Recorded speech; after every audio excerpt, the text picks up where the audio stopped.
In the bustling People's Hospital of Modu City, a dedicated physician named Guo Yuan was diligently working at the operating table at the age of 27, having obtained a master's degree. He possessed a solid foundation in medicine and had spent 5 fruitful years at this hospital. Guo Yuan's childhood was marked by adversity. His parents divorced when he was merely 6, leading him to live with his grandfather. Tragically, his grandfather passed away from heart disease when Guo Yuan turned 18, a loss that galvanized his resolve to become a doctor devoted to saving lives. Throughout his journey, he toiled tirelessly, finding solace only in the occasional indulgence of watching anime, with Naruto being his favorite. After completing a challenging surgery, Guo Yuan finally managed to steal a moment of respite to watch Naruto, only to receive an urgent call from the department head. A group of affluent young men had been involved in a high-speed car crash, and he was summoned to the operating room for immediate rescue efforts, with the weight of responsibility pressing upon him and the noble heart of a healer. Guo Yuan rushed to the surgical theater, working relentlessly for 7 hours straight until the early hours of the next day. Exhausted, he sighed, "I'm so tired. I really don't want to continue." After a brief moment of lament, he returned to his office and collapsed onto his desk, falling into a deep sleep. In his dreams, the world around him transformed. A colossal sphere of light materialized before him, displaying a line of text. Traveler, Guo Yuan. World of travel, Naruto. Danger level. Those with a danger level above 3 stars are granted a chance to draw from the lottery. Please proceed. Guo Yuan, wide awake and devoid of sleepiness, stared at this extraordinary sight. Bewildered. This must be a dream, he thought, pinching his thigh to confirm, the sharp pain affirming the reality of his situation. Those with a danger level above 3 stars are granted a chance to draw from the lottery. Please proceed, echoed the voice from the luminous sphere, interrupting his thoughts. What are you? A system? Why have I traversed here? What can I win in the lottery? Guo Yuan inquired, gazing intently at the glowing orb.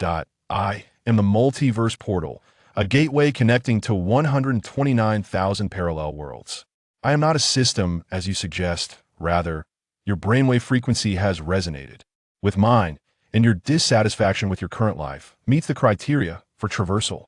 The lottery encompasses a vast array of possibilities. Anything from the 129,000 parallel worlds could potentially be drawn. Now, please begin the lottery. After digesting the orb's explanation, Guo Yuan found himself both amused and bewildered. Had he struck a remarkable fortune? Fortunately, he was unencumbered by familial ties or romantic attachments. Contemplating his situation, he mused that venturing into the world of Naruto could indeed be an intriguing opportunity. How do I proceed with the lottery? He asked. In a flash of golden light, the sphere transformed into a large wheel, divided into 3 equal sections labeled technology, elemental, and life skills. Please spin the wheel. Guo Yuan followed the instructions and gently spun the wheel, which ultimately came to rest in the elemental section. Subsequently, a radiant beam of light illuminated the scene, dividing the wheel into numerous segments. Upon closer inspection, Guo Yuan realized that the so-called elemental types represented various affinities with natural elements or were magical artifacts that enabled one to wield such elements directly. With determination, Guo Yuan spun the wheel vigorously and then closed his eyes, awaiting its eventual halt. Approximately 2 minutes later, the wheel came to a stop. The traveler has acquired the affinity for ice elements. The lottery is complete. The journey begins. As the orb of light concluded its announcement, darkness enveloped Guo Yuan's vision, and he lost consciousness. Time passed, and slowly, Guo Yuan's awareness returned.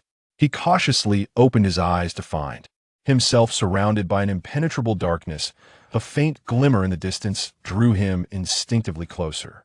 After a struggle, Guo Yuan was born into the world. With Guo Yuan's cooperation, the woman swiftly brought him into existence. Her gaze, filled with warmth and affection, enveloped Guo Yuan's heart, dispelling his solitude. This, he realized, was the essence of maternal love. Amidst the mother's and child's silent interaction, Guo Yuan, upon entering the world without a cry, startled the attending nurse. This child appears healthy. Why does he not cry? Could he be mute?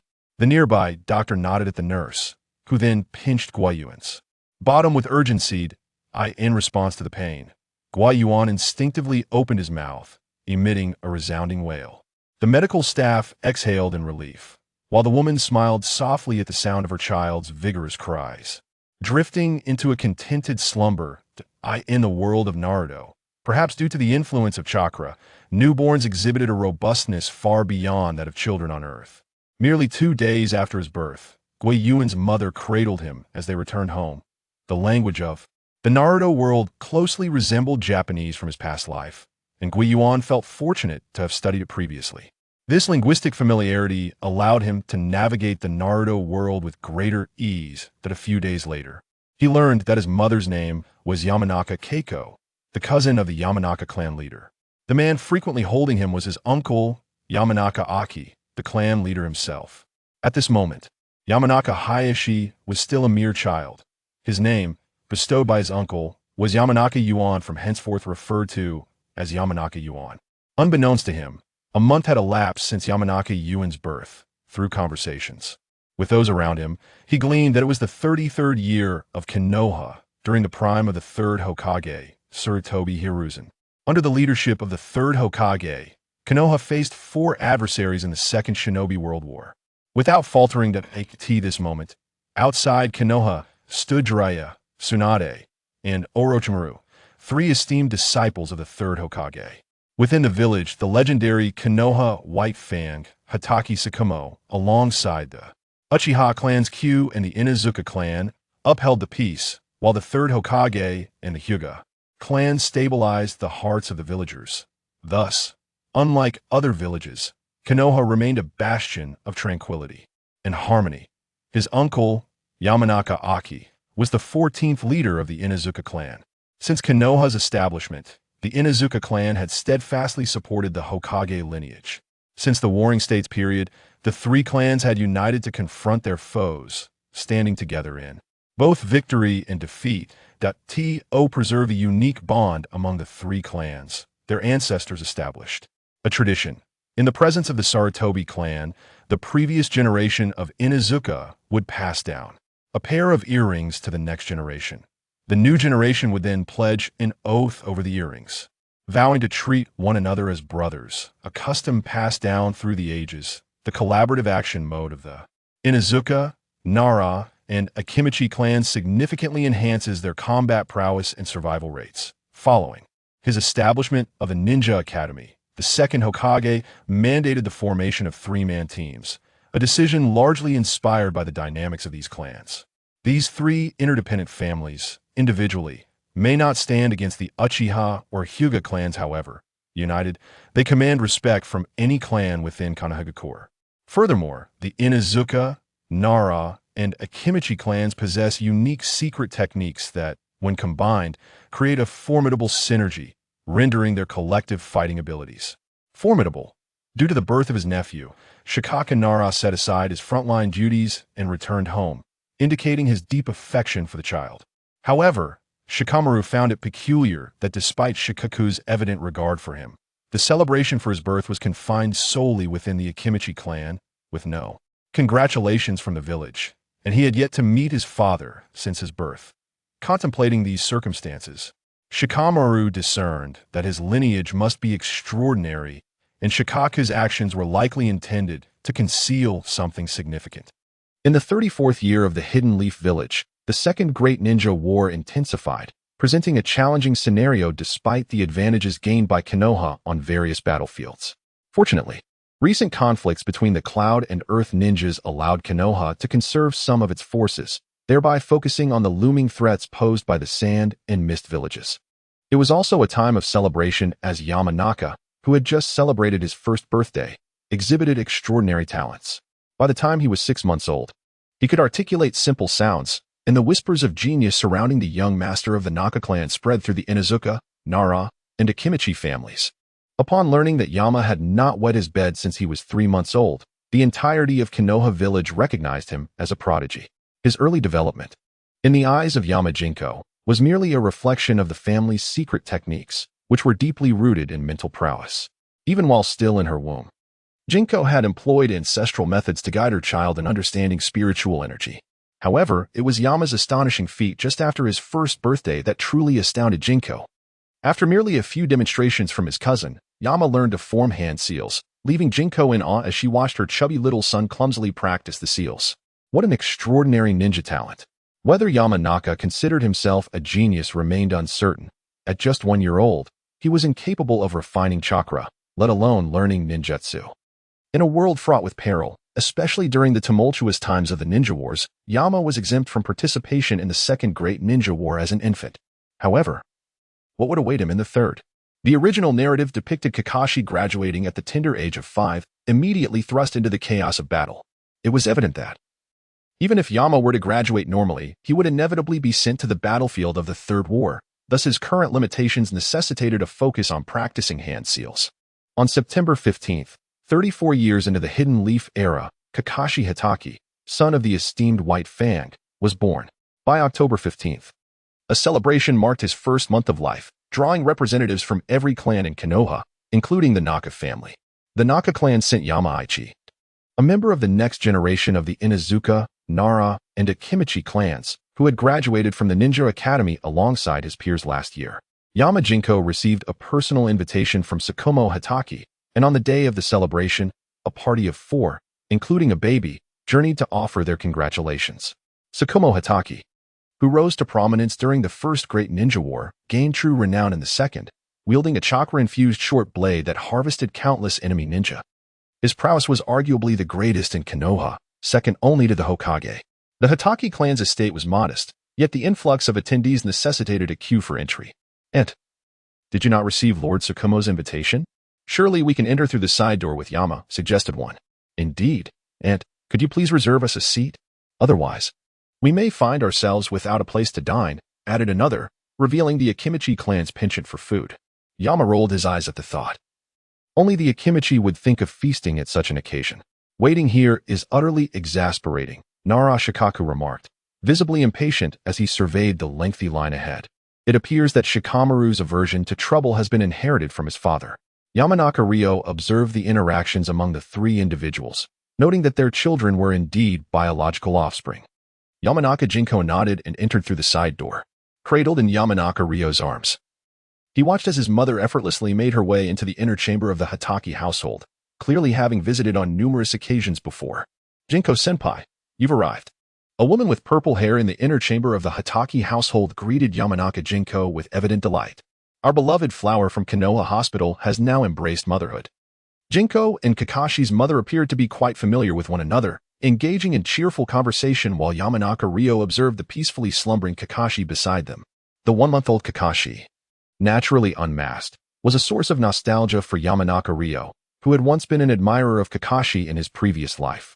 Graduating at 5 and achieving the rank of Chunin at 6, he had set records, but unfortunately, the burden of Obito's Sharingan had severely depleted his chakra reserves, leaving him unable to even perform a shadow clone without reluctance, ultimately reducing him to a mere 50-50 match in the eyes of the Hatake clan. After ascending to the position of the 6th Hokage, he was humorously dubbed the weakest Hokage by the legion of fans. "Jinko, it's been a while." Just as the 2 mothers were engrossed in their lively discussion, Hatake Tsukumo entered. Yamanaka Ryo lifted his gaze to the casually dressed man before him, characterized by his long silver hair tied in a ponytail. At that moment, Tsukumo bore no resemblance to the formidable Konoha White Fang. He seemed more akin to an ordinary person greeting friends. "Tsukumo, long time no see. Is this the child of Kaido?" "Indeed. His name is Yamanaka Ryo." "Yamanaka Ryo? Excellent. The news of your marriage was scarcely known. Returning to the clan was the right decision. After all, with Kaido no longer around, Jinko, should you require any assistance, do not hesitate to ask. Both you and Kaido are my friends." After speaking, Hatake Tsukumo waved to Jinko and continued to attend to the guests. Returning to the clan was the right decision? Could it be that my father belongs to the Hyuga clan? Will I be branded like a caged bird upon my return? The conversation between his mother and Hatake Tsukumo stirred Yamanaka Ryo's imagination, leading him to ponder that his father was not merely an ordinary ninja. In the year 35 of the Konoha era, the 14th generation of Ino, Shika, Cho ventured to the battlefield in the land of Earth. And Yamanaka Ryo felt a deep sense of reluctance towards his uncle, a gentle man who often held him. Although an uncle to Yamanaka Ryo, Yamanaka Aki was akin to a father figure. In the same year, Jiraiya, Orochimaru, and Tsunade united in Amigakure to confront the legendary semi-divine shinobi, Hanzo of the Salamander. While they did not achieve outright victory, they successfully impeded Hanzo and earned his acknowledgement, being referred to as the legendary Three Ninjas of Konoha. The news invigorated the spirits back in Konoha. That same year, Tsunade successfully developed an antidote for the deadly poison of the Chiyo puppet on the battlefield in the Land of Wind, leading to a significant advantage for Konoha against the Sand Shinobi. In the 36th year, Konoha engaged in fierce combat with the Cloud Shinobi in the Land of Lightning. Faced with the pressures from both the Earth and Konoha, the Cloud Shinobi found themselves overwhelmed and chose to retreat. Tragically, that year also saw the accidental death of Shinjirobe. In the 37th year, Kato-dan, one of the legendary Three Ninjas, renowned for his medical ninjutsu, succumbed to hemophobia. It was also in this year that Yamanaka Ryo embarked on the path of strength by beginning to refine his chakra under the guidance of his mother, Yamanaka Jinko.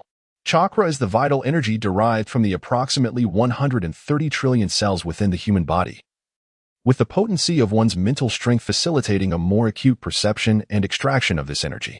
The quantity of chakra a ninja possesses significantly influences their developmental trajectory. The initial extraction of chakra is often more successful with the assistance of familial ties, as the world of Naruto fundamentally revolves around bloodlines.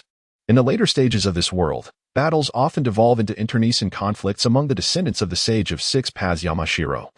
Unaware of his father's identity and unburdened by reliance on any sage power or Sharingan, resolutely resolved to forge his own path, having lived two lives.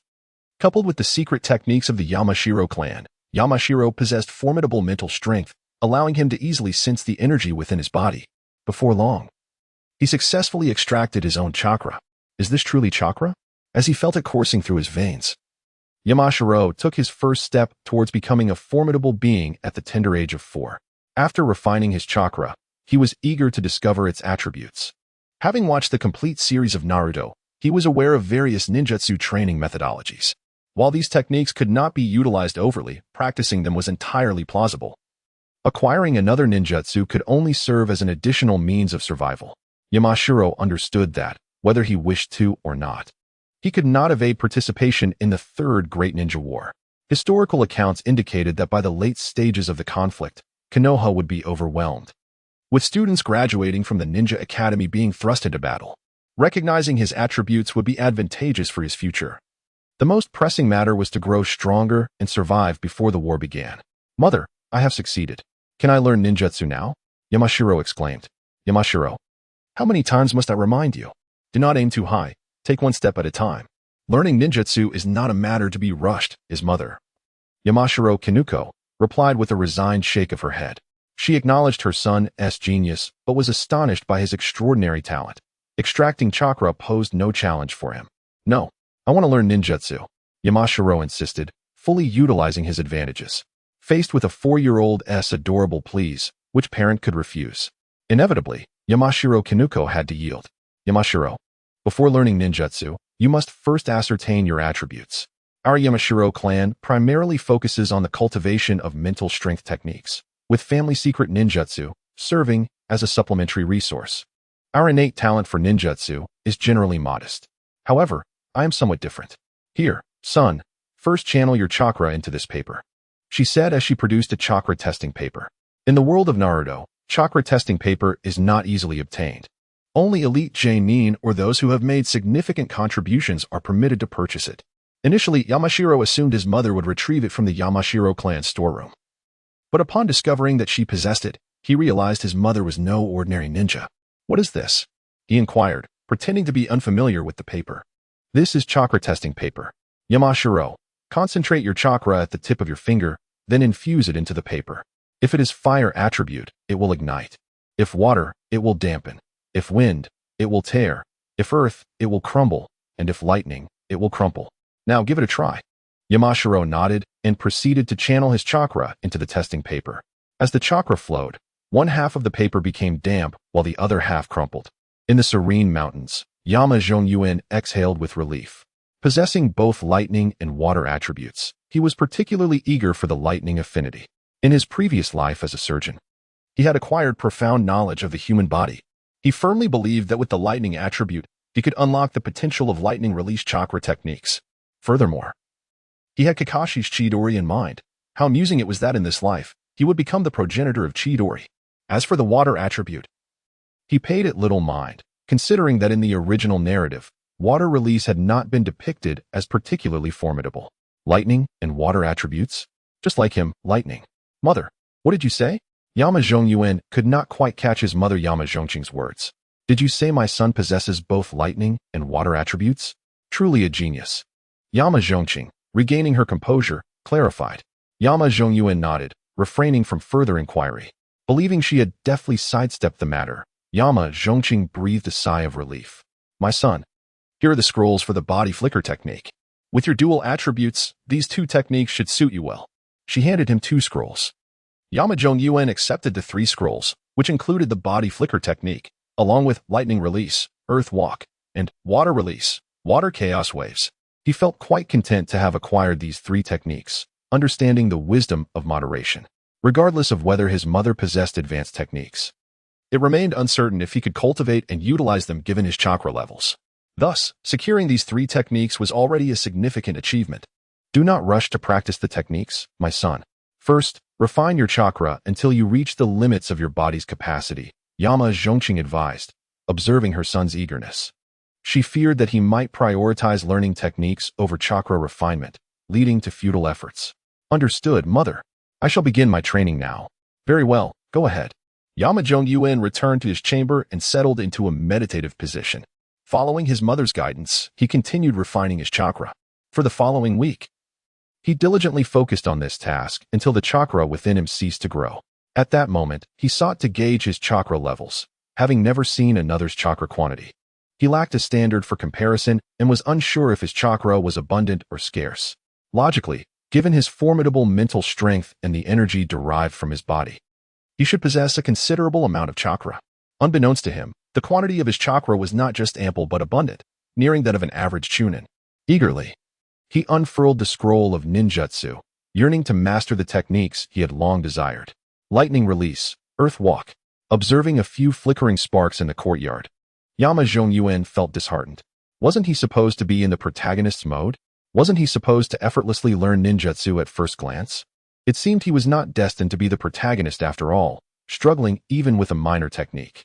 After lamenting the unfairness of fate for a while, he opened another ninjutsu scroll, water release, water chaos waves.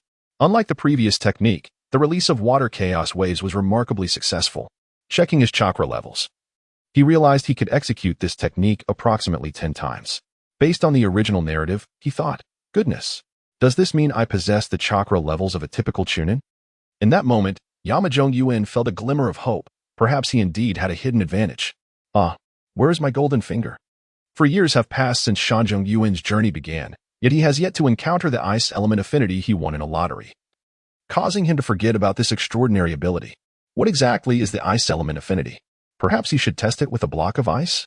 Shan Zhongyuan, ever impulsive, dashed into the kitchen and retrieved a large chunk of ice from the freezer. Indeed, it was as he suspected. Holding the ice, he felt no chill whatsoever, and the block showed no signs of melting in his grasp. Goodness, could it be that his extraordinary ability simply renders him immune to the cold? However, Shan Zhongyuan believed his gift could not be so simplistic. It was meant to be a life-saving skill. Surely it must possess greater depth. He gradually channeled his chakra into the ice, and suddenly, the inner structure of the block unveiled itself to him. He felt as though he had become one with the ice, both in body and in thought, embodying absolute calm, impervious to distraction. What was this? In this state, Shan Zhongyuan perceived a transformation within his body. All his cells began to shift towards the molecular structure of ice. Once the transformation was complete, he attempted to manipulate his cells with chakra. The cells in his left hand crystallized into ice, and when he focused on his right hand, it too morphed into a block of ice. This metamorphosis reminded him of a popular anime from his past life, One Piece, featuring the former Marine Admiral Akiji, who consumed the ice fruit, allowing him to turn his body into ice to evade physical harm. Could he, too, possess such an ability? Moreover, in the world of Naruto, where haki does not exist, could his elemental transformation render him invincible? No one could harm him. This thought shattered the tranquil state he had entered. He was now fervently eager to discover whether he could indeed transform. Fortune favors the bold, after all. Yuan returned to the kitchen and retrieved the knife his mother used for cooking. He then controlled his chakra to turn his left hand into ice, and, with the knife in his right hand, sliced down toward a finger. The blade struck the icy digit, yet he felt no pain. The ice finger was severed. And upon reverting from his frozen state, he found his finger intact. He could indeed transform. He proceeded to conduct a series of experiments and ultimately confirmed his abilities. He could elementalize, control ice, and convert water directly into ice. Water release, water chaos wave, he exclaimed, and to his astonishment, he discovered he could transform water into ice at the very moment he executed the water jutsu. He realized he could instantaneously relocate to the position of the ice infused with his chakra, somewhat akin to the flying thunder god technique. Albeit with a distinction, his technique required proximity to the ice element he had infused with chakra, with a maximum range of 50 meters. Nevertheless, the ability to teleport without expenditure within that range was immensely satisfying to him. The sole drawback was that the ice-sealing water release technique demanded a considerable amount of chakra. In his current state, he could only utilize the water release, water chaos wave, and subsequently freeze it 3 times at most, consuming a third of his chakra with each use. Yuan had initially believed that possessing chakra levels equivalent to an average chunin at the age of 4 would suffice, only to discover that utilizing such an advanced freezing technique drained him significantly. In the mountains, Yamazaki reflected on the methods depicted in the anime for augmenting chakra levels. Within the world of Naruto, there exist 2 primary solutions: the fusion of Shinja Hashirama's cells or capturing a tailed beast to become a Jinchuriki. Contemplating this, Yamazaki dismissed the idea of utilizing the first Hokage's cells, as the risks associated with such a fusion were insurmountable.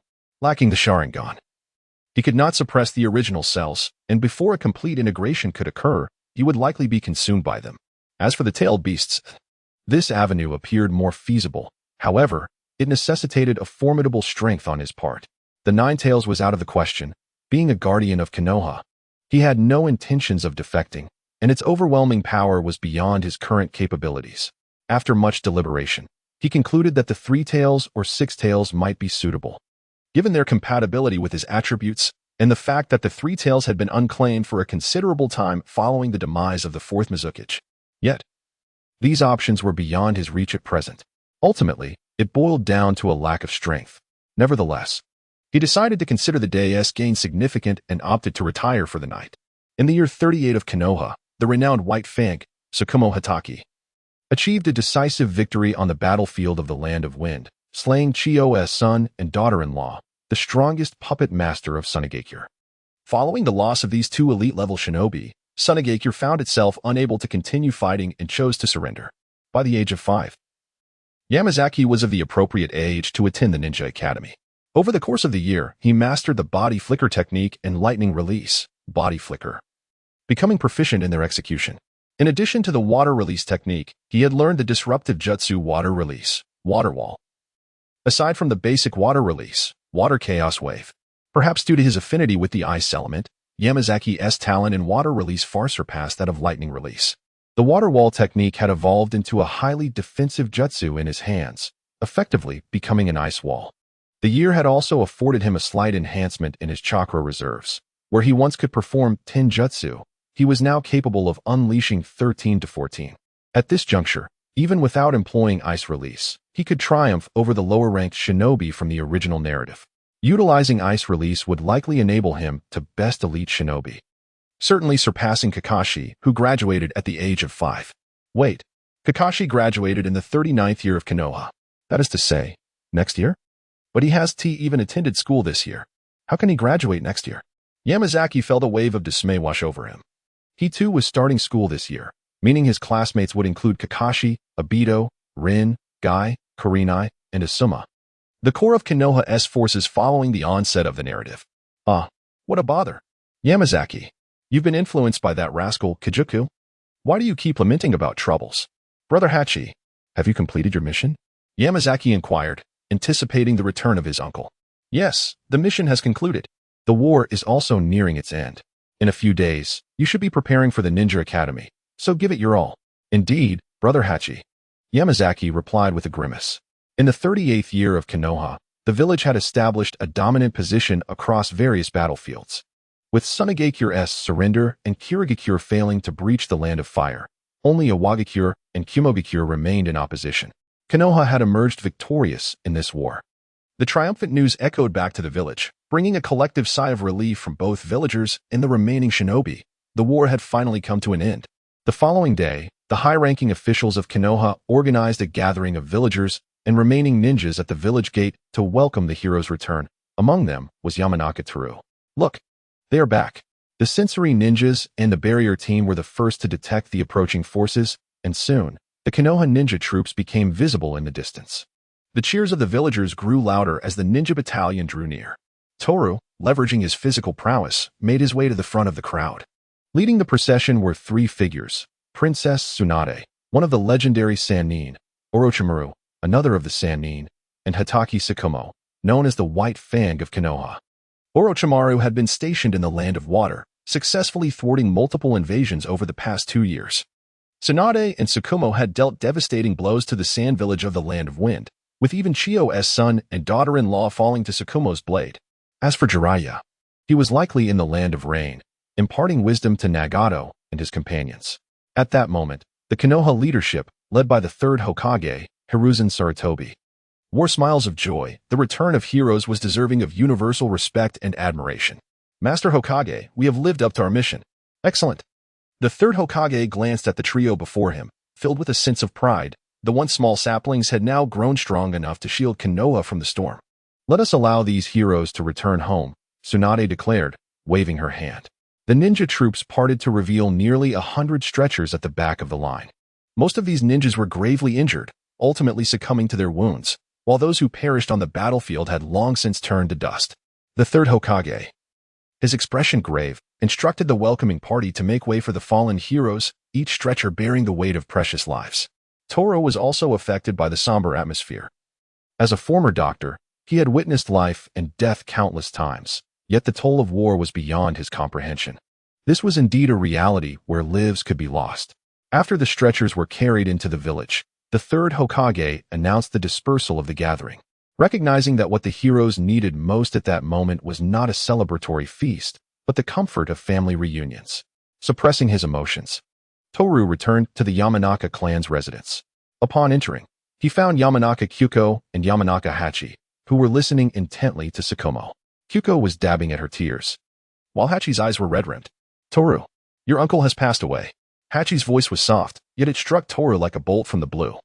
The gentle man who had often held him in his arms since birth, who had taught him to walk and form hand seals, had provided him with a warmth akin to that of a father.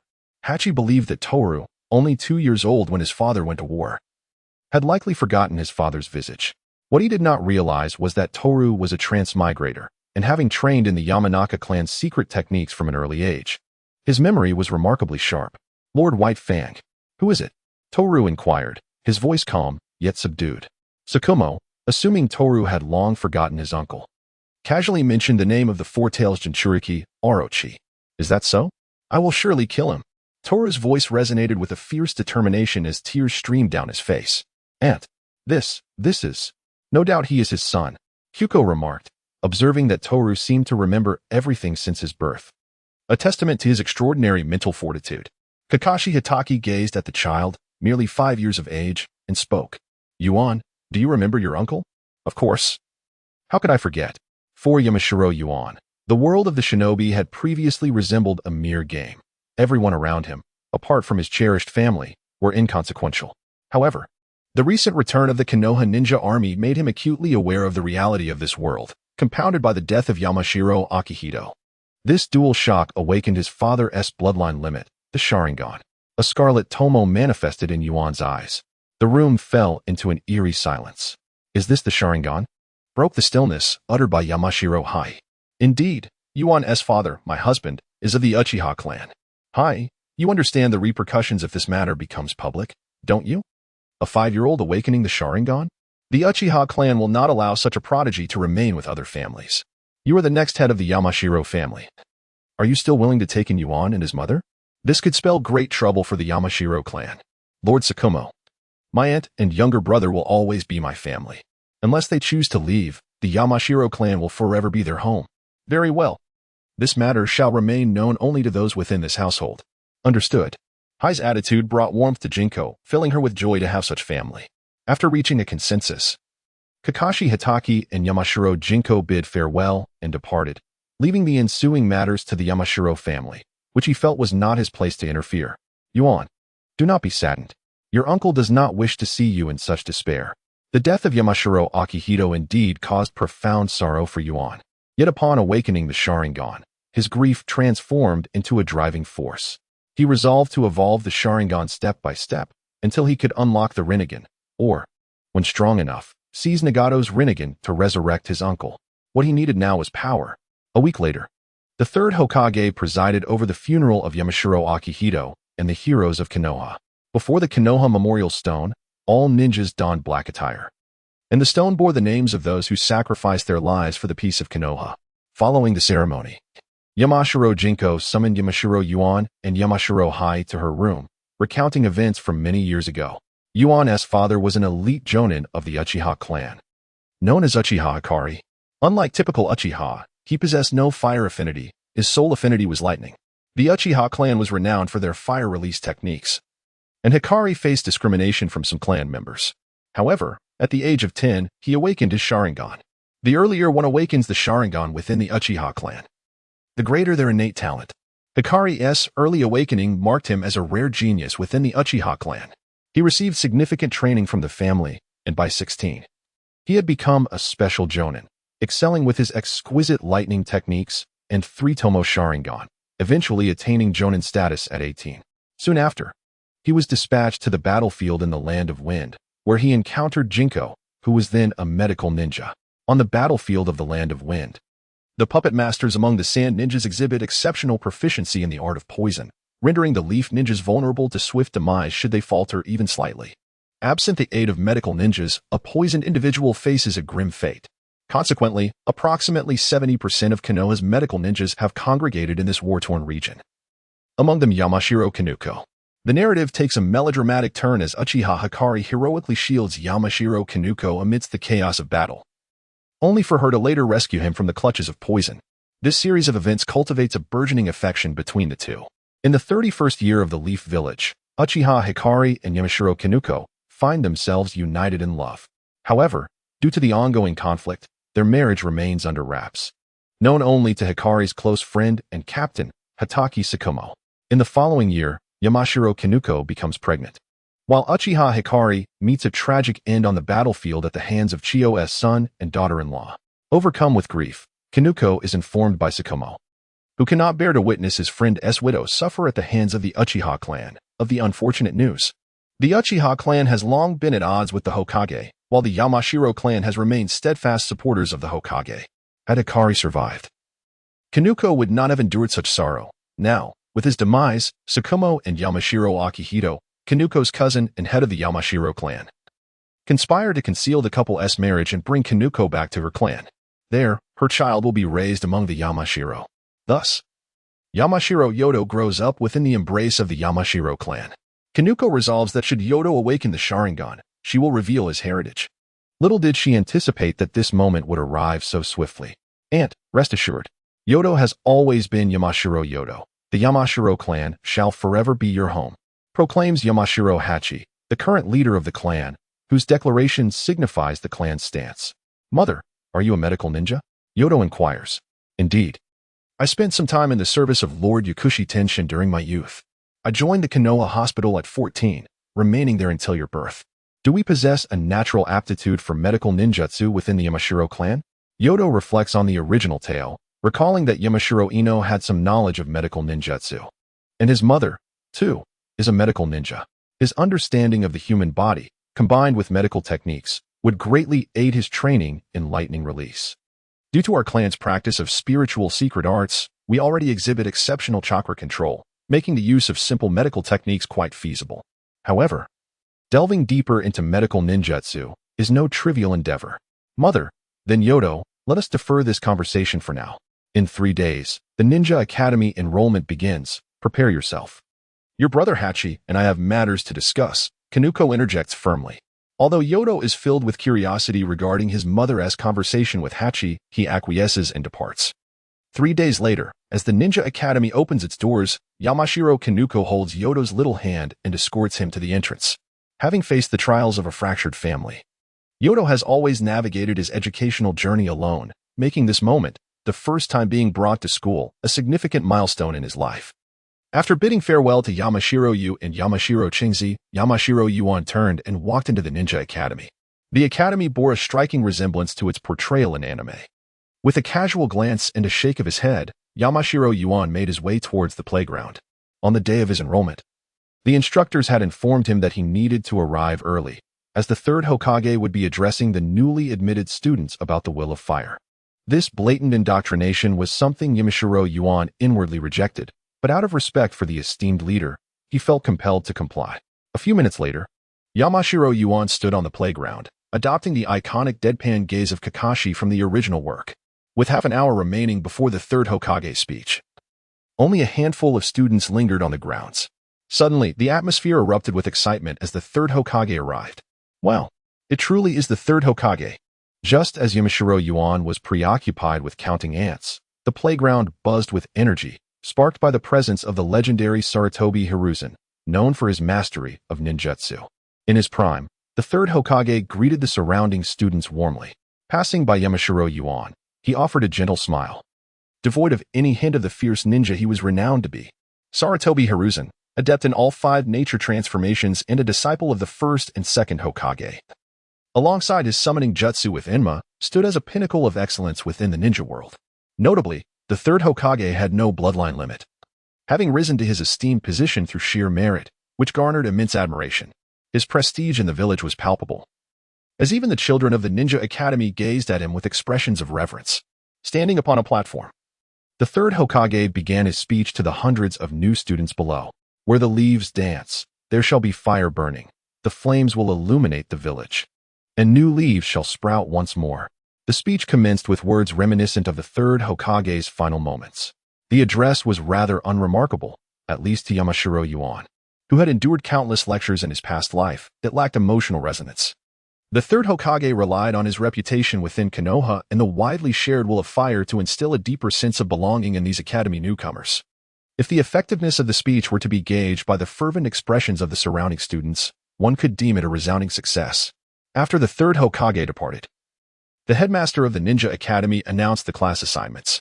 Yamashiro Yuan leisurely entered the classroom, taking a seat in the last row to rest his eyes, showing little interest in the antics of the younger students. As the students trickled in and the classroom neared capacity, a middle-aged man entered, stepping up to the podium. Greetings, students. I am your homeroom teacher, Yamashiro Junichi. You may call me Teacher Yamashiro. Yamashiro Yuan opened his eyes and surveyed the room. Indeed, he recognized many faces. Let us begin with self-introductions. Please state your name, hobbies, and aspirations, starting from the leftmost seat in the front row. I am Kamizuki Izumo, and I aspire to be the greatest Genjutsu ninja. I am Hatake Kakashi. I prefer not to disclose my interests, and my aspirations are varied. With Kakashi's quirky introduction marking the beginning, the renowned upper ninjas from the original work made their appearances. Mitarashi Anko, Yuhi Kurenai, Sarutobi Asuma, Gai, Inazuka Rin, and Nara Shikamaru. I am Yamashiro Yuan, with many interests, and my ambition is to become the strongest ninja in the mountains. Yamashiro Tohru remained oblivious to the fact that his aspirations had garnered him the attention of the esteemed Yamashiro Junichi, who had designated him as a key student. Among the pupils that Junichi had mentored, Tohru was the first with the ambition to become the most formidable ninja, a dream that sparked a profound curiosity within Junichi. Given its divergence from the conventional path of Konoha village, the ideals of his classmates were indeed grand. The teacher hoped that each of their dreams would come to fruition. Next, he instructed everyone to collect their student registration forms from him, to be filled out and submitted, so that they could officially become students of the Ninja Academy by the morrow. Upon receiving the registration forms, the new students departed the academy in small groups. Yamashiro-sensei, just as Tohru was about to exit, his classmate, Ueno Rin, called out to Junichi. What is it, Ueno? Could you please give me the registration form for Uchiha Obito? I would like to deliver it to him. Of course, I had intended to visit Obito's home to deliver it myself, but it seems you've taken that burden off my hands. Junichi replied cheerfully, handing the form to Rin. Thank you, Yamashiro-sensei. Kakashi, let us go. All right. Kakashi nodded at the entrance. Indeed, The bond among the three had begun to form at an early age, and Tohru gazed at Kakashi and Rin ahead, reflecting on this. "Tohru, let us walk together." Rin invited Tohru, who was trailing behind Kakashi. "Sure." Tohru accepted, eagerly anticipating his meeting with Obito. True to the memories he held, Obito appeared punctually after the three had exited the school gates. "Idiot Obito, you even arrived late for the opening of the Ninja Academy. The ceremony has already concluded." Kakashi chided, noticing Obito drenched in sweat. "You can't become a ninja without a registration form," Tohru remarked, observing Obito's lack of the expected composure, which prompted him to tease Obito. "I was just helping an elderly lady cross the street. Then I assisted a lost white cat in finding its home. And then a black cat blocked my path. Who would have thought it would take so long?" Obito's excuse made Tohru facepalm. It seemed Kakashi had borrowed Obito's excuse for tardiness. "Don't worry, Obito. I've already collected your registration form for you. Just fill it out and submit it to the teacher tomorrow." Rin, true to her character in the original narrative, displayed considerable patience towards Obito. Rin's smile momentarily mesmerized Tohru, and he understood why Obito would choose to upend the world for her sake. Obito, thrilled to receive the registration form, repeatedly thanked Rin, while Kakashi expressed his dissatisfaction over Obito's lateness, and Tohru smiled at the lively scene before him. "Hey, who are you to mock the future Hokage?" After some banter with Kakashi, Obito finally noticed Tohru trailing behind. "Obito, this is Yamashiro Tohru, our classmate." Rin, aware of Obito's temper, quickly interrupted the escalating provocation, offering Tohru an apologetic glance. Tohru shook his head, indicating it was of no concern, and extended his hand, saying, "Yamashiro Tohru, it's a pleasure to meet you. Uchiha Obito, future Hokage, at your service." "Then future Hokage, do ensure you don't arrive late tomorrow." Tohru jested. "Count on it. I will definitely not be late," Obito declared with determination. "You've repeated this statement numerous times," Kakashi remarked with a hint of sarcasm. "You two rascals." The banter between Obito and Kakashi resumed. "Asuma Sarutobi. Why hi Karinai? Yamashiro Aoba. Uchiha Obito." A bystander interjected, "Teacher Yamashiro, Obito must be helping an elderly lady cross the street. No mocking classmates." Yamashiro Junichi expressed his discontent towards the tardy student, yet as a teacher, he could not permit the ridicule of others. "Report. My apologies, teacher. I was assisting an elderly lady across the street, hence my tardiness." As Obito finished speaking, the entire class erupted in laughter. Yamashiro Junichi, exasperated, waved his hand, signaling Obito to take his seat. "Students, the ninja school cultivates ninjas. Since we are nurturing ninjas, it must be a case of survival of the fittest. Today, we will hold a class ranking competition with 11 duels to determine our standings. Now, let us proceed to the playground." Yamashiro Aoba exhibited no interest in this childlike ninja game, yet he understood the necessity of showcasing his talent today. He was the sole representative of the Inazuka, Nara, and the Kimichi clans, bearing the honor of his lineage. Furthermore, Yamashiro Aoba recognized that demonstrating his abilities today would benefit his future development. Imagine a ninja who has perpetually lingered at the bottom of the class suddenly unleashing advanced techniques like Chidori and Rasengan. No village would assume that this ninja had merely experienced a stroke of genius. Without revealing his trump card, Yamashiro Aoba aimed to showcase his excellence, laying the groundwork for the development of various ninjutsu, thus embarking on his journey to becoming a true genius. The first match featured Kamizuki Izumo versus the bystander. After Yamashiro Junichi announced the matchups, the two entered the arena and formed their hand seals, only to engage in a chaotic scuffle devoid of any semblance of a ninja duel. Ultimately, Kamizuki Izumo emerged victorious, having pinned the bystander down. Yamashiro Aoba observed 5 bouts of children fighting. All 10 participants were commoners who had not learned to cultivate chakra or practice taijutsu prior to enrollment, rendering the spectacle rather uninspiring. Next up, Kakashi Itaki would face Obito Uchiha. In the original story, Kakashi graduated at the age of 5. It was intriguing to contemplate how much a 4-year-old Kakashi could achieve. "You jerk, Kakashi. I'll knock your teeth out." Ignoring Obito's taunt, Kakashi merely cast a sidelong glance with his dead fish eyes, taking no further action. Enraged by Kakashi's demeanor, Obito charged at him. "Idiot." Kakashi adopted a defensive stance, effortlessly blocking Obito's punch. Both were clan ninjas. Though Obito lacked parents, he had the instruction of Uchiha clan ninjas, learning chakra cultivation in taijutsu. Kakashi, having trained under his father, the Leaf's White Fang, since childhood, was evidently superior in both ninjutsu and taijutsu at the age of 4. After several exchanges, Obito began to tire, while Kakashi appeared unfazed. Damn it. You bastard, Kakashi, take this. Fire release, great fireball technique, as a fundamental fire technique of the Uchiha clan. Obito certainly knew how to form the seals, but knowing and executing were two entirely different matters. Without a doubt, Obito's fireball jutsu failed, and Kakashi seized the opportunity to launch an assault. Already fatigued, Obito found himself retreating step by step. Ultimately, Kakashi feigned a vulnerability, allowing Obito to knock him to the ground, only to fall into Kakashi's trap. With a punch aimed at Kakashi, the latter transformed into a mere wooden stump, reappearing behind Obito. Damn it, you bastard Kakashi, I will definitely defeat you next time. Obito reluctantly formed a peace seal with Kakashi. The next match featured Mitarashi Anko against Yuhi Kurenai. The battle between the two women was equally intense, with their chakra levels nearly equivalent and their taijutsu evenly matched. In the end, Yuhi Kurenai triumphed narrowly through a cleverly executed genjutsu. The subsequent matches, aside from Asuma Saratobi facing Nara Shikaku, were rather lackluster, resembling children's play. Next up was Yamanaka Ino against Might Guy. Might Guy, the proud azure beast of Konoha, mastered no ninjutsu nor genjutsu, solely dedicating himself to taijutsu. Upon unleashing the eighth gate of death, he nearly concluded the match in a single strike. However, at that moment, Might Guy appeared exceedingly weak in the eyes of Yamanaka Ino. The outcome of their confrontation was a swift defeat for Guy. The taijutsu that Guy took pride in had no chance to shine before Ino. As the duel commenced, Guy barely had time to react before his vision was obscured by Ino's water release, water wall, and with just one punch, Ino knocked Guy unconscious. A profound silence enveloped the training ground.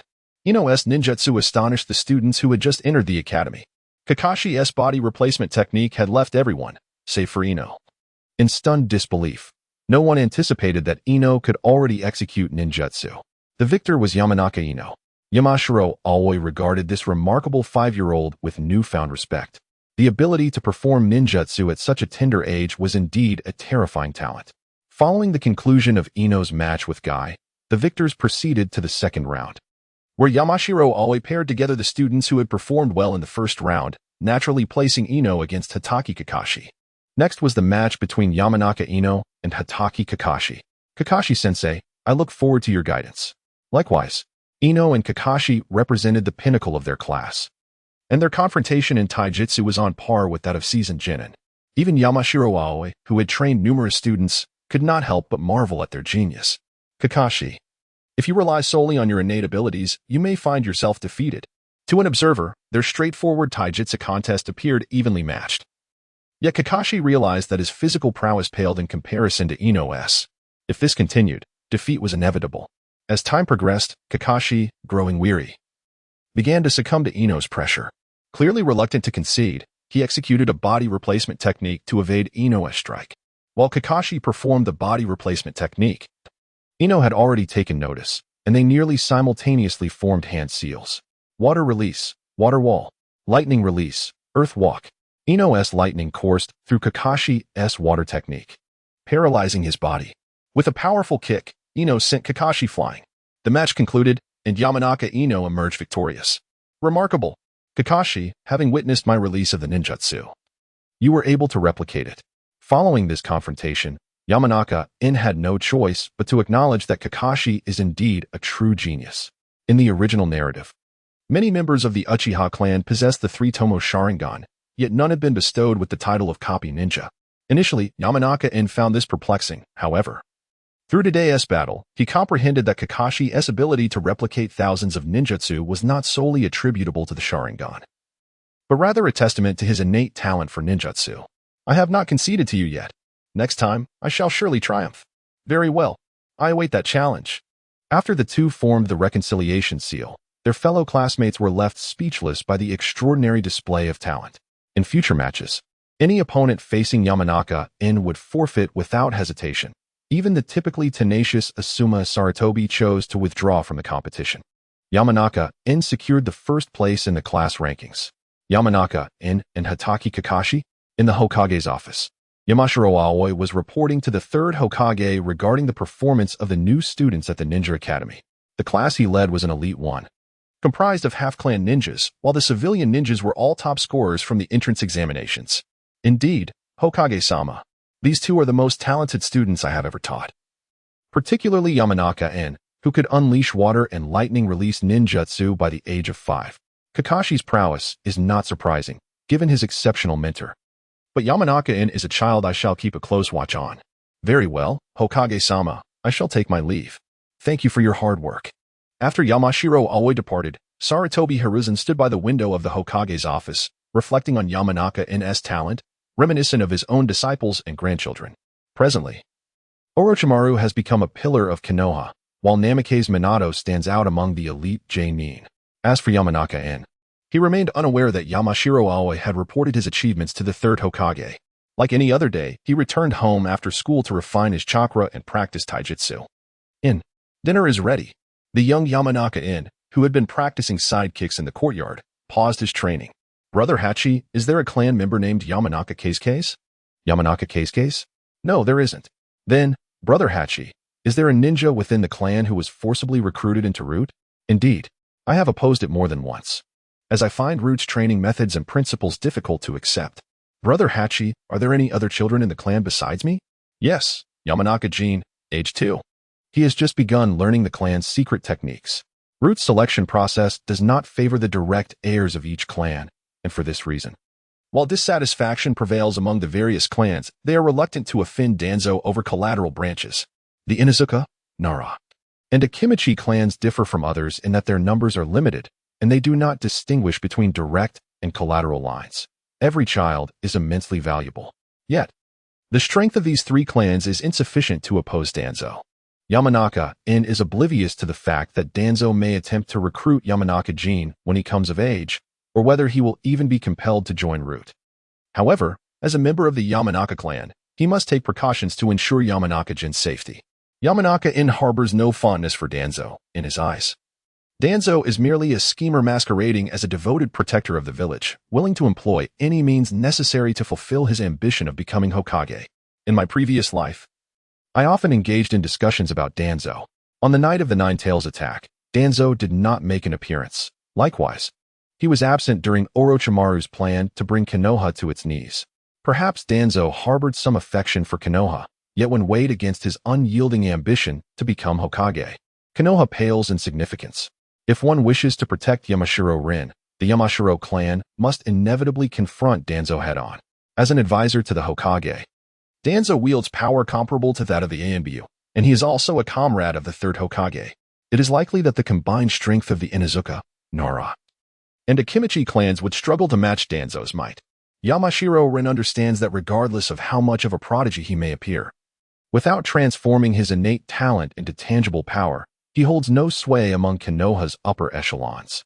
To rescue Yamashiro Rin, he must demonstrate sufficient value. Mere talent will not suffice to pressure the third Hokage against Danzo. Currently, the only method that Yamashiro Rin can conceive is to leverage his previous life's expertise in medicine, standing on the shoulders of giants. He is confident in his ability to amalgamate the disparate medical systems of both worlds, to enhance and even create entirely new medical ninjutsu. Once Yamashiro Rin's medical ninjutsu gains widespread recognition, his influence will naturally increase significantly. He has no intention of learning medical ninjutsu from Yamashiro Kyuko. Rather, he needs to familiarize himself with the medical system of this world. The best place to comprehend the medical system is Konoha Hospital, with the Konoha Library being a secondary resource of valuable records. Mother, could you teach me the shadow clone technique? With this thought, Yamashiro Rin resolved to bid farewell to ninja school, for he believed it offered little value to his education. He decided to let his shadow clone attend in his stead. Yamashiro Rin requires time to grow. Shadow clone technique? What prompted you to learn this? Mother, I feel that ninja school cannot impart much knowledge to me. It would be better for my shadow clone to attend. I intend to visit the Konoha Library to understand this world. Yamashiro Kyuko has always been aware of her son's talent, and seeing her child's earnest determination to understand the world evokes a sense of maturity in her. Very well, I will teach you the shadow clone technique. Unlike the ordinary clone technique, the clones created by the shadow clone technique are tangible entities. The challenge lies in controlling the chakra, as the chakra is evenly distributed from the original to the clones. The shadow clones can attack and cast ninjutsu, but if they are struck by an enemy, they will dissipate. Be cautious when using shadow clones at ninja school. Ensure they are not attacked. Yamashiro Kyuko meticulously explained the principles and pros and cons of the shadow clone technique and had Hachi demonstrate it once. After several attempts and failures, Yamashiro Rin successfully executed the technique. The following day, he dispatched a shadow clone to ninja school while his original self ventured to the Konoha library. This little fellow seems unusual. Sarutobi Hiruzen, having learned of Yamashiro Ren's talent from Yamashiro Jin, found himself intrigued by this prodigy. Today, he sacrificed his precious time intended for patrolling the women's bathhouse in Konoha to observe Yamashiro Ren through the use of a telescope technique. So, it's a shadow clone. But where is the original? Sarutobi Hiruzen searched with a crystal ball. How is he in the Konoha library? Medical ninjutsu? Who is it? In the mountains, Yamaguchi Yuan felt his hair stand on end. He rose and surveyed his surroundings, finding no one in sight. This little fellow certainly possessed a keen sense. Yamaguchi Yuan was convinced that he was alone, leaving only one explanation: Third Hokage Sarutobi Hiruzen. What a meddlesome old man. Choosing to spy on me instead of peeking into the women's bathhouse. Yamaguchi Yuan dared not reveal his thoughts and pretended to continue searching for the voyeur. After feigning a fruitless search, he sat down with a conflicted expression and resumed reading, both locked in a silent standoff until the unsettling gaze dissipated. Finally gone. Yet, to Yamaguchi Yuan's dismay, the peeping Tom boldly appeared before him. Little one, stop pretending. You must have sensed my presence by now. The youth of today truly lack manners. Completely unaware of how to greet an elder, Yamaguchi Yuan had no choice but to rise and greet. Greetings, Hokage-sama. Little one, I recall your name is Yamaguchi Yuan, correct? There are no holidays at the Ninja Academy today, are there? Hokage-sama, my shadow clone is at the Ninja Academy. Since I cannot evade you, I shall seize this opportunity to seek your support in learning medical ninjutsu. Oh, a shadow clone at school? Then what are you doing here? Hokage-sama, I am self-studying medical ninjutsu. Medical ninjutsu? Why do you wish to learn it? Because mastering medical ninjutsu enables one to assist injured leaf ninjas in times of war. You have said, Hokage-sama, that leaf ninjas are all one family. A glimmer of insight flashed in Sarutobi Hiruzen's eyes, his previously drowsy demeanor shifting to one of seriousness as he locked gazes with Yamaguchi Yuan. I see. Then do your best. This old man has high hopes for you. Sarutobi Hiruzen patted Yamaguchi Yuan's head and smiled as he departed. As soon as the third Hokage left, Yamaguchi Yuan slumped into his chair, gasping for breath. The aura of the formidable ninja had revealed itself, and it was indeed terrifying. However, recalling the expression of Sarutobi Hiruzen as he departed, Yamaguchi Yuan knew he had made the right bet. In the following days, the third Hokage refrained from using his telescope technique to observe Yamaguchi Yuan, indicating that the elder had recognized his earlier performance. Yamaguchi Yuan spent a week immersed in the library, during which he thoroughly examined all the books related to medical ninjutsu in the Leaf Library, gaining a foundational understanding of the medical system within the Hokage world. In this realm, medical ninjutsu allows medical ninjas to repair damaged cells through unique chakra, stimulating cell division to replenish those that cannot be repaired, thus promoting rapid healing of wounds. Medical ninjutsu also possesses transformative properties. Through such transformations, its essence can be altered to achieve offensive effects, such as with chakra surgical knives. The nature transformation of medical ninjutsu, combined with the techniques appearing in the original work, currently includes Tsunade's creation rebirth and Chiyo's self-revival. As for the first Hokage Senja Hashirama's rapid healing and wound recovery, Yamaguchi Yuan regarded this as transcending the realm of medical ninjutsu, representing the pinnacle of solar release sage body. However, it is undeniable that Hashirama's rapid healing serves as a foundational development for medical ninjutsu.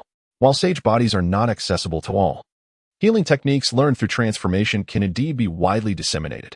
Thus, future generations learned that Senja Hashirama's rapid wound healing was achieved through accelerated cell division.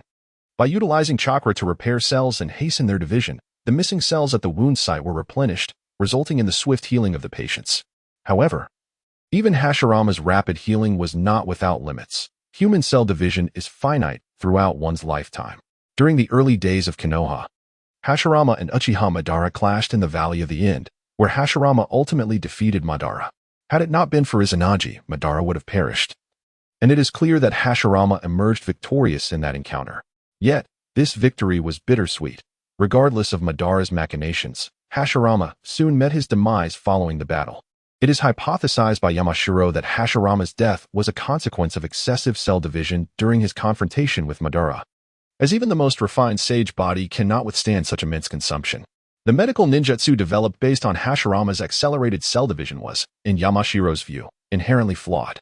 If even Hashirama, who possessed the sage body of yang release, could not achieve infinite cell division, it is unreasonable to expect ordinary ninjas to do so.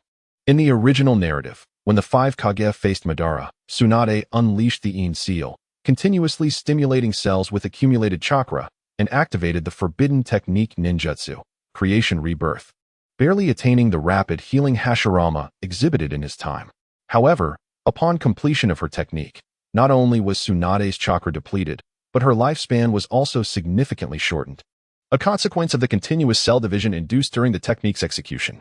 In comparison to the medical ninjutsu of the Naruto universe, Yamashiro found that the medical practices from his previous life yielded immediate results, albeit in a rather crude and simplistic manner.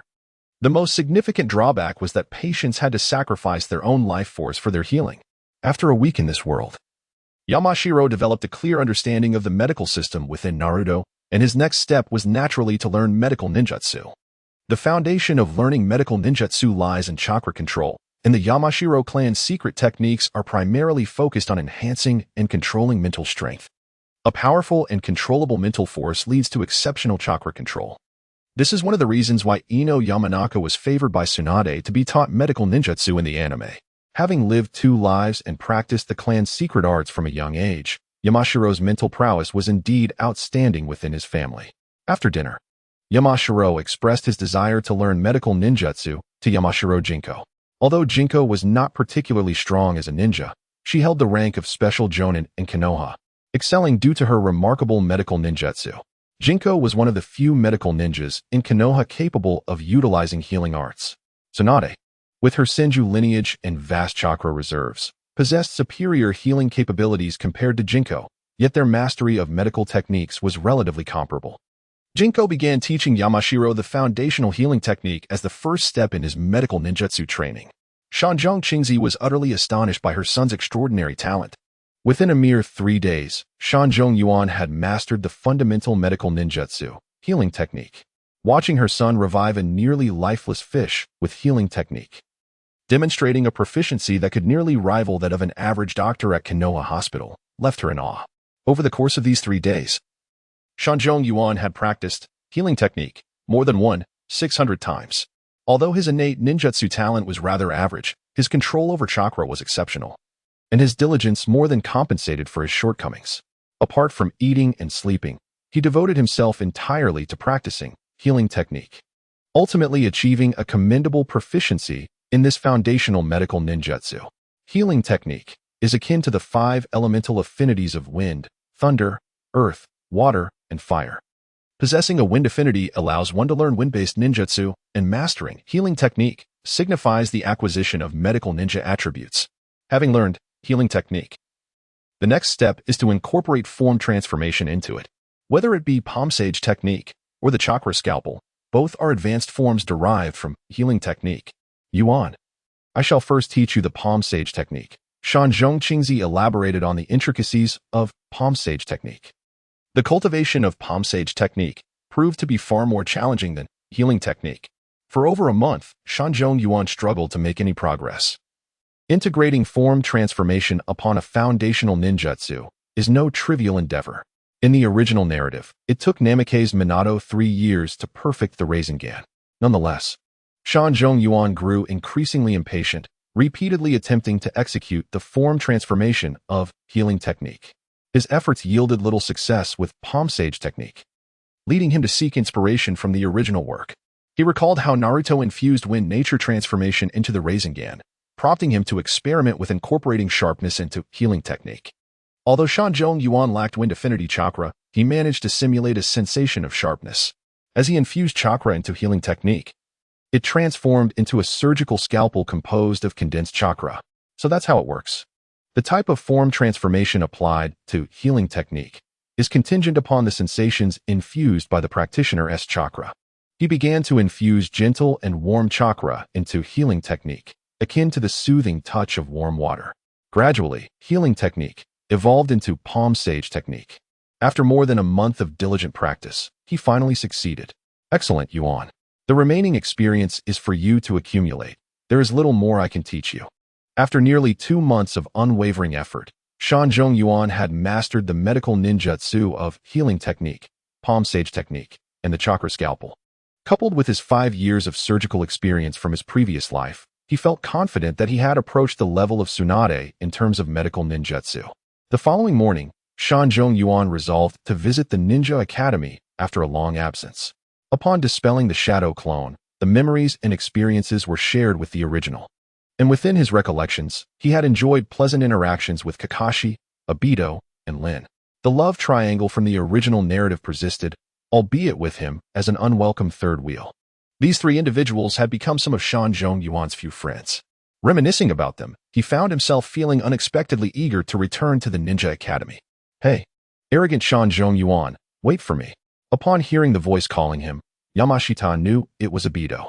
Ever since he secured the top position in the class rankings, Obito's rivalry had expanded from merely Kakashi to now include 2 contenders. Typically, Kakashi would disregard Obito's provocations, yet occasionally, when pushed to his limits, he would administer a thorough beating to Obito. In contrast to Kakashi, Yamashita remained perpetually unperturbed, a man in his 30s, having lived 2 lives. He possessed an extraordinary level of composure. Thus, Obito began to refer to him as pompous Yamashita.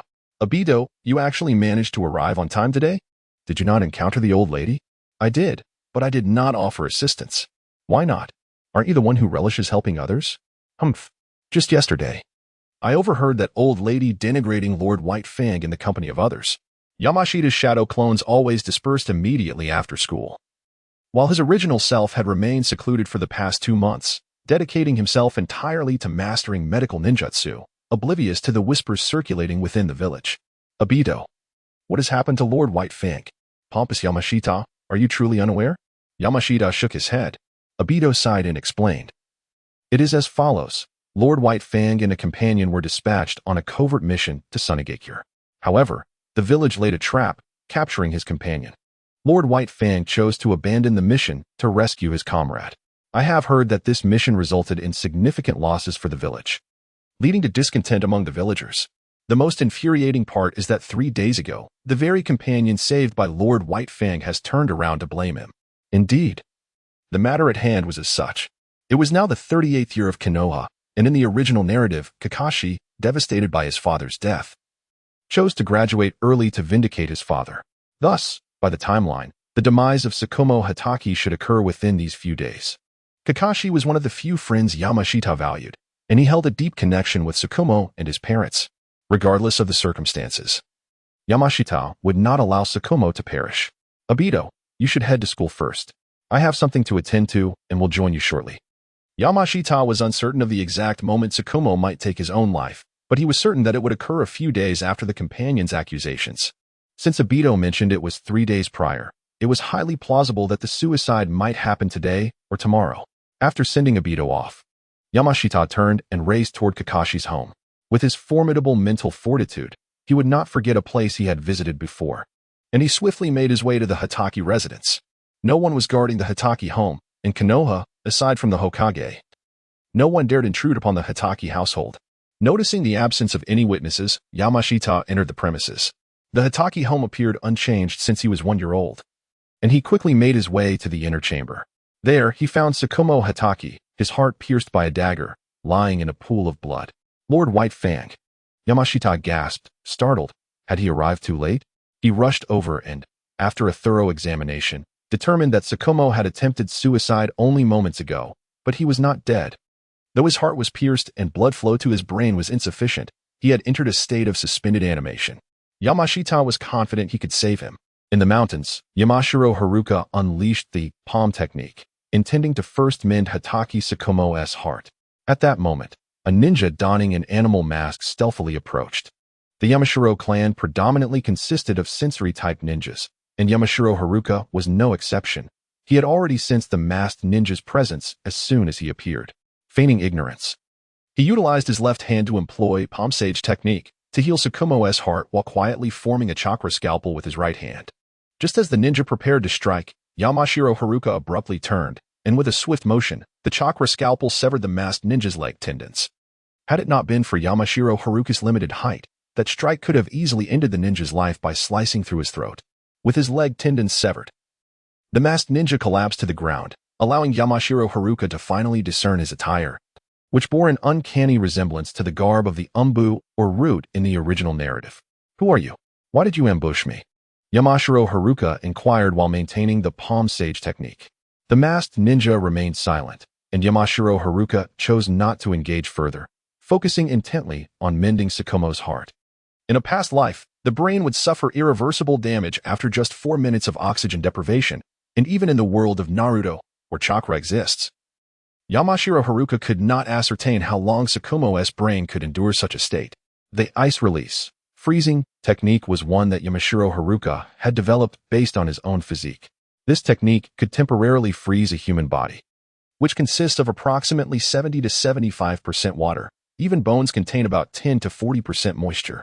This ability could halt the body's functions, preserving it at the moment of freezing.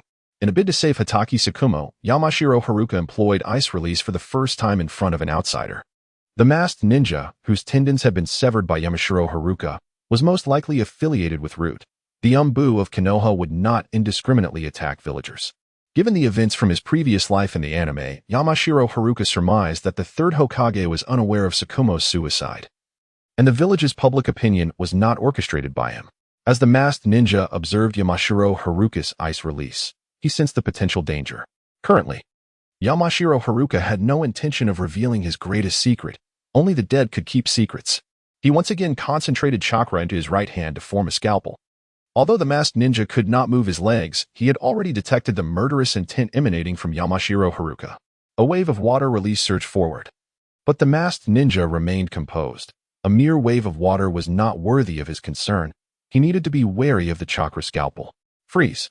At the moment the water wave struck the ground, Yamashiro Haruka instantly encased it in ice.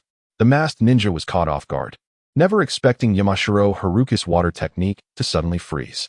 Sensing his chakra within the ice, Yamashiro Haruka swiftly transported himself to the ice block behind the ninja, and with a decisive swing of his right hand, he severed the ninja's throat. After eliminating the masked ninja, Yamashiro Haruka controlled the ice to melt away. The sensation of killing for the first time was not something he had time to ponder. He needed to act swiftly to save Hitaki Tsukumo. Initially, Yamashiro Haruka had intended to take Tsukumo to the Konoha hospital, confident that with the aid of medical equipment, he could save him.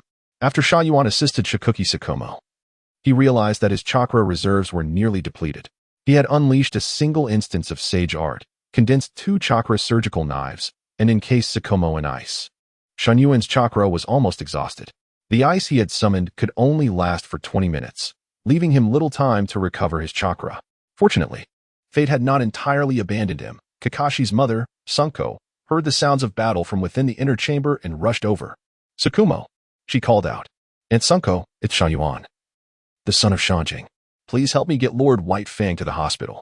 After a thorough examination, Sunko, also a medical ninja, was filled with despair. Her eyes were vacant, and the news of Tsukumo's death had deeply shaken her. "Aunt Sunko, I can save Lord White Fang. He is not dead. You must believe me and help me get him to the hospital." "Really?" "Indeed."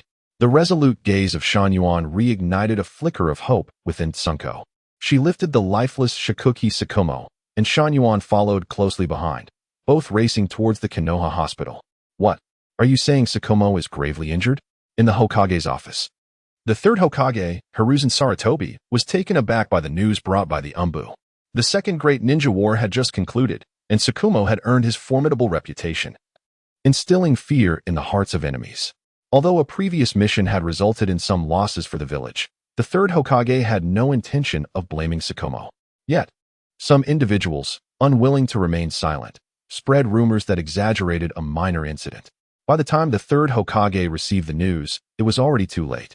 The situation was factual. Issuing a gag order would only draw more attention to it. Initially, the third Hokage intended to wait for the villagers' emotions to stabilize before clarifying the situation. However, he was caught off guard when comrades saved by Tsukumo 3 days prior began to voice their accusations against him. Consequently, the matter spiraled beyond the Hokage's control. Just as he was consumed by concern over the rumors, the Umbu delivered the alarming news of Tsukumo's grave injuries. The third Hokage's fury ignited. He was not the frail elder depicted in the original narrative, but rather a leader at the peak of his powers, exuding an aura that left the reporting Umbu ninja drenched in sweat. What is Tsukumo's condition? Hokage-sama, Shanyuan and Sunko are currently at the Konoha hospital. We must head to the Konoha hospital. Hiruzen suppressed his anger. The life of Tsukumo was paramount. Hokage-sama. How is Tsukumo? Well, Hokage-sama, Lord White Fang has already passed away. What? The third Hokage fell silent. Lord White Fang is not dead. I can save him. Just as everyone hesitated, fearful of inciting the Hokage's wrath. They could afford to wait, but Tsukumo could not. 5 minutes of the 20-minute ice confinement had already elapsed. He needed to restore cardiac function within the remaining 15 minutes. Impossible. Lord White Fang's heart has been pierced. There are no signs of life. His body is already cold. How can you save a corpse? Hokage-sama. I can save Lord White Fang. It's you, Shanyuan. The third Hokage distinctly remembered that 2 months prior, Shanyuan had been studying medical ninjutsu in the library. Little one, do not act recklessly. The third Hokage admonished Shanyuan. I truly can. In the mountains. Yuan's gaze exuded unwavering confidence as he met the third Hokage's eyes without a hint of fear. Can I trust you, Yuan? The confidence reflected in Yama's eyes touched the heart of the third Hokage. Lord Hokage, the medical ninjas in the hospital have confirmed that Lord White Fang has passed away. This is already the worst outcome. Could there be a more dire situation? What do you think, Junko? Yama's words resonated with the third Hokage, whose rational mind reminded him that Yama was merely a child, having studied medical ninjutsu for only 2 months. The third Hokage needed another voice to support Yama. Lord Hokage. I believe in him. Junko spoke without hesitation. While all the medical ninjas claimed her husband was dead, only Yuan asserted he could save him. Yama was her sole hope. Very well. I entrust him to you. Do not let me down. Shikaku is a hero who should not meet such a fate. Yes. Lord Hokage. Lord Hokage, please provide me with a few soldier food pills. My chakra may not suffice to treat Lord White Fang. After receiving the soldier food pills from the third Hokage, Yuan entered the operating room with several nurses. The efficiency of Konoha Hospital was commendable. Once the surgical preparations were in place, with 12 minutes remaining before freezing, Yama had to restore cardiac function within that time frame. Outside the operating room, the third Hokage comforted Kakashi Junko, knowing that everything now depended on Yuan. Standing on a small stool, Yama consumed a soldier food pill, rejuvenating a significant portion of his chakra.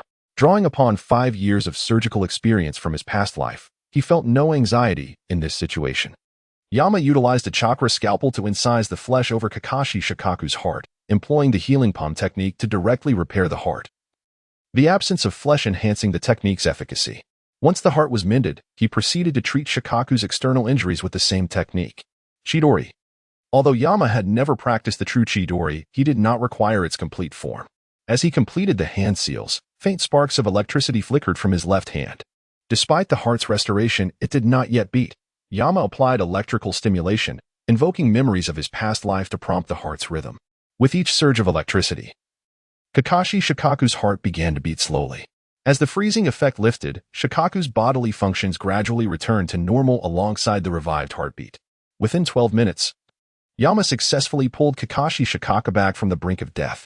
As Yama gazed at Shikaku's steady breathing, a weight lifted from his heart, and as his taut nerves relaxed, darkness enveloped him, causing him to faint. The doors of the operating room swung open, revealing Shikaku being wheeled out by nurses. How is Shikaku? Lord Hokage. Lord White Fang is fine. That young man's medical skills are remarkable. Overcome with joy, Junko wept tears of relief. The third Hokage exhaled in relief upon hearing the news of White Fang's safety. Wait, where is Yuan? While Shikaku was brought out, Yama was nowhere in sight. Today's performance had proven his worth. In the eyes of the third Hokage, Yuan was a medical ninja who rivaled Tsunade. During the Second Great Ninja War, Tsunade succumbed to hemophobia following the tragic deaths of her brother and beloved Kato Dan. She departed from Konoha, accompanied by Dan's niece, leaving the third Hokage in profound sorrow over the loss of such an exceptional medical ninja. However, the remarkable performance of Yamano today has rekindled the third Hokage's hope for the emergence of another Tsunade. That esteemed man has overexerted himself and has fainted. Yamano Yora's display garnered the admiration of the three nurses. Ah, that is reassuring. The third Hokage felt a sense of relief, noting that both Hatake Tsukumo and Yamano Yora were unharmed. Moreover, in an ironic twist of fate, the third Hokage discovered a medical ninja capable of replacing Tsunade. Lord Hokage, is there something amiss? Lord Hokage, just now, an Umbu ninja was killed by Tsukumo at my residence, purely by instinct. Tsunade assumed that the masked ninja's demise was the doing of Hatake Tsukumo. The portrayal of the Umbu in the world of ninjas diverges significantly from that in previous anime. Umbu ninjas generally possess at least the strength of a chunin. Yamano Yoro's ability to eliminate the masked ninja was largely fortuitous. His disguise was so convincing that the masked ninja failed to detect his chakra surgical blade, allowing Yamano to sever his leg's chakra pathways. Furthermore, his peculiar ice-release teleportation technique contributed to the ease with which the masked ninja was dispatched. Is that so? The third Hokage was acutely aware that the Umbu members had not visited the Hatake household. Thus, it could only be attributed to Danzo's route. Tsunade, rest assured. I shall instruct the Umbu to handle this matter. Thank you, Lord Hokage. Tsunade remarked. Please do not trouble yourself with an old man like me. Go and be with Tsukumo. Then, Lord Hokage, I take my leave. Tsunade, deeply concerned for Tsukumo's well-being, hurriedly departed after bidding farewell to the third Hokage. Dispose of the body of the root ninja. Danzo's reach has grown too extensive. Understood. The hidden ninja acknowledged the command, but fell silent thereafter. Danzo, do not let me down. The following morning, the upper echelons of Konoha convened in the Hokage's office. The third Hokage, Sarutobi Hiruzen, along with two advisors, Mito Gaiden and Naruto Koharu, as well as Hokage's aide Shimura Danzo, were present. Danzo, how do you explain Tsukumo's situation? The third Hokage's irritation was evident regarding Danzo's actions. Though he had placed his trust in Danzo and supported the establishment of the independent Umbu route, it did not grant Danzo the liberty to harm the villagers. In his elder years, Sarutobi had indeed become somewhat indecisive, plagued by uncertainty. However, in this prime of his life, he could not permit Danzo to employ underhanded tactics that endangered the village's heroes. Hiruzen, you are too naive. Ninjas are mere tools. Allowing personal emotions to jeopardize missions is inexcusable. Hiruzen, calm down. There is no need for anger. Naruto Koharu interjected, sensing the rising tension. Tsukumo Hatake is unharmed. Is he not? Why the fury? Hiruzen, I believe Danzo acted correctly. Tsukumo's abandonment of his mission was inherently erroneous. Danzo's decision to make this matter public to the villagers was not misguided. Mito Gaiten's words found agreement from Naruto Koharu, leading her to fall silent. Are you suggesting that Tsukumo deserves to die? The third Hokage's anger escalated at the trio's stance. Hiruzen, do not misconstrue my words. I merely believe that Hatake Tsukumo must take responsibility for his failed mission. I do not wish for his demise. The words of Mito Gaiten and eased the third Hokage's expression slightly. Knock. The sound of knocking interrupted the conversation among the group. Come in. Hokage-sama, esteemed advisors. And Danzo-senpai, Hatake Tsukumo greeted as he entered. Tsukumo, have you recovered? Why not rest a bit longer? The third Hokage's concern for Hatake Tsukumo darkened the expressions of the other three. Sarutobi Hiruzen's warm inquiry seemed to slap them in the face. Hokage-sama, there is no need for concern. Yamashiro's medical ninjutsu is exceptional. I am almost fully recovered. Oh, to receive your praise, this young man is quite remarkable. The third Hokage felt a sense of relief at the emergence of such a talented medical ninja in Konoha. Hokage-sama, I have some matters to discuss with you. After awakening last night, Tsukumo learned from Hatake Kuronai that an Umbu ninja had appeared at his home. With his keen intellect, Tsukumo quickly realized that he had been plotted against by Danzo and others. Given his pride, he would likely struggle to cope with the villagers' whispers and his comrades' accusations, potentially leading him to consider suicide, which he indeed attempted. Tsukumo now even suspected that his comrade's capture was orchestrated by Danzo. Naturally, the Umbu ninja was constantly monitoring the Hatake household, ready to intervene at the slightest sign of trouble. If you have something to say, just say it. Hokage-sama, did you dispatch any Umbu ninjas to my home yesterday? The third Hokage subtly glanced at Danzo before replying. No, none of my Umbu were dispatched yesterday. What about Danzo-senpai? Indeed, it was I who sent the Umbu. I feared you might act rashly and take your own life. Danzo did not deny it, as sending an Umbu to monitor was not an unusual matter. Danzo-senpai, your man disregarded protocol and entered my home without permission, and I killed him. Hatake Tsukumo. You are being excessively reckless. How dare you kill an Umbu ninja within the village? Of course, Narashikako was aware of Danzo's actions to monitor Tsukumo, but she never anticipated that he would have the audacity to directly kill an operative of Root. So what if I did? The mask has been torn off. I no longer care about my attitude towards the three of you. Danzo spoke little, directing a punch towards Tsukumo. At that moment, Danzo, without the first Hokage's cells or the Sharingan, was merely a quasi-shadow. He believed Tsukumo would not dare act within the Hokage's office, but he was mistaken. A flash of white light appeared as Tsukumo's chakra-infused short blade, White Fang, emerged, his expression cold and devoid of emotion, akin to gazing upon a corpse. For the first time, Konoha's White Fang revealed his strength within the village. Aside from the third Hokage, no one in the Hokage's office discerned when Tsukumo drew his blade. The hidden Umbu were overwhelmed by Tsukumo's killing intent and could not intervene in time. The blade of White Fang severed Danzo's right hand effortlessly. Tsukumo showed no change in expression after dismembering Danzo, while Midogate, K-In, and Narashikaku behind him wore grave expressions. In their youth, both had been disciples of the second Hokage, fighting alongside him across the land. Years in high positions had somewhat dulled their skills. Yet their vision from those days remained sharp. Even so, both individuals were still awestruck by the formidable power of Tsukumo. Enough. Tsukumo, Danzo. Do you not regard me as the Hokage? Initially, the third Hokage did not intend to intervene when Danzo made his move. He was acutely aware of Danzo's inability to harm Tsukumo. However, what took the third Hokage by surprise was that Tsukumo showed no mercy and decisively severed Danzo's right arm. Hokage-sama, you are the true Hokage of Konoha, not them. Tsukumo Hatake is the White Fang of Konoha, cutting down all obstacles in our path. I may sacrifice myself on the battlefield, but I refuse to perish due to the schemes of my own people. Farewell, Hokage-sama. With that, Tsukumo turned and departed. Rijan. Why did you not stop him? Koharu, it is not that I could not. It is that I would not have succeeded. The thought that Tsukumo possesses such strength renders any intervention futile, replied Rijan. Upon hearing the third Hokage's words, Koharu fell silent. What a remarkable Tsukumo Hatake. What an exceptional White Fang of Konoha. Danzo picked up his severed arm and took his leave as well. Very well, let this matter conclude here. None of you should provoke Tsukumo in the future. I believe he will always remain Konoha's sharpest blade. All right, Rijan, then we shall take our leave. Midogate and Koharu departed side by side. Sighing, the third Hokage lamented, Danzo is my comrade. The only recourse I have is this. My apologies, Tsukumo. He exhaled a heavy breath and lit a cigarette at his window. Unbeknownst to him, everything that transpired in the Hokage's office was beyond the awareness of Yamamoto, who lay unconscious in the Konoha hospital. Yesterday, Yamamoto had miraculously revived the deceased Tsukumo Hatake, and the news had spread throughout the Konoha hospital overnight.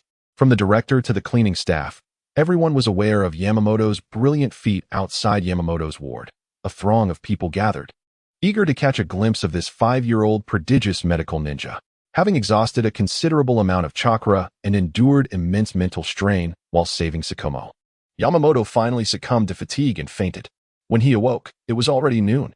Upon seeing her son regain consciousness, Yamamoto's mother, Junko, felt her long-held anxiety dissipate. I'm sorry, mother, for worrying you. Junko shook her head. For a mother, the safety and well-being of her child was of utmost importance. Mother, how long did I sleep? 28 hours. I'm hungry. After sleeping for 28 hours, Yamamoto felt he could consume an entire cow. All right, I shall prepare some food for you. As Junko opened the ward door, the crowd outside morphed into a gaggle of giraffes, all stretching their necks into the room. Quickly, she shut the door and dashed away from the throng. Shortly thereafter, she returned with porridge and a bowl of Ichiraku ramen, endorsed by the 7th Hokage in a past life. Yamamoto first sipped some porridge to warm his stomach, then indulged in the legendary ramen crafted by the Tsutsuki Ichiraku. In the original narrative, whether it was the Nine-Tails assault on the village or the collapse of Konoha, even Pain Shinra Tensei could not disrupt the normal operation of Ichiraku ramen. And whenever Naruto felt downcast, a bowl of ramen would invariably restore his spirited demeanor. In this remarkable ramen shop, the owner of Ichiraku ramen, known for his squinty eyes, embodies the quintessential trope of the two-dimensional world, earning him the playful moniker of Tsutsuki Ichiraku among countless Naruto enthusiasts. To speak candidly, the flavor of Ichiraku ramen is indeed delightful. In a past life, Yamashiro Yama was a true gourmet, having savored numerous authentic delicacies from all corners of the world. Among the myriad of dishes he has tasted, Ichiraka ramen ranks in his top 5. Knock, knock. Outside the hospital room, a number of individuals gathered. Yet none had ever dared to intrude upon the mother and child. It must be someone else at the door. Yamashiro Seiko went to open it, revealing 3 children. Hello. Auntie. We are Yamashiro Yama's classmates. Teacher Yamashiro sent us to express our condolences to Yama. I am Hara Yalan. Hello. Auntie. I am Uchiha Obito. Seiko Auntie. I am Hitaki Kakashi. Are you the children of Junko and SHM?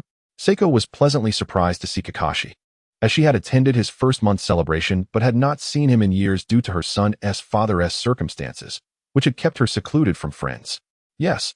Kakashi nodded, and Seiko smiled as she ushered the 3 into the hospital room. Seiko Auntie, my parents wanted me to convey their gratitude to you. Saying this, Kakashi bowed deeply to Seiko. It was Yama who saved your father. There is no need for thanks. How is SHM? He is well. Yesterday, he taught those who plotted against him a lesson in the Hokage's office. Kakashi, a prodigy, was still merely a 4-year-old child, and the near loss of his father had led him to label those individuals as villains. While Kakashi and Seiko engaged in conversation, Obito sprinted directly to the bedside. Arrogant Yamashiro Yama, you truly stole the spotlight this time. To have assisted Lord White Fang. Where did you learn medical ninjutsu? My mother taught me, Yama replied nonchalantly, ignoring Obito's envious gaze. Yama, you are incredible. Teacher Yamashiro even said that your medical ninjutsu rivals Lady Tsunade's. Yalan gazed at Yama with admiration. Arrogant Yamashiro Yama. I will surpass you and Kakashi. Obito declared, jealousy creeping into his voice as he observed Yalan's admiration for Yama. Obito, I believe in you. I will always be watching over you. Yalan encouraged him as always. Yama had no interest in intervening in the trio's complex relationship. As an observer, he savored the unfolding dynamics. Seiko and Kakashi conversed for quite some time, primarily with Seiko asking questions and Kakashi responding. It had been a long while since Yama had seen his mother so joyful. Kakashi, what did you discuss with my mother? Auntie Seiko inquired about your father and mother's well-being. Yama nodded in acknowledgement. Yama, thank you. No need for thanks. We are friends. Both Yama and Kakashi were not particularly loquacious, and after a few exchanges, they fell into silence. Yama, I will be graduating early next year. What? You're graduating? You rascal Kakashi? Indeed, the Ninja Academy is exceedingly dull.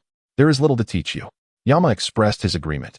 Hey, you 2 rascals, don't ignore me. As they conversed among themselves, Obito interjected, while Yalan smiled at the 3.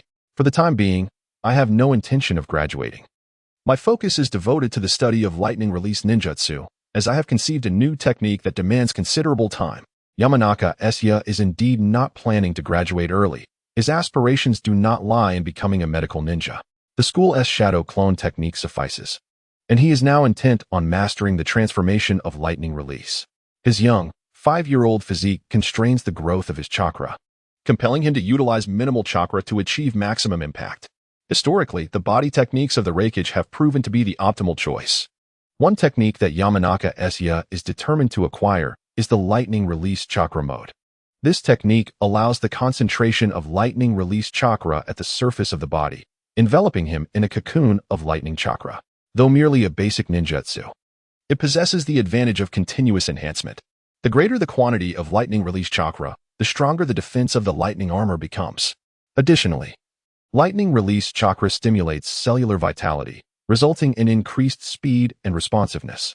The lightning release chakra mode forms the foundation of the Reikage's body techniques, with the 3rd Reikage's Hell Stab and the 4th Reikage's Lightning Release.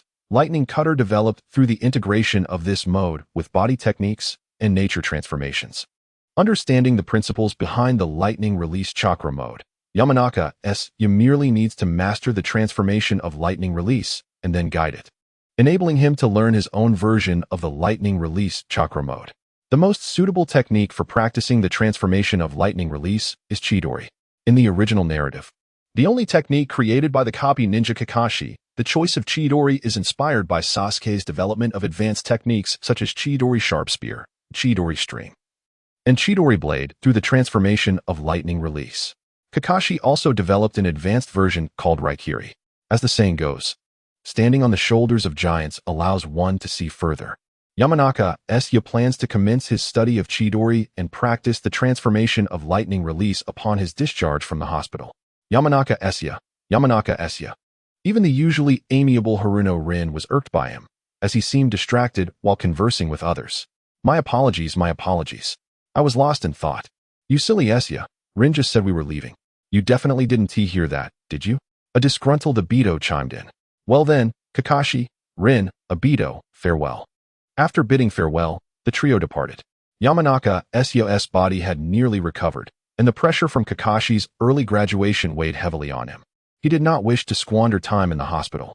After discussing with Yamanaka Jinko, he was discharged. At the age of 5, Yamanaka Akihito commenced his training in lightning release transformation, taking the pivotal first step toward becoming the strongest in the ninja world. Yamanaka Akihito's aptitude for lightning release is considerably inferior to that of water release. Had Chidori been of the water attribute, he would have certainly mastered it much earlier. After practicing in the Konoha forest for several days, Yamanaka Akihito finally managed to unleash Chidori. But the duration of his lightning release chakra coalescing in his palm was too brief, failing to replicate the long-range thrust achieved by Kakashi and Sasuke in the original narrative.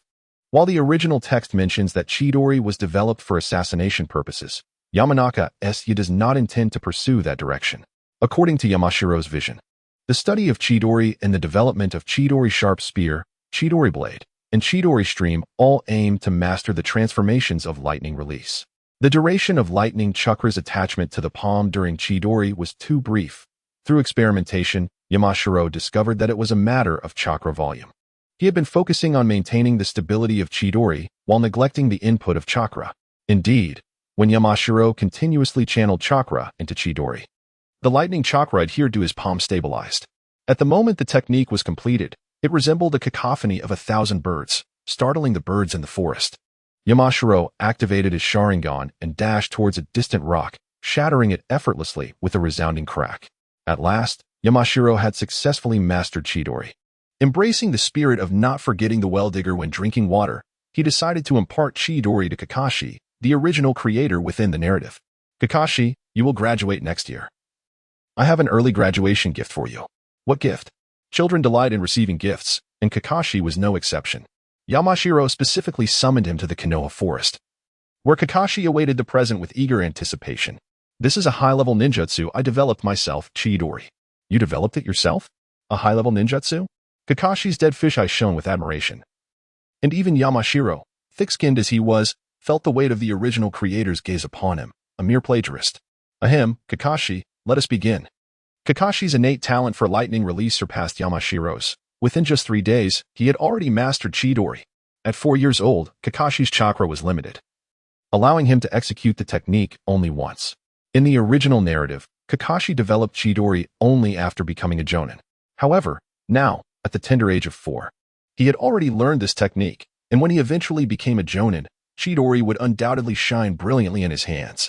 Subsequently, Yamashiro discussed the various extensions and transformations of Chidori from the original work, and with each explanation, Kakashi's eyes sparkled with excitement. Upon returning home, Kakashi engaged in his daily training under the strict supervision of Hatake Tsukumo. After completing his foundational training, Kakashi faced off against his father. The swordsmanship of the Hatake clan was not merely a technique, but a form of ninjutsu that relied on lightning release to stimulate cellular activity, significantly enhancing speed. By infusing lightning release into a short blade forged from chakra-infused metal, the body and sword became one. As usual, Kakashi found himself outmatched, enduring a thorough and one-sided thrashing. Given Tsukumo's strength, no matter how hard Kakashi tried, he could not land a hit. After being kicked away once more, Kakashi rose, refraining from charging directly at Tsukumo. Instead, he began to form hand seals, Chidori. As he completed the technique, he lunged towards Tsukumo. What is this technique? For the first time, Tsukumo's calm demeanor shifted. With his keen perception, he recognized the formidable penetrating power and paralyzing effect of the technique. However, Kakashi's grasp of it was not yet flawless. The rapid thrust pushed Kakashi's dynamic vision to its limits. If his opponent moved, Kakashi would undoubtedly lose sight of him. Capitalizing on this weakness, Tsukumo deftly dodged to the right and seized Kakashi's right hand. Kakashi, what is this technique? This is a newly developed ninjutsu, Chidori, which he claims is an advanced technique. It was a graduation gift from Yamamoto. Yamamoto developed an advanced ninjutsu on his own and imparted it to Kakashi. When did advanced techniques become so inconsequential? Even a genin can receive an advanced technique as a congratulatory gift? Kakashi, refrain from using this technique for now. Why? Kakashi, this technique is incomplete for you. Just now, during your rapid thrust, you were unable to perceive my final movements, weren't you? Kakashi nodded, recalling the earlier moment. Human dynamic vision has its limits. When employing this technique, your eyes cannot keep pace with your speed, making it impossible to detect your opponent's movements. Therefore, it is best to refrain from using this technique until you resolve the issue of dynamic vision. Kakashi acknowledged his father's wisdom with a nod, refraining from protest. What about Yamamoto? He should be reminded as well. There's no need. Yamamoto will find a way to address this issue, but his methods may not suit you. Continue your training. Bring Yamamoto to me tomorrow. I have matters to discuss with him. With that, Hatake Tsukumo retreated to the inner chamber, leaving Kakashi in a state of bewilderment. The following day after school, Yamamoto accompanied Kakashi to the Hatake residence. The two entered the inner chamber directly, where Hatake Tsukumo awaited them. Father, Lord White Fang. Kakashi, please step outside. I have some matters to discuss with Yamamoto. Though reluctant, Kakashi complied with his father's command and exited. Yamamoto, regarding the life-saving grace from last time, as well as your teaching of Chidori to Kakashi, I feel I must express my gratitude. Here are my notes on ninjutsu physiology. I understand you are studying the transformation of lightning chakra. Do you comprehend the principles of ninjutsu? Yamamoto shook his head, prompting Tsukumo to display an expression of realization. He continued, the first step of ninjutsu involves chakra transformation, while the second step entails imbuing it with attributes through hand seals. The lightning transformation you envision involves first assigning attributes and then incorporating transformation. This technique is the lightning chakra model utilized by generations of Reikage and represents a form of ninjutsu physiology. Tsukumo's insights enlightened Yamamoto. As he recognized the flawed direction of his understanding, ninjutsu physiology is distinct from ninjutsu itself, and the lightning chakra model is a subset of ninjutsu physiology. Tsukumo's guidance proved immensely beneficial to Yamamoto, who eagerly delved into Tsukumo's notebook upon returning home. The notebook meticulously detailed the lightning ninjutsu physiology. The Hatake clan specializes in lightning attribute chakra, and Tsukumo's notes opened a new door for Yamamoto. With the insights gleaned from Tsukumo's writings, Yamamoto gained a clearer direction for the further development of Chidori and his own ninjutsu physiology training. The next day, in the Konoha forest, Yamamoto embarked on a new round of training. Time flew by swiftly, and 2 years passed in the blink of an eye. In the 39th year of Konoha, the only 5-year-old Kakashi Hatake applied for early graduation, flawlessly completing the requirements and becoming the youngest genin in Konoha's history. In the esteemed Konoha hospital, the prodigious Yamashiro Yodo has shone brightly, showcasing his unique understanding of medical ninjutsu, particularly excelling in surgical procedures. With his remarkable mental fortitude and profound knowledge of human anatomy, he has conducted surgeries flawlessly for an entire year, having healed no fewer than 100 ninjas from Konoha. His exceptional skills have earned him the respect of everyone at the hospital. Additionally, his mentor, the illustrious Yamaguchi Junichi, has received a promotion, now serving as the deputy director of the Ninja Academy. In the span of 4 decades within Konoha, a mere 6-year-old Kakashi has ascended to the rank of Chunin. In the tranquil Konoha forest, Yamashiro Yodo engages in practice with Hatake Tsukumo. Beyond his duties at the hospital, Yodo has dedicated the remainder of his time to the forest, where over the past 2 years he has mastered the techniques of Chidori, including Chidori Blade and Chidori Sharp Spear, even acquiring a short blade capable of channeling chakra. In terms of body techniques, Yodo has developed his own lightning release chakra mode. Distinct from the Reikage version, Yodo has foregone the inherent defensive qualities of the original lightning release chakra mode, opting instead to enhance his speed and offensive power. The defensive capabilities of the lightning release chakra mode require a substantial continuous input of chakra, a notion that Yodo finds untenable, as he lacks such abundant chakra to squander. Moreover, his ice release possesses elemental characteristics that render physical attacks nearly ineffective. As long as he maintains sufficient chakra, he can sustain this elemental state indefinitely. Within the forest, Yodo activates his lightning release chakra mode, stimulating cellular activity to the point where his speed nearly reaches the limits of dynamic visual perception. In contrast, Tsukumo remains unfazed, effortlessly neutralizing Yodo's attacks regardless of their direction. Uncle Tsukumo, I'm about to begin. Let me witness the advancements you've made this past month. I hope you want to be defeated as swiftly as last time. All right, Uncle Tsukumo, watch closely. Yodo channels chakra into a short blade. Is this the Chidori blade? Tsukumo observes with keen interest. But there's even more. Yodo's chakra begins to circulate throughout his body, morphing his cellular structure into a molecular configuration akin to ice. Non-pure water can conduct electricity, and naturally, the human body can as well. In his previous life, Yodo learned that ice possesses lower conductivity than the human body. However, after elementalizing into ice and utilizing lightning release, he discovered that a body in an ice elemental state transmits lightning chakra with greater ease. The speed of light is the fastest in the universe, with light itself being a form of electromagnetic wave, of which lightning is also a variant. Upon elementalizing into ice, Yodo merges with lightning, inherently acquiring some of its characteristics, significantly enhancing his speed. He dubs this mode the Ice Lightning mode, which consumes a considerable amount of chakra.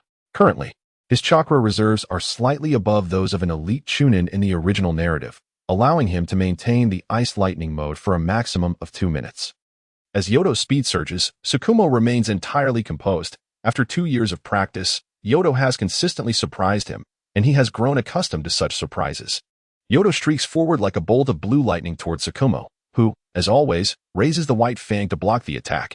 With one strike missed. Yamaguchi Yuan did not retreat.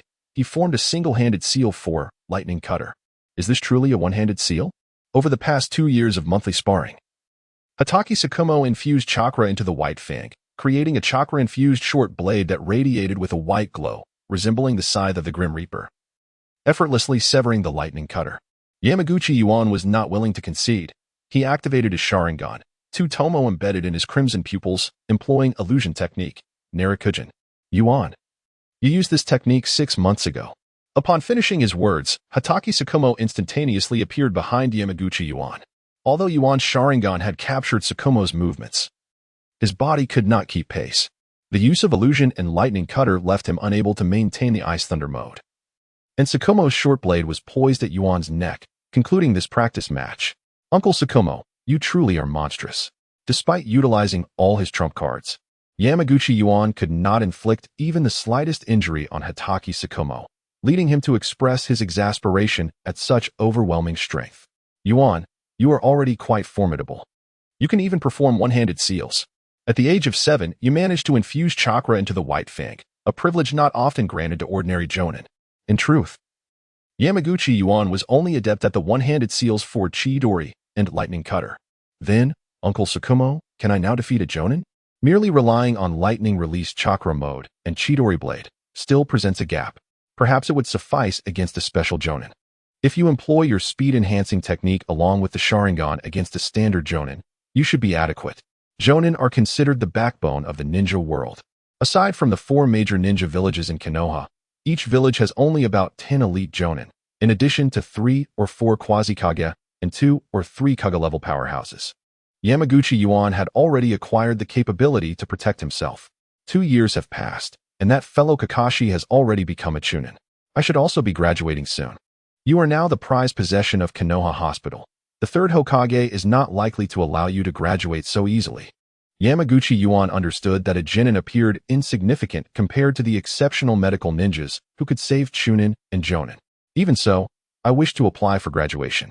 Yuan did not desire to remain a medical ninja for life. He aspired to become the strongest man in the ninja world. Uncle Tsukumo, I will return to the Ninja Academy. All right. Hatake Tsukumo nodded. He had witnessed Yamaguchi Yuan's growth over the past 2 years, and Yuan's application for graduation was within his expectations.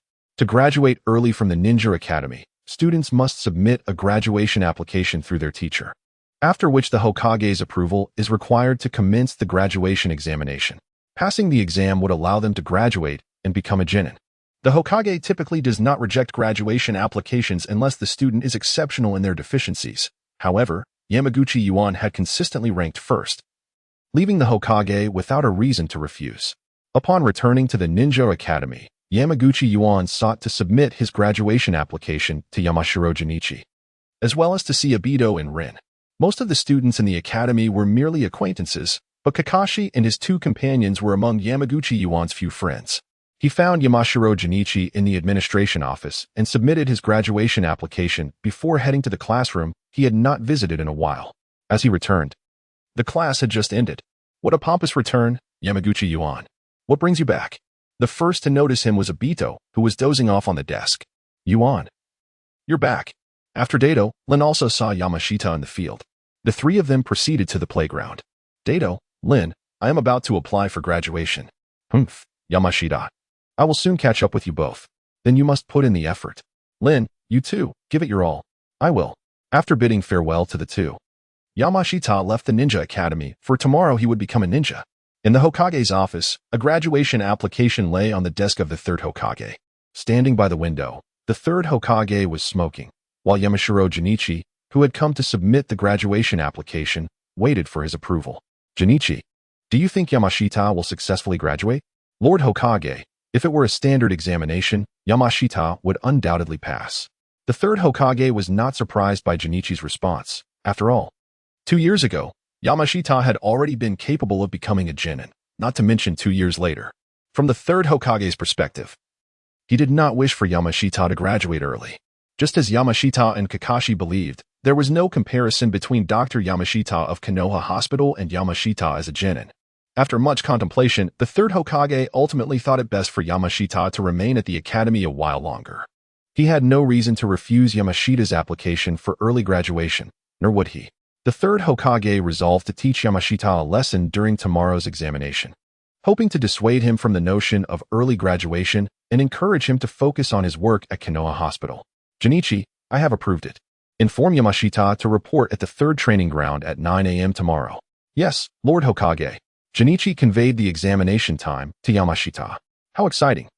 Yamashita was well aware that graduating easily tomorrow was unlikely, yet he held great confidence in himself, convinced that he would not fail. The next day, Yamashita arrived precisely at the third training ground at 9 o'clock. Yamashita, keeping an old man like me waiting is rather impolite. Lord Hokage, it is just now 9 o'clock. I am not late. You arrived early. Haha, Yamashita, it seems you are quite confident. Of course, I do not undertake uncertain surgeries, nor do I engage in uncertain endeavors. Yamashita appeared brimming with confidence. Very well, I shall not make it difficult for you. This is Uchiha Man, a chunin of the Uchiha clan. If you can last 10 minutes without being defeated, you will pass. The third Hokage once again pushed the limits of shamelessness. One was a student of the Ninja Academy, and the other was a chunin of the Uchiha clan. In the world of ninjas, even equal strength in a one-on-one confrontation would necessitate retreat. Let alone the disparity in strength between Yamashita and Uchiha Man Lord Hokage, this does not seem fair. Junichi could not bear to see his student at a disadvantage. It's fine, Teacher Junichi. Haha, since Yamashita does not oppose it, you need not say more. Lord Hokage, let us begin. Yamashita had longed to see how far the Uchiha clan's Sharingan had developed. Yamashita's confident demeanor made the third Hokage somewhat uneasy.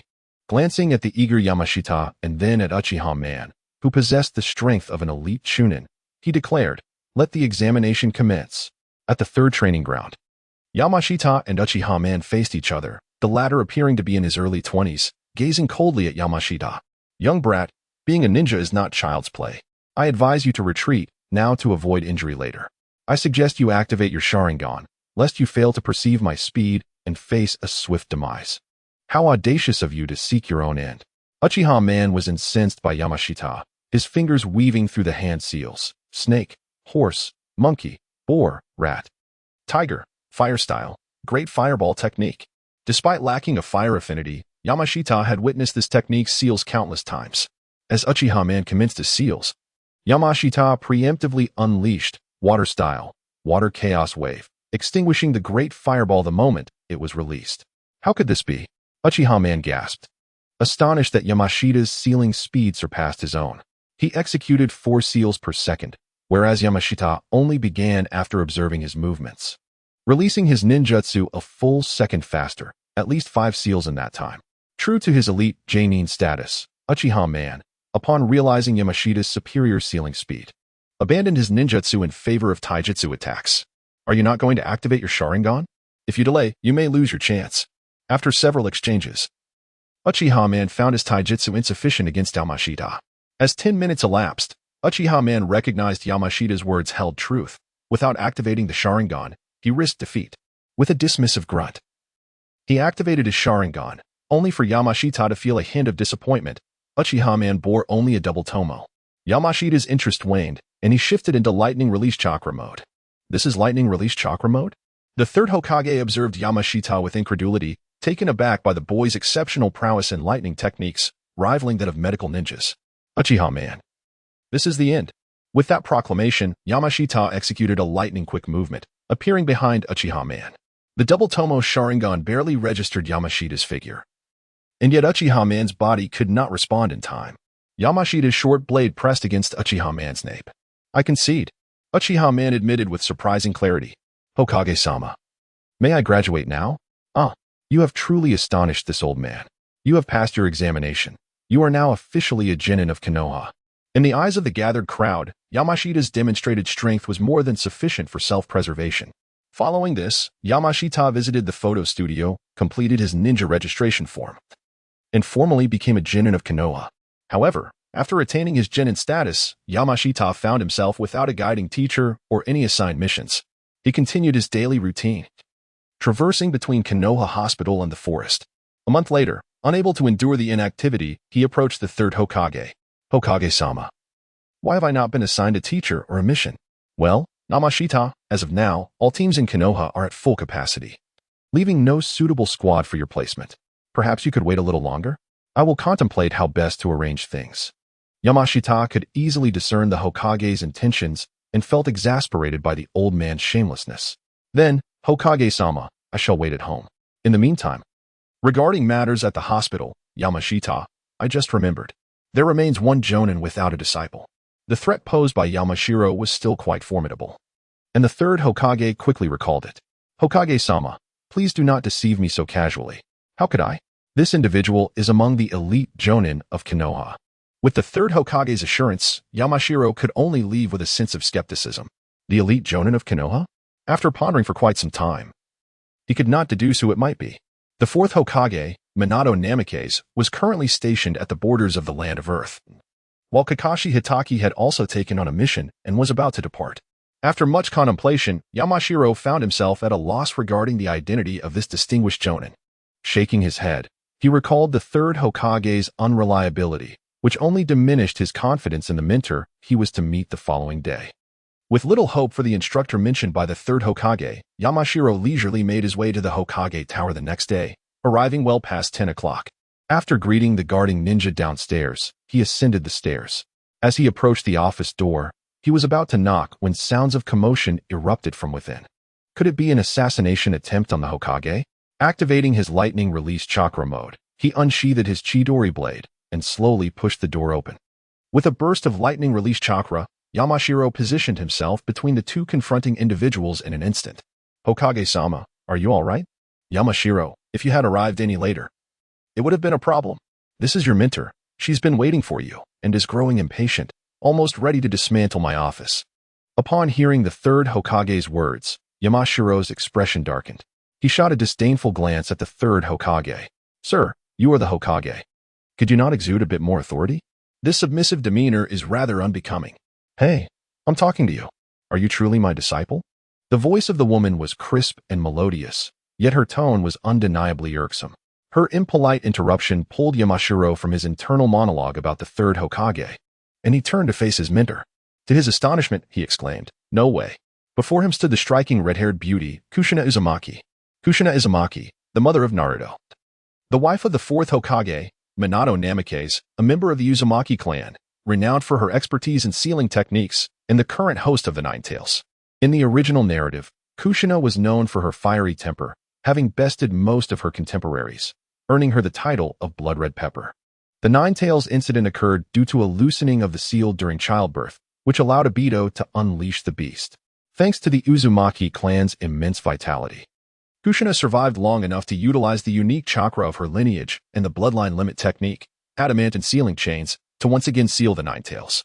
Ultimately, the beast was confined within Naruto, leading to the demise of both parents. When this part of the story was depicted in the anime, Yamashiro was moved to tears, especially by Kushina's tender words to Naruto, her profound maternal love evoking memories of his own lack of maternal affection in his past life. leading him to envision Kushina as his own mother. In this lifetime, while he enjoyed the nurturing care of Yamashiro Seiko, the sight of Kushina once again stirred deep emotions within him. As Yamashiro reflected on his previous life, Kushina was also observing her new disciple.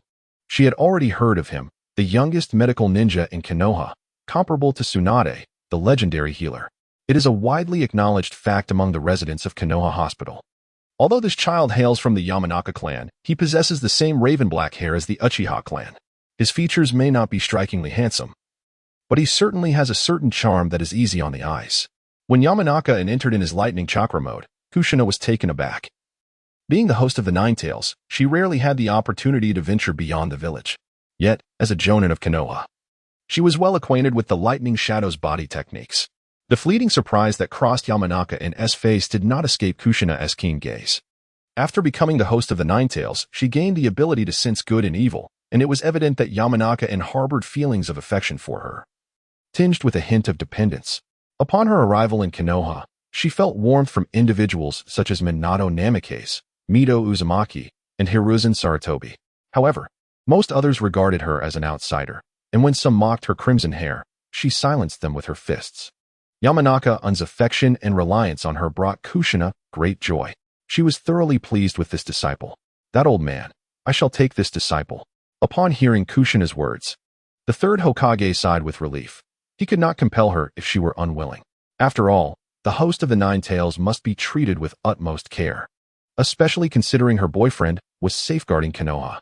Even the thick-skinned third Hokage could not bring himself to impose upon Kushina. Indeed, Yamanaka required a mentor, and the best candidate was undoubtedly Shikamaru Nara. The third Hokage was aware that Shikamaru had frequently instructed Yamanaka over the past 2 years. However, with the recent stirrings from the Sand Village, and Tsunade having departed from Konoha, Orochimaru in the Land of Water, and Jiraiya, that unreliable figure, yet to return from the Land of Rain, 3 years had passed. After much contemplation, the third Hokage could only send Shikamaru on his way. Yamanaka is it? Come with me.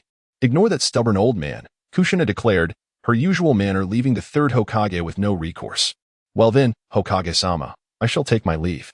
After descending the stairs, Kushina expressed her desire to assess Yamanaka's abilities, to which he could only acquiesce. And the two made their way to the third training ground. Allow me to introduce myself. I am Uzumaki Kushina, jonin of Konoha. I have a fondness for Ichiraka ramen, and I have many dislikes. My aspiration is to become Hokage. I am Yamanaka a jonin of Konoha. I enjoy studying ninjutsu, and my ambition is to become the strongest in the ninja world. What do you dislike? Kushina's inquiry prompted Yamanaka to recall that shameless old man, who had gone to great lengths to keep him at Konoha Hospital. At first, Yamanaka was elated to have Kushina as his mentor, but upon exiting the Hokage's office, he suddenly realized that the third Hokage did not want him to leave the village. Kushina rarely received assignments requiring her to venture outside. And if her mentor could not leave, then a mere genin like Yamanaka certainly could not. I have nothing I dislike. The youth of today are truly dull. Come now, let me see your strength. Attack with all your might. I am quite formidable, Kushina said. Yamanaka nodded, unleashing his lightning chakra mode and drawing a short blade to activate Chidori. Empowered by the lightning chakra, he instantly appeared before Kushina, striking with his blade. Impressive speed. The attack from Yamanchu was effortlessly evaded by Kushina, who swiftly formed a single-handed seal, manifesting the technique known as Chidori. I haven't seen this technique before. Is it of your own invention? A flicker of surprise danced in Kushina's eyes as her left hand became enveloped in a surge of crimson chakra, absorbing Yamanchu's Chidori with sheer force. Indeed, the chakra of the Nine Tails proved formidable, catching Yamanchu off guard as his technique was thwarted in such a manner. Kushina, commanding the Nine Tails chakra, continued to unleash its power, her pupils gradually shifting to a deep red as a crimson tail emerged behind her. Hey, Yamanchu, I'm about to launch my assault. You'd better reveal your trump cards, or you might find yourself in peril. Kushina was not jesting. Clad in the cloak of the tailed beast, her speed and strength were amplified beyond imagination. In the original tale, during the battle at the Valley of the End, Naruto, who was at most a Nin level, could not be perceived by Sasuke with his double Tomo Sharingan, even with the enhancement of the tailed beast cloak. Yamanchu found himself ensnared in a similarly dire predicament, for Kushina was not merely a Nin but an elite one, possessing mastery over the Nine Tails. He was unaware of her whereabouts before being sent flying. Is this all you are capable of, Yamanchu? Kushina's onslaught descended like a tempest, her power and velocity astonishingly overwhelming. With only the lightning-released chakra mode and Chidori blade at his disposal, Yamanchu could do little but endure the barrage. Since it has come to this, Kushina-sensei, I shall not hold back. Yamanchu's chakra surged throughout his body, transitioning into the ice lightning mode. Unable to keep pace with Kushina's speed, he chose to close his eyes. In this state, his reflexes and mobility were significantly enhanced, allowing him to perceive Kushina's location through his exceptional mental acuity. The tailed beast cloak was merely in its initial state, and Yamanchu's ice lightning mode was now capable of matching Kushina's velocity. Fully aware of his slim chances of victory, Yamanchu recognized that his chakra could only sustain the ice lightning mode for a mere 2 minutes, whereas Kushina, being of the Uzumaki clan, possessed chakra reserves far beyond the ordinary, augmented further by the limitless chakra of the Nine Tails. He could only strive to ensure his defeat was not too humiliating within that brief window. Kushina, noticing Yamanchu's ability to keep pace with her, felt an immense sense of pride in her pupil. At merely 7 years of age, he displayed such prowess and had even developed a technique with an offensive capability exceeding the norm. His talent could rival that of her beloved Minato. Yamanchu sensed the massive chakra of the Nine Tails, glowing like a beacon in the darkness. Suddenly, Kushina accelerated. To the ordinary eye, she appeared as a fleeting crimson blur. Her target was the back of Yamanchu, eager to test the limits of his capabilities. Water release, water chaos wave. Yamanchu opened his eyes and unleashed a water release technique aimed at Kushina's position behind him. The technique, a high-level water release, was disregarded by Kushina, who continued her relentless assault. Frozen. The water chaos wave was encased in ice, and Kushina's fist connected with Yamanchu's back, causing his figure to vanish before her in an instant. Spatial time ninjutsu. Kushina is the girlfriend of Minato, intimately familiar with the Flying Thunder God technique. The sudden disappearance of Yamashiro bears an uncanny resemblance to Minato's own technique. Lightning Cutter. From the ice block behind Kushina, Yamashiro swiftly formed hand seals, unleashing the remaining chakra to execute the Lightning Cutter. At the moment the technique took shape, the ice lightning mode was already dispelled. The ice was less than a meter away from Kushina when Yamashiro's Lightning Cutter struck true, piercing through Kushina and transforming her into a wisp of white mist. Shadow Clone. When did this happen? Just when you opened your eyes and let your guard down. You can only rely on your senses to pinpoint my location. Suddenly opening your eyes must mean you're planning your final strike. How could I possibly give you that opportunity? Kushina declared, having shed her tailed beast cloak, as she gazed at the sprawled Yamashiro. Kushina-sensei is so strong. Yamashiro gasped, addressing her. You're not bad yourself. A typical jonin would have been taken down by you long ago. Was that last technique a space-time ninjutsu? No, it was a special ability I discovered in my childhood. Allowing for instant movement on ice blocks infused with my chakra, Yamashiro explained, shaking his head. Ice Release and the Sharingan are Yamashiro's greatest trump cards, currently. Only Yamashiro Kono and Yamashiro Hachi, along with Kakashi, are aware of the Sharingan. Only Kushina knows about the Ice Release, and Kakashi has merely speculated about it. The reason Yamashiro revealed the secret of the Ice Release is twofold. First, Kushina's relentless pressure today, and second, because Kushina will be his mentor henceforth. Rather than risk being detected by Kushina, he opted to be proactive, hoping it would enhance their relationship. Is this the Ice Release of the Mizuki clan? Yamashiro shook his head in uncertainty. Kushina's nature is somewhat simplistic and physically adept. Issues she cannot comprehend are simply cast aside without further thought. Yamashiro. May I call you that? Of course, Kushina-sensei. No need for sensei, just call me sister. Kushina cheerfully interjected, revealing her peculiar habit. Kushina's sister. Yamashiro, eager to forge a closer bond with her, quickly complied. Yamashiro, did you develop that technique on your own? Yes. Chidori, a high-level ninjutsu. Yamashiro did not hold back. Wow, you're truly a genius. Developing ninjutsu at the age of 7. Chidori is merely a foundational technique, enhancing the sharpness of a short blade by channeling chakra into it, known as Chidori Blade. The outward release of chakra is called Chidori Sharp Spear, and the final form infused with lightning nature transformation is Lightning Cutter, a high-level ninjutsu. Yamashiro elaborated on Chidori and its variations to Kushina. Kushina listened, awestruck. Her combat style is straightforward and brute force oriented, relying on speed, physical prowess, and chakra volume. Such intricate ninjutsu has never been within her learning. Yamashiro, Do you excel at ninjutsu? Kushina mused, feeling that if Yamashiro were adept at ninjutsu, she might not be able to teach him. No, my strength lies in ninjutsu and physical techniques. The Thousand Birds technique was developed solely to complement the lightning release chakra mode. Upon hearing Yamano's words, Kushina let out a sigh of relief. Although she lacked proficiency in physical combat techniques, she could still engage and practice with Yamano. Yamano, are you able to stand up now? Yamano nodded. After conversing for half an hour, both his chakra and physical stamina had significantly improved. Well then, dear brother, allow me to treat you to a bowl of Ichiraku ramen. Kushina had a particular fondness for Ichiraku ramen, indulging in a bowl daily. After having tasted it during his time in bed, Yamano too had developed a liking for its exquisite flavor and often visited during his leisure time. Owner, a large bowl of tonkatsu ramen, please. I would like a large seafood ramen. Oh, it's Kushina and Yamano. What brings you both here together? As regular patrons, the owner of Ichiraku was well acquainted with them. Yamano is my disciple. Is that so? Congratulations, Kushina, on acquiring such a fine student. Today's ramen is on me. Thank you so much, owner. Kushina's delight was palpable at the owner's generous offer. After finishing their meal, she escorted Yamano back home and arranged to meet at the training ground the following day. After greeting Yamano's mother, he retreated to his room. Lying in bed, he reflected on his battle with Kushina. It had been the most exhilarating fight he had experienced since arriving in the world of Naruto. The strength of Kakashi was far beyond his own, often leading to swift defeats. In her one-tailed beast cloak state, Kushina's prowess was comparable to that of an elite Genin. And although Yamano could contend with her at full power, defeat was inevitable.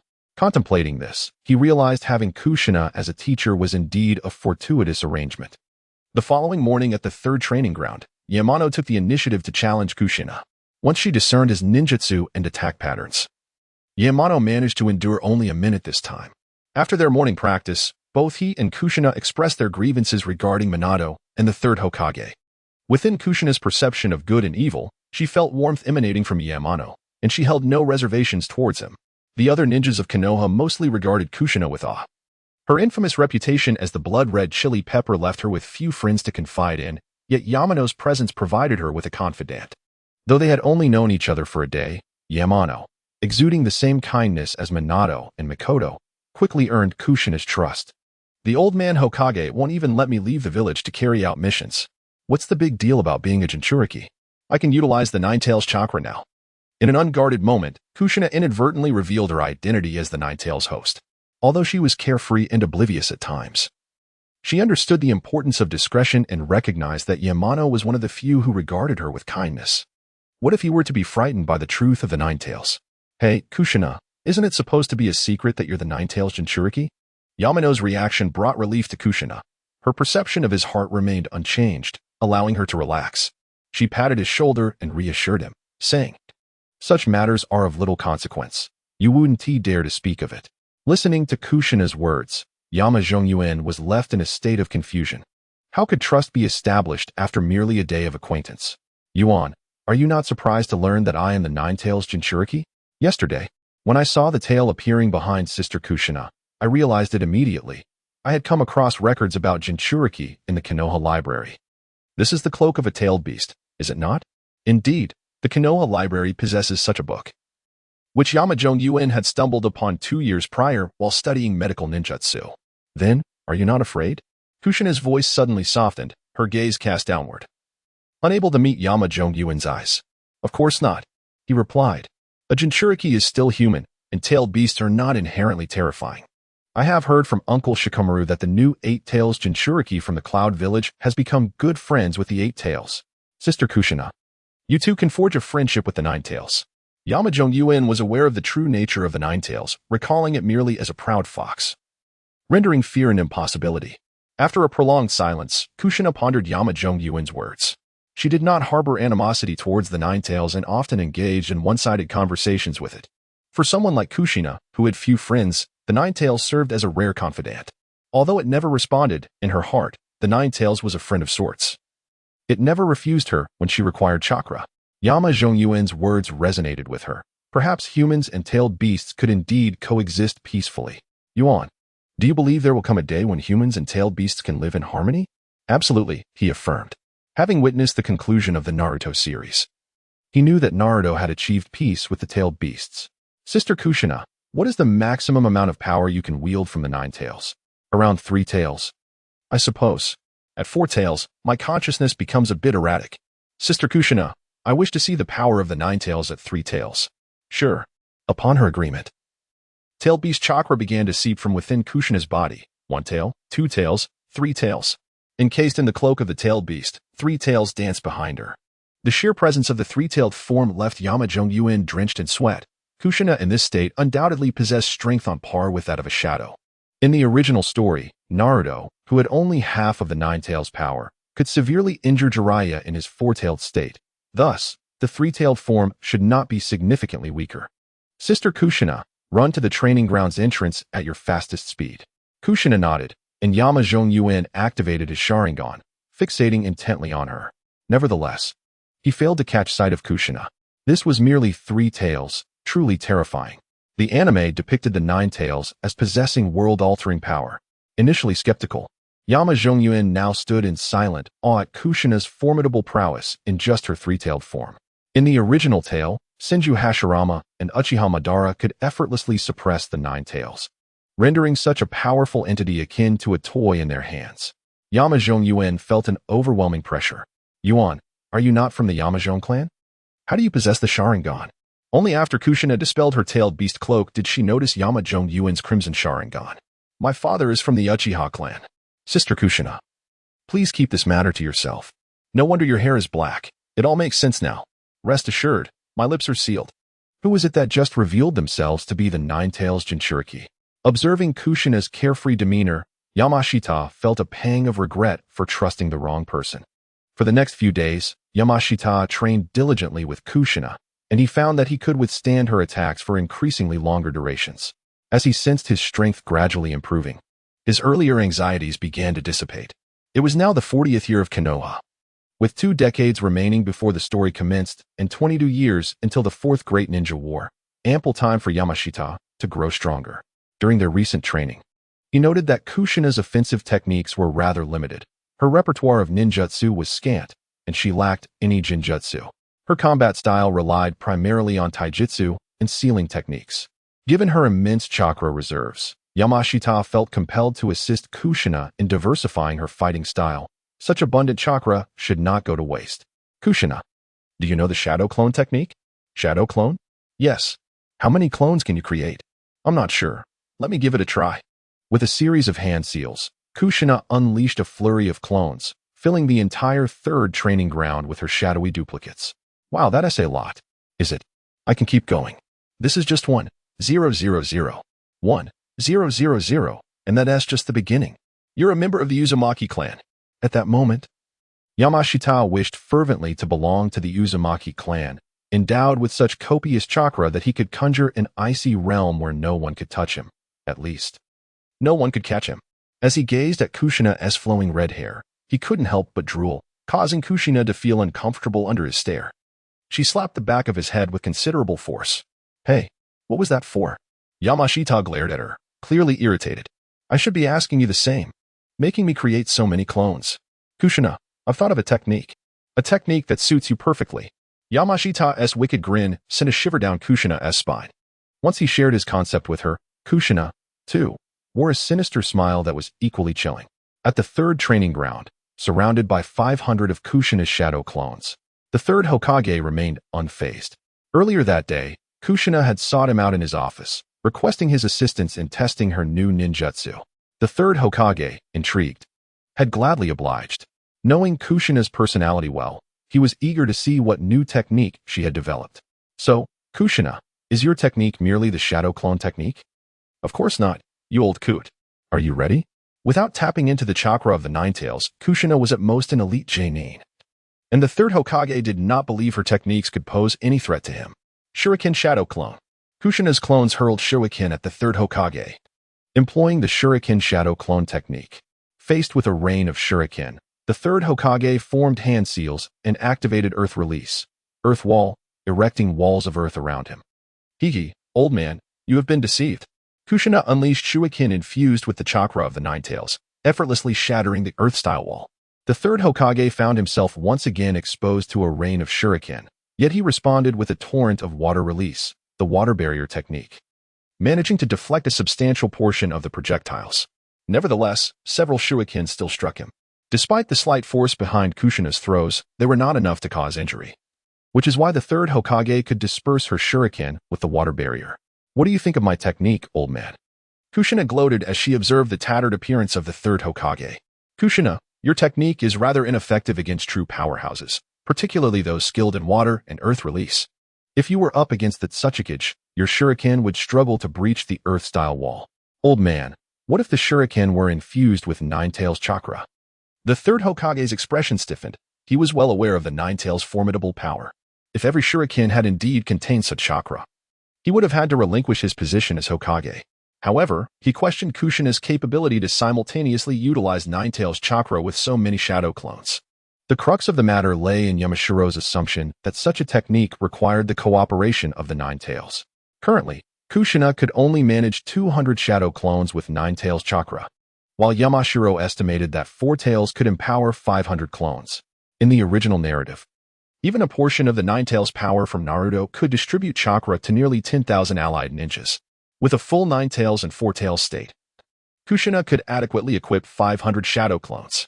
In her Four Tails state, Kushina's strength would be comparable to that of Kakashi Hitaki, yet overcoming him would remain a formidable challenge.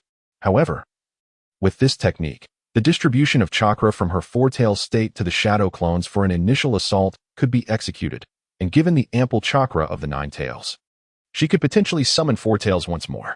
While Kakashi consistently expended chakra to fend off the shuriken, Kushina's reserves could be replenished at will, ensuring her eventual victory.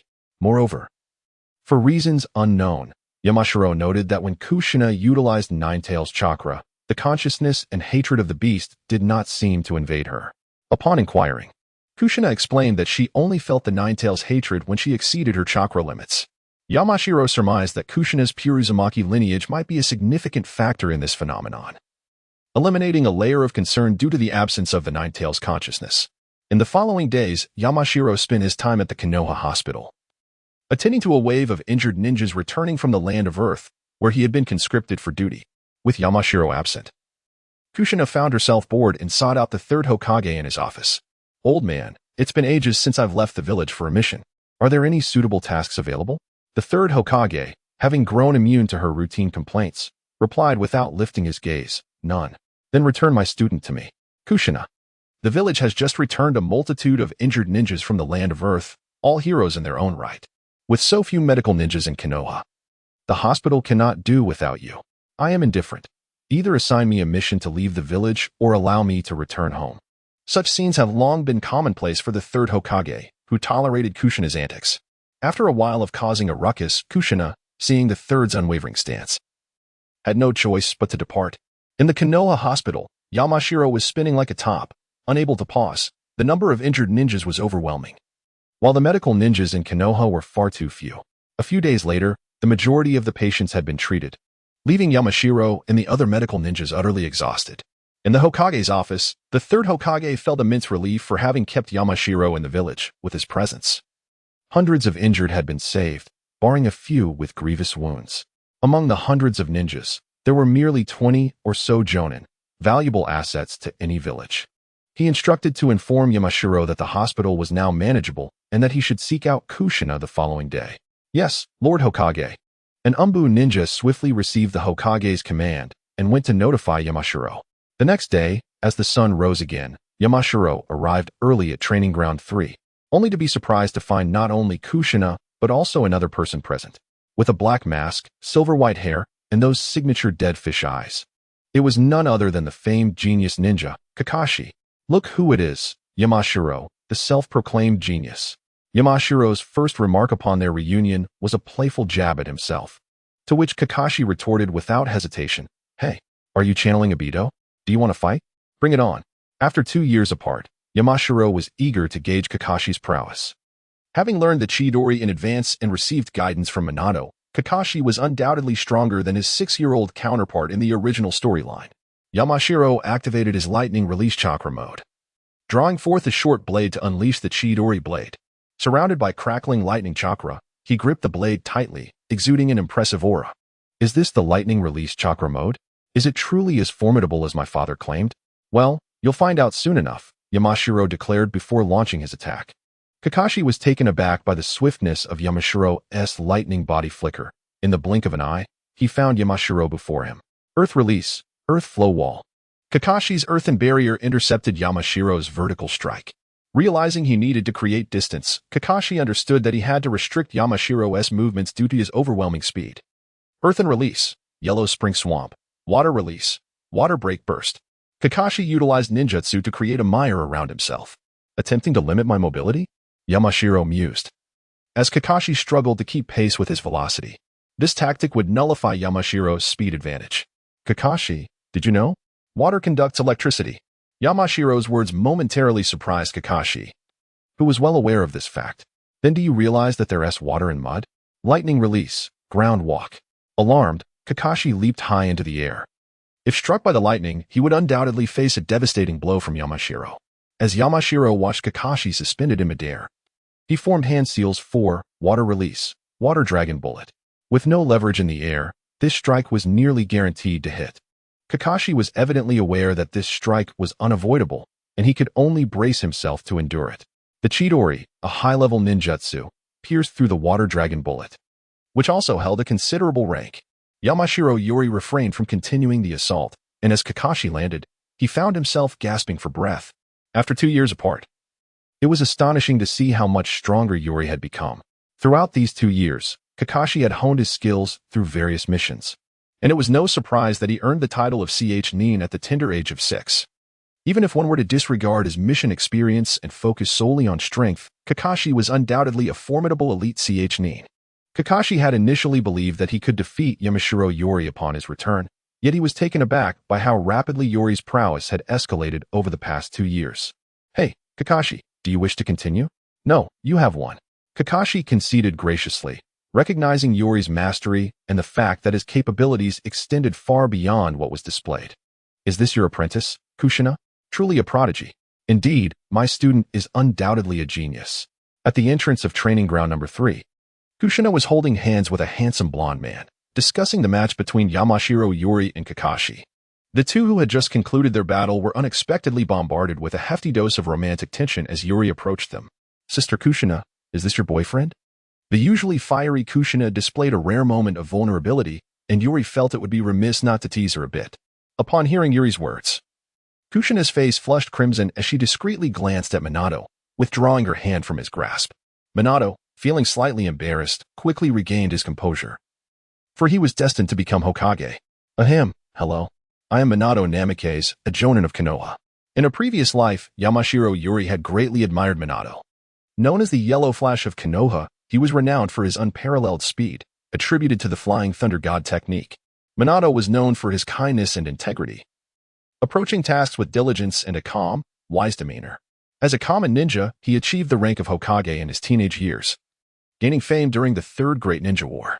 Other villages issued directives stating that any encountering the Yellow Flash of Konoha should immediately abandon their missions and flee, with no penalties imposed. After becoming Hokage, Minato tragically perished during the Nine-Tails attack on the village. Now, Minato appeared to be around 15 or 16, always adorned with a gentle smile that radiated warmth. Hello, Senior Minato. I am Yamashiro Yuri, a genin of Konoha. Yuri, there's no need for such formality. Simply call him brother. Kushina interjected. Upon hearing Kushina's words, a glimmer of interest sparked in Minato's eyes. He was well aware of Kushina's personality, and her endorsement of Yuri signified that she genuinely regarded him as family. Minato's curiosity towards Yuri began to grow, knowing that as the host of the Nine-Tails, Kushina possessed a unique ability to discern good from evil. For someone to gain her approval meant they were sincerely good to her. With this thought, Minato felt that everything else became inconsequential. As long as Yuri treated Kushina with genuine kindness, nothing else mattered. It is often said that those in love experience a significant drop in intelligence, and with just one remark from Kushina, Yuri's standing in Minato's eyes dramatically improved. Brother Minato, there exists an opportunity to bridge the distance with the fourth Hokage, and Yamashiro is not one to let it slip by. With Kushina acting as a facilitator, Yamashiro subtly altered his phrasing. Teacher, is this really appropriate? After all, Yuya and I are classmates from the academy. Kakashi, overhearing Yamashiro refer to his teacher, could not resist interjecting. Well, what does it matter? Yuya is so mature. Unlike you, you little brat. Before Minato could express his opinion, Kushina swiftly confirmed their relationship. Minato could only nod in resignation. When it comes to a girlfriend and a disciple, naturally, the girlfriend takes precedence. After some idle chatter, Yamashiro's chakra was nearly restored, and he was eager to ascertain the true strength of Minato. Brother Minato, I wish to engage in a friendly spar. Minato was momentarily taken aback, glancing at Kushina, who nodded without hesitation, adopting a spectator's demeanor. Very well. Since Kushina has not declined, it seems Yamashiro's prowess should not be underestimated. Thus, Minato acquiesced. Yuya, unleash your full strength. Minato is formidable and worthy of your trust. All right. Yamashiro responded without a moment's hesitation. Motivated by both his trust in Kushina and his admiration for the fourth Hokage from the original narrative. Brother Minato, I am about to make my move. With that, Yamashiro activated his Sharingan, his crimson eyes spinning with two Tomo. The Sharingan? And it's a double Tomo. Isn't Yamashiro from the Yamashiro clan? Minato regarded Yamashiro with a mix of curiosity and skepticism. Without a hint of hesitation, Yamashiro unleashed two consecutive water release, water chaos techniques, towards Minato, who effortlessly evaded the assault. Since the Third Great Ninja War, Minato had been lauded as the fastest ninja in the world, speed being synonymous with his name. Yamashiro, not wasting any time, utilized ice release to freeze the water from water chaos, quickly ensnaring Minato in ice. Yamashiro refrained from entering Ice Thunder mode. It consumed too much chakra. While it could enhance reaction speed and lightning-based attack power, against Minato's extraordinary speed, those advantages would be rendered moot. Yamashiro relied solely on his ice release for spatial movement. Yamashiro can utilize ice release? I am increasingly intrigued by Kushina's disciple, Minato mused. Regarding the Uchiha clan's affinity for fire, a discussion in the comments revealed that some readers believe all Uchihas possess fire attributes. Indeed, the anime suggests that the Uchiha clan inherently wields superior fire control abilities. The protagonist's initial setup included lightning, fire, and water as three attributes. However, during a casual conversation with a friend in Japan before starting the book, he inquired about this topic. The friend, also a Naruto aficionado, clarified that not all members of the Uchiha clan are born with fire attributes. Further, he privately consulted a Naruto expert, who explained that the statement in the manga implies that most Uchihas possess exceptional fire control abilities, but not all. In light of the protagonist's ice release capabilities, the decision was made to omit the fire attribute from the protagonist's abilities, adjusting the lore to state that most of the Uchiha clan possesses fire attributes. Yamashiro formed hand seals for the technique known as Raikiri. Chidori. No, this is a change in nature. Wolfing Watergate observed the distant ninjutsu of Yamazaki, who was no stranger to the technique, Chidori, having seen Kakashi employ it before. The lightning blade in Yamazaki's hand began to transform into Raiden, Lightning Beast Pursuit Fong. Once the technique took shape, Yamazaki utilized the instantaneous movement ability of ice release to appear behind Watergate, unleashing the transformed lightning blade. However, his chakra was nearly depleted. The space-time ninjutsu. Yamazaki's sudden disappearance resembled his flying thunder god, yet Buffing Watergate felt no fluctuation in space. He was inherently sensitive to such disturbances, which was essential for mastering Flying Thunder God. The technique employed by Yamazaki was a variation of Lightning Blade, morphing its appearance into that of a wolf. The Lightning Wolf possessed swift movement characteristics and an innate pursuit ability. Yamazaki was unaware of the advancements Watergate had made with Flying Thunder God, and could only resort to using Lightning Beast Pursuit Fong in conjunction with his ice release to attack Buffing Watergate. With his last remaining chakra, Yamazaki executed Lightning Blade, once more from behind Watergate. The dual assault of Lightning Beast Pursuit Fong and Lightning Blade left Yamazaki curious about how Watergate would respond without a prior mark for Flying Thunder God. His Sharingan remained fixed on Watergate's every movement. You truly excel, Yuan.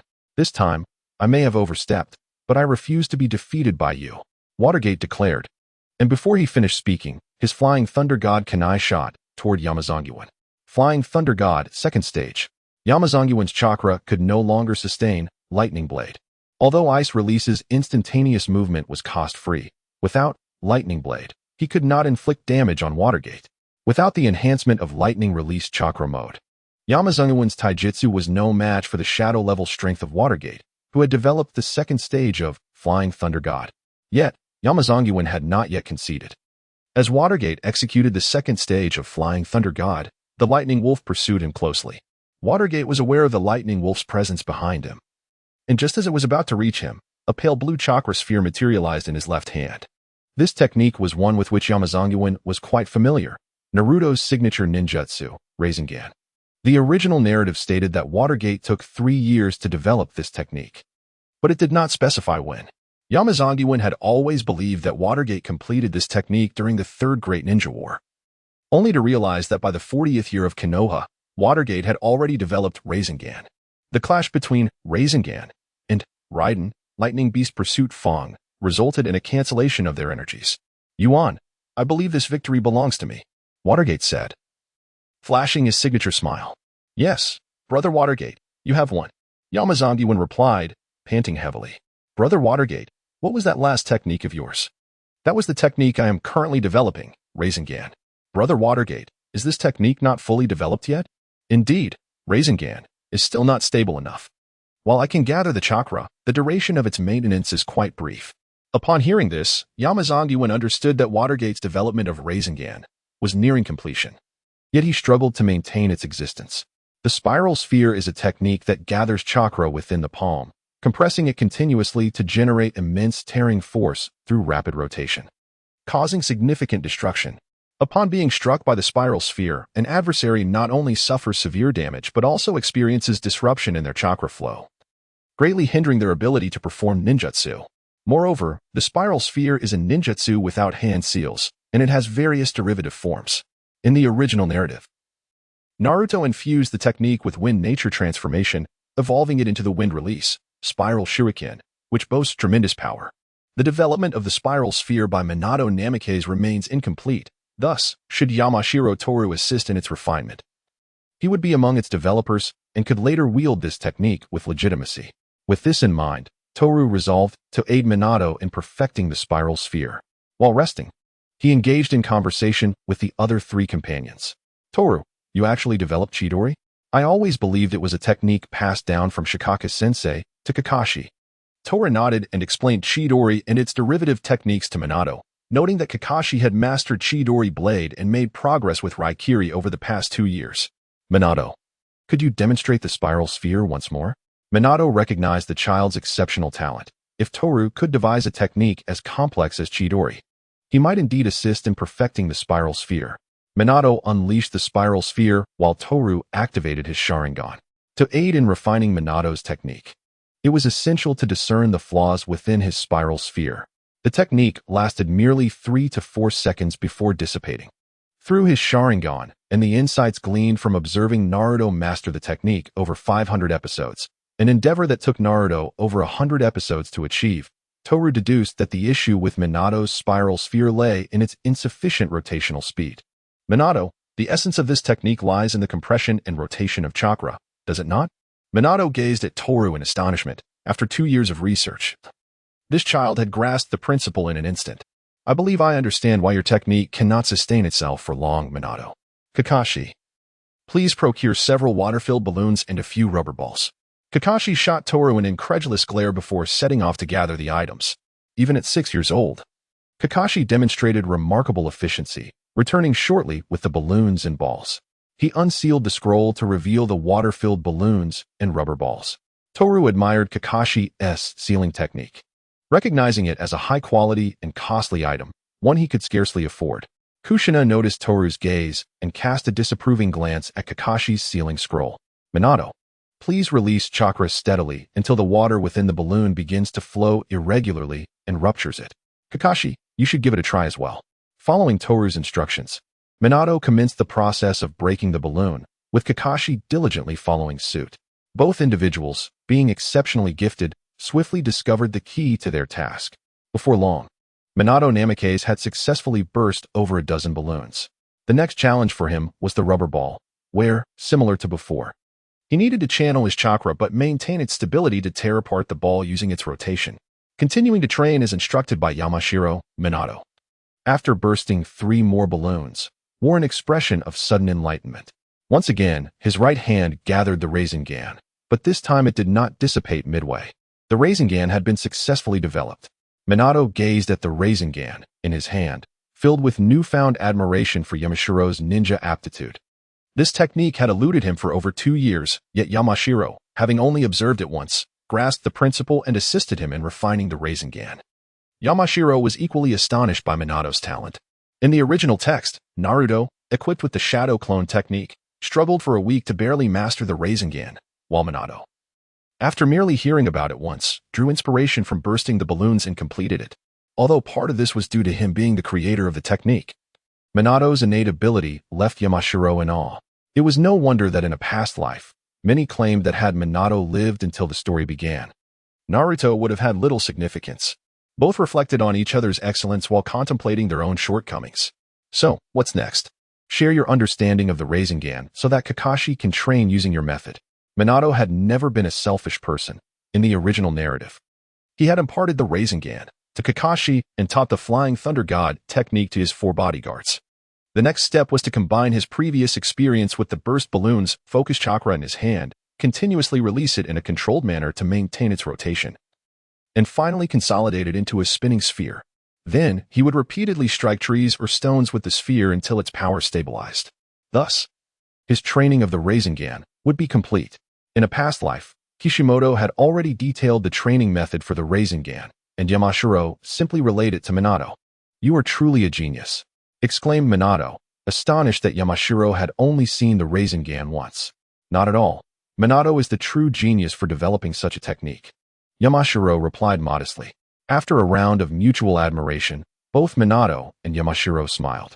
Minato's joy stemmed from the successful development of the Rasengan, while Yamashiro was pleased to be its improver, allowing him to use the Rasengan openly in the future. Yamashiro had long coveted the wind release, Rasen Shuriken, from the original narrative. And although he lacked wind attribute chakra, the Rasengan itself was a formless sphere of chakra that could incorporate any element. If he could not utilize the wind release, Rasen Shuriken, he could develop his own lightning release, Rasen Shuriken, or ice release, Rasen Shuriken. "I am thrilled that I perfected the Rasengan today. Let me treat everyone to barbecue," Minato generously declared, demonstrating more magnanimity than Kushina, who had previously offered only ramen. Yamashiro enjoyed Ichiraka ramen, yet even he could grow weary of it. So he graciously accepted the invitation to dine out today. As Kakashi engaged in casual conversation with Minato Namikaze amidst the mountains, he effortlessly burst a balloon. Upon hearing that Minato intended to treat them to barbecue, Kakashi ceased his training, his face lighting up with anticipation as he gazed at Minato. He collected the remnants of the balloon skins and stored them in a sealing scroll. Meanwhile, Kushina, recalling the envious look that Yamashiro had cast earlier, pondered thoughtfully. The quartet made their way to a barbecue restaurant in Konoha. Upon picking up the menu, Yamashiro realized why even Kakashi wore an expression of eager expectation. The prices were exorbitantly high, with a meal costing nearly the reward for a high-level mission. As a genin who had never undertaken a mission, Yamashiro could only dream of such luxuries. His work at the Konoha hospital was entirely pro bono, and the third Hokage, that cantankerous old man, had never compensated him. The Yamashiro clan was not particularly affluent, and this was Yamashiro's inaugural visit to a barbecue establishment. Though Kushina was a genin, the number of missions she received throughout the year was scant, primarily comprising B-rank tasks, often limited to clearing out thieves within the borders of the Land of Fire, which were hardly lucrative endeavors. Kakashi, on the other hand, frequently accompanied Minato on various missions, earning a fair sum, but as a 6-year-old, any money he acquired naturally went to his parents. Thus, he too found himself rather financially constrained. The barbecue was indeed delectable, comparable to Ichiraka ramen in its own right. Yet the essence of the matter was that it was meat. Observing the speed at which Kushina devoured her meal, Yamashiro could not help but mourn for Minato's wallet. Minato, however, gazed at Kushina with gentle affection, while Yamashiro mentally tuned out these two, as he was there to relish the barbecue and wished to avoid being inundated with romantic gestures. Apart from Kushina, the appetites of the remaining trio were modest. Despite the exquisite flavors, they did not consume an excessive amount. "Little son, am I eating too much?" Kushina mused, feeling somewhat embarrassed as they settled the bill. Recalling her hearty consumption. "Not at all. Kushina, you can eat as much as you desire," Minato reassured her with his signature smile, which alleviated her concerns. Exiting the barbecue restaurant, the four returned to the third training ground, where Minato wished to become more familiar with the Rasengan. And Kakashi was eager to master the technique as well. Yamashiro's daily existence revolved around training, and despite Kushina's reluctance, she had no choice but to accompany them. "Kakashi, pass me a few balloons," Yamashiro requested, keen to learn the Rasengan swiftly. He had heard from a group of injured soldiers returning from the borders of the Land of Earth that the Four Tails Jinchuriki had defected and was currently roaming those territories. Yamashiro's current strength was insufficient, primarily due to his chakra reserves, and time was not on his side. The outbreak of the Third Great Ninja War was set around the year 42 of Konoha. He had merely 2 years to diligently enhance his abilities. Kakashi handed some balloons to Yamashiro, who began to channel chakra into them. While articulating the theory was straightforward, the practical application proved to be quite challenging. After considerable effort, Yamashiro finally managed to burst the first balloon. The key lay in the spinning technique. With the success of the first balloon, subsequent bursts became increasingly effortless. "Yamashiro, let us take a break for a moment," Minato interjected, interrupting Yamashiro's training. "Brother Minato, is there something you need?" Yamashiro inquired. "Yamashiro, I believe the Rasengan is still not perfect. It could be said that it is not yet perfect for you all," Minato remarked. "What does Brother Watergate mean?"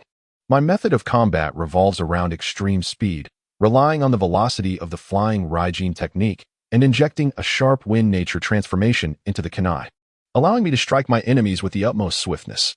The Rasengan suits me well. It requires no hand seals and can be executed instantaneously. However, for you, there remains room for improvement in the power of the Rasengan. Does Brother Watergate suggest incorporating nature transformation into the Rasengan? Indeed. For instance, consider this. Watergate gathers a Rasengan in his left hand while his right hand controls the chakra injected within the Rasengan. Blades resembling shuriken begin to emerge around the Rasengan. Yet they do not last long before exploding. In that fleeting moment of failure, Watergate teleported the Rasengan. A large hole was created in the northwest corner of training ground number 3 by the blast of the Rasengan. This represents my vision for the Rasengan's evolution. Although maintaining its stability proves to be exceedingly challenging. Brother Watergate, you are truly formidable." Yamanaka Ino was astonished by Watergate's talent. The Rasengan had just been developed. Yet he already conceived ideas for subsequent ninjutsu, with the prototype of the spiral shuriken already taking shape. "Brother Watergate, do you plan to continue developing the Rasengan?" Yamanaka Ino inquired. Watergate shook his head and replied that he would not for the time being. He intended to refine the flying Raijin technique of the second Hokage. "For indeed, the flying Raijin is my fundamental method of combat." Just moments ago, Yamanaka Ino found it curious that, given Watergate's talent, he had not yet completed the wind release spiraling shuriken when he saw him infusing the wind nature transformation into the Rasengan. Upon hearing Watergate's explanation, Yamanaka Ino suddenly understood that Watergate had not developed the wind release spiraling shuriken due to the limited time available to him. Considering the complexity of the flying Raijin, it was already quite remarkable that Watergate could develop the 3 stages of the flying Raijin along with other combat techniques before the onset of the Third Great Ninja War. After the war commenced, its intensity far surpassed the previous 2, with the shadow of Uchiha Madara still looming. In the original narrative, Konoha had lost 2 Sannin-level powerhouses, Shikaka Nara and Tsunade. The village's shadow-level combat strength was limited to the 3rd Hokage, Orochimaru, Jiraiya, and Watergate. Konoha, facing 4 opponents with only 1, found itself overwhelmed. During the Third Great Ninja War, Watergate, utilizing the flying Raijin technique, emerged as the strongest in Konoha. Without Watergate's presence, Konoha might have long since surrendered. The war's ferocity left Watergate exhausted, with little time to continue developing the spiral shuriken. Ultimately, this technique remained incomplete. But now Yamanaka Ino has accelerated the development of the Rasengan, allowing Watergate to prioritize the spiral shuriken before continuing his studies on the flying Raijin. "Brother Watergate, I believe you should focus on further developing the Rasengan." Why Ino? "Brother Watergate, what is the essence of wind nature transformation?" Yamanaka Ino did not directly state his reasoning, but countered Watergate's inquiry. "It is slicing. The properties of wind are diverse, but the most commonly utilized property in the ninja world is cutting. For many years, Namikaze Minato has delved into the nature of wind attributes, cultivating a distinctive understanding of their application. Indeed, as I observed earlier, when you employed the altered wind release version of the Rasengan, the chakra within it transformed into a form reminiscent of shurikens. Yamanaka Tohru's words captured Minato's attention. Without the Sharingan, he could not discern the transformation occurring within the Sharingan. Tohru, please continue with your thoughts, Minato urged. As a medical ninja, I can assert that the most detrimental force to the human body, or the one that inflicts the greatest harm, is a sharp blade. With that, Tohru materialized a chakra scalpel and picked up a stone. Between the stone and the knife, under equal force, which poses a greater threat to human safety, Minato fell silent, for Tohru's insights illuminated the potential for the advanced ninjutsu of the Sharingan. One could envision, should this technique be perfected, that upon striking an adversary, countless wind blades would slice through their bodily tissues and cells, an idea both terrifying and powerful. I understand now. I shall temporarily pause my research on the Flying Thunder God technique, dedicating this time to the advancement of the Sharingan, Minato resolved. For the subsequent 2 weeks, Tohru and his companions spent their time at Training Ground 3. Tohru and Kakashi practiced the Sharingan, while Minato focused on the wind-release Sharingan at another corner of the training ground. The typically carefree Kushina busied herself nearby, tinkering with several scrolls. Tohru, come here. Kushina interrupted his training. Without the assistance of Naruto's shadow clone technique, Tohru had yet to complete his Sharingan in the 2 weeks since they began. However, in comparison to Kakashi, his progress had significantly accelerated. Sister Kushina, what is it? He inquired. Here, this is for you. I crafted a few sealing scrolls during my downtime. She replied. Sister Kushina, how did you know I desired sealing scrolls? I noticed you drooling over Kakashi's sealing scrolls, she teased. Humph. If you're envious of such trivial items, it seems you need to learn sealing techniques. After all, your teacher hails from the Uzumaki clan. You should not covet such lowly artifacts. Kushina's words warmed Tohru's heart. Though his teacher was often carefree and had not imparted many ninjutsu techniques, her kindness was undeniable. Tohru resolved to change the fate of the Nine-Tails Knight. As he accepted the sealing scrolls, he began to examine them. Before long, Tohru marveled at the prowess of the Uzumaki sealing techniques. In comparison, Kakashi's scrolls were indeed inferior. After stowing the scrolls away, he returned to his practice of the Sharingan. After another week of diligent training, Tohru finally completed his Sharingan. Simultaneously, at the opposite side of Training Ground 3, Minato's right hand cradled an ever-expanding Sharingan, as shuriken blades began to manifest around it. With the infusion of chakra, the Sharingan commenced its rotation, emitting a piercing sound. Sister Kushina, Kakashi, take cover. Minato's technique has succeeded. In the depths of the mountains, Yamashita's recollection of the original work's spiral shuriken's formidable power lingered. Even a mere prototype had the capacity to severely injure 2 hearts. Who could fathom the extent of the spiral shuriken developed by Minato Namake's? Should calamity befall the innocent, there would be no refuge for lamentation. Kushina, I shall return shortly. Minato, too, recognized the tremendous potential of this technique and resolved to experiment in the forest of death. Brother Minato, take me with you. Yamashita, though apprehensive of the repercussions, was irresistibly drawn to witness the technique's true potency. After a moment's hesitation, Minato consented to bring Yamashita along. Having long established his Flying Thunder God seal in the Forest of Death, Minato transported them there in an instant. Yamashita, I am about to throw it. Wait, Brother Minato. I need to find a large tree. Yamashita searched for the stoutest tree nearby and positioned himself behind it. Once he was securely hidden, Minato hurled the spiral shuriken into the depths of the forest. The sharp sound of the shuriken sliced through the tranquility of the woods, and at the moment of detonation, a tremendous tempest surged forth. Yamashita clung tightly to the tree, activating his Sharingan to fixate on the epicenter of the explosion. Countless chakra-infused wind blades swarmed like locusts, causing leaves, branches, and trunks to gradually vanish. As described in the original narrative, the spiral shuriken was indeed composed of innumerable wind blades. These minuscule blades targeted the cells directly, cleaving through their walls from within. At last, the explosion subsided, revealing a massive crater at the center of the spiral shuriken's explosion. Incredible! Both Yamashita and Minato gasped in astonishment at the gaping chasm before them. How could it be so terrifying? The destruction wrought by Naruto's first use of the spiral shuriken in the original tale paled in comparison. Not only Yamashita, but even the typically composed and wise Minato was left astounded by the sight. Minato felt an immense relief that he had exerted his utmost to launch the spiral shuriken. Brother Minato, was that technique you're doing? Yamashita recalled that in the original work, Naruto had perfected the spiral shuriken only after acquiring Sage Chakra, enabling him to throw it. Yet here was Minato's spiral shuriken, capable of being thrown directly. Indeed, I had actually developed this technique last week, but it couldn't be thrown. Such a perilous technique would surely harm the user if it could not be launched. I infused it with more chakra to maintain its stability, allowing it to travel a distance before detonating. Upon hearing Minato's explanation, Yamashita experienced a moment of clarity. Naruto's ability to make the spiral shuriken fly must have stemmed from a similar principle. The addition of Sage Chakra ensured its stability and significantly enhanced its power. Remarkably, Minato had managed to throw the spiral shuriken without the aid of Sage Chakra. Yamashita. Doesn't the technique's method of attack bear a resemblance to the poison of the Sand Shinobi?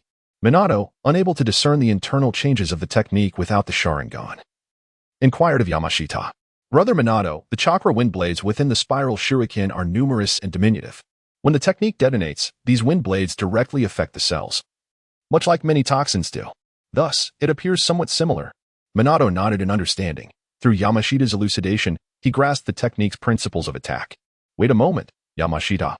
Why did you refer to spiral vortex flash, second style, as the spiral shuriken? Although the technique indeed resembles a shuriken, Yamanaka Tohru could not help but express his exasperation regarding Minato's naming abilities and casually inquired, who named the technique? Sharingan. It was my mentor, Jiraiya. Originally, Sharingan was named Spiral Vortex Flash, first style, but my teacher insisted I change it, Minato replied.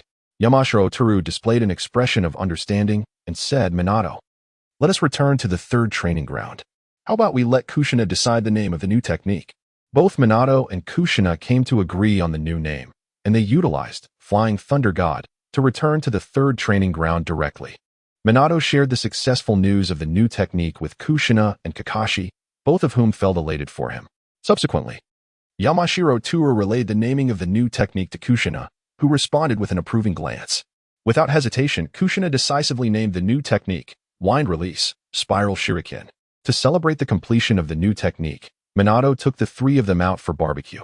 In the Hokage's office, the third Hokage gazed anxiously at the massive crater in the Death Forest.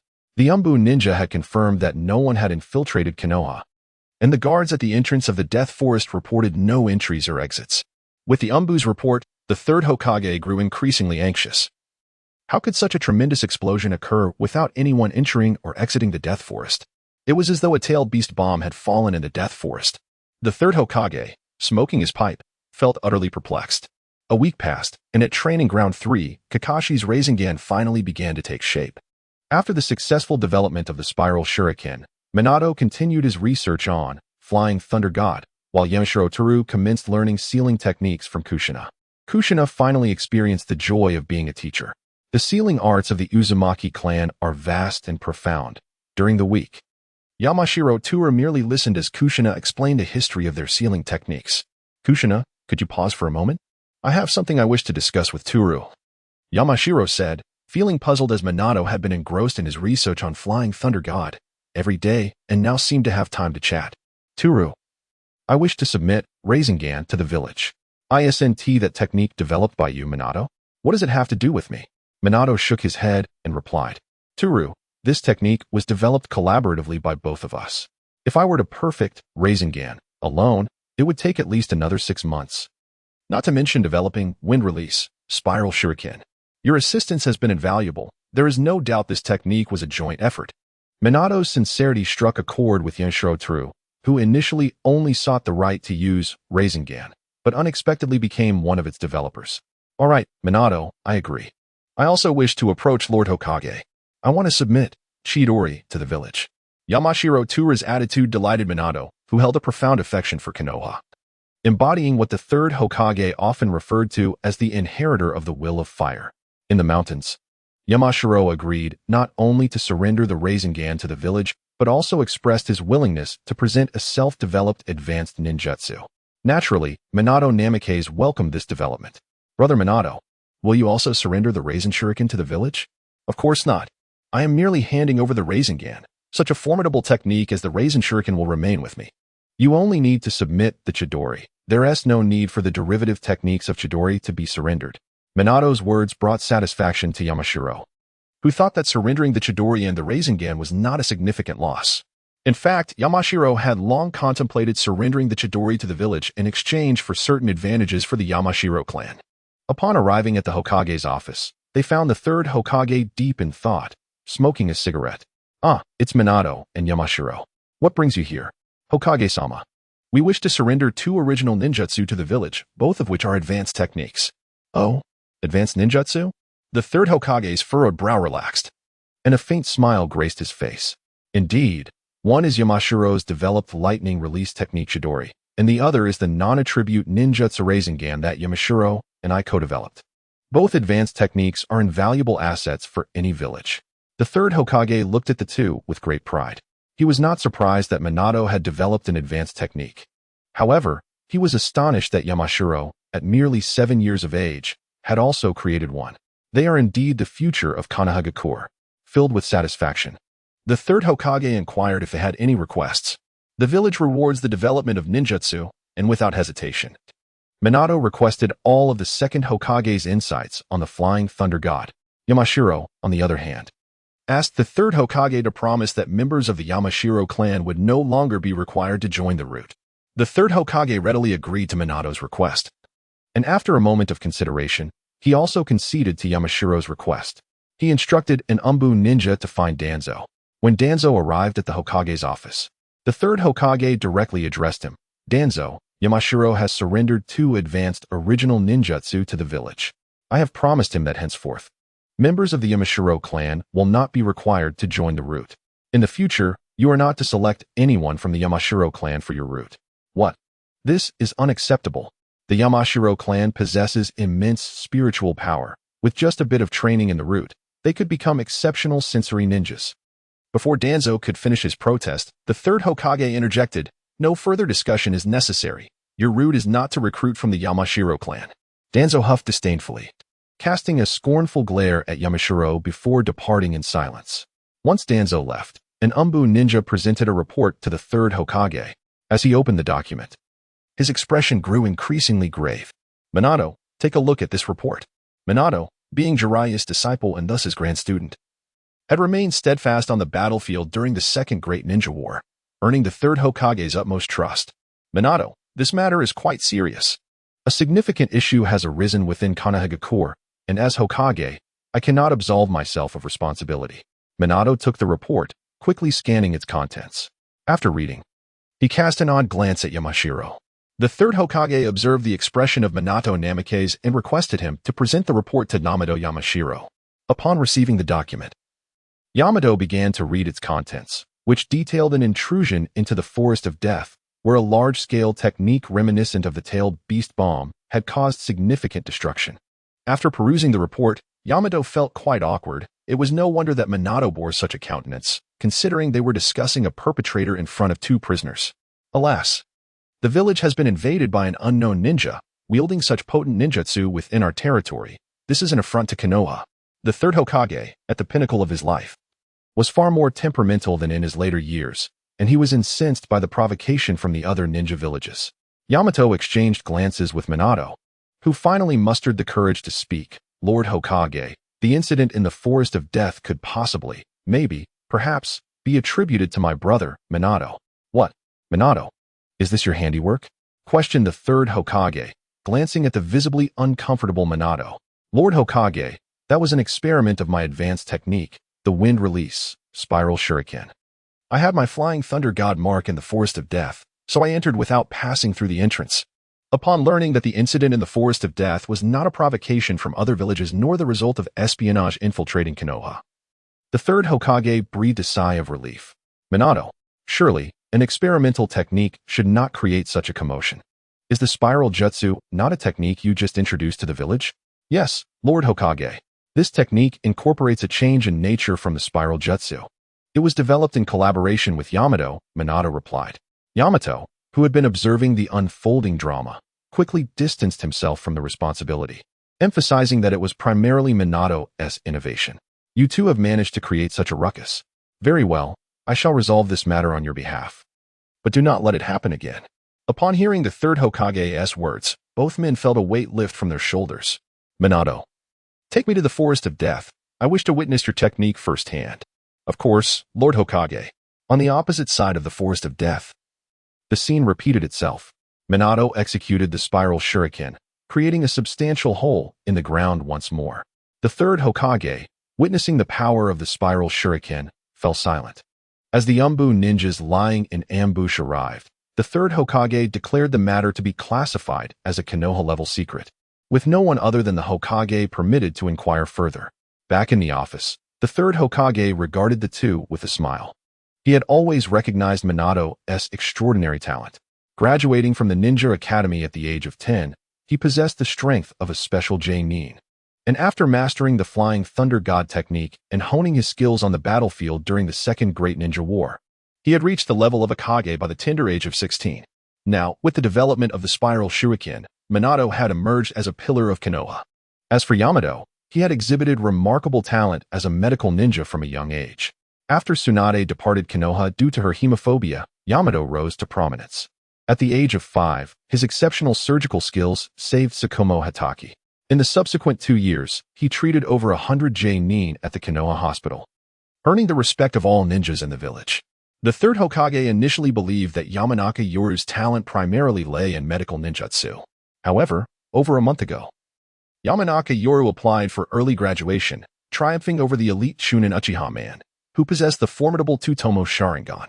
The third Hokage held great hopes for Yamanaka Yoru's future.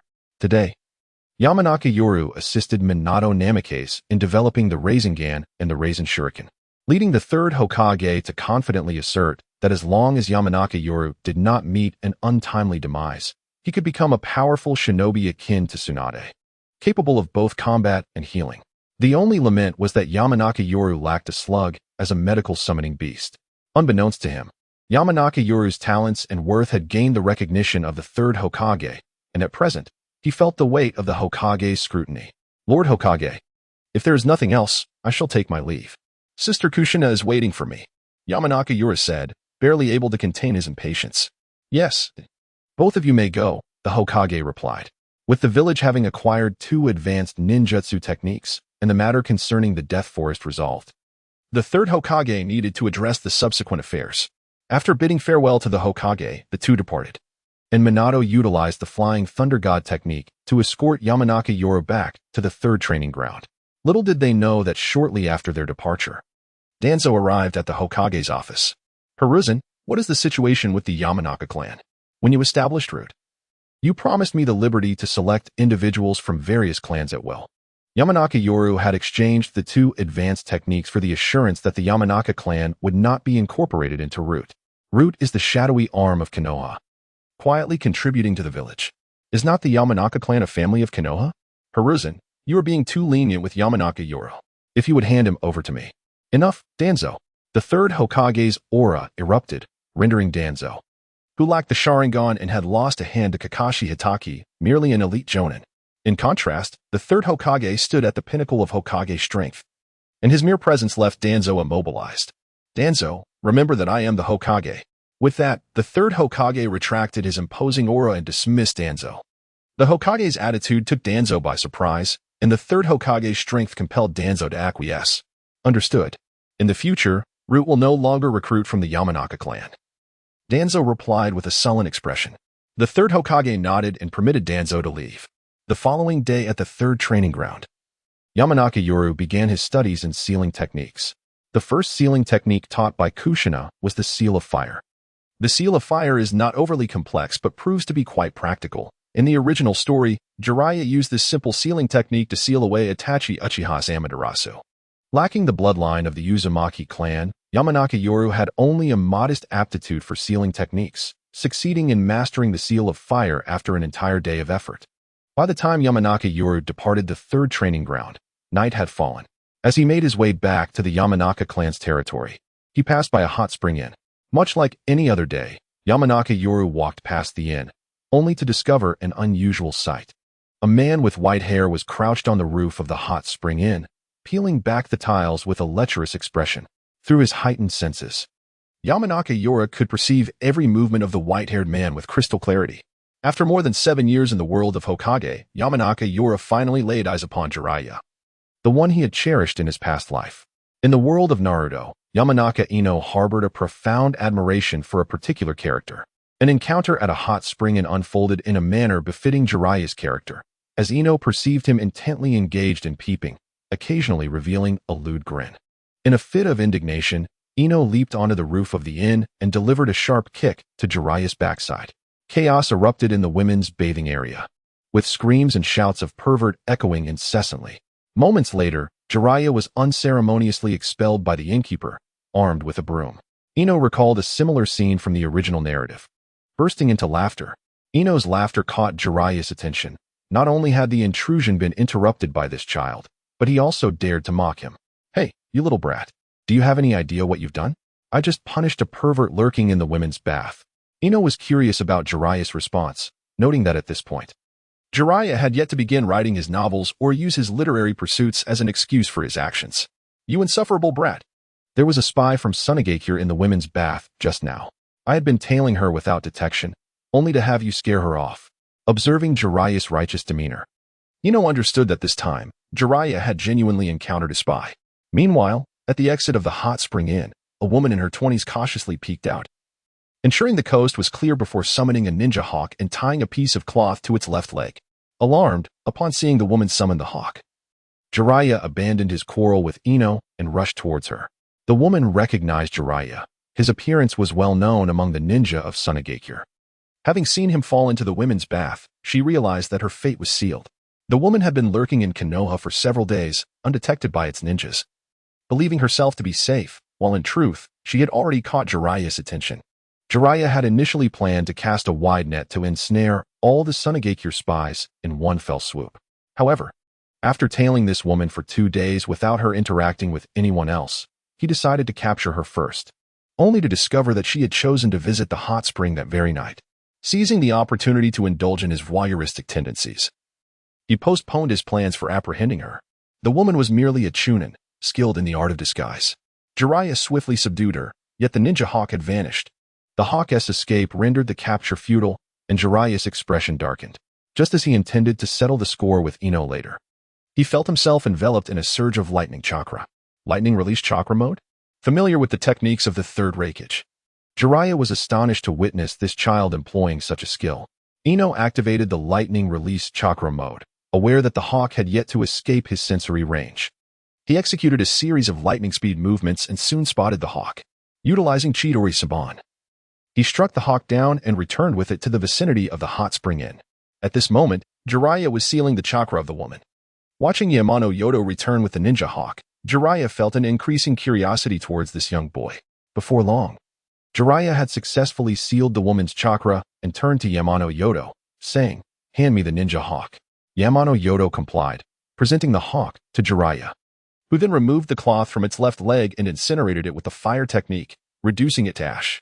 Upon opening the cloth, Jiraiya discovered it mostly contained records of the Konoha hospital, with Yamano Yodo's name mentioned multiple times, indicating that the 7-year-old boy possessed medical skills rivaling those of Tsunade. The sand village, situated deep within the desert, had long been envious of Konoha's resources, particularly its medical facilities. Jiraiya was not surprised by this, however.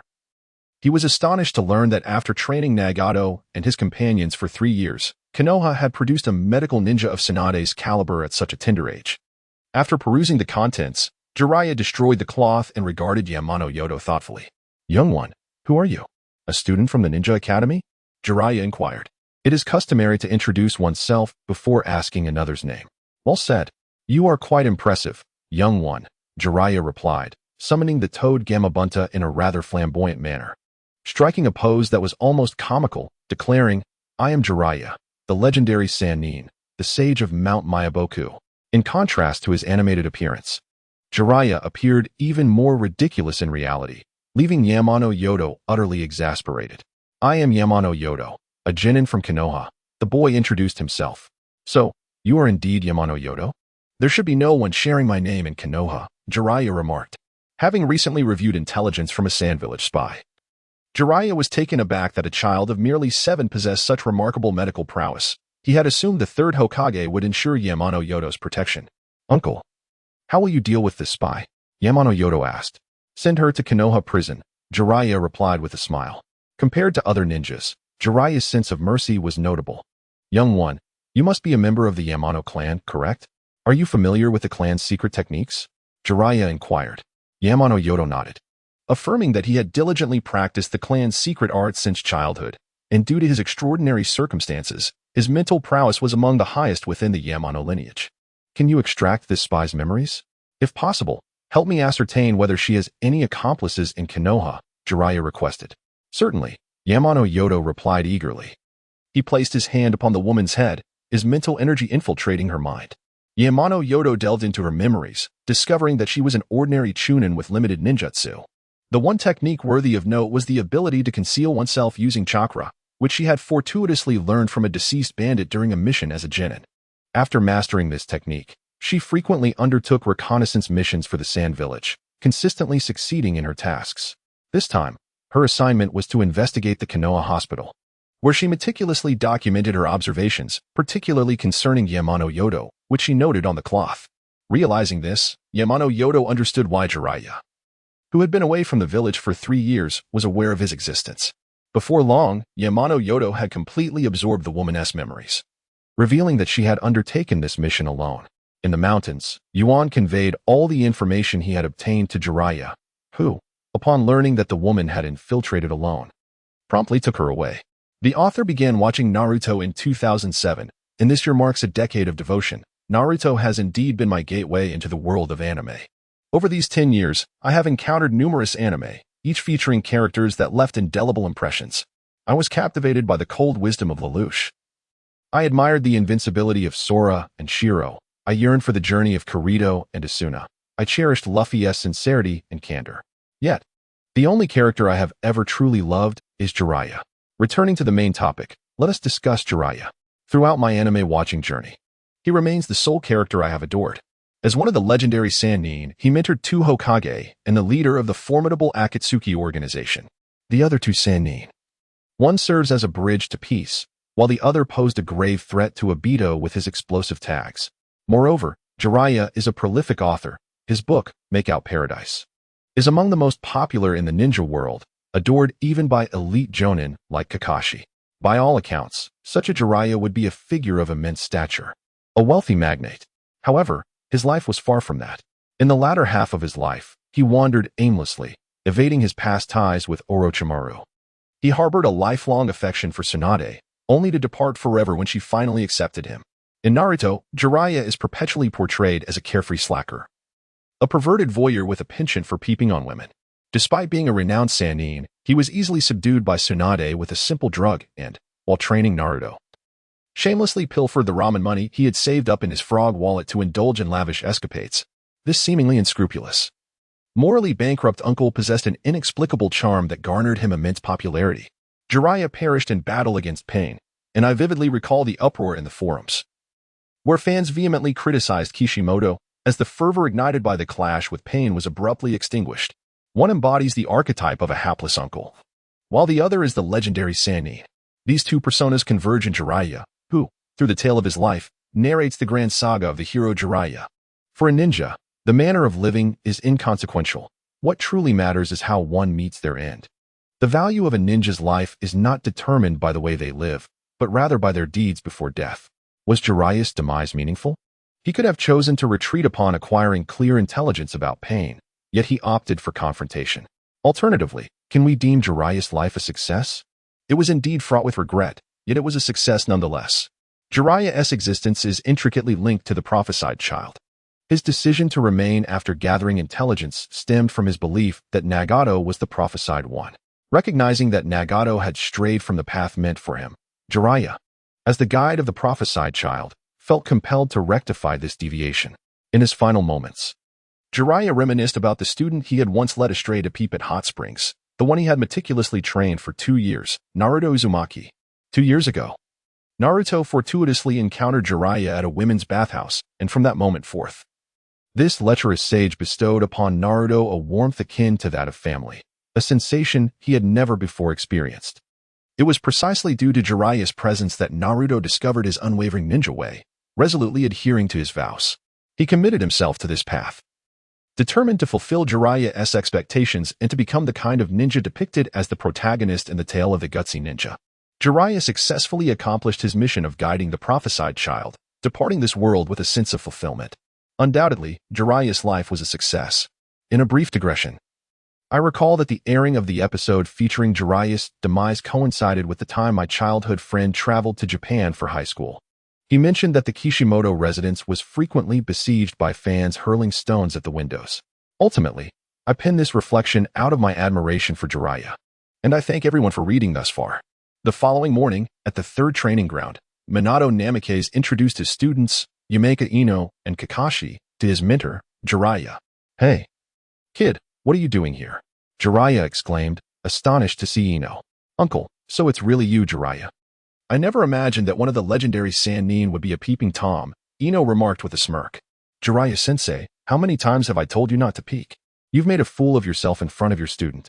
Kushina scolded, her expression one of disdain. "Student? Whose disciple is this brat?" Jiraiya retorted, his skin thick as a wall, choosing to ignore the jibes from Kushina and Ino. "She is Kushina, and for heaven's sake, please refrain from peeping," Minato reminded Jiraiya, having warned him numerous times.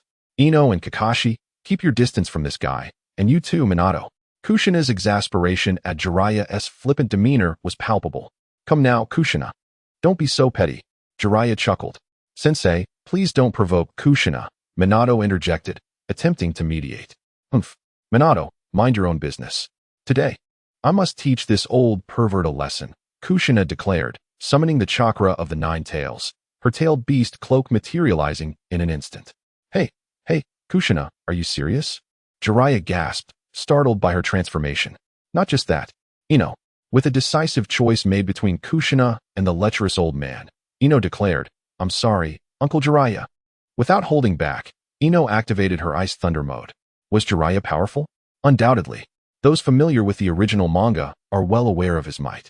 His statistics read, Ninjutsu 10, Taijutsu 9, Jinjutsu 6, Wisdom 9, Strength 9, Speed 9, Precision 10, Seals 9, totaling 71. Aside from his Jinjutsu, Jiraiya's data is nothing short of magnificent, ranking alongside Uchiha Itachi in the Book of Legends. In terms of combat prowess, Jiraiya, in Sage mode, was able to engage 3 of Pain's paths to a standstill.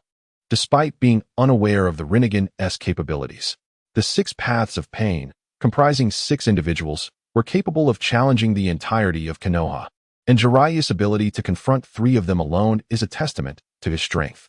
In Ino's perspective, Pain's 6 paths represented the last vestige of humanity within the realm of shinobi, as the subsequent figures, Obito Uchiha, Madara Uchiha, and Kagaya Otsutsuki had transcended into the realm of the divine. In summary, Jiraiya's prowess among ninjas categorically positions him within the top 5. Confronted by such a formidable adversary, even if he has not yet reached the pinnacle of his life, there is no room for complacency on Yamashiro's part. Observing Kushina and Yamashiro's serious demeanor, Jiraiya too adopted a grave expression. Kushina's 3-tailed state possesses the strength of a shadow, while Yamashiro, at a cursory glance, exhibits the combat capabilities of an elite genin. A misstep could lead to his downfall. "Uncle Jiraiya, it's time to engage."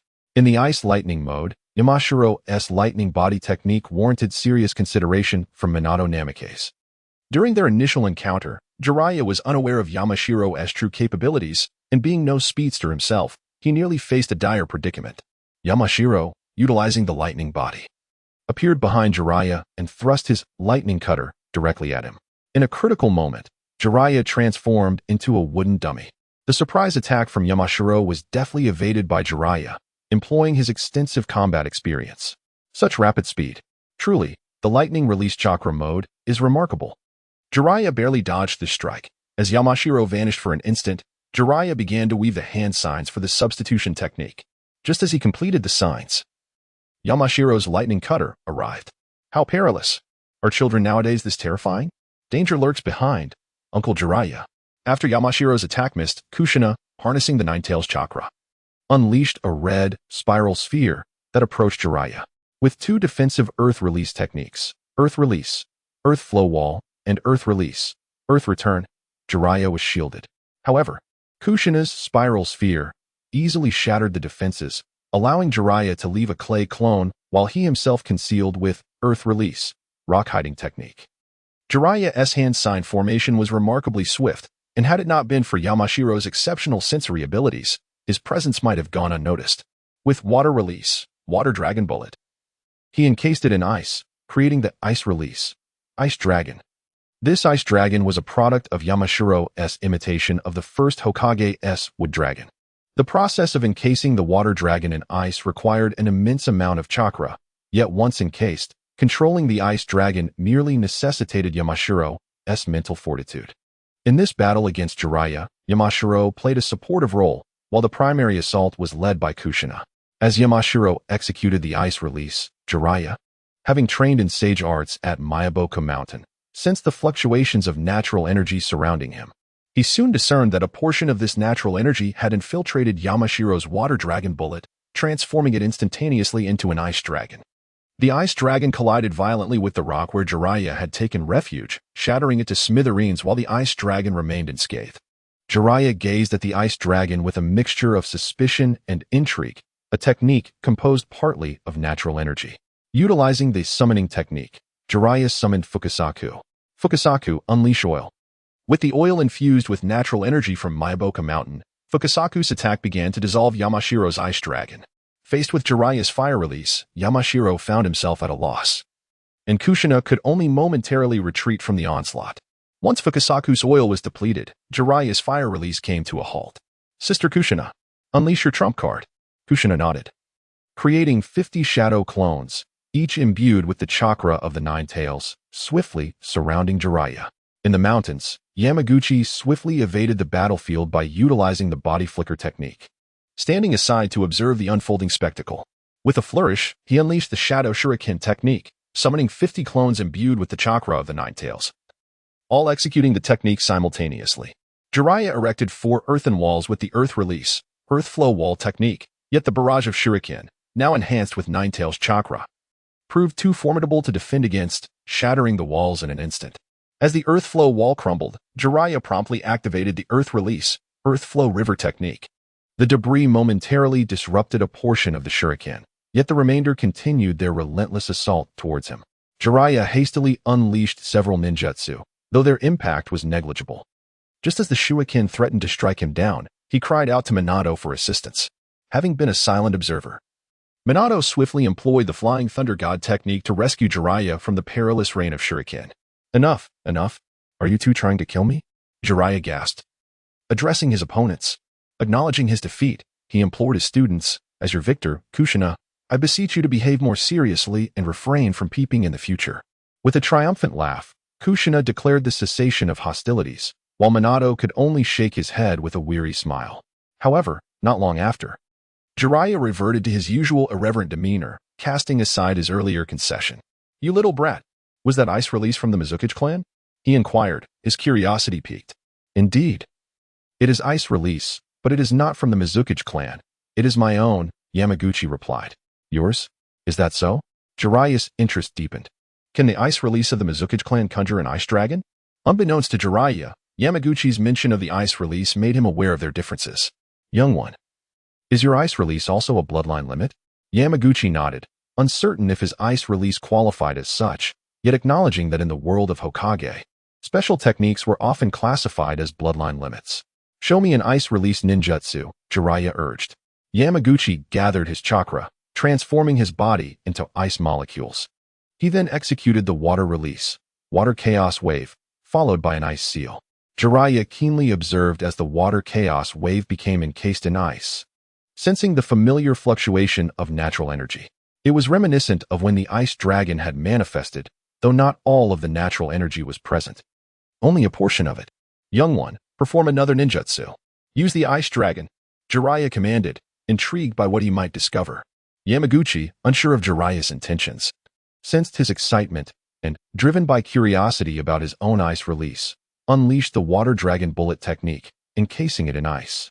At that moment, Jiraiya finally discerned that the fusion of wind and water elements from the natural energy, aided by Yamaguchi's chakra, resulted in the formation of ice. This revelation indicated that the condensation of the ice dragon had utilized a significant amount of natural energy. Jiraiya's gaze toward Yamaguchi shifted. Filled with newfound respect, this was indeed the essence of natural energy. He, who is diligently practicing the sage mode, possesses a profound understanding of the characteristics of natural energy. Natural energy is an intrinsic force that circulates within this world, independent of chakra. It possesses a formidable absorptive quality.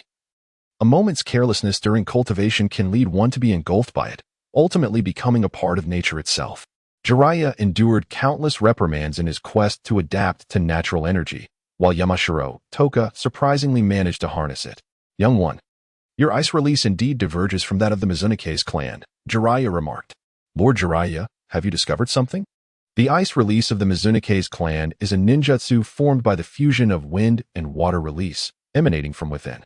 In contrast, your ice release absorbs the inherent natural energy present in the world, drawing upon the water and wind attributes within it, thus releasing from the outside in. Natural energy? Jiraiya assumed Yamashiro Toka was unaware of its essence, and thus took the liberty to elucidate it. Yamashiro Toka was intrigued by the fact that he could wield natural energy. In the original narrative, natural energy symbolizes one of the most potent forces within the world of Naruto. Mastery of natural energy grants access to Sage Mode, which enhances physical agility and defensive capabilities while bestowing extensive sensory perception. Most importantly, Sage Mode significantly amplifies the potency of ninjutsu, jinjutsu, and taijutsu, conferring a ticket to the level of a Kage upon its mastery. Teacher, if the fusion of natural energy with the body's chakra constitutes Sage Mode, then wouldn't the ninjutsu of Toka be? Minato, as the contract holder of Maiboka Mountain, is aware of the existence of Sage Mode but has yet to begin its cultivation. Indeed, it is quite possible. This young one's technique undeniably contains natural energy. Kushina, utilizing the chakra of the Nine Tails, attempted the fire release, Fireball. With the continuous influx of Nine Tails chakra, her fire release scorched the ice dragon. That's enough, Kushina. It appears this ice dragon possesses natural energy. Conventional fire release struggles to melt it. Kushina's fire release burned for nearly a minute before the ice dragon began to dissolve. The toad attacks from Maiboku Mountain contain a portion of natural energy, which enabled Jiraiya to swiftly melt the ice dragon earlier. Wait a moment, Uncle Jiraiya. Earlier you mentioned my ice release absorbs the wind and water attributes of natural energy. But how can I absorb the wind attribute without possessing wind chakra? No wind attribute? That cannot be. Even when utilizing natural energy, an ice release devoid of wind attributes would not succeed. As he spoke, Jiraiya rummaged through his belongings, seemingly searching for something.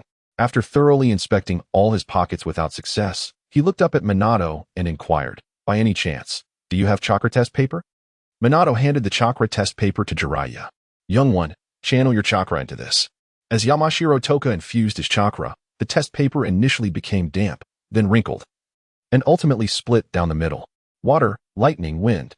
Yamashiro Toka distinctly recalled that at the age of 4, when refining his chakra attributes were water and lightning.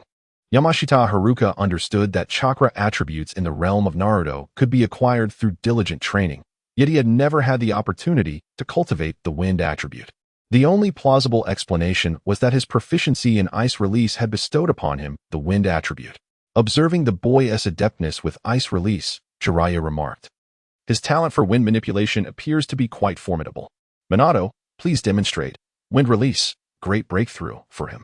Following Jiraiya's instruction, Yamashita attentively watched as Minato performed the technique. And soon after, he successfully executed wind release, great breakthrough, with remarkable ease. This boy seems exceptionally suited to become a contract holder for the Maiboka Mountain clan. What do you think, Minato? Jiraiya inquired. I believe it is a fitting choice, Minato replied, pleased to see Yamashita become a contract holder of the Frog clan. The frogs of Maiboka Mountain are immensely powerful, possessing both offensive and defensive capabilities, as well as unparalleled intelligence-gathering skills, which would significantly enhance Yamashita's strength. With Minato's approval, Jiraiya wasted no time in summoning the contract scroll of the Maiboku Mountain clan. Young one, this is the summoning contract of the Maiboku Mountain clan. Sign your name in blood, and you will be able to summon the frogs of Maiboka Mountain to aid you in battle. Jiraiya explained to Yamashita. Forming a contract with the Maiboka Mountain clan would also grant him the opportunity to learn sage techniques.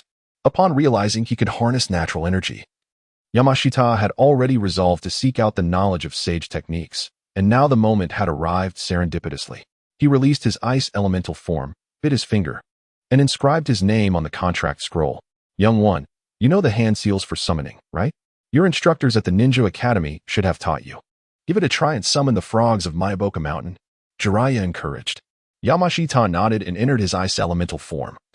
eager to see what he could summon while in this state. 4. Dog, rooster, monkey, goat, summoning technique. Yamashita invoked the technique, producing a cloud of mist of moderate size. Logically, a larger mist would typically indicate a larger summoned creature, and he anticipated that he would likely summon a creature such as the iron-armed frog, or perhaps a frog loyal to the clan. Jiraiya, you've managed to summon an old man. A voice emerged, laden with age, from within the dissipating mist. Startled, Jiraiya reacted to the voice. Huh? Jiraiya, you haven't entered sage mode? As the mist cleared, a small green frog, about the size of a palm, appeared before them. Elder Shinzaku, what brings you here? Minato, familiar with the elders of Miyaboka Mountain, recognized the figure. Minato, this frog appears to be quite diminutive. Why are you all displaying such deference? Kushina inquired. Miyaboka Mountain stands as one of the 3 great sanctuaries for summoning beasts within the ninja world, with the great sage frog as the clan leader, followed by 2 elders, and then the likes of Wanta and his brethren.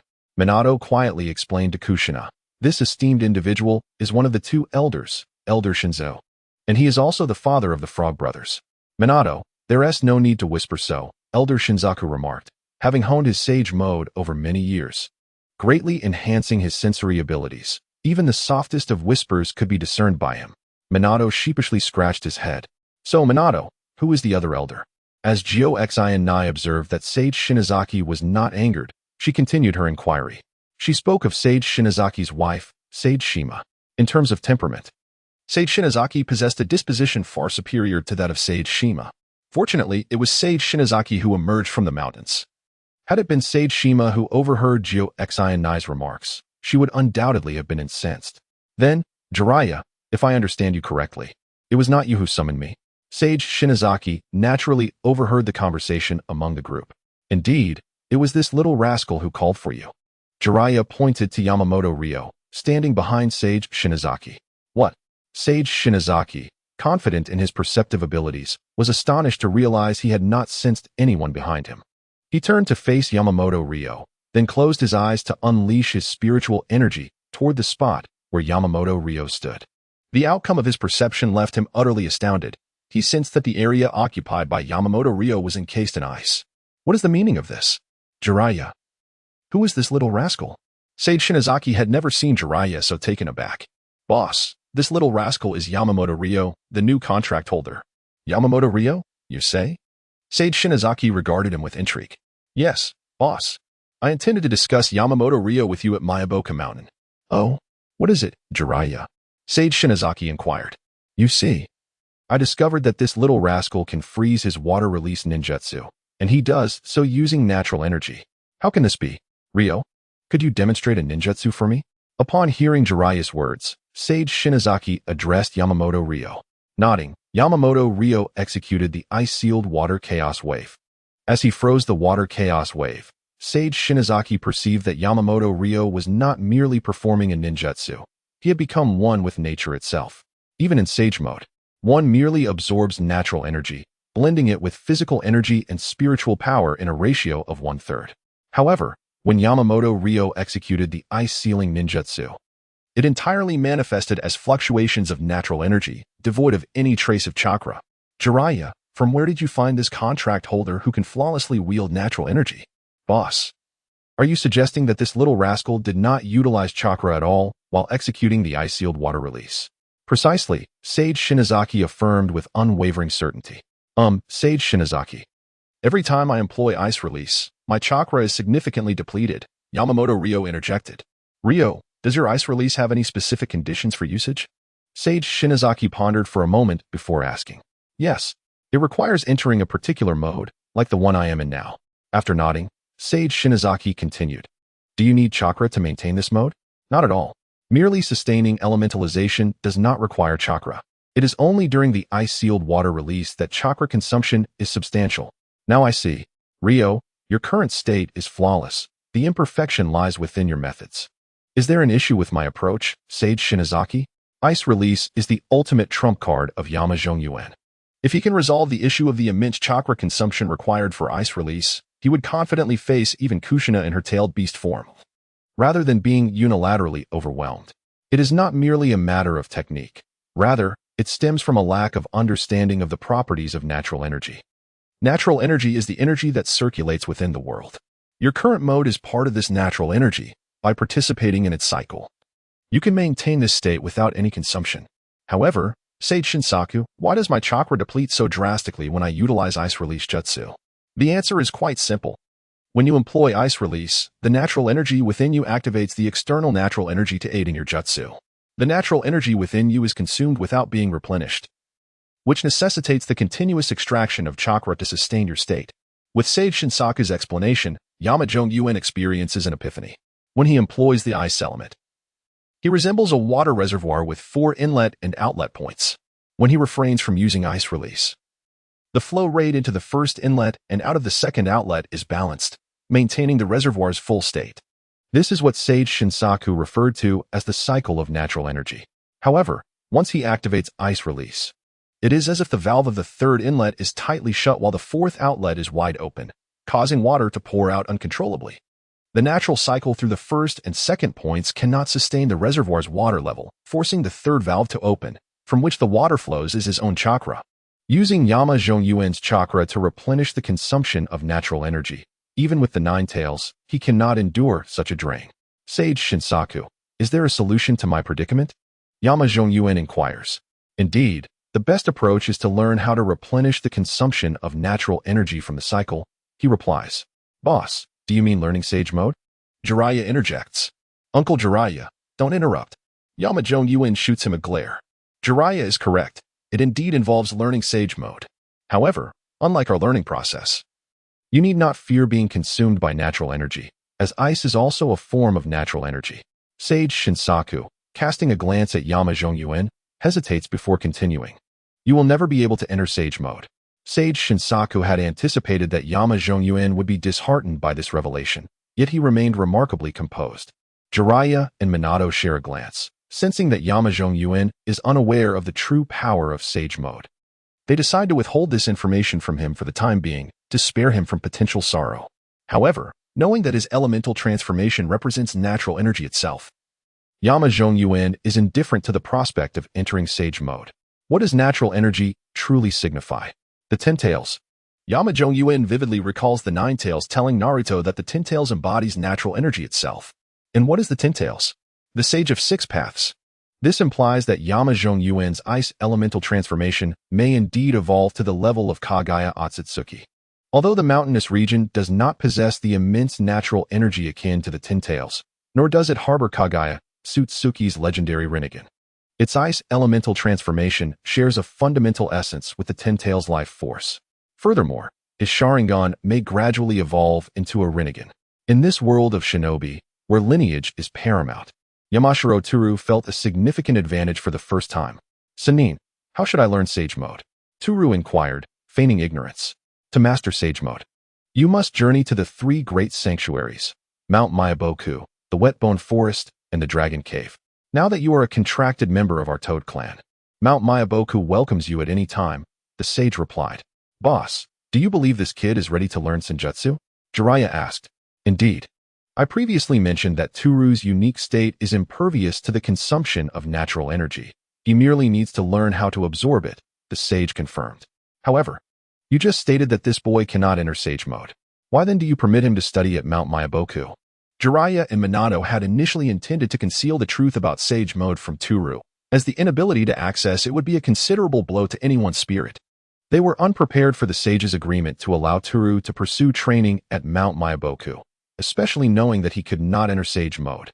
This left the master and apprentice perplexed. Tohru cannot indeed enter Sage mode, but he does not require it. His exceptional state has surpassed the conventional applications of natural energy inherent in Sage mode. However, he is unable to utilize Senjutsu chakra in this form. I am uncertain whether this is beneficial or detrimental for him, the sage mused, observing Tohru thoughtfully. Sage, are you saying that after my ice elemental transformation, I cannot access Sage mode? What if I revert this transformation? Please take a look, Tohru stated, reverting his ice elemental transformation. Is this special state referred to as ice elemental transformation? A most fitting name. However, regrettably, even in your current form, you cannot attain Sage mode.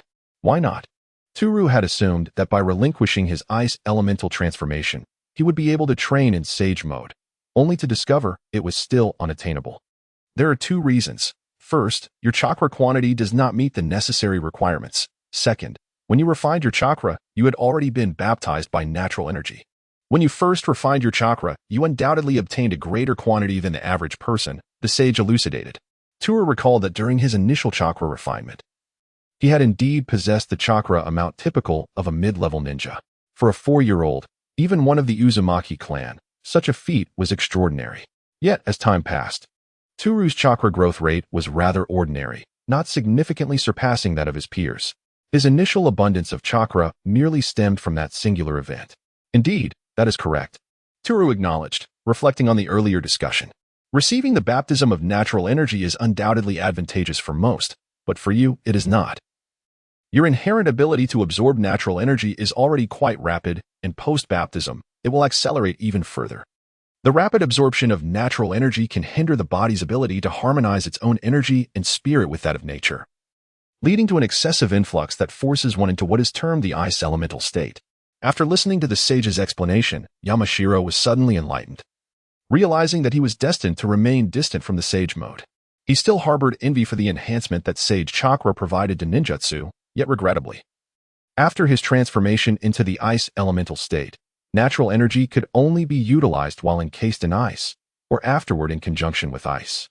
His other ninjutsu, including water release, were still reliant on his own chakra for execution. It was indeed a matter of chakra quantity. Yamashiro felt discontent with his 7-year-old body, which limited his chakra capacity to barely reach the level of a special jonin. While he could not remedy the shortcomings of his physical form, the issue of excessive chakra consumption during water release could easily be resolved through the mastery of sage techniques. This prospect filled him with excitement. With a sufficient chakra reserve befitting a special jonin, he could unleash several large water release techniques, and if the ice-encased water release required no chakra, he felt confident enough to confront Kushina, the Jinchuriki of the One Tail.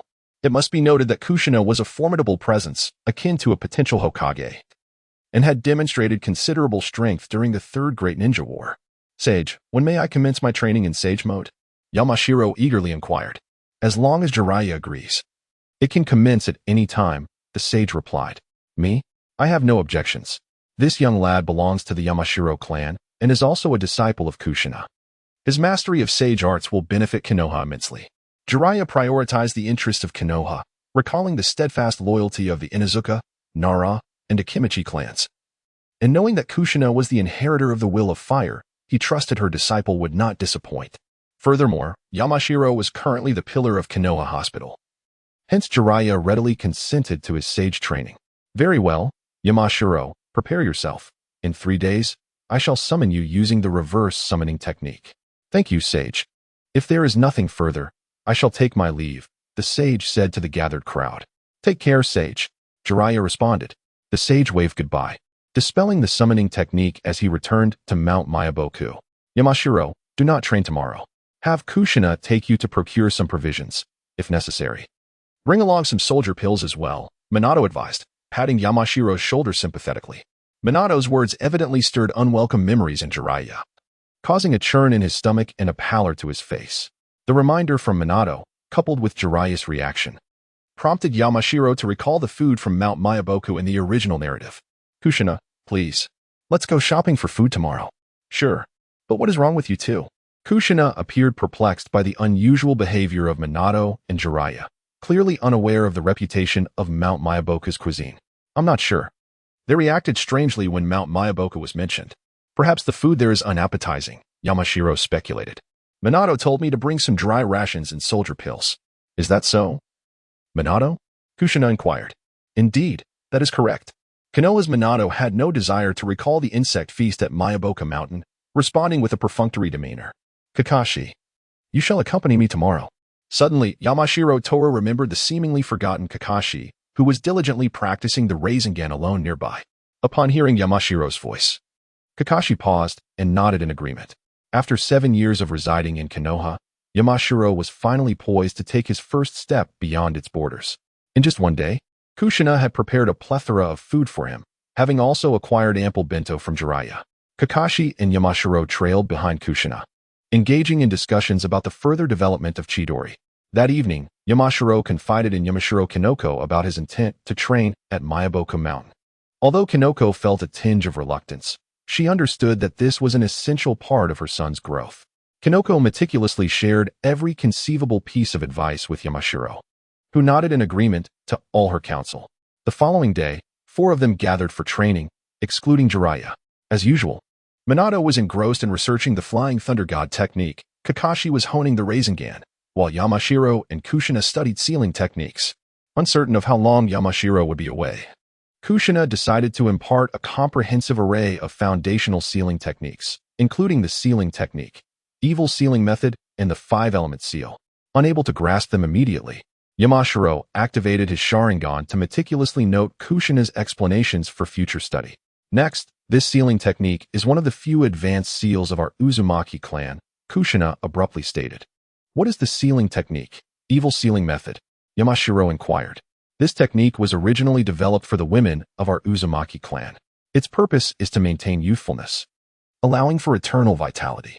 However, after modifications by Mito and Tsunade, the advanced ninjutsu, 100 healing mark, can regulate bodily functions through chakra, keeping them in peak condition. Yamashiro was familiar with the concept of the evil sealing method, recognizing that in the original storyline, Tsunade and Sakura's 100 healing mark utilized chakra amassed from the evil sealing method. Initially, he believed that the rejuvenation effect was solely a consequence of the 100 healing mark. However, he was surprised to learn that this was actually the primary purpose of the evil sealing method. Indeed, the aspiration for eternal youth remains a woman's greatest dream across any realm. Kushina, may I learn the evil sealing method? Yamashiro felt an inexplicable unease but could not resist the allure of the advanced sealing technique. Of course, but your evil sealing method will only store chakra and can only be released for a fleeting moment. Maintaining appearance and regulating bodily functions holds no efficacy for male ninjas. Kushina elucidated.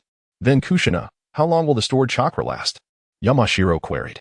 According to records, approximately 10 minutes. Only 10 minutes? No wonder male ninjas were absent from the use of the evil sealing method in the original story. It would take over 2 years to fill the evil sealing method. Yet it could only be utilized for a mere 10 minutes, with no access to Tsunade's forbidden technique. Creation rebirth for rapid recovery within that time frame. Kushina, this technique seems rather impractical. Yamashiro remarked in exasperation. Impractical? What does that mean? Kushina frequently heard peculiar phrases from Yamashiro, phrases that, albeit strange, possessed a certain logic. A chicken rib, tasteless to eat, yet regrettable to discard. This meant that Kushina's sealing technique was of little use to Yamashiro. Yet it was a technique he was reluctant to abandon. Yamashiro elaborated on this sentiment. In that case, there is no need to learn it. I shall inscribe a sealing technique for you instead, Kushina replied. Noticing Yamashiro's lack of interest in the sealing technique, she did not press the matter, but instead etched a diamond-shaped sealing formula onto his arm. In the brief months they spent together, Kushina had come to regard Yamashiro as one of her closest confidants, and thus her teachings on sealing techniques were given freely. Throughout the day, Yamashiro listened intently as Kushina explained various sealing arts, demonstrating nearly all techniques unrelated to tailed beasts. Minato, come here. After demonstrating the 4-symbol seal, Kushina hesitated for a moment before calling out to Minato Namikaze. Following a discussion between them, Minato nodded in agreement. Yamashiro, the Uzumaki clan possesses a forbidden sealing technique. After consulting with Minato, I have decided to teach it to you as well. With a glance at Minato, Kushina continued. The name of this technique is Corpse Demon Seal. It is a one-time use technique, a true forbidden art. Minato's expression turned grave as he spoke. Indeed, this technique requires the practitioner to sacrifice their own soul to summon the Shinigami, sealing the enemy's soul in the process. Once the sealing is complete, the practitioner's soul will be devoured by the Shinigami, and both souls will endure eternal enmity and struggle within the Shinigami's belly, never to find release. Kushina felt a chill merely by recounting the nature of this technique. Yamashiro was aware of the Corpse Demon Seal, as it was the very technique that split the 9 tails in the original narrative. In that story, only the Sage of 6 Paths and the Shinigami could separate tailed beasts. The Sage divided the 10 tails into 9, while the Shinigami, merely a phantom, could split the 9 tails in 2. Compared to the Sage of 6 Paths, the Shinigami's existence seemed to transcend the mortal plane. Yamashiro, the Corpse Demon Seal is perilous. I hope you never find yourself in a situation where you must use it. I understand, Brother Minato, Yamashiro replied. Afterward, Minato imparted the hand seals for the Corpse Demon Seal to Yamashiro. The seals were intricate, and Yamashiro, having failed to memorize them from the anime in his previous life, finally comprehended the sequence: rat, boar, dog, rabbit, rooster, horse, snake. Once the final teachings of the corpse demon seal were bestowed upon him, Yamashiro became the second outsider with the opportunity to learn the sealing techniques of the Uzumaki clan, with Minato being the first. Following the destruction of the Uzumaki village, most of the clan had perished, and those who survived lived in obscurity. After the downfall of the Uzumaki clan, Kushina resolved not to conceal the sealing techniques. Together with Minato, she shared the clan's sealing arts. And now she passed them on to Yamashiro. Unbeknownst to him, the day had faded into dusk. Tomorrow marked the departure to my Bokuzen, where Minato Namikaze had invited 3 companions for a farewell feast of grilled meat, presenting a parting gift. During this gathering, Minato graciously bestowed upon Yamato the unique kunai that he possessed. Farewell, Kushina-san, Minato and Ai, and Kakashi. After savoring the meal, Yamato bid his goodbyes to the trio. Upon returning home, Yamato found that Yuki had already drifted into slumber. He chose not to disturb her and merely asked Kai, who had just returned from a mission, to look after Yuki. At dawn the following day, Yamato employed the summoning technique to call forth the sage, Shinzaku. Are you prepared, Yamato? Indeed, Shinzaku-sensei. Then let us depart. Once Shinzaku concluded, Yamato felt a fleeting sensation, and as he surveyed his surroundings, he was greeted by a completely transformed landscape. We have arrived at my Bokuzen. Is this the child you spoke of, who is unafraid of being consumed by natural energy? A sudden voice startled Yamato, who was marveling at the scenery of my Bokuzen. Indeed, replied Shinzaku. Did I not mention? Yamato possesses a unique state known as ice elementalization. When in this state, he transforms into an entity of ice composed of wind and water attributes from natural energy. Shinzaku explained to the distant figure of Shima.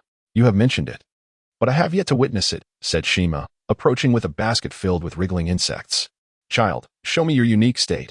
Yamato nodded and entered the ice elementalization state. Shima, like Shinzaku upon first seeing Yamato, closed his eyes to perceive him through sage mode. Indeed, in sage mode, this child appears as a block of ice. Remarkable, Shima exclaimed in astonishment. Well then, Shima, since this is Yamato's first visit, should you not prepare a sumptuous breakfast for him? Shinzaku suggested. There is no need to trouble Shima-sensei. I have brought provisions. Yamato recalled the insect feast from the original story and quickly declined. Oh, no need to be so polite. Do not be fooled by her fierce demeanor.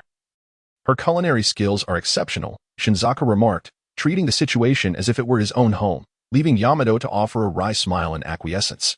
Yamato followed the 2 frogs back to their abode. When he summoned Shinzaku earlier, the 2 were foraging for food in the forest. Yamato, make yourself comfortable. She will have breakfast ready shortly, Shinzaku said, pouring Yamato a cup of tea, which was quite ordinary for my Bokuzen. Before long, Shima emerged with an array of dishes filled with insects, creating a bountiful spread. Come, Yamato, do not hesitate. Eat up. The 2 enthusiastic frogs gazed at Yamato with anticipation. Yamato closed his eyes, swallowing the insect-laden noodles. Yamato, how does it taste? Shinzaku inquired. Delicious. Yamato stifled the urge to retch and offered praise for Shima's insect noodles. Upon hearing Yamato's commendation, Shima also smiled. After breakfast, Shinzaku led Yamato to the pond nearby. In order to cultivate the sage mode, the first step for Yuan-chan is to perceive and gather natural energy, allowing it to flow freely within her body, in other words, to become one with nature. However, she interrupted Sage Shinsaku, expressing her inability to sense the presence of natural energy. According to Sage Shinsaku, one must first sense natural energy in order to merge with it. Yet she finds herself unable to do so. Do not fret, Yuan-chan, Sage Shinsaku urged. Listen to me, since you have yet to study sage mode. Even if you can utilize natural energy, it does not necessarily mean you comprehend what it is. Are you saying, Sage Shinsaku, that I only need to understand what natural energy is? Yuan-chan inquired. Indeed, Sage Shinsaku elucidated. Only by grasping the essence of natural energy can you distinctly differentiate between physical energy and spiritual energy. Yuan-chan remained perplexed by Sage Shinsaku's explanation. She recalled from the original story that Naruto's first step in mastering sage mode was to remain still and feel the presence of natural energy, while Sage Shinsaku was urging her to first understand what natural energy entails. Come here, Yuan-chan. Sage Shinsaku beckoned, jumping to the edge of a pond. Having read the original tale, Yuan-chan recognized that the pond contained toad oil. In a manner reminiscent of the original narrative, Sage Shinsaku applied toad oil to Yuan-chan's arm. Strangely, she felt no influx of natural energy. Unlike Naruto, who distinctly sensed the flow of natural energy when coated in toad oil, Yuan-chan remained oblivious to its presence, even as her arm transformed to resemble that of a toad, much like Naruto's. Sage Shinsaku, why is this happening?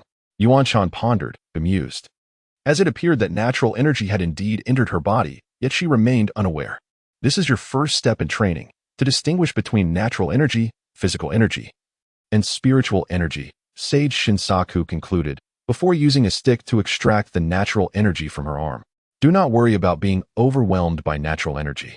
You may freely utilize the toad oil. Should you enter the state of ice elementalization, it signifies a failure in your training. Simply return for a second attempt until you can differentiate among these three energies. At that moment, Yuan-chan comprehended the essence of her first step in training.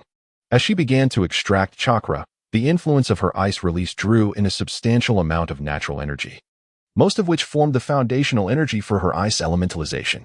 The remaining natural energy merged with her physical state, resulting in her initial chakra extraction being a combination of natural energy, physical energy, and spiritual energy, albeit not in a 1:1 ratio. Hence, it did not constitute sage chakra. This explains why Yuan-chan's first chakra extraction yielded a quantity equivalent to that of a ch nin, as described by Sage Shinsaku as the baptism of natural energy.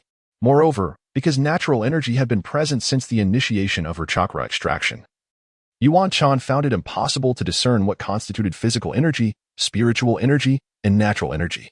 With a clear understanding of her training direction, Yuan-chan applied toad oil to her arm and activated her Sharingan to observe the flow of chakra within her body. Before long, a substantial portion of Yamamoto's body was transformed into that of a frog, overwhelmed by the influx of natural energy. The mountain remained unmoved, quietly enduring the flow of chakra within. Just as Yamamoto was on the brink of complete metamorphosis into a frog, the flow of chakra within him abruptly ceased, and his cells began to transition towards a crystalline structure of ice. As the process of ice elemental transformation commenced, Yamamoto noticed the vast reservoir of energy within him beginning to channel into the cells that had undergone this transformation. He understood that while physical and spiritual energies could not be absorbed by the ice-formed cells, only natural energy could be. This was the first time he had an intuitive grasp of such energy. After dispelling the ice elemental transformation, he continued to apply the frog oil.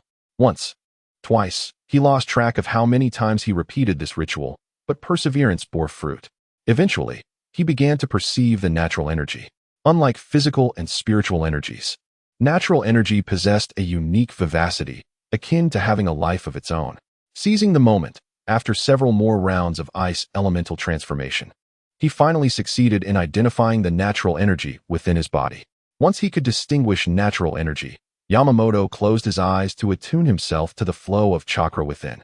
He then discovered that, although his chakra did not contain natural energy, there existed a stream of natural energy within him. When he employed the ice elemental transformation, this natural energy would be released instantaneously, facilitating the transformation of his cells. Moreover, this natural energy exhibited a peculiar allure towards the external natural energy, intuitively leading Yamamoto to suspect that it was the very reason he could not enter the sage mode. As he guided the chakra to draw forth the natural energy within, he was astonished to find that this natural energy merged effortlessly with his chakra without needing deliberate direction. Each segment of his body that the fused chakra traversed underwent ice elemental transformation, gradually diminishing the natural energy within the chakra. Once his entire body was in an ice elemental state, the natural energy completely integrated with his icy form, allowing him to summon it at will. Subsequently, while in this ice elemental state, Yamamoto utilized the ice sealing water release technique.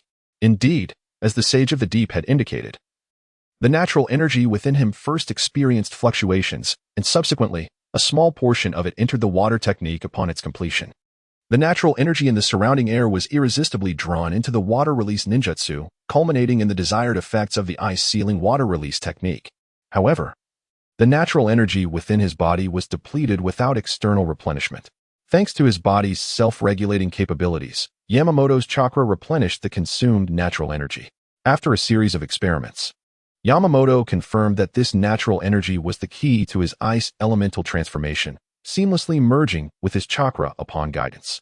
It possessed a unique attraction to ordinary natural energy, yet lacked the vitality inherent in it. He then summoned the Sage of the Deep to share his cultivation achievements, albeit concealing details about the natural energy within him. Yamamoto, you have clearly defined natural energy. The next step is to fully experience it. Moments ago, through the essence of toad oil, one could feel the natural energy flowing into the body. It is imperative to remember the sensation of this natural energy, enabling one to perceive it even in the absence of toad oil. There is no need to fear being consumed by natural energy in the mountains, as the Sage of Deep Creation only visits Mountain Zhongyuan when there are inquiries regarding his cultivation. Typically, the sage instructs Jiraiya elsewhere. The original narrative does not explicitly state when Jiraiya mastered the sage mode. Hence, Mountain Zhongyuan remains unaware of the timing of Jiraiya's acquisition of this ability. Presently, the two individuals residing in Mayaboka Mountain have become classmates. Jiraiya has successfully completed the first stage of his sage arts training. He can enter sage mode with toad oil and sense natural energy without it, yet he struggles to harmonize with it. Mountain Zhongyuan, familiar with the essence of natural energy he has utilized for over 3 years, has, in just a few days, begun to perceive the external natural energy without the aid of toad oil. Through this recent practice, particularly upon discovering the presence of natural energy within himself, he has been contemplating whether combining his bodily energy, mental energy, and the natural energy within him could facilitate entry into sage mode. His only concern lies in the fact that using sage mode would deplete this natural energy. Should the natural energy within him be exhausted while in sage mode? How would he replenish it? Until this quandary is resolved, Mountain Zhongyuan is hesitant to experiment. Once more, he summoned the Sage of Deep Creation, who expressed satisfaction with Mountain Zhongyuan's progress. However, the sage did not provide a definitive method for his subsequent cultivation, merely suggesting that Mountain Zhongyuan engage in ice elemental transformation and meditate in that state. Mountain Zhongyuan, reluctant to adopt this method due to the natural energy within him, recalled that this energy possesses a unique allure for the external natural energy. While in ice elemental transformation, he decided to expose a portion of this natural energy to the outside world. As anticipated, the surrounding natural energy surged into Mountain Zhongyuan's body like moths to a flame. In this state, he employed the ice-sealing water release technique, and to his astonishment, his chakra was not diminished in the slightest beyond what was required to perform the technique. The long-standing issue of excessive chakra consumption while utilizing ice release had finally been resolved, bringing immense relief to Mountain Zhongyuan. However, he soon discovered that by using the natural energy within him as a conduit to attract external natural energy, complications arose in his elemental transformation. Due to the mobilization of a portion of the natural energy, a palm-sized area of his body became impervious to ice elemental transformation, which could potentially become a critical vulnerability for him. Mountain Zhongyuan withdrew his internal natural energy, causing the surrounding gathered external natural energy to gradually dissipate. Alas, if only I could consolidate this natural energy, he murmured to himself. Little ghost, you might consider trying the sealing technique. Jiraiya's voice suddenly resonated behind Mountain Zhongyuan. With a mix of astonishment and trepidation, Shan Chunjuan cast a wary glance at Jiraiya, who appeared rather intimidating. It's not your fault, you little rascal. Your training caused quite a commotion. The sudden surge of natural energy gathered here caught my attention just as the boss returned home for dinner, which made me anxious about your well-being. Feeling gratitude towards Jiraiya for his concern, especially after only a few days of acquaintance, Shan Chunjuan nodded. Since you're fine, let us not dwell on that. You mentioned wanting to store natural energy? Indeed, Shan Chunjuan confirmed. I possess a method to amass a substantial amount of natural energy instantly, yet I lack the means to retain it. Then you should give Kushina's seal a try. Minato informed me that she inscribed the technique for you. You can certainly channel the natural energy into the seal formation, Jiraiya suggested. But Jiraiya, the seal, stores natural energy, which cannot be utilized immediately, Shan Chunjuan replied. Give it a shot first. If the seal can indeed store natural energy, I can assist you in modifying its release. I have witnessed Tsunade's by how Noin as well. Really? Jiraiya? Shan Chunjuan was taken aback by this unexpected stroke of good fortune. Absolutely. I speak with conviction. Try using the seal to store natural energy, Jiraiya encouraged, gesturing for Shan Chunjuan to commence his training. In a manner akin to his previous attempts, Shan Shunjuan transformed into ice, gathering a portion of natural energy within himself at the side of the yin seal. He activated the sealing technique, encapsulating that surge of natural energy within the yin seal, while external natural energy was drawn in, pouring into the seal with fervor, utilizing a unique form of natural energy comparable to the guiding force of ice. Shan Shunjuan astonishingly filled 1% of the yin seal's capacity, given Shan Shunjuan's current chakra levels. A normal recovery would require about a week to separate 100 units of this special natural energy. Thus, it was concluded that filling the yin seal with natural energy would take merely a week. As Jiraiya sensed the natural energy dissipating within the yin seal, he realized its capacity to store natural energy was indeed viable. True to his word, he assisted Shan Shunjuan in modifying the release of the yin seal. The altered yin seal, while lacking the extraordinary effect seen in Tsunade's use, could now be liberated at will after being filled with chakra and could be sealed again when not in use. However, chakra could only be rain-fused once the energy within the yin seal had been entirely consumed. Subsequently, Shan Shunjuan diligently infused natural energy into the yin seal, achieving saturation after nearly 10 days. The quantity of external natural energy attracted by the special energy he separated varied, leading to a total time spent that exceeded his initial expectations by 3 days. Nevertheless, he could not help but marvel at the sheer power of nature. While it took a person 2 years to fill the yin seal with chakra, the same could be accomplished using natural energy in a mere 10 days. Jiraiya regarded Yamashita's assertions with utter disdain. In his view, infusing the yin seal with natural energy was fundamentally distinct from a ninja saturating the yin seal with accumulated chakra. Firstly, natural energy is inexhaustible, while a ninja's chakra is inherently limited. Secondly, chakra can unleash ninjutsu, possessing far greater utility than natural energy. To Jiraiya, filling the yin seal with chakra proved far more practical than doing so with natural energy.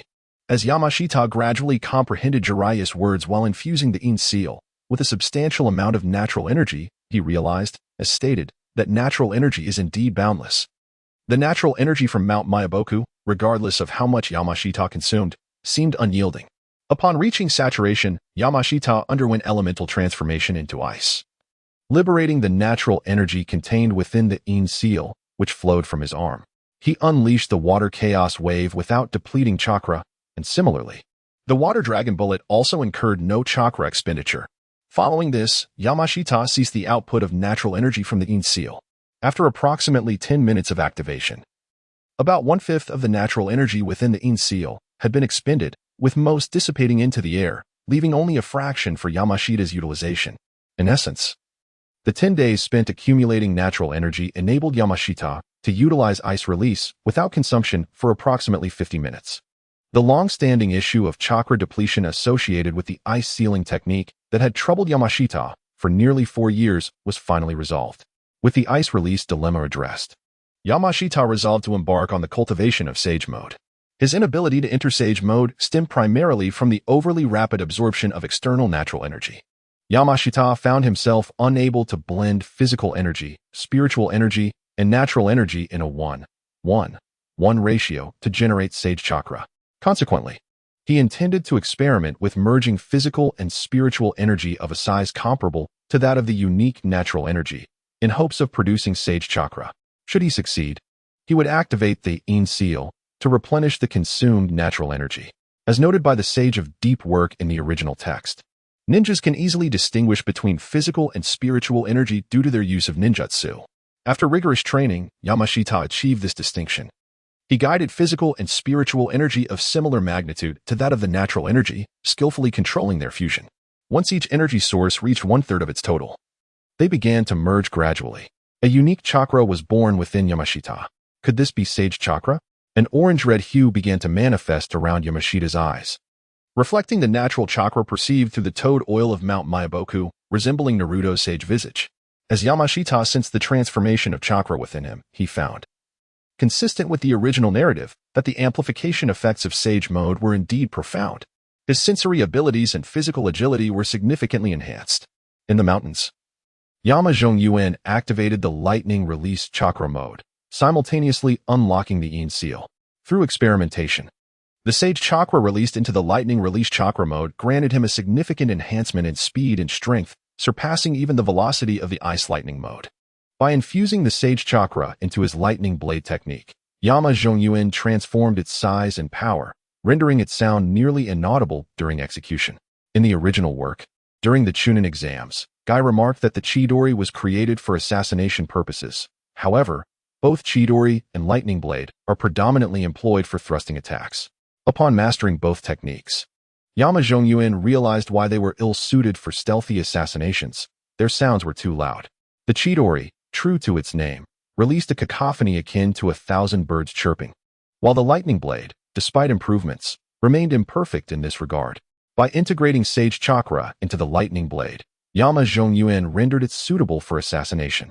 After approximately 1 minute, the Sage mode automatically deactivated. As the Sennin Shinsaku noted, Yamanaka Yuan's youth and insufficient chakra reserves limited his endurance. Although the Yin Seal supplemented his natural energy consumption, his physical condition could not sustain Sage mode for long. Once his state recovered, he once again entered Sage mode. This time, he refrained from using the Lightning Blade or activating the Lightning Release Chakra mode. His Sage mode lasted less than 2 minutes.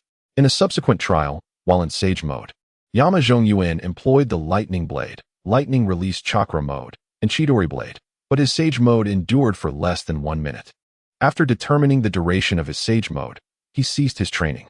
He would later seek guidance from Sennin Shinsaku regarding combat techniques in Sage mode. The following day, Yamanaka Yuan approached Sennin Shinsaku, who was mentoring Jiraiya in his training. Jiraiya had yet to discover how to harmonize with nature, a challenge that Sennin Shinsaku could not assist with, leaving him to find enlightenment on his own. Yuan-chan, what brings you here? Sennin Shinsaku sensed Yamanaka Yuan's presence. Master, I wish to learn the combat techniques of Sage mode, Yamanaka Yuan stated directly. Yuan-chan, did I not mention that you cannot enter Sage mode? Sennin Shinsaku began. But before he could finish, Yamanaka Yuan activated Sage mode, leaving both Sennin Shinsaku and Jiraiya astonished. Sennin Shinsaku was taken aback by the near-perfect execution of Sage mode demonstrated by Yamanaka Yuan, having previously believed he could not achieve it. The mastery exhibited by Yamanaka Yuan far surpassed that of Jiraiya. It was then that Sennin Shinsaku noticed the natural energy flowing from Yamanaka Yuan's Yin Seal. Yuan-chan, are you absorbing the natural energy from this sealing technique?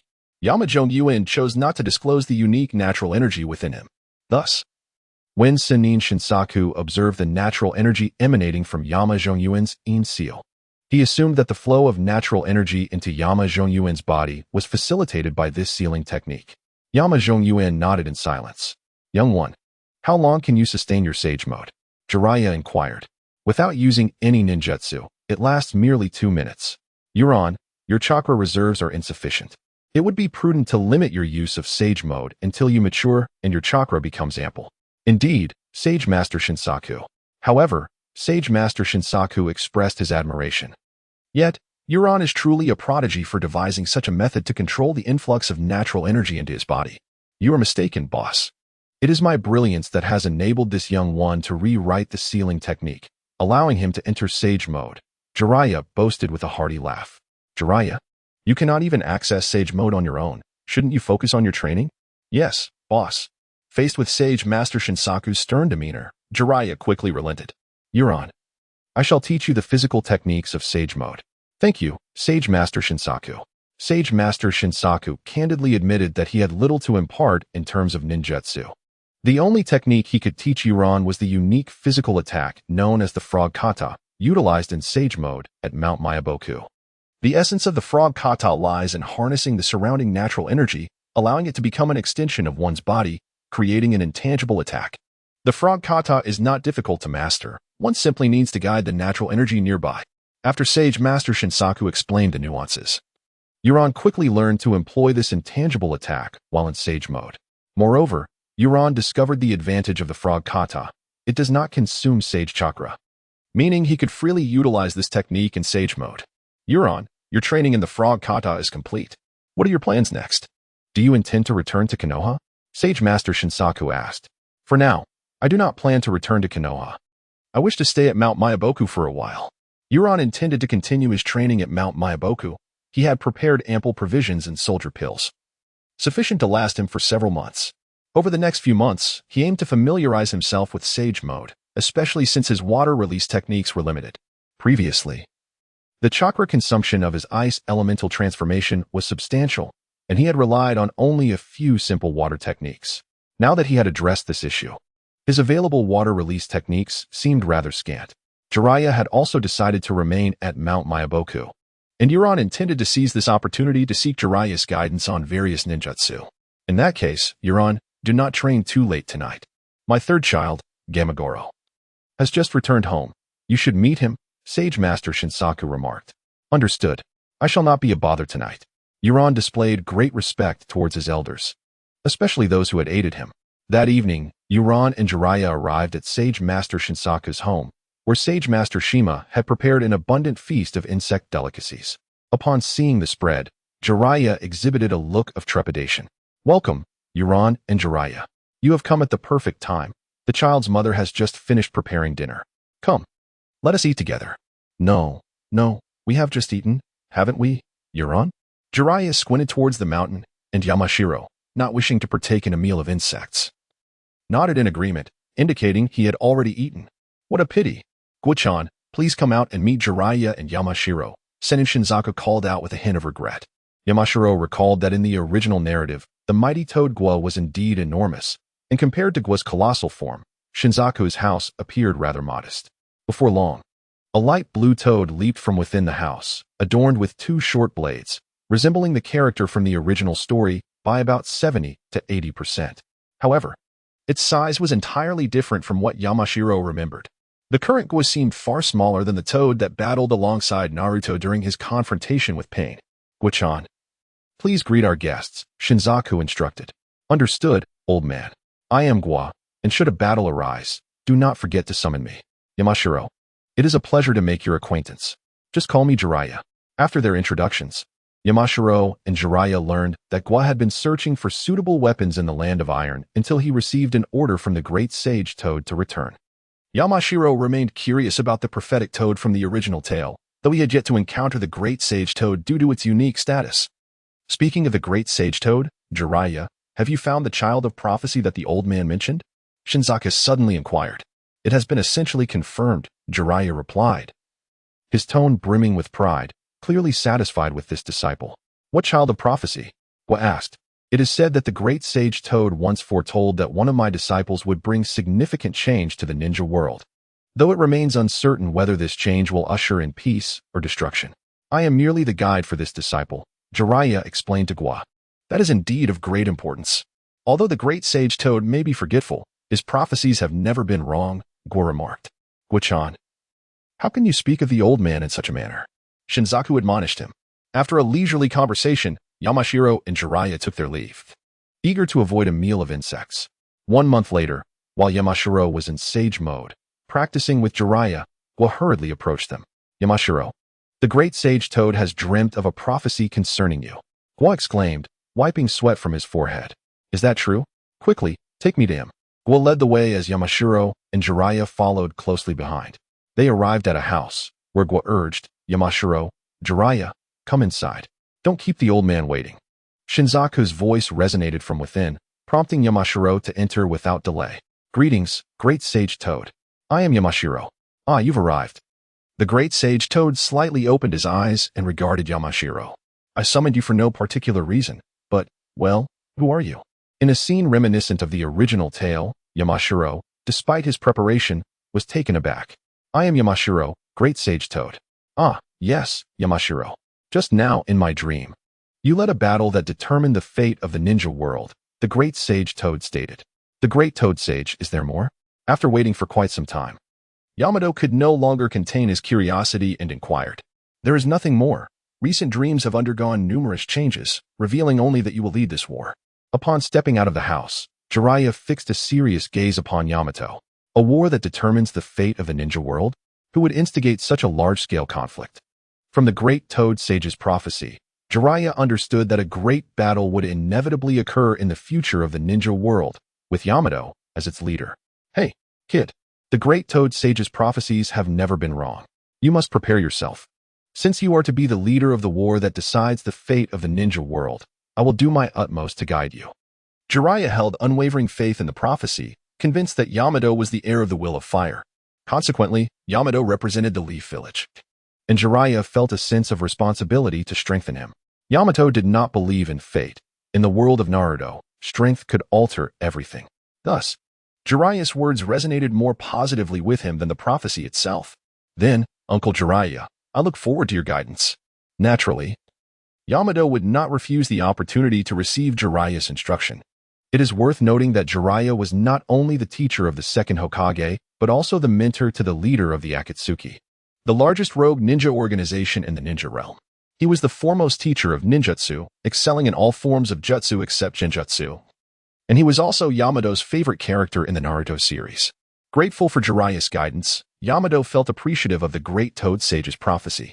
Kid, are you up to the challenge? Upon learning of the great Toad Sage's prophecy, Jiraiya promised to mentor Yamato in his training. However, Yamato never anticipated that Jiraiya's so-called guidance would entail carrying stones from Mount Miyabok while performing an endless series of push-ups. Having never experienced such intense training before, Yamato struggled to complete even 200 push-ups before giving in. Many children who had not attended ninja school in the Naruto world demonstrated superior performance compared to Yamato, not to mention those from prestigious clans who started conditioning their bodies at the age of 3. The Yamato clan, to which he belonged, primarily focused on honing mental prowess and practicing family secret techniques, leaving little time for physical training. Moreover, Yamato's ninjutsu emphasized speed. Even his lightning release chakra mode was designed to enhance the speed of his lightning body flicker technique in conjunction with Chidori for instantaneous strikes. The spiraling sphere, he later learned, was a form of ninjutsu that inherently possessed the characteristics of rapid accumulation and immediate execution. As for ice release, aside from freezing water release and controlling ice, its greatest strength lay in the ability to teleport without consumption within ice infused with Yamato's chakra or natural energy. Previously, Yamato could not distinguish between natural energy and bodily energy, mistakenly believing that the chakra he sensed within the ice was his own. With Jiraiya's experience, it was evident to him that Yamato's greatest need was physical training to enhance his physical capabilities. As for ninjutsu, Jiraiya could later teach Yamato water release and wind release techniques. The physical prowess of Yamashita Yuan must be elevated promptly. Hurry, kid, run. Jiraiya reclined leisurely on the grass, overseeing Yuan's training. To enhance Yuan's physical capabilities, Jiraiya frequently returned to Konoha to procure various nutritious foods. Thus, over the course of more than half a year, under Jiraiya's vigilant supervision, Yuan's physical condition improved significantly. The most palpable effect of this enhancement on Yuan was the increase in his chakra reserves, which finally reached a level comparable to that of an average jonin. In the original narrative, Naruto at the age of 12 possessed chakra that was 100 times that of Kakashi. Now, Yuan had finally attained 1% of Naruto's chakra at the same age. In the 41st year of Konoha, after training for several months in Miyaboko Mountain, Yuan began his studies in water-style ninjutsu under Jiraiya's guidance. So far, Yuan had learned the following water techniques: water style, water chaos wave, water style, water wall, and water style, water dragon bullet. These 3 techniques were imparted to him by his mother, Yamashita Seiko. As one of the legendary Sannin, Jiraiya was never short of ninjutsu, having amassed countless techniques throughout his time on the battlefield. Kid, has anyone ever explained to you the nature transformation of water? Jiraiya inquired. No. I learned my water techniques solely from my mother. I see. So what do you think is the most important characteristic of water when used for attack? After pondering for a moment, Yuan replied, it should be shape transformation, impact force, and pressure. What kinds of transformations can water undergo? Jiraiya asked. The question posed no challenge to someone from the modern era. Even elementary students are aware that water exists in solid, liquid, and gaseous states. Solid is when water freezes into ice. Liquid is its natural state, and gaseous can be steam or mist. Yuan articulated these well-known forms of water to Jiraiya. Ahem. Good job, kid. You know that much. Now, what about the pressure and impact force of water? Yuan shook his head. Although he had studied the physics of water pressure and impact force in his past life, their application in ninjutsu differed greatly from conventional physics. The pressure of water primarily compresses its volume. Most applications involve ultra-high pressure water columns. The more constricted the column, the greater its force and lethality, akin to a finely honed blade. For instance, the second Hokage's water-style, water-severing wave. Upon hearing Jiraiya's explanation of pressure, Yuan and experienced an epiphany in ninjutsu. The pressure of water is chiefly utilized in techniques akin to water guns. In the original story, the sage Fukasaku used a water gun to slay Pain's animal path through the application of water pressure. Then, Uncle Jiraiya, what about the impact force of water? The impact force of water is exemplified by the water-style, great waterfall technique, which purely utilizes chakra to generate a massive volume of water to strike the enemy. After elucidating the nature transformations of water, Jiraiya introduced Yuan to his first technique employing water pressure, water-style, water dragon whip. The technique's effect is to concentrate water in one area and then shoot it outward in all directions. Yuan activated his Sharingan, and after witnessing Jiraiya's demonstration, he had already committed the technique to memory. In the month that followed, Yamanaka Tohru, leveraging the exceptional prowess of the Sharingan, diligently mastered the water release techniques of Jiraiya to a considerable extent. Jiraiya's arsenal of ninjutsu was extensive, and apart from a few advanced techniques from the second Hokage, Tohru found most of his water release techniques to have lost their allure. Among Jiraiya's vast collection, Tohru's most significant acquisition was a technique from the Mizunoke's clan, the secret art, 1,000-kill water flight. Although Tohru employed ice release in a manner distinct from the Mizunoke's clan, their ninjutsu provided him with invaluable insights. Little one, you have nearly mastered my water release techniques. I have been guiding your training for almost a year now, and I must admit, my sage mode has been neglected for too long. From now on, your training will depend on your own efforts, as I must refine my sage mode. Jiraiya dedicated a considerable portion of his time, over half a year, to mentoring Tohru. During this time, Tohru experienced significant enhancements in his physical capabilities, an increase in chakra reserves, and acquired numerous water release techniques. He was deeply grateful for Jiraiya's guidance. Another month passed, during which Tohru diligently experimented with the effects of various water release techniques when frozen. He discovered that the techniques requiring greater pressure exhibited increased potency when encased in ice. For instance, the second Mizunoke's water release, water-severing wave transformed into an extraordinarily sharp ice blade capable of effortlessly slicing through rock. Conversely, water release techniques that relied on impact became reliant on gravitational force post-freezing, prompting Tohru to abandon such techniques. Unfortunately, he had no opportunity to learn the transformative water release techniques that Jiraiya had not collected. Throughout this 6-month period, Tohru also witnessed the remarkable growth of Gamakichi, the toad of the Gamakuchi clan, whose size was astonishingly disproportionate. In the original story, Naruto had not seen Gamakichi for several months, and upon reunion, he had already grown to the size of Gamabunta. Similarly, Tohru observed Gamakichi, who had initially been smaller than Gamakichi during Pain's assault on Konoha, grow to the size of Bunta within just half a year. Tohru could only look on in awe. As the seasons changed, Tohru spent another year in Myobokuzen, focusing his energies on solidifying his mastery of previously learned ninjutsu, including Chidori and its derivatives, lightning chakra mode, Rasengan, various water release techniques, ice release, and sage mode. After a year of consolidation, Tohru felt confident in his ability to contend with Kushina in her tailed beast cloak state, while in ice elemental form or sage mode. Having spent nearly 2 years in Myobokuzen, Tohru reaped abundant rewards, resolving the long-standing issue of the excessive chakra consumption associated with ice release. He could now briefly enter sage mode and had mastered numerous water release techniques from Jiraiya. It was time to return to Konoha after 2 years away.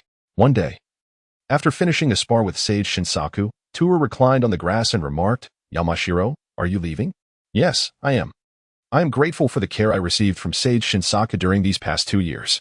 In the course of these 2 years, the esteemed Sage Shinzawa has indeed been of considerable assistance to Yamanaka Yuan, elucidating the essence of natural energy, guiding him in the cultivation of the sage mode, and imparting the techniques of the frog group. Yamanaka Yuan harbors a profound gratitude towards Sage Shinzawa. Another individual deserving of his appreciation is Jiraiya. The modifications he made to the in sealing technique have greatly benefited Yamanaka Yuan. Moreover, Jiraiya has taught him numerous water release jutsu. This past year, Jiraiya has also made significant strides in mastering sage mode. Previously unable to enter sage mode independently, Yamanaka Yuan recalls how, in the original narrative, Jiraiya achieved this state through fusion with Sage Shinzawa and Sage Shima. Thus, he proposed to both sages to attempt a direct fusion with Jiraiya. As anticipated, With the combined strength of the two sages, Jiraiya successfully entered sage mode, much like in the original story.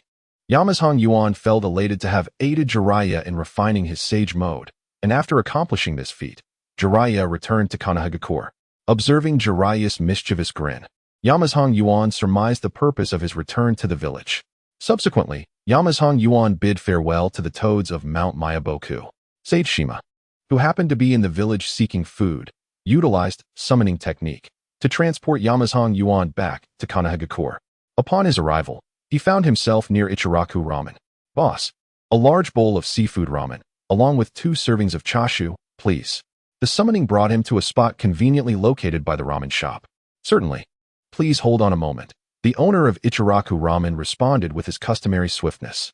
In no time, a steaming bowl of seafood ramen was placed before Yamanaka Yuan. Is that you, Yuan? It's been ages. Almost 2 years, hasn't he it? The owner recognized him and greeted him warmly. Yes. I've been training outside the village for these past 2 years. I see. Then today, the ramen is on me, as a welcome back to the village. Thank you, uncle.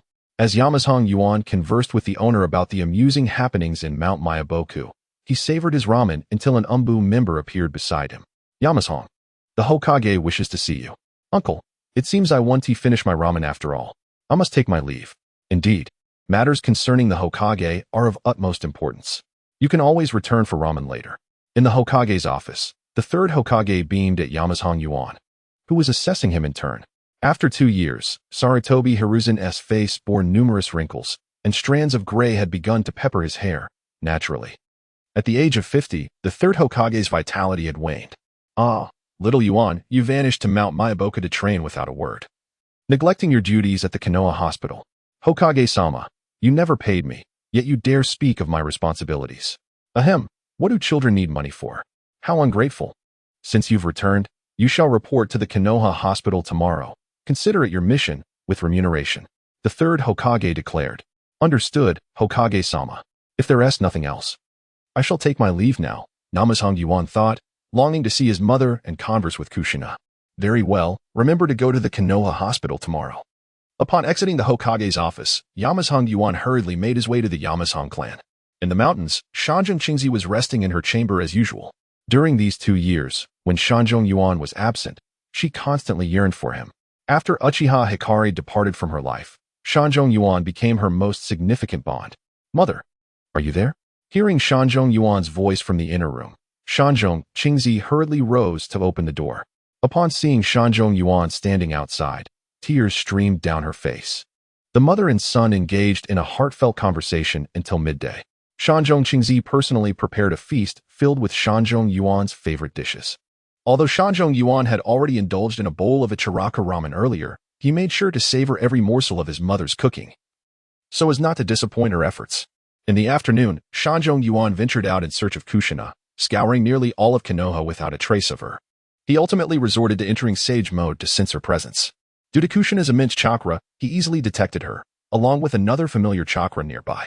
Following his instincts, he found Kushina in the Forest of Death, along with Jiraiya, who was on the receiving end of her wrath. Kushina, what happened to Uncle Jiraiya? Yuan, you're back. That's wonderful. Come help me teach this pervert a lesson. Yuan, save me. I didn't mean to. Through their recounting, Shanjong Yuan learned the unfolding events. It turned out that Kushina was preparing to soak in a hot spring when Jiraiya, indulging his voyeuristic tendencies, attempted to sneak a peek. Though lacking in morals, he would never stoop so low as to spy on his disciple-esque girlfriend. When he spotted Kushina, he intended to retreat, but inadvertently made a noise that alerted her. Following this, Kushina unleashed her four-tailed form and chased Jiraiya into the Forest of Death. Aware of his guilt and recognizing that he could not withstand her four-tailed power without entering sage mode, he chose to cease his resistance. Kushina, why not let it go? Uncle Jiraiya didn't see anything. Spare him. Yes, Kushina, I was wrong. For Yuan's sake, I will let you off this time. After a lengthy pursuit, Kushina, too, felt fatigued, and with Shanjong Yuan's return, she had much to share. They proceeded to the third training ground, where Shanjong Yuan recounted his growth and strength during his time in Mayaboku Mountain. Kushina also revealed her own transformations over the past 2 years, astonishing Shanjong Yuan with the news that her relationship with the Ninetales had significantly improved. Soon after Shanjong Yuan arrived at Mayaboku Mountain, Minato had departed the village on a mission. Bored and alone, Kushina often conversed with the Nine Tails after hearing Shanzhong Yuan's assertion that humans and tailed beasts could coexist peacefully. Over time, they began to communicate, and their bond flourished. Yuan, you were right. Humans and tailed beasts can truly become friends. Now, Little Nine is my friend. In the original narrative, Naruto's ally, the Nine Tails, had formed such a close relationship with Kushina that it seemed possible to avert any potential attacks on the village. Yuan, would you like to meet the Nine Tails? In the mountains, Yamashiro was taken aback by Kushina's proposal, instinctively responding, Kushina, isn't this a bit inappropriate? What does it matter? He then urged her to express her desire to meet. Kushina, with an air of confidence, replied, Hee, let us go ahead and meet. Yamashiro harbored a keen interest in the Nine Tails, the proud great fox from the original narrative. A formidable being capable of defeating five-tailed beasts with just half of its power. I knew you wouldn't refuse, she said, as Yamashiro bashfully scratched his head. Well then, my consciousness will enter the seal of the Nine Tails, and you will use the secret arts of your clan to follow my consciousness into the seal. Yamashiro nodded. And his consciousness merged with Kushina's. Under her guidance, his awareness successfully navigated into the confines of the Nine Tails seal. The interior of Kushina's seal bore a resemblance to Naruto's, and she led Yamashiro to the enormous cage that contained the Nine Tails. The grand door was identical to that in the original tale, yet the sealing tags had vanished. Kushina squeezed through a gap in the seal and climbed onto one of the Nine Tails' tails. Surprisingly, the Nine Tails seemed indifferent to her presence. Hey, Nine Tails. I'm here to see you again, she called out, tugging at its other tail when it ignored her. Kushina, perhaps you should come back now. Upon seeing the Nine Tails, Yamashiro finally understood why the world feared this beast so profoundly. While the Nine Tails might exhibit a haughty disposition akin to its portrayal in the original tale, the manga failed to capture its true might. Even from behind the bars of the cage, Yamashiro could sense the terrifying aura emanating from the Nine Tails. It had not opened its eyes to regard them since their arrival, yet the mere unconscious release of its chakra sent shivers down Yamashiro's spine. Yamashiro, what's wrong? Did you not say that humans and tailed beasts could coexist peacefully? Yamashiro looked at Kushina, frolicking atop the Nine Tails' tail, incredulous at her lack of caution. How brazen could one be? No wonder Naruto had such a personality. Once again, he marveled at the power of genetic inheritance. Kushina, please, exercise some restraint. It's one thing for you to come here, but to bring a child to bother me? The Nine Tails expressed its exasperation at Kushina's antics. Encountering such a host was indeed a vexation for it. Killing was not an option. If Kushina perished, so would it. Cursing was futile. The Nine Tails had never encountered someone so persistently tenacious. Not long ago, it had even removed the sealing tags, proclaiming that humans and tailed beasts could coexist harmoniously. Hey, you over there, little brat.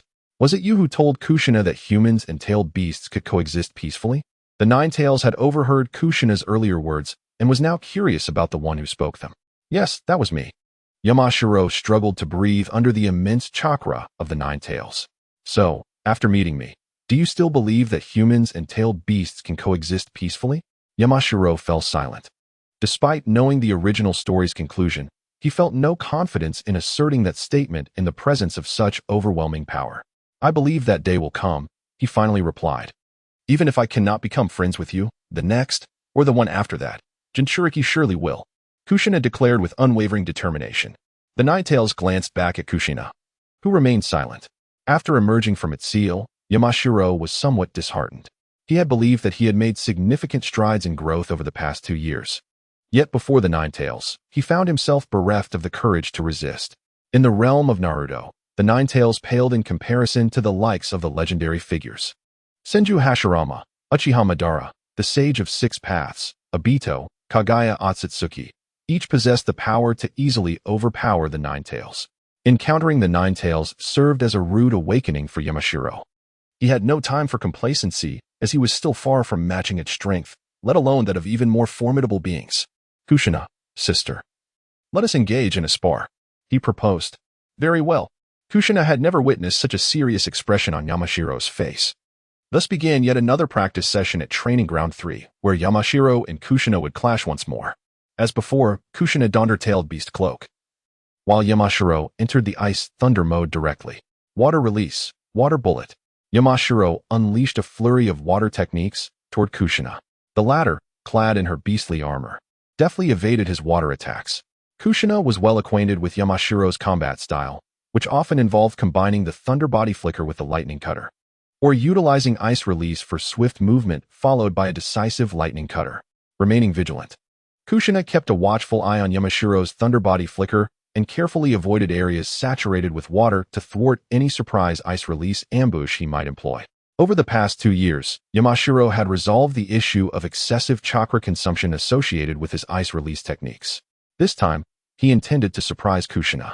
Previously, his ice release techniques required water from his water release to function, until he learned the secret technique of the Mizuno Kazuki clan, 1,000-kill water flight, in Myobokuzen. The ice release of the Mizuno Kazuki clan primarily freezes the moisture in the air using their bloodline. After mastering 1,000-kill water flight, Yamashiro drew inspiration from the clan's ice release. "Kushina, I am coming," he announced, and in an instant, he appeared before Kushina with his thunder body flicker. Not employing the lightning cutter or techniques akin to the Chidori, Yamashiro surged forward, and Kushina, adorned in her beastly cloak, remained unfazed by his advance. Ice blade. Suddenly, a blade of ice manifested in Yamashiro's hand, catching Kushina off guard and slicing through her beastly armor. Seizing the opportunity, he aimed to press his advantage. Yet he underestimated the formidable chakra of the 9 tails. The tails behind Kushina lashed out at him. Ice armor. The moisture in the air and on the ground rapidly coalesced into a protective armor around Yamashiro's upper body, rendering Kushina's strike ineffective. Ice 1,000 needles. Yamashiro condensed the moisture in the air into a flurry of ice needles. The one-tailed Kushina found herself beleaguered by Yamashiro's incessant barrage of techniques. While these attacks lacked overwhelming power, they possessed formidable penetrative capabilities, hindering her movements as the ice struck her beastly cloak. After employing the ice 1,000 needles, Kushina's armor was left riddled with countless wounds. In the mountains, Yama Zhongyuan seized the opportunity to wield his ice blade, finally shattering the beast cloak of Kyuubi's Jinchuriki, Kushina. With his newly acquired ninjutsu, Yama Zhongyuan triumphed over Kushina's one-tailed beast form for the first time. The following day, he arrived at the Konoha hospital, armed with the mission scroll bestowed upon him by the Umbu from the previous night. After a 2-year absence, he was surprised to find the hospital unchanged. In the 42nd year of Konoha, tensions between the villages escalated, and even Konoha was rife with anxiety and vigilance. The village's funds were primarily allocated for war supplies, leaving little for the maintenance of the hospital. Yama Zhongyuan proceeded to the director's office, where, despite their 2-year separation, the director recognized him immediately. The hospital director held vivid memories of this young prodigy of medical ninjutsu. Yama Zhongyuan was assigned to the emergency department, where he encountered returning defense ninjas from the borders. Injured patients were frequently brought to Konoha Hospital, and Yama Zhongyuan was well aware of his own proficiency in medical ninjutsu. After rescuing Tobarama, rumors began to circulate within the village that he was a medical ninja on par with Tsunade. In terms of trauma treatment and surgery, Yama Zhongyuan was confident that his skills rivaled hers. His surgical expertise was built upon 5 years of accumulated knowledge from his past life, while his trauma treatment skills stemmed from his mastery of the advanced medical ninjutsu healing technique, which he refined through his healing arts. However, in other areas, Yama Zhongyuan fell short in comparison to Tsunade, particularly in the realm of antidotes. Unlike his previous life, the world of Naruto featured the existence of Sunagakure, where puppet masters excelled in the use of poison. One of Yama Zhongyuan's motivations for accepting the third Hokage's offer to work at Konoha Hospital was to gain insight into the poisons of Sunagakure. His mother, Yama Zhongqing, had served as a medical ninja on the front lines of the Sunagakure battlefield, treating poison ninjas. Yama Zhongyuan intended to study the poisons of Sunagakure before learning antidote techniques from his mother. With the third great ninja war on the horizon, Yama Zhongyuan felt an urgent need to refine his medical ninjutsu before the onset of conflict. He also aspired to realize a particular concept of his before the war began. For several consecutive days, he did not encounter any returning ninjas from the Sunagakure border. After inquiring with a senior, he learned that the poisons from Sunagakure were exceptionally lethal. Poison ninjas who did not receive timely treatment often perished at the border. On the 6th day at Konoha Hospital, Yama Zhongyuan finally met the first ninja returning from the Sunagakure border. This ninja had been poisoned but had received rudimentary treatment from accompanying medical ninjas, preventing the toxin from spreading and allowing him to cling to life long enough to return to the village. In his previous life, Yama Zhongyuan had limited knowledge of poisons. He understood that they could be categorized into acute and chronic, overt and covert, and by their targets as neurotoxins and hemotoxins. The poisons used by the puppet masters of Sunagakure were predominantly acute and overt. Once poisoned, if treatment was not administered within a certain time frame, death was imminent. After several hours of arduous effort alongside his seniors, Yamashita managed to preserve the life of an injured comrade, who was afflicted by a blood toxin that rapidly disseminated throughout the body with the flow of blood. In subsequent conversations with his mentors, Yamashita learned that the majority of Suna's poisons exhibited such effects, leading him to conclude that their toxins primarily consisted of blood toxins. Relieved by this revelation, Yamashita recognized that he could temporarily freeze the body using ice release, halting blood circulation and subsequently devising a method to eliminate the toxins. In the following days, while working at the Konoha hospital, Yamashita also studied the nature transformations of healing jutsu with Yamashita Koko. By incorporating nature transformations into the healing jutsu, various effects, including detoxification, could be achieved. After a period of bustling activity, the hospital unexpectedly experienced a lull, and the atmosphere within the village grew increasingly tense, with ninjas hurriedly entering and exiting. After dedicating over half a month to learning medical ninjutsu, Yamashita felt equipped to handle most poisons with his healing jutsu. With the hospital's reduced activity, he was reassigned to assist civilians and ninjas within the outpatient clinic, which saw a sparse number of visitors throughout the day. During this ample free time, Yamashita diligently perused the notes left by Tsunade, hoping to uncover valuable insights related to medical ninjutsu. On one particular day, while engrossed in his studies, Yamashita received a patient, a little girl with purple hair. He could swear to the heavens that he was not drawn to Lolas. It merely happened that those he favored happened to be of that kind. The dormant heart of this 41-year-old virgin stirred for the first time. Having lived 32 years in his previous life without a romantic inclination towards girls, and spending 9 years in the world of Naruto without favoring any of the beauties from the original story, Yamashita's fervent heartbeat revealed that he had fallen for this purple-haired girl at first sight. I injured my wrist while practicing taijutsu. Could you please help me, ninja-san? The little girl extended her right hand, her voice soft and melodic, melting Yamashita's heart. Striving to present himself as the amiable older brother, he gently reassured her while treating her injury. Under the healing effects of the healing jutsu, her sprain swiftly improved. Thank you, ninja-san. The little girl expressed her gratitude with remarkable politeness. There's no need for such formality. What is your name, little sister? I am Yuzuki Yuin. Ah, so it is her. Yamashita recalled Yuzuki Yuin, who appeared infrequently in the original work, yet garnered considerable popularity. This was partly due to her striking appearance, placing her among the most beautiful female ninjas in Naruto, and partly because of her name. Yuin, itself a flower name, symbolizes eternal love in the language of flowers. In the original narrative, most of Konoha's female ninjas had found their partners: Naruto and Hinata, Sasuke and Sakura, Sai and Ino, Asuma and Kurenai, leaving only Tsunade and Yuzuki Yuin unattached. Tsunade had not formed a bond with anyone since Jiraiya's sacrifice in the Rain Village. Yuzuki Yuin's boyfriend, Tsukikage Hate, had tragically met his demise at the hands of Sand Ninja Maki and Yakushi Kabuto. Yamashiro and had never been a timid individual. He was someone who ardently pursued what he cherished. This applied equally to his affections for others. Yuin, what a melodious name, he mused. I am Yamashiro-en. There is no need for you to address me as Lord Ninja, just call me in or brother in. Determined to forge a friendship with Yuzuki Yuin, he suggested. Then I shall call you in senpai. My father taught me to be courteous, and I cannot address a stranger directly. To Yuzuki Yuin. Meeting Yamashiro-en for the first time naturally made him a stranger, although he left a favorable impression on her. During their casual conversation, Yamashiro-en learned that Yuzuki Yuin was 4 years old and had injured herself during her first physical training session that day. Reflecting on the original story, he recalled that Yuzuki Yuin practiced swordsmanship. Yuin, are you planning to train in swordsmanship? He inquired. Yes. How did you know, En senpai? She replied. That is of little consequence. What matters is that I can find someone to teach you, he assured her. Really? Who is it? She asked, her excitement palpable. Of course, it's true. Come to Konoha Hospital tomorrow, and you will find out, he teased, already having a candidate in mind for her instruction. All right, then I shall see you tomorrow, En senpai. Until tomorrow, Yamashiro-en took a leave of absence from Konoha Hospital, arriving early the next morning to await Yuzuki Yuin's arrival at the hospital entrance. It is often said that a woman in love possesses a diminished intellect, and judging by Yamashiro's demeanor, one might conclude that a man in love is not far behind in that regard. The previous day, he and Yuzuki Yuin had merely agreed to meet tomorrow, without specifying the morning. After a 2-hour wait at the entrance of Konoha Hospital, Yuzuki Yuin finally arrived, breathless and clutching a short blade. Spotting her, Yamashiro used the body flicker technique to appear at her side. "Senpai, have you been waiting long?" she gasped, clearly having sprinted the entire way. "Not at all. I just came out of the hospital myself," he replied.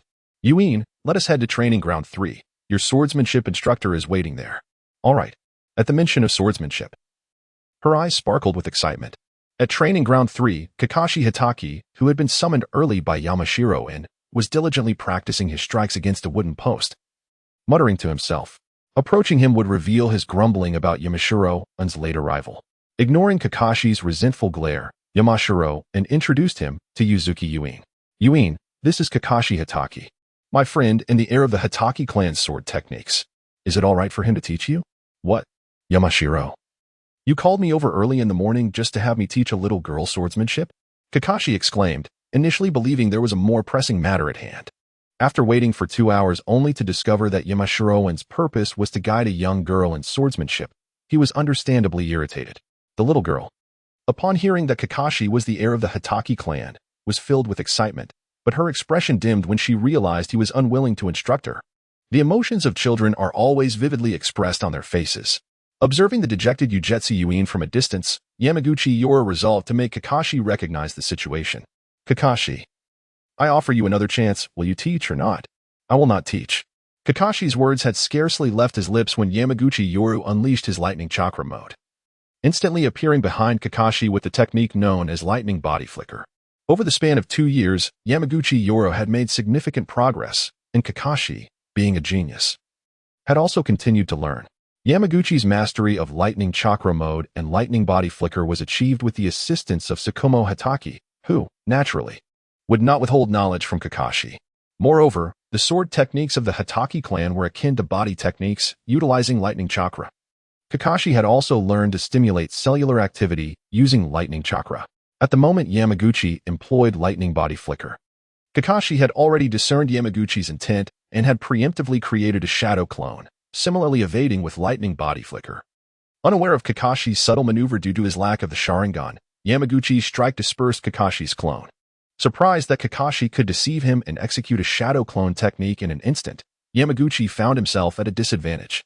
Kakashi seized the opportunity, drawing forth a short blade infused with lightning chakra, revealing the formidable Chidori blade.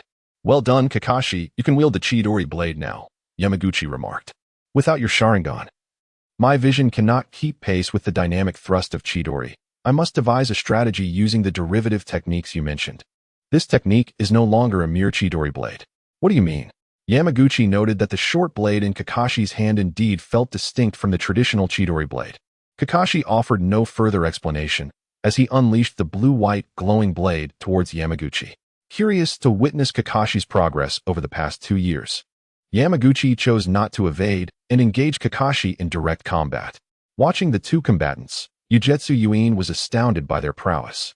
Relying solely on body techniques and body flicker techniques, she had heard of Kakashi's reputation as a genius, graduating as a genin at the age of 5, a fact well known throughout Konoha. Yet, she had not anticipated that the amiable senior from the previous day possessed such formidable strength. "Kakashi, you've truly excelled. Your progress over 2 years is remarkable." After a vigorous exchange, Yamaguchi realized that in his normal state, without employing Sage Mode or Ice Elemental Transformation, he could not best Kakashi in a short period. He previously speculated that in the original story, Kakashi had advanced to J-Nin at the age of 11, having executed various missions following the Battle of Kemui Bridge. Yet now, at the age of 8, Kakashi could contend with Yamaguchi in his normal state without falling behind. Whether this was due to Tsukumo's guidance or Kakashi's inherent potential remained uncertain. It was known that even in his normal state, Yamaguchi could match a typical J-Nin evenly. Thus, Kakashi's current strength was at least that of a special J-Nin. Humph. Upon witnessing Yamaguchi cease his assault, Kakashi too refrained from attacking. Kakashi had initially believed his progress over the 2 years to be substantial, only to find that he could not prevail even against Yamaguchi in his untransformed state. Hey, Kakashi. Why not teach that little girl? Please. Why? Kakashi sensed something amiss with Yamaguchi. Ahem. It appears that I have developed a fondness for this little girl. What? Kakashi's dead fish eyes radiated a profound disdain. This child appeared to be merely 3 or 4 years old, and yet Yamashiro was such a pervert. Hey, what kind of look is that? I swear, I am not a lolicon. It just so happens that the one I admire is a loli. Yamashiro's explanation sounded feeble and unconvincing. Is it that Kakashi-senpai is reluctant to teach me? Asked Yuzuki Yuin cautiously. Of course not. Kakashi simply does not know where to begin. Right, Kakashi? Kakashi felt a chill creeping up beside him and shuddered. Just moments ago, he had struggled against the usual Yamashiro, let alone dealing with the Yamashiro who could utilize ice release. Yes. Under the pressure from Yamashiro, Kakashi nodded in agreement. Upon hearing Kakashi's consent, a radiant smile graced Yuzuki Yuin's small face. Subsequently, Yamashiro decided to take an extended leave from the Konoha hospital, training alongside Kakashi and Yuzuki Yuin at the 3rd training ground. In the year 42 of the Leaf Village, the Sand Shinobi Village was notably active, although not directly attacking. Minor skirmishes were incessant. Commands were issued from the Hokage's office, and the mid to upper level ninjas in the village began acquiring various ninja tools. On this day, the leaders of the Inazuka, Nara, and Akimichi clans convened a family meeting, attended by all clan ninjas, and naturally, Yamashiro was present. This marked Yamashiro's first attendance at a clan meeting. He had always assumed that the Inazuka, Nara, and Akimichi clans were not numerous, but to his surprise, over 500 ninjas were present. During the meeting, Yamashiro's cousin, Yamashiro I, remained silent, while Akimichi Choza clutched a bag of snacks. And only Nara Shikaku was outlining the details of the 3 clans' strategies to confront the impending war. The clan members were not unfamiliar with such proceedings, quietly listening.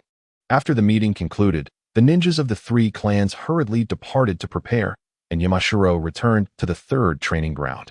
He was there to develop a new type of medical ninjutsu. With the 3rd Shinobi World War on the horizon, he needed to complete this technique as swiftly as possible. What Yamashiro aspired to create was akin to a medical talisman, similar to an explosive tag.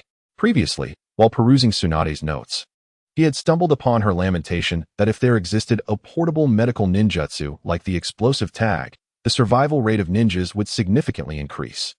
Had it not been for the subsequent deaths of Rope Tree and Date, which deeply affected Tsunade, the concept of the medical talisman might have already been realized by her. In his previous life, Yamashiro had encountered various talismans in fantasy novels, and the world of Naruto provided existing explosive tags for his research. Explosive tags encapsulate advanced fire release techniques in a rune form sealed within a special paper, unleashing a power equivalent to that of AJ Nin when activated. Yamashiro intended to emulate this method, attempting to seal the healing technique in a rune format. The sealing method for explosive tags primarily utilizes the sealing fire technique. While for sealing the healing technique, Yamashiro planned to employ the sealing evil technique. He recalled that in the original work, the sealing evil technique could seal even curse marks imbued with natural energy, so sealing the healing technique should not pose a significant challenge. However, Yamaguchi was met with failure. The sealing technique could indeed seal the chakra associated with healing jutsu, yet Yamaguchi overlooked a crucial aspect. The sealing technique was fundamentally intended for application on the human body. The parchment could not possibly bear the intricate symbols of the technique. Following the unsuccessful attempt, Yamaguchi was compelled to seek alternative methods. He experimented with the 5-element seal, the fire sealing technique, and even the still unrefined 4-symbol seal, but none yielded success. Both the 5-element seal and the fire sealing technique proved ineffective against the healing jutsu, just as the 4-symbol seal, like the sealing technique, could not be inscribed upon the parchment. The series of failures left Yamaguchi in a state of despair, yet he was reluctant to concede defeat. If he could successfully develop the healing seal, it would not only safeguard the lives of his friends and family, but also enhance the financial prosperity of the Yamaguchi clan. Furthermore, it would earn him a significant favor from the 3rd Hokage. Are you practicing sealing techniques, kid? Just as Yamaguchi was engulfed in frustration, Jiraiya appeared. He had just exited the 3rd Hokage's office, where the frequent movements of the Sand Shinobi had become a source of irritation for the Hokage, prompting him to send someone to gather intelligence. Among the denizens of Konoha, Jiraiya was the Hokage's most trusted informant, and thus this task naturally fell to him. Although he had intended to leave the village promptly, upon passing the 3rd training ground and observing Yamaguchi's distressed demeanor, he decided to step inside. Uncle Jiraiya, I'm not practicing sealing techniques. I'm developing a jutsu, Yamaguchi replied. By the looks of it, are you researching a healing seal? Jiraiya inquired. How did you know, Uncle Jiraiya? Well, if it's that jutsu, you might want to reconsider. The predecessors have struggled for so long without success. How could you possibly achieve it so easily? Jiraiya said, patting Yamaguchi on the shoulder. Yamaguchi was taken aback by Jiraiya's words. It dawned on him that others in the Hokage world had already attempted to research the healing seal, albeit unsuccessfully. Uncle Jiraiya, why did the predecessors fail? Having learned of similar past endeavors, Yamaguchi sought insight into their failures, hoping it might spark inspiration. I recall Tsunade mentioning that the nature of medical ninjutsu prevents it from being preserved for extended periods. Jiraiya replied thoughtfully. And what techniques did the predecessors use to seal medical ninjutsu? That, I cannot say. You should consult Tsunade or Orochimaru. I have little interest in such matters. Kid, don't waste your time on this. War is approaching. Focus on enhancing your own strength, Jiraiya concluded, departing without a backward glance. Yamaguchi had never been one to surrender easily. The failures of the predecessors did not signify his own impending defeat. After all, Thomas Edison had failed over 8,000 times and experimented with more than 7,600 materials before inventing the light bulb. Yamaguchi had only faced a handful of setbacks. In the subsequent month, Yamaguchi experimented with various materials capable of conducting chakra, yet he found no suitable candidates for sealing medical ninjutsu. Kid, you still haven't given up? Upon returning from gathering intelligence in the Sand Village, Jiraiya discovered Yamaguchi still engrossed in his research. Uncle Jiraiya, you're back. In the mountains, Yama Zhongyuan weakly greeted Jiraiya. Cough. Cough. Young one, I casually inquired about Orochimaru earlier. He mentioned that the material used to seal medical ninjutsu was jade. As he spoke, he tossed a piece of jade to Yama Zhongyuan. Jade? Yama Zhongyuan slapped his thigh in realization. How had he not thought of this? Years spent immersed in books during his previous life, reading countless cultivation novels, had seemingly been in vain. Receiving the jade from Jiraiya, Yama Zhongyuan successfully inscribed the runes of the seal of evil upon it, while the healing technique was also sealed within. As he sensed the healing technique inside the jade, he found it to be true. The medical chakra contained within was indeed slowly dissipating, just as Jiraiya had said. Strictly speaking, medical ninjutsu was a form of yang release, albeit without the miraculous healing effects associated with it. Uncle Jiraiya, do you think natural energy could prevent the loss of medical chakra? Yama Zhongyuan recalled how in the original story, the first Hokage, Hashirama Senju, experienced a significant enhancement in the power of wood release and accelerated recovery after utilizing sage techniques. Given that medical ninjutsu was originally developed based on Hashirama's rapid healing abilities, he wondered if incorporating natural energy would stabilize it further. Well, I can't say for sure. You might want to give it a try, Jiraiya replied. Yama Zhongyuan entered sage mode, employed the healing technique, and then used the seal of evil to seal the technique within the jade once again. He felt the medical chakra infused with natural energy within the jade, and to his relief, it showed no signs of loss. Uncle Jiraiya, look. Yama Zhongyuan handed the jade to Jiraiya, who examined it for some time. The medical chakra within the jade remained as robust as it had been initially. Young one, it seems you have succeeded. Jiraiya gazed at Yama Zhongyuan in disbelief. If Yama Zhongyuan's experiment had indeed succeeded, it would hold immense significance for Konoha. Uncle Jiraiya, is jade expensive in Konoha? The reward for a B-rank mission can buy 3 or 4 pieces. Jade isn't cheap, and it is generally used for adornments by women. Konoha's ninjas seldom purchase it. Uncle Jiraiya, we need to observe this technique for a few more days to confirm its success. If it works, please inform Lord Hokage, Yama Zhongyuan suggested. Jiraiya nodded. The importance of this technique to Konoha was paramount and warranted immediate discussion with the third Hokage. If the healing rune was indeed successful, Yama Zhongyuan was not concerned that Konoha would monopolize it. To maintain the medical chakra within the jade, the use of natural energy was essential. And only Yama Zhongyuan and Jiraiya possessed the ability to enter sage mode.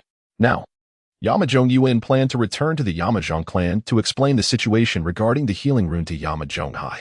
In the Yamazhong clan, Yama Zhongyuan discussed the healing rune with Yama Zhonghai. A leader of the clan was no fool. Upon hearing the details, Yama Zhonghai immediately recognized the significant benefits the healing rune could bring to their clan.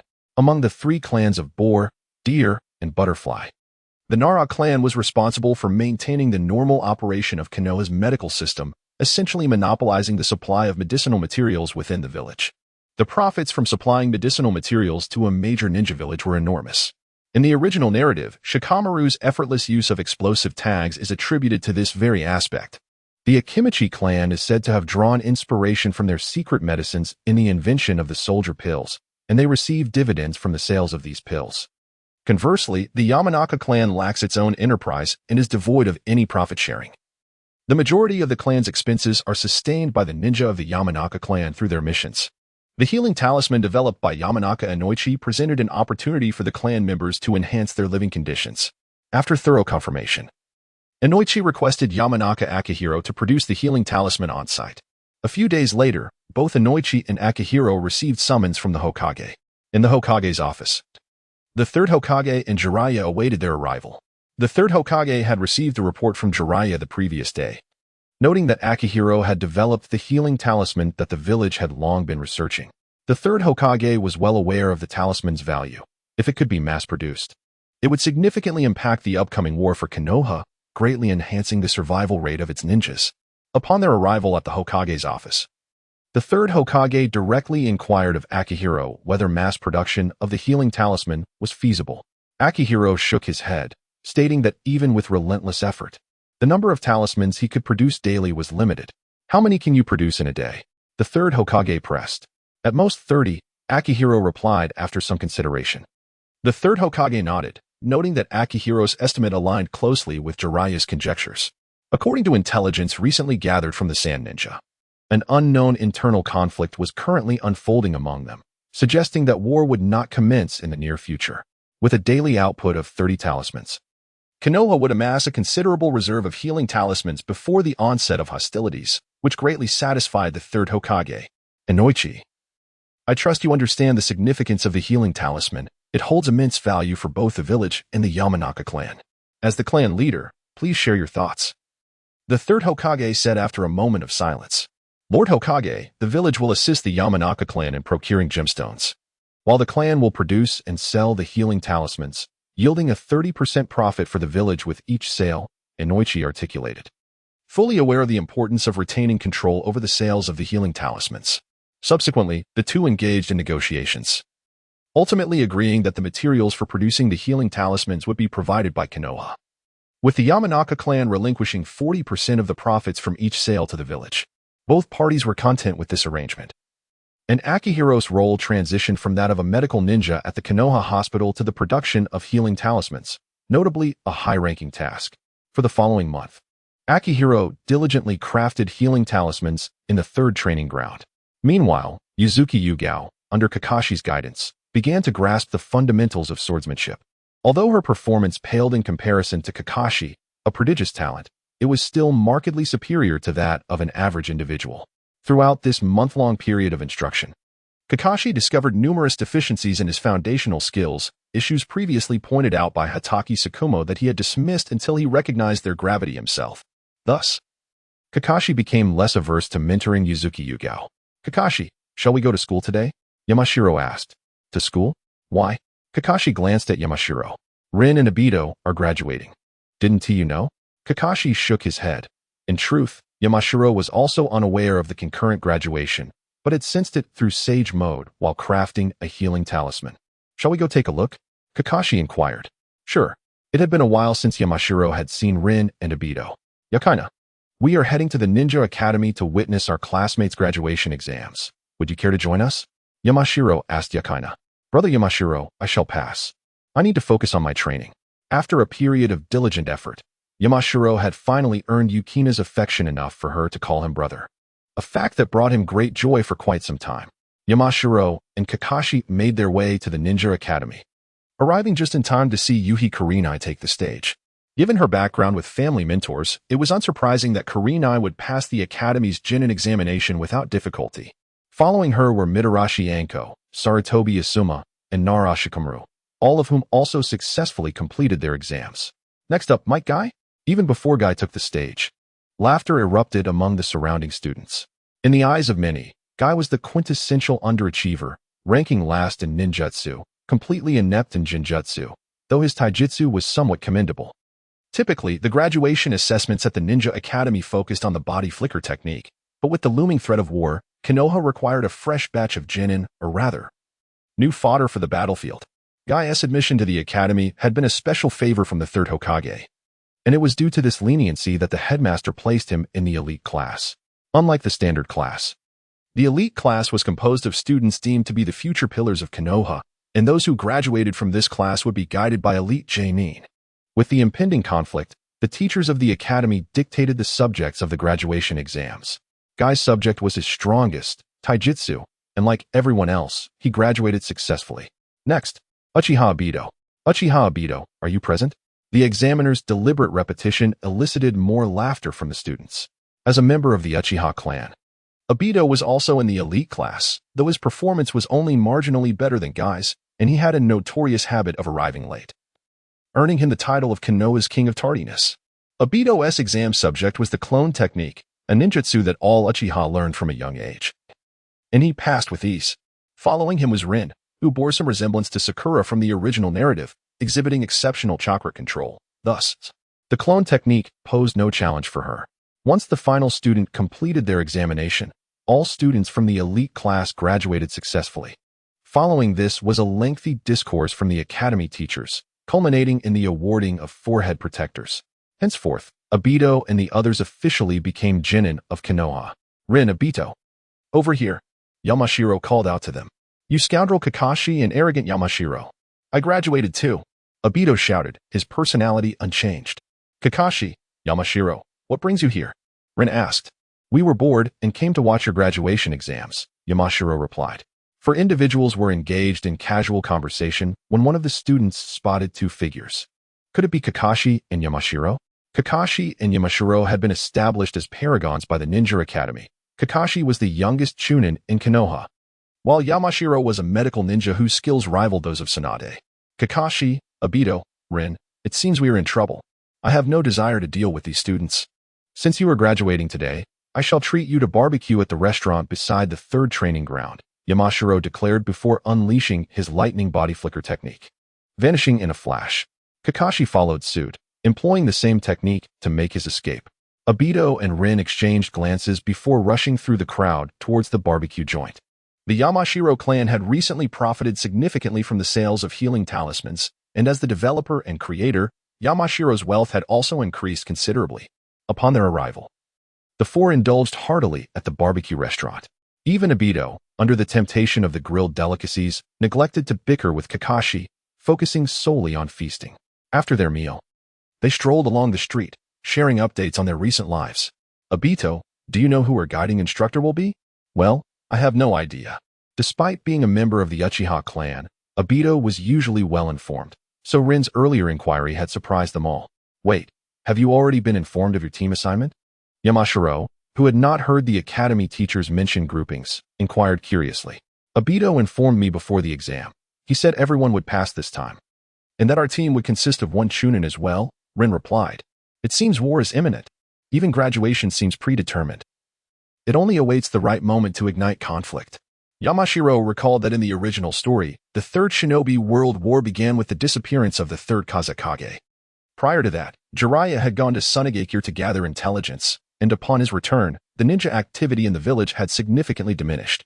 Yamashiro speculated that this was likely due to the defection of Sasori of the Red Sand. Shortly after his defection, Sasori killed the Third Kazekage, providing Sunagakure with a pretext to declare war. The Third Great Ninja War was drawing ever closer. Kakashi, Obito, Rin, the war is about to commence, and we will all be sent to the battlefield. Here are the healing talismans I developed, 30 in total. Each of you will receive 10. With effects akin to the healing technique, Yamashiro announced as he distributed the talismans to them. Kakashi, already aware of the talisman's significance, accepted them and stored them away. Obito and Rin, seeing Kakashi's action, did not refuse. This is all I can do. Be cautious on the battlefield, especially you, Obito. Do not engage in foolish heroics. Although aware that in the original narrative, Obito was taken by Madara during the Battle of Canopy Bridge, and that Rin was mistakenly killed by Kakashi a year before Minato's succession, Yamashiro recognized that this was not merely a tale. He was living in a tangible world. He could not guarantee that the experiences of Kakashi, Obito, and Rin during the Third War would mirror those of the original story. These three were among his few friends in the world of Naruto, and Yamashiro could do no more than strive to ensure their survival. After bidding farewell to the trio, Yamashiro returned to the third training ground, where Yuzuki Yugao was tirelessly practicing with her sword. It is indeed no small feat for a 4-year-old girl to achieve such a level of skill. Shiyuin. Pause for a moment. I have something to discuss with you. Hearing the distant voice from the mountain, Shiyuin ceased her training. Shan Zhongyuan had never interrupted her during her practice before, and this unusual behavior piqued her curiosity. Brother Yuan, is something the matter? Shiyuin, starting tomorrow. You should refrain from coming to the third training ground, Shan Zhongyuan replied somewhat reluctantly. Why? Because a war is imminent, and I must prepare for it. Shiyuin nodded. Although she had never experienced war herself, she had heard tales of its horrors from her parents and those around her.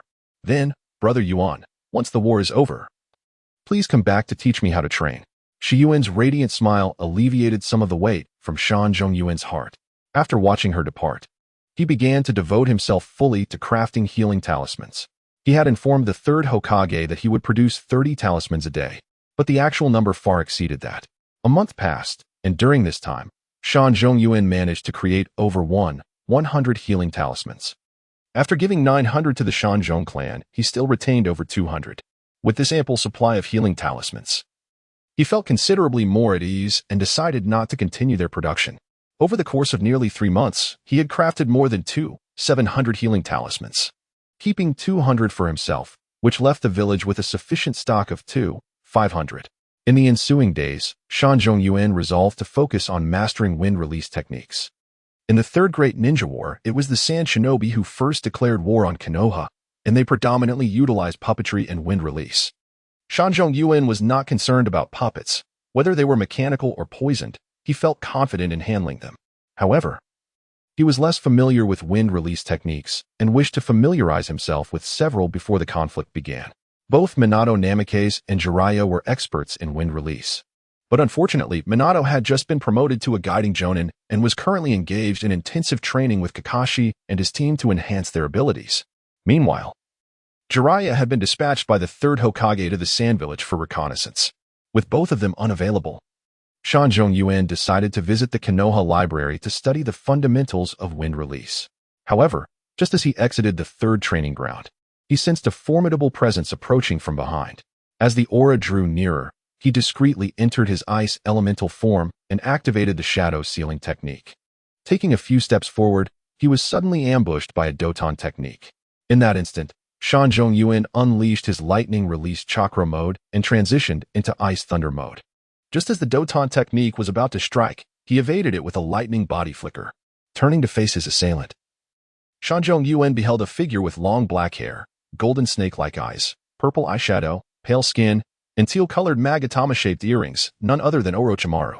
Uncle Snake, master the core technology.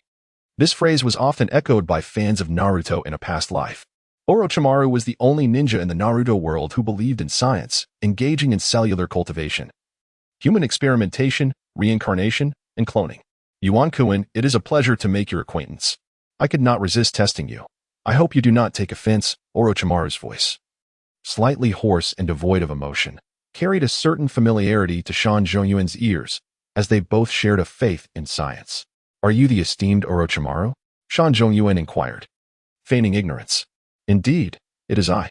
Upon discovering that the one who attacked him was Orochimaru, Yamashiro Yodo felt a sense of relief. At this moment, Orochimaru still harbored feelings for Konoha and held a considerable respect for his mentor, Hiruzen Sarutobi.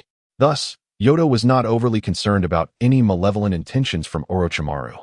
Yodo-kun, I have heard that you have successfully developed the healing talisman, just returned from the land of Earth. Orochimaru learned from the third Hokage about Yodo's accomplishment in completing the healing talisman they had previously left unfinished. The name Yamashiro Yodo was not unfamiliar to Orochimaru. He was well aware of Yodo's reputation as a medical ninja comparable to Tsunade. Initially, Orochimaru regarded Yodo merely as a pawn put forth by the village to stabilize Konoha's medical system after Tsunade's departure. However, upon realizing that the title of a medical ninja akin to Tsunade stemmed from Yodo saving the life of the suicidal White Fang, his impression of Yodo began to shift. Nevertheless, Orochimaru still felt that Yodo was unworthy of such a title, as no one understood the depth of Tsunade's medical ninjutsu better than he did. It was only upon learning from the third Hokage about Yodo's completion of the healing talisman that Orochimaru developed a modicum of interest in him. Previously, Orochimaru had heard from Jiraiya that Yodo often trained at the third training ground. Orochimaru had intended to visit and meet Yodo there, but unexpectedly encountered him on his way out, leading to their recent exchange. Indeed, Lord Orochimaru, I was fortunate to have developed it, Yodo replied, facing Orochimaru with composure, who regarded the young man with newfound appreciation after their earlier inquiry. Yodo-kun, where are you headed? Didn't Sensei Sarutobi instruct you to create more healing talismans? Orochimaru inquired. I have been producing healing talismans for nearly 3 months. The village's stock should suffice by now, Yodo responded with a hint of exasperation. However, one can never have too many healing talismans. You still haven't answered my previous question. Where are you off to? Lord Orochimaru. I intend to visit the Konoha library to study wind release techniques, Yodo admitted, compelled to reveal the truth under Orochimaru's persistent questioning. Wind release techniques? Orochimaru remarked thoughtfully. Yes, Lord Orochimaru. With war imminent, I aspire to enrich my skills before the conflict begins. The Konoha library may have some foundational wind release techniques available. With Minato-sensei occupied with special training for the newly graduated Genin and Jiraiya-sensei away on a mission, I have no other choice, Yodo explained. Wind release? Coincidentally, I am proficient in that as well. Would you like me to demonstrate? Orochimaru's earlier inquiry had piqued his interest in Yodo. That would be greatly appreciated, Lord Orochimaru. Yodo replied after a moment's contemplation. As one of the legendary Sannin, Orochimaru's prowess was undoubtedly at the level of a Kage. At this moment, he had not yet utilized the reanimation jutsu to transfer his consciousness, and his soul was free from defects, rendering him impervious to genjutsu. At the third training ground, Orochimaru showcased various wind release techniques to Yodo, transitioning from one level to another in a manner that left Yodo in awe. Beyond mere demonstrations, Orochimaru meticulously explained the characteristics and shortcomings of the common wind release techniques. Yodo could not help but concede that in terms of ninjutsu, Orochimaru's knowledge surpassed even that of Jiraiya. After the demonstration of wind release ninjutsu, Orochimaru engaged in a casual conversation with Yamashiro. You, as a medical ninja, what does life mean to you? Orochimaru's inquiry prompted Yamashiro to reflect on the original narrative. Orochimaru, in his youth, began to seek the meaning of life following the death of his parents. Through his gradual exploration, he became acutely aware of the fragility of life and its fleeting nature. Naturally gifted in ninjutsu, Orochimaru, upon grasping the ephemeral quality of existence, embarked on the study of immortality techniques. As he delved deeper into this research, his regard for life waned, leading him to adopt increasingly ruthless methods, ultimately experimenting on fellow villagers and children, until he was betrayed by Danzo and defected from Konoha. In his previous life, when Yamashiro first encountered the anime, he harbored a rather unfavorable impression of Orochimaru. A sentiment grounded in the simple fact that few would admire a villain who had slain his own mentor. However, his perspective began to shift with the introduction of Kabuto, a character who not only mirrored Orochimaru's survival strategies but also surpassed him in many aspects. This revelation made Yamashiro realize that Orochimaru's life was, in fact, quite intriguing. Moreover, Orochimaru's words during his rescue of Tsunade significantly contributed to Yamashiro's evolving perception of the character from a dark figure to a more complex individual. Upon entering the world of Naruto, Yamashiro, having been raised under the banner of communism and educated in materialism as a budding medical professional, found himself increasingly captivated by Orochimaru, the only character in the series who firmly believed in science. After all, they both belonged to the realm of scientific inquiry. Among the myriad opinions on Orochimaru from the Naruto fandom, one that particularly resonated with Yamashiro was, in Naruto, some believe in lineage, some in willpower, some in physical prowess, some in ocular abilities, some in innate talent, and some in hard work. Yet, only Orochimaru believes in science. Orochimaru, I perceive life as the most fragile of all, especially the lives of ninjas. A single kunai can extinguish a ninja's life, a single jutsu can bring about their demise, and even an explosive tag can spell their end. Yamashiro's words sparked a glimmer in Orochimaru's eyes. It was the first time he had encountered such thoughts, which resonated closely with his own philosophy. Despite the inherent weakness and brevity of life, certain aspects of existence are invaluable and eternal. The transmission of ninjutsu through generations, the inheritance of bloodline limits, and a parent's love for their child. Yamashiro's reflections plunged Orochimaru into silence, while a few words from Yamashiro could hardly shake his convictions. They did evoke memories of his own parents. Then, do you believe it is possible for one to attain immortality? Orochimaru's question indicated a resonance with Yamashiro's earlier sentiments. Otherwise, he would not have posed such a query. It is often said among Naruto fans that if one is fortunate enough to be born in Konoha, they should share a drink with Orochimaru and discuss the pursuit of eternal life. Yamashiro fulfilled this wish for countless fans. In the Naruto universe, true immortality was only achieved by Kaguya Otsutsuki, who, having consumed the chakra fruit of the divine tree, exists as an undying entity. In contrast, the immortality of Kakuzu and Haiden is considered a form of dark sorcery, while Orochimaru's impure world reincarnation exacts the toll of a portion of one's soul. Previously, Shan Zhongyuan held little interest in the notion of immortality, believing that experiencing the splendor of life over a few decades was sufficient. However, upon finding someone he cherished, his perspective began to shift. The thought of enduring love and companionship for eternity became an enticing prospect. Uncle Shi, he mused, in a certain sense, immortality may indeed be achievable. After considerable contemplation, he articulated his thoughts. The reason for human aging and death lies in the errors that occur during the mutation and replication of genes. Perfection in replication is unattainable. The human body lacks a mechanism to rectify these minor discrepancies. As time progresses, the accumulation of genetic replication errors culminates in an irreparable state, ultimately crippling the entire system and hindering its proper function. This notion was introduced to him by a professor during his university days. The idea posits that if one could preserve the genes at their zenith, enabling perfect replication to form a new body, and subsequently transfer consciousness into this new vessel, a new life would commence. In a previous existence, such a feat would have been impossible, as the transfer of human consciousness or soul is fundamentally unfeasible. However, in the world of Naruto, research on the soul has been successfully integrated into ninjutsu. Techniques such as spirit manifestation, corpse sealing, and eternal rebirth are all soul-related arts. The method Shan Zhongyuan contemplated bears resemblance to Orochimaru's eternal rebirth, yet his approach could effectively mitigate any damage to the soul. He refrained from sharing this method with Orochimaru and had no intention of employing it himself. On one hand, the current technological capabilities within the Naruto realm fall short of realizing his vision. On the other hand, the existence of chakra, a wondrous force, complicates matters further. Achieving immortality through the scientific means of his previous life is not the outcome Shan Zhongyuan desires. Even if the day of true immortality were to arrive, he would wish to attain it in a manner akin to Kaguya Otsutsuki. Moreover, his interest in immortality has waned, as his ultimate aspiration remains to become the strongest in the ninja world. Following Shan Zhongyuan's response, Orochimaru expressed satisfaction, feeling as though he had found a kindred spirit in their conversation. Just as Orochimaru was preparing to delve deeper into discussion, a ninja from the Umbu brought him a message from the Hokage, summoning him to the Hokage's office. "Yuan, I hope we have the opportunity to converse again." Orochimaru bid farewell before departing.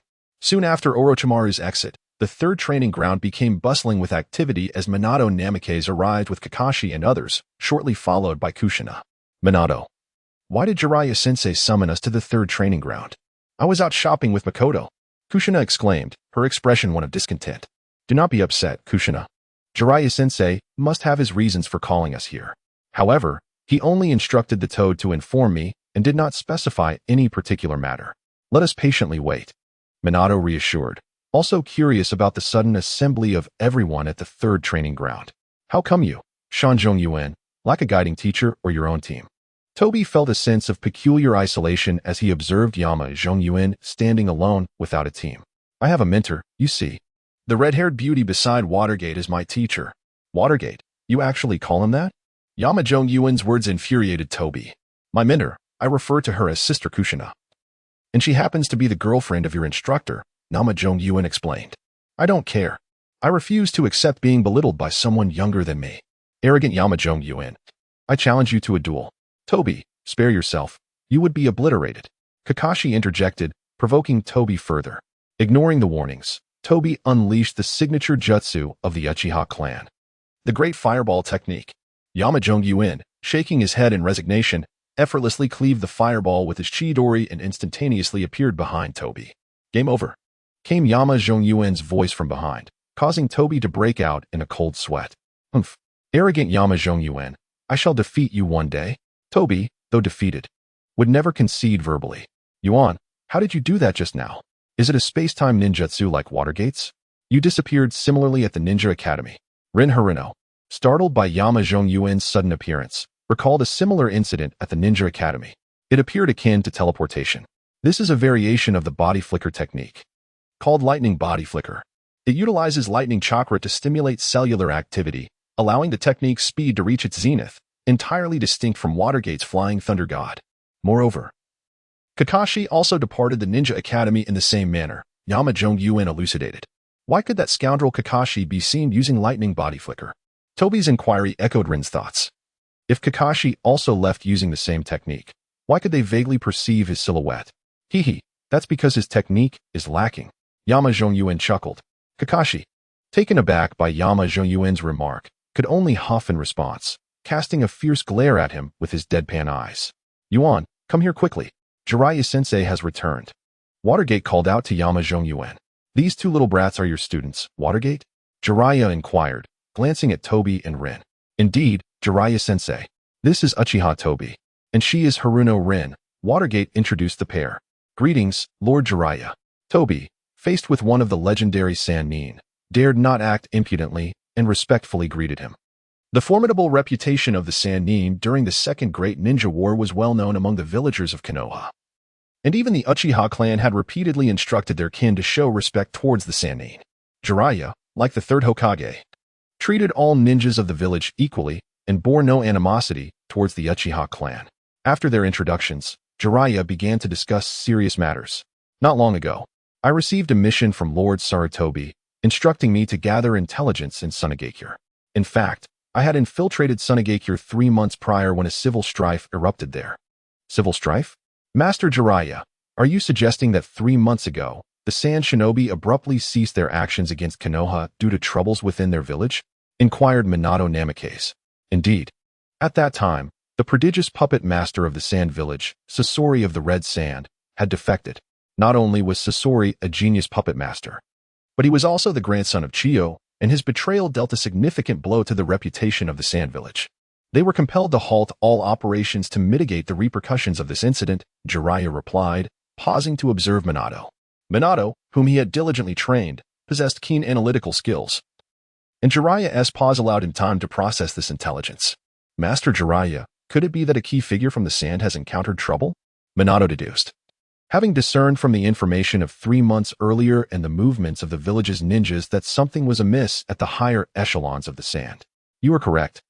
Jiraiya continued gravely. Just a few days ago, I infiltrated the Sand Village for the second time.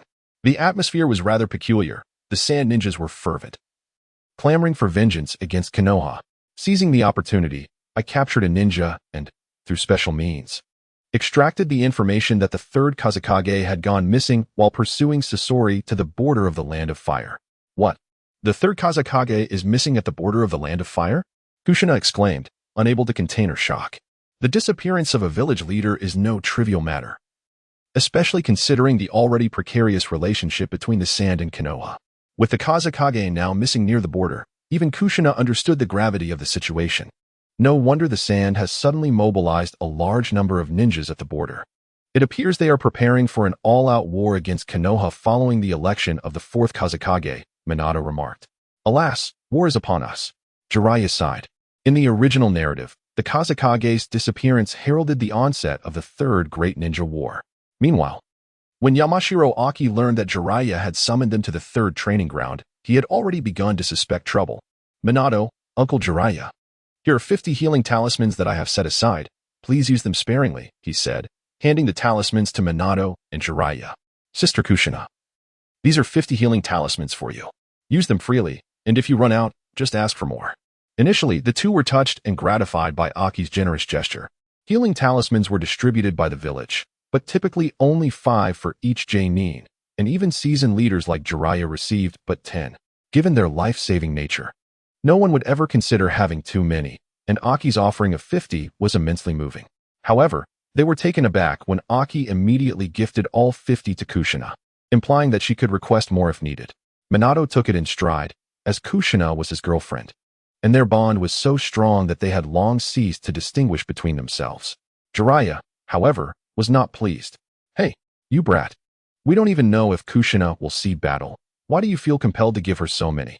He protested. "I risk my life for the village and only receive 25 talismans, and your success in developing those healing talismans owes much to my influence." Jiraiya's arguments fell on deaf ears, as Aki was solely focused on returning to his clan to assess their situation. In the mountains, the Yamashita clan, led by Yamashita Hachi, was convening its members. In the courtyard, the Akimichi and Nara clans had already arrived. Just then, Yamashita Yodo returned, signaling the commencement of the clan assembly. As Yamashita Hachi contemplated sending someone to fetch Yamashita Yodo, he was pleased to see him arrive. After exchanging greetings with the members of the three clans, Yamashita Yodo joined the gathering. At the clan meeting, Nara Shikaku was the principal speaker. He succinctly outlined the arrangements for the three clans within the village. Following this, the distribution of war supplies commenced. The Inuzuka, Akimichi, and Nara clans, deeply interconnected, prepared an equal share of provisions. The Akimichi clan contributed military rations, providing 2 for the Chunin and 3 for the Jonin, while the Nara clan supplied various medicines and bandages. Generally, the lower-ranking ninjas from each family remained in the rear to provide support, and the Inuzuka clan was no exception, so they had not prepared provisions for their lower ranks. Once the Akimichi and Nara clans had distributed their military rations and medical supplies, the members of the three clans prepared to disperse and bid farewell to their families. However, Nara Shikaku's voice interrupted, urging everyone to wait, as the Yamashita clan's war supplies had yet to arrive. The members of the Akimichi and Nara clans exchanged curious glances with their companions from the Yamashita clan, who appeared equally perplexed regarding the healing talismans. The Yamashita clan had distributed healing talismans, which contained a specialized healing technique sealed within a gemstone, allowing for portable medical ninjutsu. As Nara Shikaku concluded his announcement, the crowd erupted into murmurs. Most of the lower-ranking ninjas were whispering among themselves, having never encountered such a concept as portable medical ninjutsu, which could be seen as a lifeline on the battlefield. The Jonin from the three clans had previously received healing talismans in the village and were aware of their significance. But they were astonished that the Yamashita clan would procure such a precious item for distribution, especially considering their financial constraints. Has the Yamashita clan's financial reserves increased recently? How could they afford the healing talismans? One of the seasoned Jonin from the Yamashita clan could not resist asking Yamashita Hachi. "The healing talismans are crafted by our Yamashita clan," Yamashita Hachi replied, his character inherently reserved, offering only this terse explanation. Yet, this revelation sent ripples of excitement through the assembly. The significance of the healing talismans had been a closely guarded secret of Konoha, known only to the village's high-ranking officials and the leaders of the Inuzuka, Akimichi, and Nara clans. The identity of the creators was even more classified. Without the recent escalation of tensions, the distribution of healing talismans to Jonin might have remained concealed for an extended period. The members of the Akimichi and Nara clans congratulated their friends from the Yamashita clan, affirming the bond that connected the three clans, which was far more than mere words. Each member sincerely regarded the others as family and brothers. Yamashita Yodo, observing the harmonious gathering of the three clans, felt deeply moved. Having witnessed deceit and manipulation in his former life, he was profoundly touched by the authenticity of their brotherly affection. The reserves of healing talismans within the Yamamoto clan are likely scarce.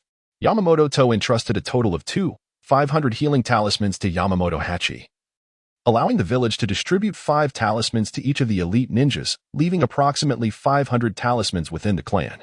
With around 500 ninjas among the three clans, the allocation means that even excluding the lower-ranked ninjas, each would receive less than a few talismans. Contemplating this, Yamamoto To felt a pang of regret for not having produced more talismans sooner. Indeed, the Yamamoto clan is left with only 500 talismans, while there are 11 elite ninjas among the three clans. Each of these 11 received 5 talismans, while the nearly 200 middle-ranked ninjas received 2 each, with the lower-ranked ninjas not receiving any. The healing talismans were recently developed, and with their limited quantity, priority was given to the elite and middle ninjas. The lower-ranked ninjas, who have their own teams, can register with Nara Shikaku to receive 1 talisman. Yamamoto Hachi conveyed this to the clan members, who expressed no complaints, recognizing that it is only fair for resources to be allocated to those in need. After the clan meeting concluded, Yamamoto To was called over by Yamamoto Hachi. and together with Nara Shikaku and Akimichi Choza, they proceeded to the Yamamoto clan's reception hall.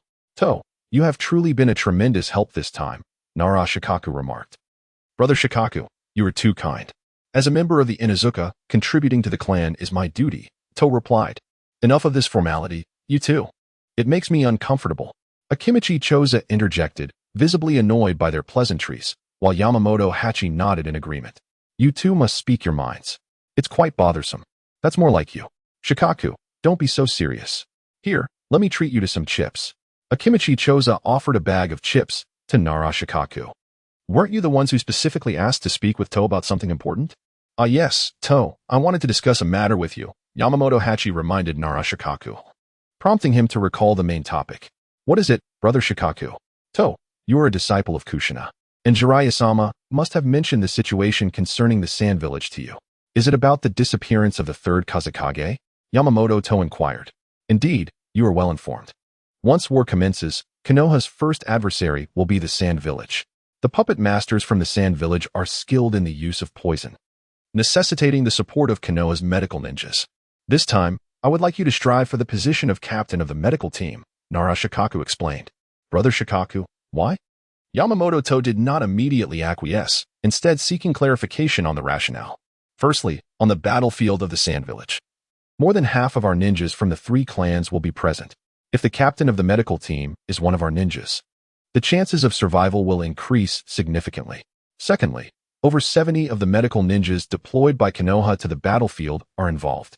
If you become the captain and earn their trust, it will greatly benefit the development of our 3 clans within the village." Nara Shikaku concluded, awaiting Yamamoto To's response. Initially, Yamamoto To had intended to seize the opportunity to fight in the Land of Earth, ever mindful of the Four Tails Jinchuriki, but he recognized the validity of Nara Shikaku's reasoning.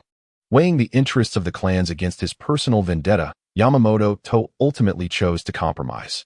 "Very well, To, you should return and prepare. We have further matters to discuss."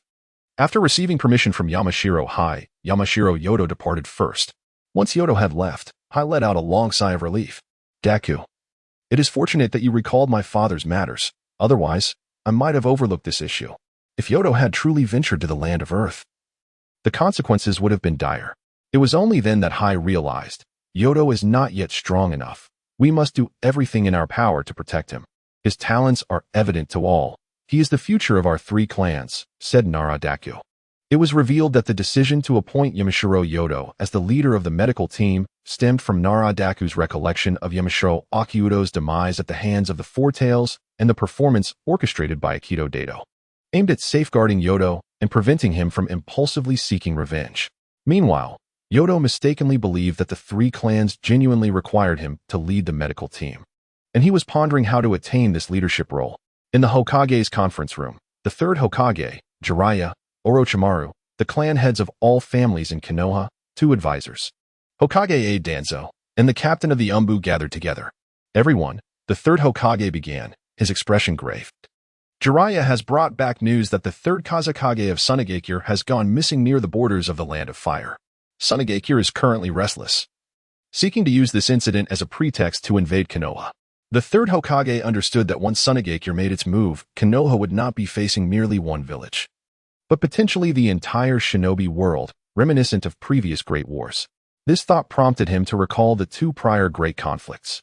Konoha was situated within the Land of Fire, a vital thoroughfare connecting the north and south, boasting the most favorable ecological environment among the 5 great nations, ideal for agriculture. Its unique geographical position, thriving environment, and the formidable Konoha ninja village rendered the Land of Fire the most powerful among the 5 nations. The prosperity of a nation invariably invites jealousy from its neighbors, especially considering the Land of Fire's abundant resources. Once, figures like Senju Hashirama and Uchiha Madara instilled fear throughout the shinobi world. But after their fateful clash in the Valley of the End, Madara perished, and shortly thereafter, Hashirama followed suit. Without their overwhelming strength to deter conflict, the First Shinobi World War erupted in a struggle for resources. During the First Shinobi World War, Konoha was led by Senju Tobarama. And despite the absence of Hashirama and Madara, the enduring legacy of the Senju and Uchiha clans allowed Konoha to dominate the other 4 great villages. However, Konoha also suffered significant losses. The five great nations signed a peace treaty, allowing each to recuperate. After the signing of this treaty, Tobirama, who had died during a coup at Kumobakure, bequeathed the position of third Hokage to Sarutobi Hiruzen. Hiruzen gradually took control of Konoha, carefully managing affairs for 2 decades. After 20 years of peace, Konoha began to flourish once more. When the Second Shinobi World War broke out, Konoha was at its peak.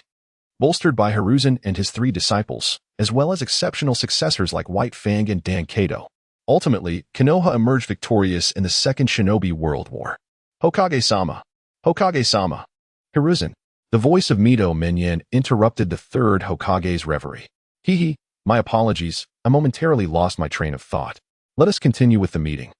We were discussing the movements of the Sand Village. What are your thoughts on this matter? The third Hokage, regaining his focus, addressed the others. Lord Sarutobi, it is crucial to pay particular attention to the Sand Village's peculiar puppet techniques and various poisons, especially the latter. Jiraiya remarked. Jiraiya's assertion holds merit. During the previous Shinobi World War, despite having Tsunade, many ninjas perished due to the sand's poisons. With Tsunade no longer in the village, the threat posed by these toxins is likely to be a significant concern for us. Kiranake SH added. Moreover, the medical ninjas of Konoha have always been under Tsunade's leadership. With her absence, the coordination of our medical personnel poses a challenge. Mito Menka chimed in. The words of the high-ranking officials cast a pall over the meeting room. As these issues must be addressed, Nara Shikaku then proposed that Yamanaka Inoichi take over Tsunade's position. Lord Sarutobi, I believe that Yamanaka Inoichi could adequately replace Tsunade. Orochimaru's voice shattered the silence of the meeting room. Oh, Orochimaru, please elaborate on your reasoning. The third Hokage's eyes lit up at Orochimaru's words. As Yamanaka Inoichi indeed seemed a commendable choice. Firstly, Yamanaka Inoichi possesses medical ninjutsu skills that are the closest to Tsunade's within Konoha. Furthermore, he is a member of the Yamanaka clan, which has always remained loyal to Konoha. The only concern is whether his qualifications will be accepted by the others. Upon hearing Orochimaru's remarks, the third Hokage nodded repeatedly, beginning to concur that Yamanaka Inoichi would be quite suitable for the role. What does everyone think? The third Hokage inquired of the group. The Uchiha clan agrees. The Hyuga clan agrees. The Sarutobi clan agrees. The Nara clan agrees.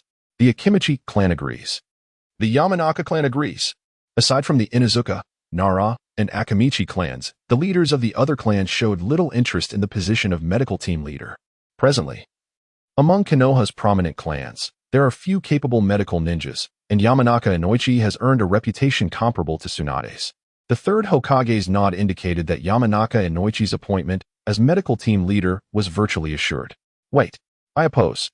Danzo's sudden objection caused the faces of the clan leaders to darken. They had just expressed their agreement, and now Danzo's dissent was a slap in the face to them. Danzo, however, felt quite helpless. In his view, Yamanaka Inoichi was merely a 9-year-old child.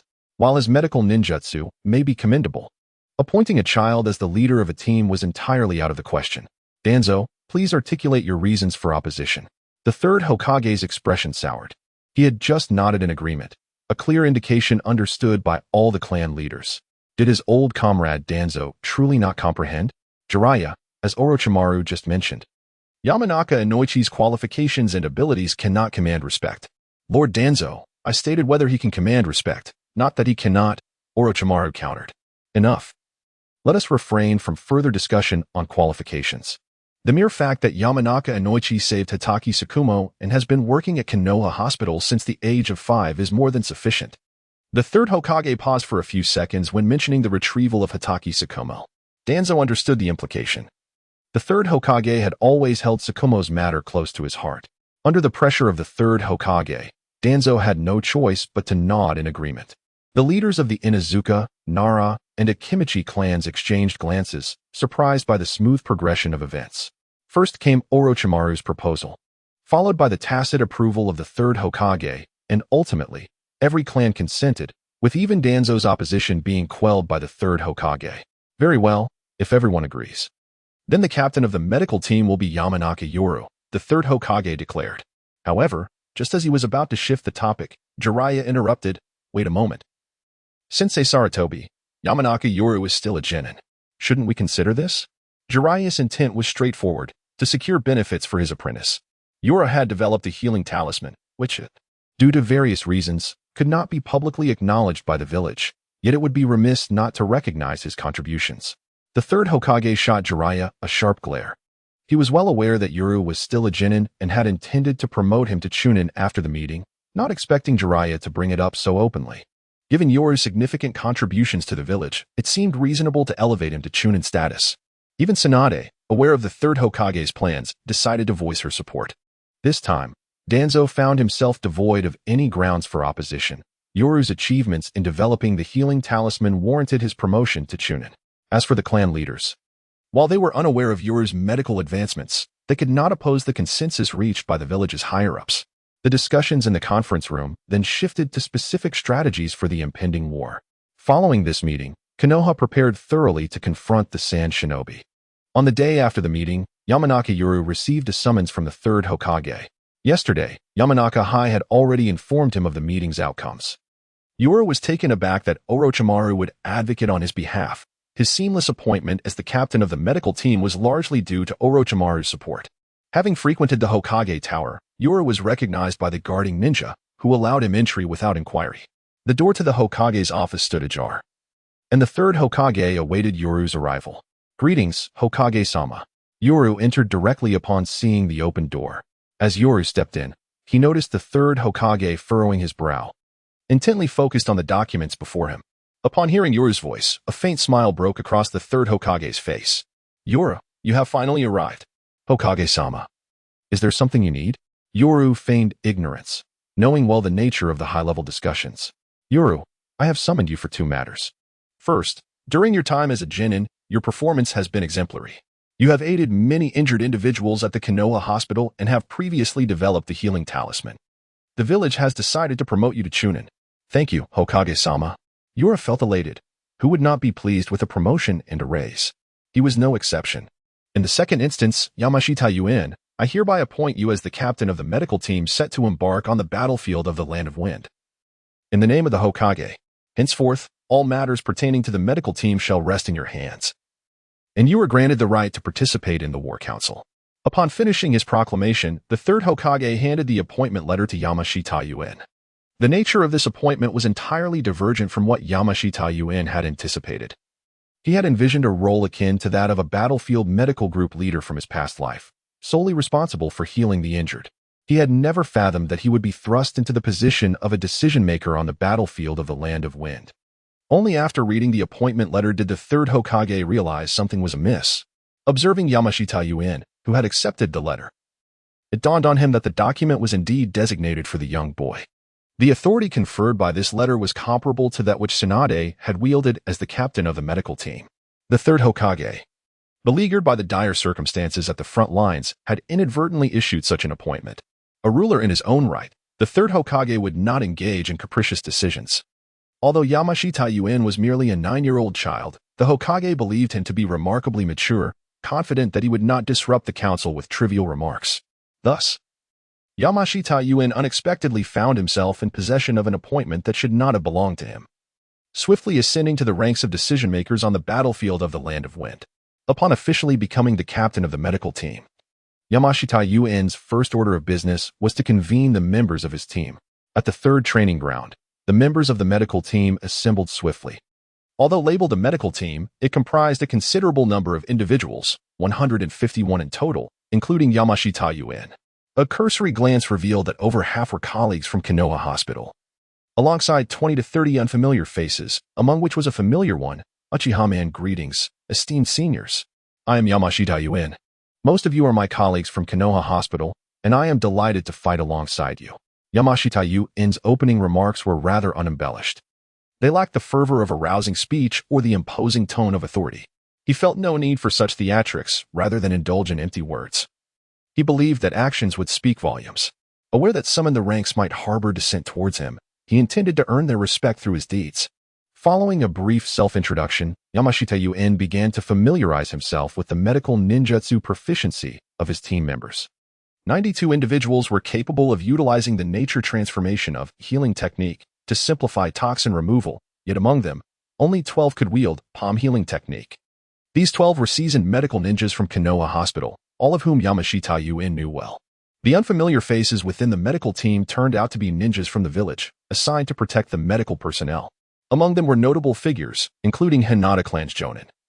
Hinata Mei and his old acquaintance, Uchiha Man, a special Jonin of the Uchiha clan, along with 2 Chunin squads from the Inuzuka, Nara, and Akimichi clans. Hinata Mei and Uchiha Man could easily contend with ordinary Jonin, while the 2 teams from the Inuzuka, Nara, and Akimichi clans also handled Jonin with effortless grace. The remaining combatants each possessed their own unique skills. Some excelled in sealing techniques, others in genjutsu, and yet others in trap detection. Yamashita Yudo counted the members. Noting that there were 126 medical ninjas, including himself, and 25 combat ninjas, he then organized the members into 5 groups based on their medical ninjutsu capabilities. The first group, comprising 33 individuals who could not utilize the healing technique to transform and detoxify, was tasked with tending to the lightly wounded. The remaining 92, excluding the 12 proficient in healing technique, were divided into groups of 20, with the aforementioned 12 medical ninjas assigned 3 to each group. Yamashita Yudo took it upon himself to assist wherever necessary, moving to where challenges arose. After organizing the groups, he instructed everyone to elaborate on their roles while he reminisced about the various wind release techniques demonstrated by Orochimaru the previous day at the 3rd training ground. Yamashita Yudo remained alone in the training area until the afternoon when Kushina and Minato arrived. Yudo, how fortuitous that you are here. It saves me the trouble of looking for you. Teacher Jiraiya has instructed us to wait for him at the 3rd training ground, Kushina remarked. Yudo, I heard you have been promoted to Chunin? Minato inquired. Yamashita Yudo nodded, acknowledging that such a promotion was nothing to conceal. Congratulations on becoming a Chunin.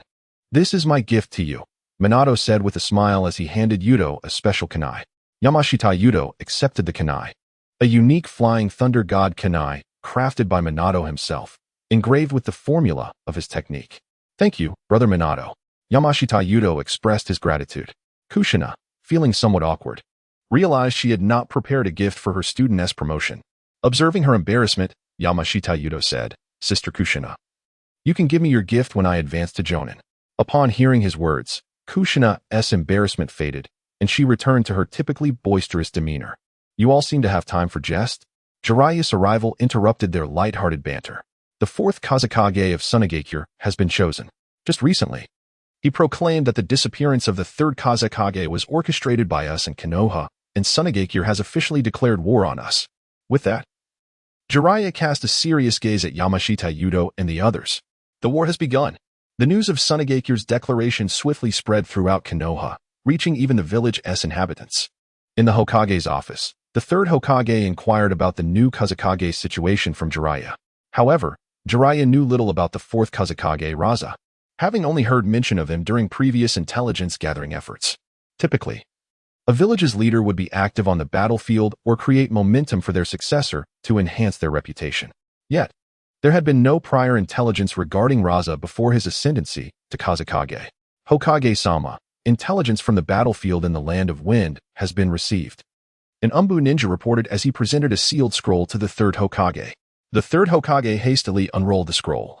Having previously dispatched the most elite Umbu ninjas to the Land of Wind to gather intelligence on the 4th Kazekage. The 4th Kazekage, Raza, a male of indeterminate age, is a wielder of the magnet release bloodline limit. His combat style remains unknown. A captured sand ninja, who had resisted capture, revealed that the 4th Kazekage possesses immense power, capable of single-handedly suppressing the rampaging Shikaku in the desert. The final sentence of the scroll caused the 3rd Hokage's expression to grow grave.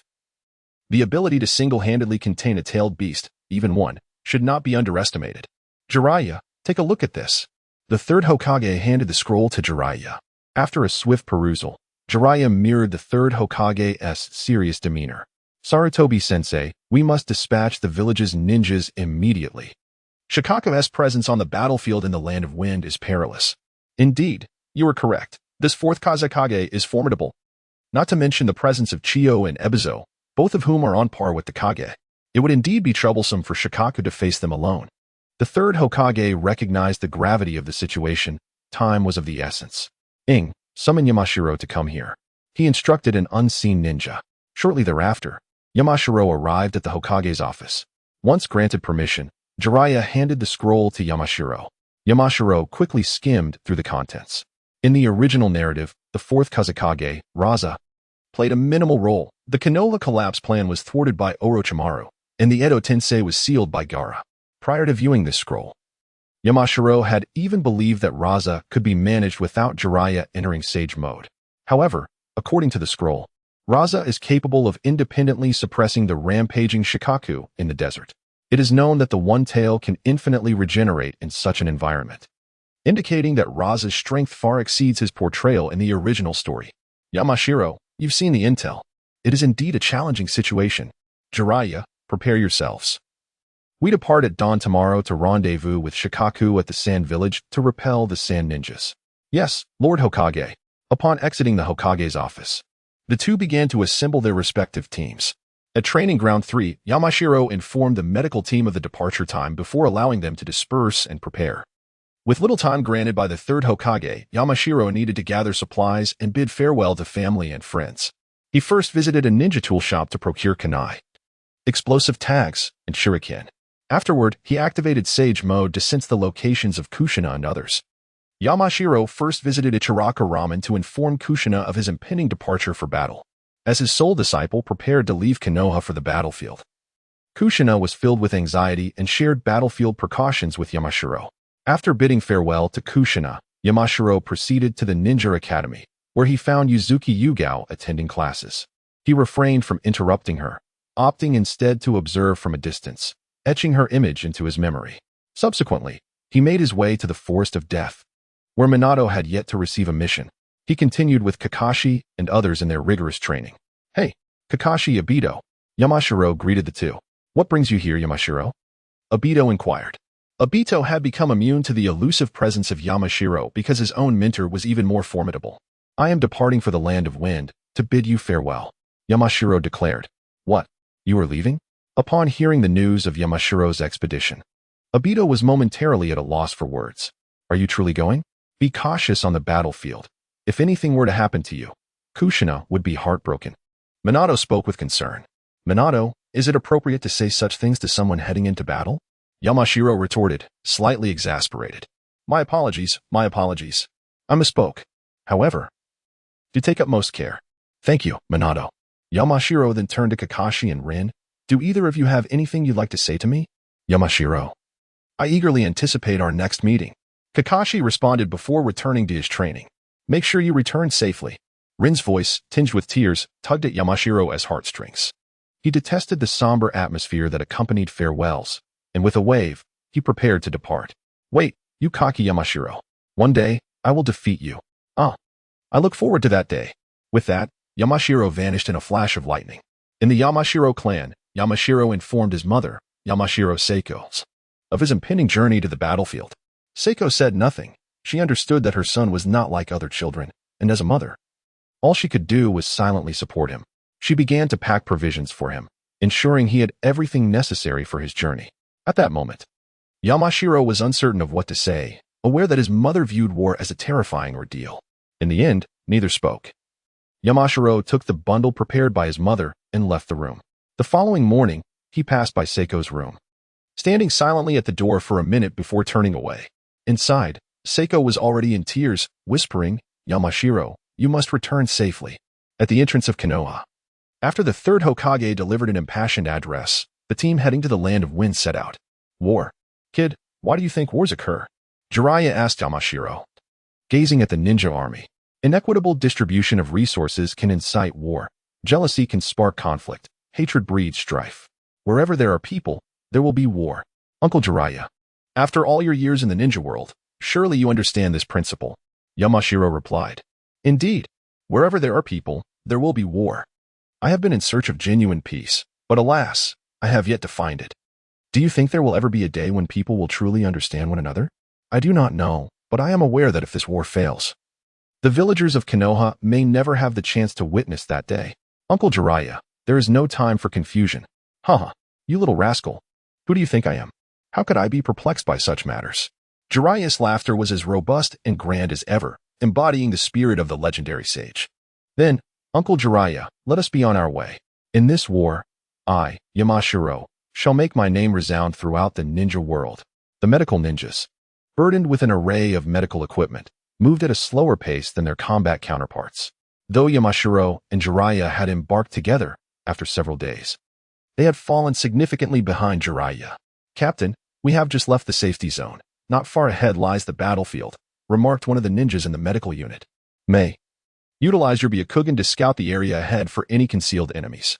We are about to enter the battlefield, so exercise caution," Yamashiro instructed Hinata May, who promptly activated her Byakugan to survey their surroundings while Yamashiro remained vigilant, sensing any movements nearby. "Captain, there are no enemies detected within a kilometer ahead." May's report brought a sigh of relief from Yamashiro. "May, be sure to check the surroundings every kilometer with your Byakugan. We must not fall prey to ambushes." Yamashiro understood the significance of this medical unit to the leaf ninjas on the battlefield of the Wind Country, necessitating utmost vigilance. As the medical team advanced, May diligently scanned the area for safety every kilometer. After traveling 5 kilometers, she detected a group of sand ninjas lying in wait. "Captain, sand ninjas spotted ahead. There are 27 of them." "Stop. Man, you go ahead and assess the sand ninjas' formation," Yamashiro commanded, halting the advance and dispatching Uchiha Man to gather intelligence on the enemy. Yamashiro had some awareness of Uchiha Man's abilities, having sparred with him previously. During their travels, Yamashiro learned that Uchiha Man had awakened the Manjiki Sharingan. Yamashiro felt a mix of envy and frustration. His own Sharingan had remained stagnant at 2 Tomo for nearly 3 years. Before long, Uchiha Man returned. "Captain, the sand ninjas appear to be resting. There are 5 Jonin among them, and the leader is also a Jonin. The others likely possess Nin level skills." Yamashiro assessed the strengths of both sides, 5 Jonin, with the leader also being a Jonin. When factoring in the medical ninjas capable of using chakra surgical knives, the combat capabilities of both factions were closely matched. Form a team of 7 combat ninjas from the Inuzuka, Nara, and Akamichi clans to protect the medical unit. Those among the medical team who can wield chakra surgical knives. "Come with me to ambush the sand ninjas." Yamashiro assigned the tasks and led the charge toward the resting sand ninjas. Though Yamashiro could have chosen to circumvent the sand ninjas and continue onward, he recognized that if they were discovered and pursued, the medically inclined ninjas, lacking in combat prowess, would be at significant risk of injury or worse. As captain, Yamashiro bore the responsibility of safeguarding his comrades. Moreover, the decision to ambush the sand ninjas was bolstered by the presence of Hinata Mae's Byakugan, which would provide vital insights into enemy movements, as well as his own formidable strength. Among the medical team, 7 were adept at utilizing chakra surgical knives. With the assistance of Mae's Byakugan, Yamashiro and his group of 23 selected positions that offered a tactical advantage, concealing themselves in blind spots. Yamashiro positioned himself at the forefront, awaiting the arrival of the sand ninjas. Not long after their concealment, the sand ninja squad appeared. This group evidently included sensory ninjas, prompting Yamashiro to employ a secret technique he had learned from a sand ninja spy to mask his chakra presence. After Mountain Zhongyuan first utilized this secret technique he had been cultivating, he had previously confirmed during experiments with his clan in the mountains that this technique could evade the detection of sensory-type ninjas. Indeed, the sensory ninja from the sand village failed to notice him. As the sand ninja let down their guard, Mountain Zhongyuan formed a chakra surgical knife in his left hand, entering the ice elemental form while the lightning chakra mode erupted. In the ice lightning mode, the lightning body flickered and appeared behind the sensory ninja of the sand team in the blink of an eye, swiftly severing the ninja's throat. Several members of the sand team, tasked with protecting the sensory ninja, retaliated with wind-style ninjutsu, shuriken, and kunai aimed at Mountain Zhongyuan. The surrounding sand ninjas hastily dodged as their companions attacked him, for their assaults inflicted no damage upon Mountain Zhongyuan, who once again vanished using the lightning body technique. From the moment Mountain Zhongyuan appeared to the instant he killed the sensory ninja and subsequently disappeared, a mere 5 seconds elapsed. The ninjas on the periphery of the sand team had no time to react, and the attacks from those guarding the sensory ninja proved utterly ineffective against the ice elemental Mountain Zhongyuan. Thus, he flawlessly claimed his first blood in the Third Great Ninja War. Mountain Zhongyuan's performance not only left the sand team in a state of panic, but also rendered his own teammates speechless, particularly Uchiha Man, who possessed the Sharingan, found it hard to comprehend the lightning body technique that was only visible through the dynamic vision of his 3-tomo Sharingan. Calm yourselves. Retrieve T's body and proceed. The enemy has slain our sensory ninja. They do not wish for us to advance. indicating that something awaits ahead. The judgment of the Sand Village's elite ninja was astutely accurate. Mountain Zhongyuan's thunderous method of dispatching the sensory ninja was, on one hand, to protect his comrades from detection, and on the other, to instill fear in the Sand ninjas, persuading them to retreat. The Sand team continued forward, step by step, into the ambush set by the medical team. Uchiha Man launched the first strike, incinerating a Sand Village Nin with a fireball technique. Hinata Mei was not to be outdone, dispatching another Nin with an empty palm strike. The others quickly joined the fray, and without their sensory ninja. The Sand team was completely oblivious to the ambush ahead, caught off guard by Mountain Zhongyuan and his allies. In an instant, 9 Nin from the Sand team were eliminated, while 1 Nin suffered a severed arms meridian from Mountain Zhongyuan's chakra surgical knife. You are ninjas from Konoha. Damn Konoha. The furious Nin leading the Sand team charged directly at the seemingly weakest Mountain Zhongyuan. Entering the ice lightning mode, Mountain Zhongyuan concentrated the chakra surgical knife in his left hand. In the state of ice lightning mode, his reflexes and speed far surpassed those of the leading Nin from the Sand team, and after a few exchanges, he sent the Nin flying with a powerful kick. Damn it, wind release, continuous great breakthrough. Mountain Zhongyuan was grateful for the prior demonstration of wind ninjutsu by Orochimaru. As the great breakthrough approached, he effortlessly evaded it by stimulating cellular activity with lightning release. Now it's my turn. An ordinary Nin stood no chance against Mountain Zhongyuan in ice lightning mode.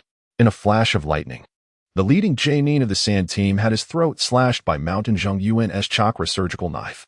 After eliminating the leader, Yamashiro and the medical team successfully vanquished the Sand ninjas.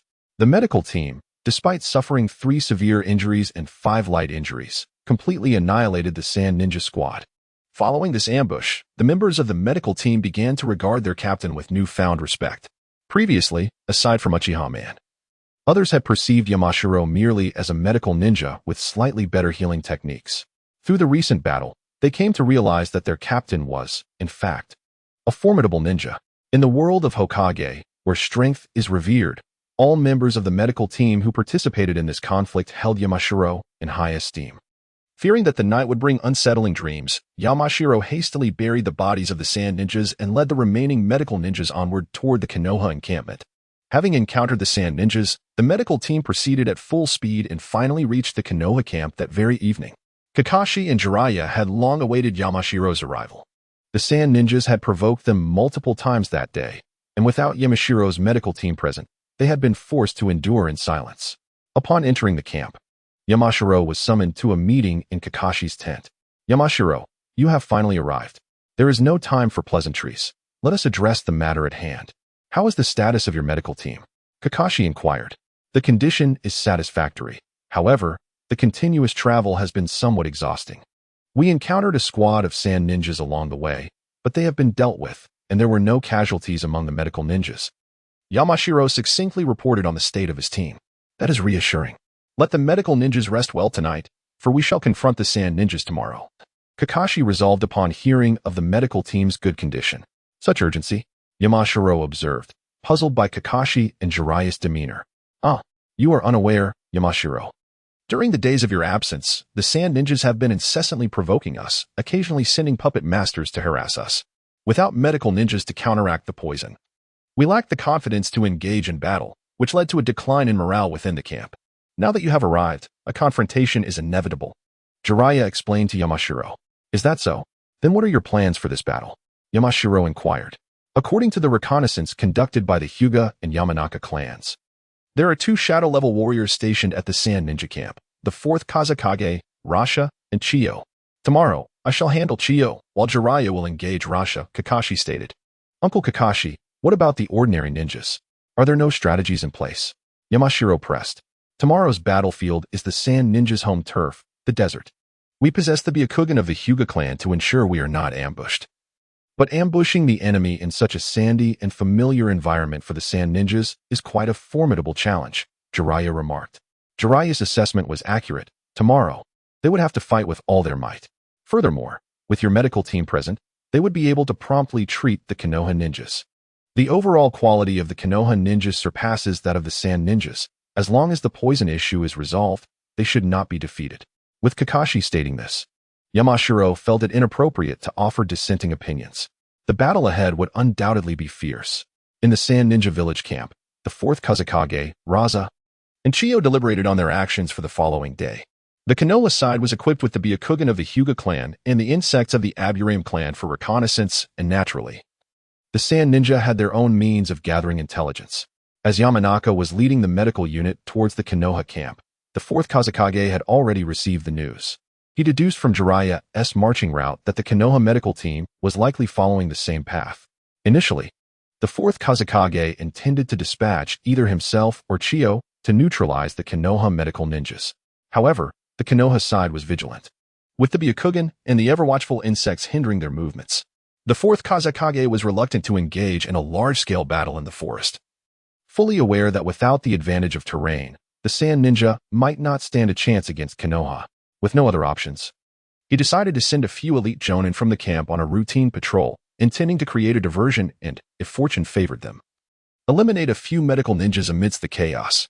However, upon observing the medical team that had recently arrived at the Konoha camp, it became clear that they had suffered no injuries, indicating a failure in the Sand Ninja's mission. Raza, it appears your plan has faltered, Chiyo remarked upon receiving the intelligence. Indeed, I suspect there may even be a potential Kage among Konoha's medical team. The 4th Kazekage replied solemnly. That seems likely. Although we dispatched only ordinary jonin to avoid alarming them, the medical team appeared unscathed despite being attacked by 6 jonin and 19 chunin. This suggests at least one potential Kage is present, or they may not have encountered the medical team at all. Chiyo analyzed. Impossible. This mission included Tanaka, whose sensory abilities are among the finest in the village. The 4th Kazekage dismissed Chiyo's second theory.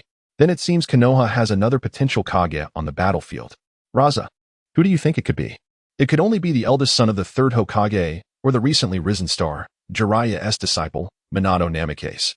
I have a strong feeling it is Minato, Raza exclaimed. Minato Namikaze? The boy who mastered the 2nd Hokage's flying thunder god technique? Chiyo recalled vaguely, only remembering that Minato had learned the technique from the 2nd Hokage. In the early stages of the Third Great Ninja War, Minato Namikaze's reputation was not yet established, and other villages merely classified him as a potential Kage.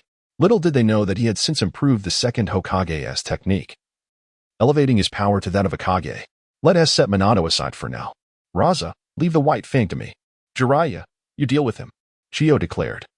Harboring a deep-seated hatred for Tsukumo Hatake, the White Fang, who had slain her son and daughter-in-law, she dreamt of avenging them.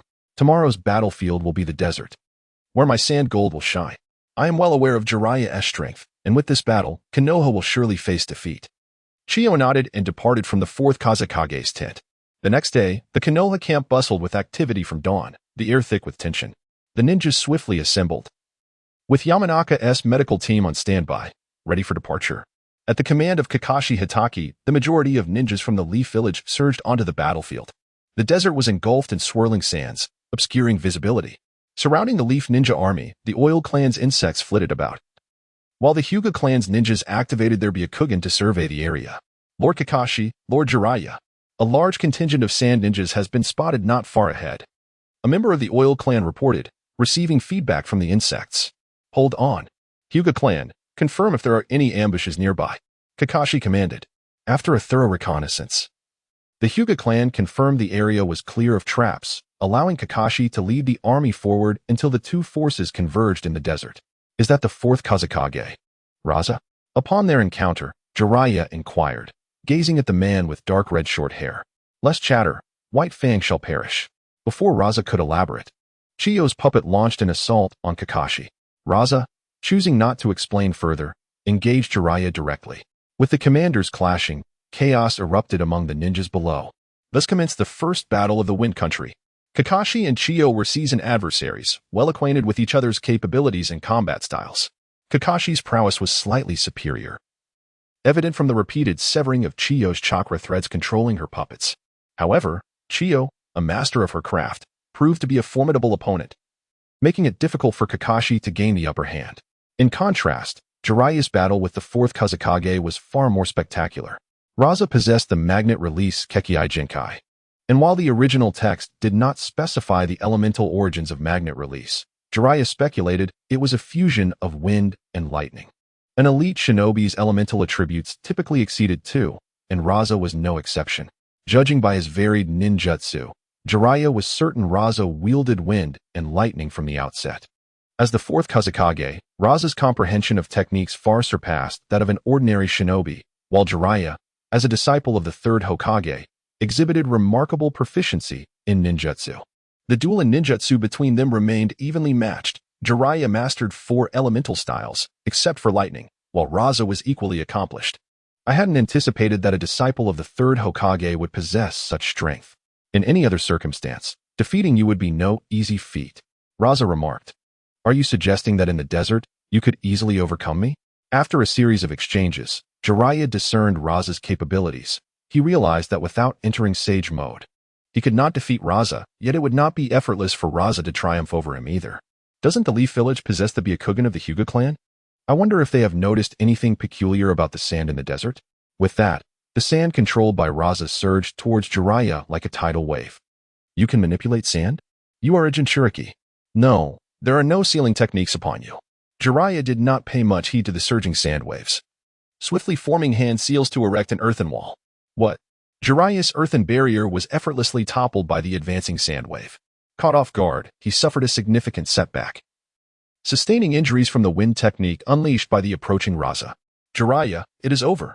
The fourth Kazekage pressed the advantage, intent on eliminating Jiraiya. In the moment of injury, Jiraiya crushed a healing talisman from the mountains, and the hastily conjured wind technique from the fourth Kazekage was of lesser potency. With the talisman's aid, Jiraiya managed to stabilize his injuries and evade the Kazekage's lethal strike. Summoning technique. Jiraiya required time to recuperate and called upon Gamma Bunta to assist in confronting the fourth Kazekage. Bunta, be cautious of this fellow's sand. It is significantly heavier than ordinary sand, Jiraiya warned. I won't be as useless as you, Bunta retorted. Though inwardly, he heightened his vigilance towards the Kazekage's sand. Years of fighting alongside Jiraiya had forged a deep understanding between them, and Bunta recognized that anything Jiraiya deemed noteworthy was surely extraordinary. Is it summoning technique? Indeed, as rumored, it was a colossal red toad.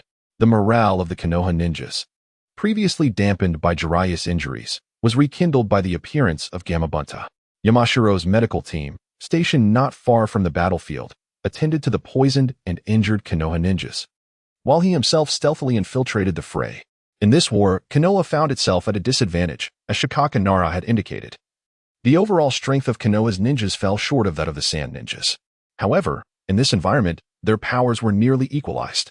In terms of numbers, Konoha, along with the medical team, boasted just over 8,000, while the Sand Village fielded more than 12,000.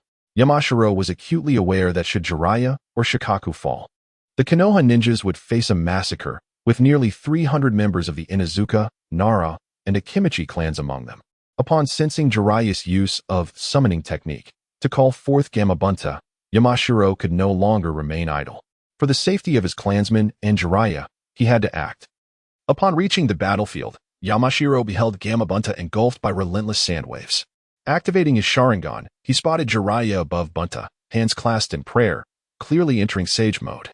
The sand gold of the fourth Kazekage was mixed with grains of gold, rendering it heavier and more destructive than ordinary sand. Gamma Bunta had no recourse against such an assault and could only endure. Summoning technique. In the rear of the battlefield, a massive plume of white smoke billowed as Yamashiro summoned Gamaken. Ken, please, target the sand ninjas below. All right. Gamaken, an unbridled warrior, seized the opportunity to showcase his prowess. Charging into the throng with dual blades raised, sweeping through the masses like a wolf among sheep. The sand ninjas were thrown into disarray as they unleashed various ninjutsu attacks against Gamma Bunta.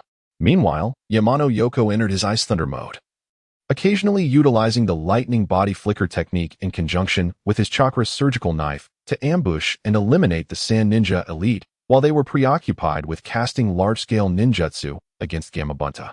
The fourth Kazekage, Rasha, had already taken notice of both Yamano Yoko and Gamma Bunta, having witnessed 4 elite sand ninjas fall to their hands. The lower-ranked ninjas were unaware of how many had been slain by Gamma Bunta. Unable to tolerate Yamano Yoko's rampage any longer, Rasha realized that the sand ninjas simply could not withstand the onslaught, with 3 of the potential Kage remaining to defend their village. Rasha had no choice but to cease his assault on Jiraiya and turn to confront Yoko. Is he leaving already? I had just prepared myself. Jiraiya was determined not to allow Rasha to disturb Yoko, as he had finally completed his sage mode. Summoning us in such a chaotic place, truly. Sage Shima lamented. For heaven's sake, Jiraiya must have been left with no choice to act this way. Do not be angry. So, who is Jiraiya's opponent? Sage Fukasaku offered a calming voice. I'm terribly sorry, but our adversary is the fourth Kazekage. Without the assistance of you two, I cannot hope to defeat him, Jiraiya confessed. As the two frogs conversed, the fourth Kazekage initiated his attack, eager to eliminate Yoko without wasting time on Jiraiya. A torrent of sand infused with gold surged toward Jiraiya. Is that sand imbued with gold? Sage Fukasaku discerned the nature of the gold-infused sand at a glance. After incorporating Sage Chakra, the Earth Flow Wall's defensive capabilities were significantly enhanced, successfully blocking the golden sand. The fourth Kazekage observed Jiraiya and the two frogs on his shoulder with a grave expression. He formed hand seals, causing the golden sand to encircle Jiraiya. Sand binding coffin, sandstorm funeral. The overwhelming pressure of the sand sent Jiraiya into a precarious situation. Jiraiya, use oil. For heaven's sake, use wind. Sage Art, 5 right gate. The golden sand dissolved under the extreme heat, transforming into glistening solid particles. Rasha was taken aback by how effortlessly Jiraiya countered his attack. He had intended to ensnare Jiraiya with the sand-binding coffin and then injure him with the sandstorm funeral to subsequently deal with Yoko. However, Jiraiya in Sage Mode was not so easily subdued. In the original narrative, even facing the enigmatic and formidable Rinnegan without any intelligence, Jiraiya managed to defeat 3 Pain. Although Rasha was formidable, he still paled in comparison to Pain. In Sage Mode, Jiraiya swiftly turned the tide of battle, leaving the fourth Kazekage, Rasha, in a defensive position. Meanwhile, Chiyo and Kakashi Hitaki were nearing a resolution in their conflict. Chiyo had even resorted to using Chikamatsu's 10 puppets, yet still could not overcome Kakashi. Kakashi remained composed, skillfully evading Chiyo's puppet attacks while waiting for the opportune moment to sever the chakra strings controlling the puppets. Chiyo's chakra gradually waned against Kakashi's patient and calculated assaults. Kakashi merely needed to maintain this rhythm, and victory was only a matter of time. As the fourth Kazekage, Raza, observed Chiyo's struggle, he glanced at Jiraiya and the distant Gamabunta, letting out a heavy sigh. Meanwhile, the situation for Yamano Haruka was equally dire. He and Gamabunta found themselves encircled by 4 elite sand shinobi. The elite shinobi were a different caliber compared to the one Yamano had stealthily dispatched earlier. Despite his utmost efforts, he was no match for all 4 simultaneously. However, he still had the support of Gamabunta. Bunta, we're in a predicament. Do you have any solutions? Yamano inquired. I'll utilize water release, and you employ lightning release to incapacitate them first. Then, using ice release for a swift movement. We can eliminate the one in the top left corner. He seems the most perilous. Gamabunta whispered, maintaining a low voice. Understood. I'll unleash my earth release at maximum power. Bunta, when you cast water release, remember to leap to avoid collateral damage. Got it. Let us commence. Water release. Iron cannonball. Gamabunta leapt high, expelling a massive sphere of water from his mouth. The 4 elite sand shinobi combined their efforts to disperse the water release with wind release, sending sprays of water cascading everywhere. As Gamabunta soared, Yamano had already begun forming seals, aligning perfectly with his intentions as the iron cannonball was scattered. Lightning release, earth walk. The lightning release chakra transmitted through the dispersed water. In the arid desert, moisture evaporated rapidly, and seizing the opportunity while the 4 were momentarily paralyzed, Yamano executed ice release.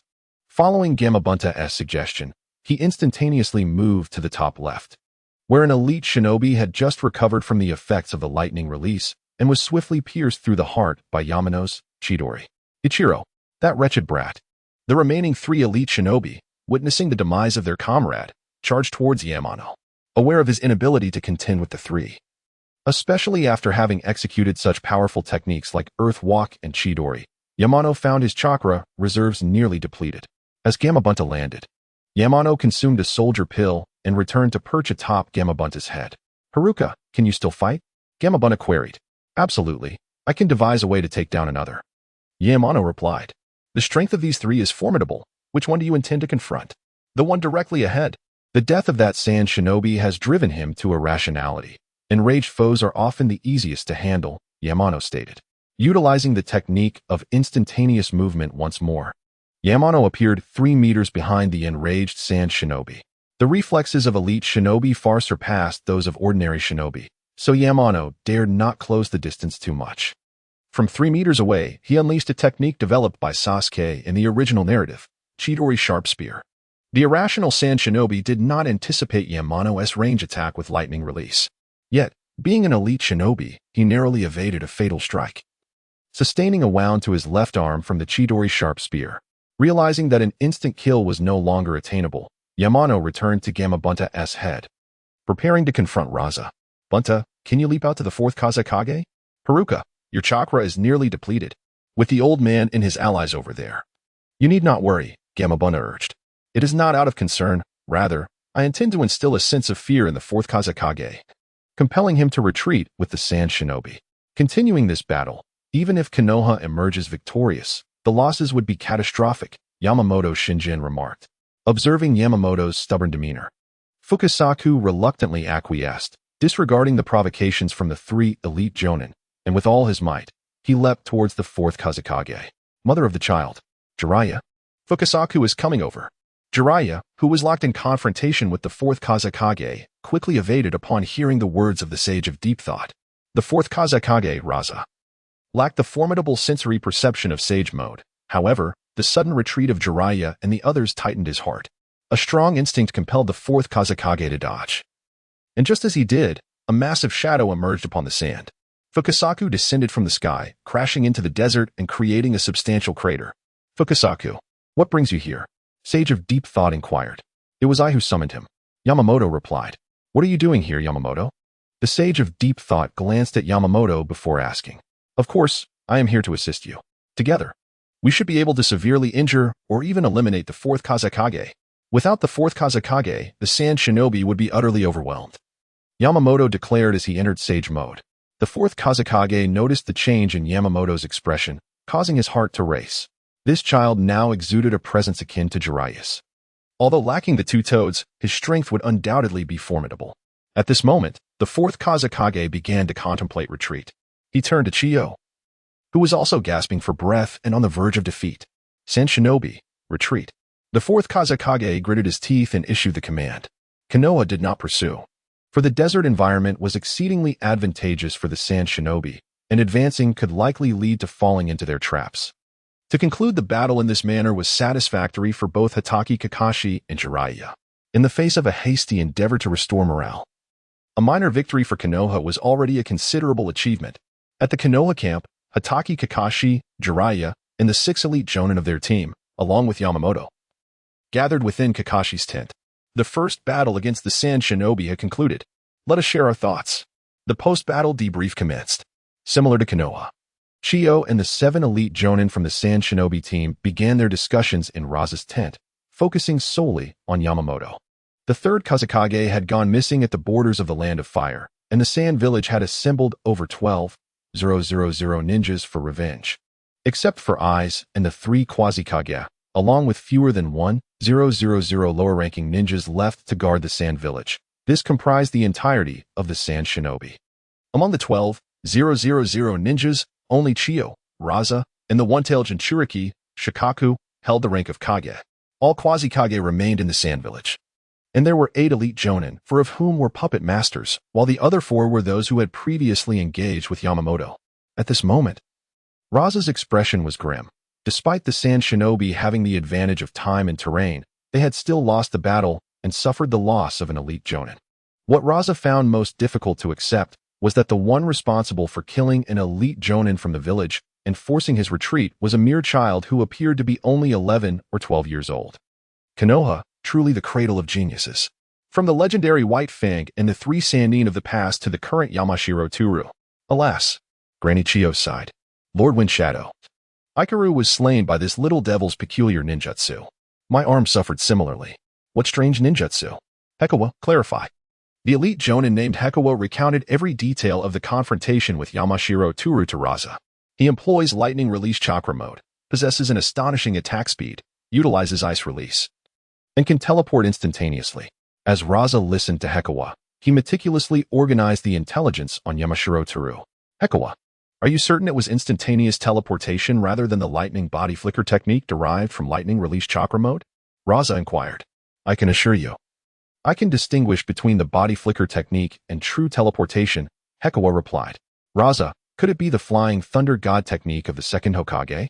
Granichio, having encountered Minato Namikaze during the last Ninja World War, was deeply impressed by the flying thunder god technique, and Yamanaka Tohru's teleportation evoked memories of it. Hekawa, during your encounter, did he wield any weapons? Lord Wind Shadow, Yamanaka Tohru relied solely on a chakra scalpel throughout the entire engagement, without employing any other weapon. Raza had previously learned from Chiyo that the flying thunder god technique required a medium, since Yamanaka Tohru's teleportation did not involve any other weapon. Raza speculated that it was not the flying thunder god technique, but rather a unique body flicker technique. More than Yamanaka Tohru's teleportation. Raza was intrigued by the ninjutsu employed alongside Jiraiya. In this state, Jiraiya's technique significantly enhanced his power, reaction speed, and physical resilience, allowing him to reverse the situation against Jiraiya, whom he had previously subdued. Granny Chiyo, have you heard of such a technique? Raza informed Chiyo about Jiraiya's sage mode. After a moment's contemplation, Chiyo remarked, this could potentially be the sage mode utilized by the first Hokage, Hashirama Senju. I have only heard whispers of such a technique. I never imagined it truly existed. Sage mode is indeed real. The Sage of Six Paths employs this extraordinary technique. Utilizing Sage mode greatly amplifies the power of techniques. Physical resilience and sensory perception, the previously silent old monk spoke up from the corner of the tent. What nonsense are you spouting? The Sage of Six Paths is a myth. How can you utter such words? An elite puppeteer Jonin retorted. The old monk paid him no mind, closing his eyes as if falling asleep. After hearing Bunpuku's words, Raza became increasingly convinced that the technique Jiraiya used was indeed Sage mode. Jiraiya's performance mirrored precisely the characteristics associated with Sage mode, as described by Bunpuku. While studying Yamanaka Tohru and Jiraiya from the Sunagakure perspective, Konoha had also discerned Raza's capabilities. Of course, part of this understanding was due to Yamanaka Tohru's efforts, though Raza had a limited presence in the original narrative. He had left an impression on Yamanaka Tohru regarding the techniques he employed in a past life. When witnessing the red sand resurrected through impure reincarnation wielding golden sand as a weapon, Yamanaka Haruka pondered the extravagant nature of such a display. How could a shadowy wind sand ninja lack for resources with the ability to use gold as a weapon? This impression of the golden sand left a lasting mark on Yamanaka, prompting him to mention it during the recent meeting. His words evoked memories in Jiraiya, who recalled that the sage Fukasaku had also noted that the red sand utilized golden sand. However, even after confirming the unique properties of the sand used by Rasha, Konoha was still at a loss. Despite knowing it was golden sand, they had no means to counter Rasha's abilities amidst the swirling yellow sands of the desert. After the discussion, Yamanaka returned to the medical team, which had made significant contributions during the battle. Without their intervention, it was uncertain how many ninjas from Konoha would have succumbed to the toxins of the Sand Village. In the days that followed, there was an uneasy peace between the Sand Ninjas and Konoha. Rasha was wary of Jiraiya's Sage mode, while Konoha struggled to find a method to counter Rasha's golden sand. Both sides harbored concerns, refraining from rash actions. During this period, Yamanaka contemplated the intersection of medical ninjutsu and modern medicine.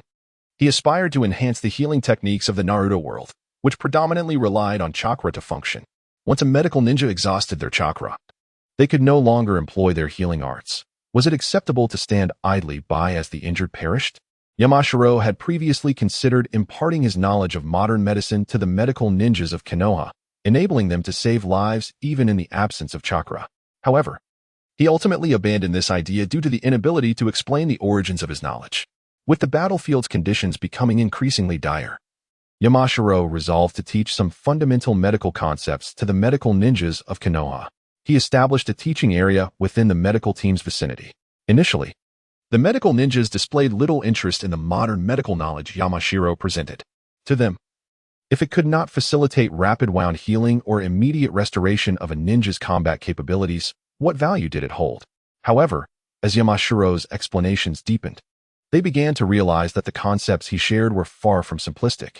Thus, through a process of teaching one group at a time, Yamanaka took the first step in disseminating modern medical knowledge within the Naruto universe.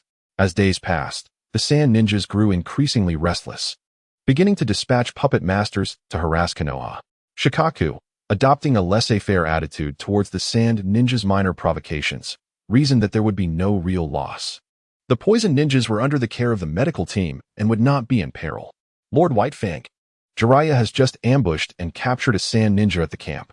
This was the first capture after several days of harassment by the sand ninjas, prompting Shikaku to swiftly inform Yamashiro.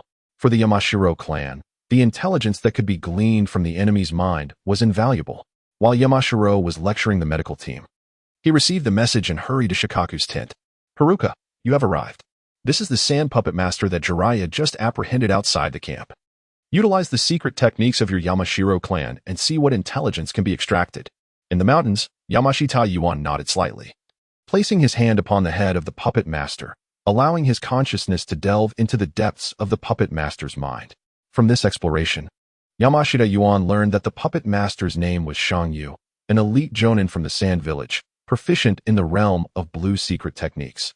Puppet masters are categorized into 4 levels: black, blue, white, and red. In the original narrative of Shippuden, Kankuro was merely at the black secret technique level, while Chiyo achieved the white secret technique.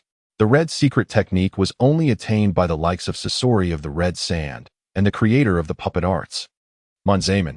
As a blue secret technique puppet master and an elite jonin, Jiraiya had indeed captured a significant prize.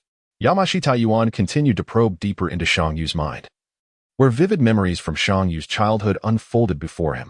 He swiftly skimmed through these recollections, seeking any useful information. After more than an hour, he finally discovered intelligence regarding the impending war. Within Shangyu's memories, he recalled being abruptly summoned back by the village while on a mission. As a meeting of jonin was convened, the news of the third Kazekage's disappearance at the borders of the Land of Fire incited a fervor among the crowd, with the jonin clamoring for war against Konoha. Subsequently, the third Kazekage's disciple, with the support of Chiyo and the elder advisor, became the fourth Kazekage. Upon assuming his role, Raza's first decree was to declare war on Konoha, and from Shangyu's memories, it was evident how deeply the Sand Ninja harbored animosity towards Konoha. Following the onset of war, the Sand Ninja faced defeat in the initial conflict against Konoha. The fourth Kazekage convened the jonin to discuss these recent developments, all of which Yamashita Yuan observed through Shangyu's recollections. Continuing to sift through Shangyu's memories, Yamashita Yuan uncovered the details of his current mission: to harass the Konoha encampment and instigate chaos within their ranks. From Shangyu's memories, it appeared that Raza, wary of Jiraiya's Sage Mode, hesitated to launch a direct assault but was unwilling to allow Konoha to remain undisturbed, thus dispatching highly skilled puppet masters to create disturbances. As he continued to investigate, Yamashita Yuan stumbled upon 2 concealed memories, which are typically the most guarded secrets. Initially reluctant to unveil these memories, fearing they might contain vital war information, he ultimately decided to access them. The first memory depicted the tender moments shared between Shangyu and his wife. The private aspects made Yamashita Yuan blush, having lived for 42 years as a virgin in 2 lifetimes. The second memory, however, brought him great astonishment. It revealed a covert mission assigned to Shangyu by Raza. In this recollection, Raza instructed Shangyu to infiltrate the Konoha encampment to not only create disturbances as previously stated, but also to plant sand gold around the Konoha camp. After confirming that Shangyu's mind held no further useful intelligence, Yamashita Yuan withdrew his consciousness from Shangyu's brain. Even with his formidable mental strength, enduring 2 continuous hours of sifting through another's memories proved taxing. After a brief respite, he relayed the intelligence he had gathered to Kakashi and Jiraiya. Upon learning that Jiraiya had captured a blue secret technique puppet master, an elite jonin, both men harbored no doubts regarding the information obtained from Shangyu. Senior Shuo, could it be that Luo Sha buried gold sand around our camp with the intention of launching a surprise attack? Jiraiya has faced Luo Sha and is well aware of the devastating power of the gold sand. Ordinary ninjas of lower ranks would undoubtedly meet their demise if swept by it. It is indeed possible, yet our understanding of Luo Sha is limited. Leaving us uncertain of his tactics for an ambush, Shuo Miao remarked. Uncle Shuo, regardless of Luo Sha's intentions, we must first eliminate the gold sand surrounding the camp. He continued. Shuo Miao nodded, summoning the Hyuga clan ninjas to collect the gold sand, which would subsequently be melted down by the fire-style ninjas. The sand ninjas are about to make their move. Yama, is the medical team faring well? Shuo Miao inquired. With me in the medical team, you need not worry. Uncle Shuo, Yama replied confidently. Emerging from Shuo Miao's tent, the night had deepened. The Hyuga clan ninjas diligently dealt with the gold sand they had discovered.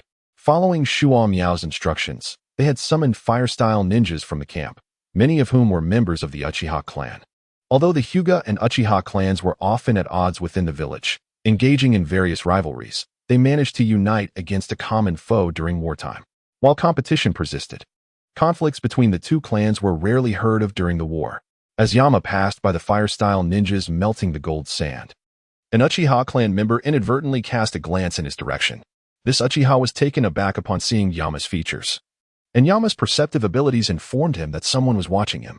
Turning around, he was met with the astonished face of Uchiha Fugaku, whom he recognized as Itachi and Sasuke's father and the next leader of the Uchiha clan, known for his concealed Sharingan. Yama felt neither fondness nor aversion towards Fugaku. He was merely an ordinary J-nin at present, and Yama preferred to avoid interaction. Noticing Yama turning to leave, Fugaku hastily followed him, compelling Yama to lead him to a more secluded area. Do you have something to say? Yama abruptly halted and inquired. However, Fugaku did not answer. Instead, he activated his Sharingan, scrutinizing Yama intently. Growing impatient, Yama turned to depart once more. Wait! Fugaku exclaimed, hastily blocking Yama's path. What is it that you want? I am quite busy. Can you be quick about it? Do you know who your father is? Yama was momentarily taken aback by Fugaku's question. He had considered numerous reasons for Fugaku's interest in him, but this was unexpected. You bear a striking resemblance to a clan member of mine. Your appearance and demeanor, particularly your eyes, are nearly identical. His name is Uchiha Hikari. Do you know him? Yama was reluctant to engage further, fearing that Fugaku might divulge information that could disrupt his mother's life. What connection does that person have to you? He asked. He is my cousin. His father and my father are brothers. Do you recognize him? Fugaku pressed. I do not know him. The world is vast, and many share similar looks. Yama retorted. I am a member of the Yamashiro clan, and my name is Yamashiro Yuan. All members of the Yamashiro clan possess golden hair. Why is yours black? It is because my father hails from the Nara clan. Regarding the matter of hair color, Nara Shikaku had previously spoken to Yamashiro about it, stating that if anyone inquires, he should mention that his father is a member of the Nara clan. Uchiha Fugaku gazed at Yamashiro Yuan for quite some time. The calm demeanor of Yamashiro Yuan did not suggest deceit, and Uchiha Fugaku could only suppress his curiosity and depart. Half a month had passed since Jiraiya captured SHU, during which time the Sand Shinobi had not sent anyone to disturb the Konoha encampment. Nevertheless, Konoha remained vigilant. The Oil Woman clan and the Hyuga clan's ninjas were constantly monitoring the movements of the Sand Shinobi. For the past 2 weeks, Yamashiro Yuan had been teaching medical ninjas while also studying wind release techniques under Jiraiya's guidance. As Jiraiya had remarked, his talent for wind release was commendable. In half a month, Yamashiro Yuan had mastered 4 techniques, 3 of the second level and 1 of the first level. His pursuit of wind release was to lay the groundwork for learning the Sharingan, a technique jointly developed by himself and Minato Namikaze, from which he also had the right to utilize. Every time he recalled the effectiveness of Minato's experimentation with this technique in the Death Forest, Yamashiro Yuan felt a surge of envy. Previously, he had devoted his time to ice release, initially to resolve the issue of its excessive chakra consumption, followed by the study of water release techniques. Yamashiro Yuan was acutely aware that ice release was his greatest asset for survival in the world of Naruto. Before resolving the issues surrounding ice release, even if the Sharingan possessed great power, it was not the opportune moment for him to learn it. Now that the problems with ice release had been addressed, and there had been no recent movements from the Sand Shinobi, Yamashiro Yuan was determined not to squander this time. In the upcoming battle at the Kanabi Bridge, should he manage to save Obito, it would put him face-to-face with Uchiha Madara. Even in his twilight years, Madara would still possess the strength of a Kage to contend with. Furthermore, regarding the Nine-Tails attack on Konoha in the year 48, if he were to rescue Obito, it is highly likely that it would not occur.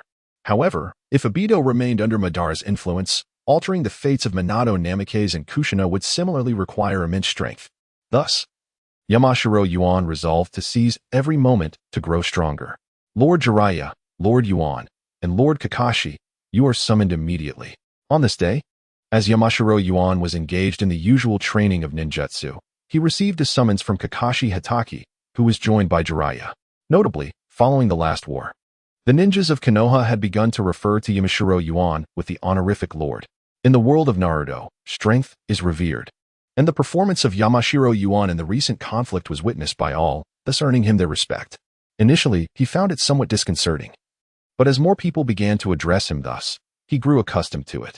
Upon arriving at Kakashi's tent with Jiraiya, they found 6 elite jonin and representatives from various clans already present. Taking their seats beside Kakashi, he gestured for the representative from the Hyuga clan to begin. Esteemed colleagues, just moments ago, our clan shinobi discovered that the ninjas from the Sand Village have begun to assemble. A significant operation may be imminent. Lord Kakashi, is it not somewhat excessive to summon us merely for an assembly? The representative of the Uchiha clan stated that this is not merely a dispute with the Hyuga clan. What the Uchiha representative conveyed is indeed factual. During wartime, assembling troops is an entirely commonplace occurrence. However, there is more to this. Shimi, please share your findings with them. Just moments ago, my insects informed me that several squads of sand shinobi have set numerous traps and explosive tags on the path from the Konoha camp to the front lines. Wai and Shimi's words made everyone aware that the situation was far from simple. It is highly likely that the sand shinobi could no longer contain themselves and are preparing for a second assault. The actions of the sand shinobi have already commenced, and we must also prepare in advance. Now, go and notify each clan, while Jiraiya will inform the civilian ninjas to brace for the impending attack from the sand shinobi. Understood, Lord Tsukumo. The Konoha camp swiftly transitioned into a state of readiness, and soon, news arrived that the sand shinobi forces had reached the front of the Konoha camp. Jiraiya, you must exercise caution this time. Rasha is aware of your sage mode prowess, and yet he dares to initiate a frontal attack, which suggests he has devised a strategy to counter you, Tsukumo remarked. Jiraiya nodded, knowing he must be vigilant against Rasha's blatant advance. Yamashiro, we will still require your assistance. Will the medical team in the rear be all right without you? No problem, Uncle Tsukumo, rest assured. In the previous battle, Konoha's victory was largely due to Yamashiro's contributions. Without him, even if Jiraiya could suppress Rasha and defeat Chiyo, it would not alter the numerical disparity between Konoha and the Sand Shinobi, especially given the limitations imposed on Konoha ninjas in the desert environment. It was thanks to Yamashiro summoning the toads with the summoning technique that Konoha's losses were significantly mitigated. Following that battle, Tsukumo understood that Yamashiro's value on the battlefield far surpassed his worth in providing medical aid. Thus, in the face of the Sand Shinobi's assault, Tsukumo opted to have Yamashiro directly participate in the conflict. Lord Tsukumo, everything is ready. Let us depart. Very well. Forward. At Tsukumo's command, over 7,000 Konoha ninjas surged forth to the battlefield. Since Wai and Shimi had discovered the traps set by the Sand Shinobi squads, he led the Konoha ninjas in neutralizing them. Have they arrived? Rasha's sand eye hovered in the air, constantly monitoring Konoha's movements. When he observed Wai and Shimi and a few others disarming the traps, a peculiar smile crept upon his lips. Is everything fine on your end? Rasha inquired of Chiyo, who, with a grave expression, merely nodded in response. Then let us commence. All Sand Shinobi, advance. Rasha commanded his troops to proceed, and thus, the second battle between Konoha and the Sand Shinobi erupted, this time facing Rasha. Jiraiya displayed no hint of carelessness, having already entered Sage mode beforehand. Tsukumo had engaged Chiyo numerous times and had developed his own countermeasures against her puppet jutsu. As before, it was merely a matter of time before Tsukumo would emerge victorious as the battle commenced.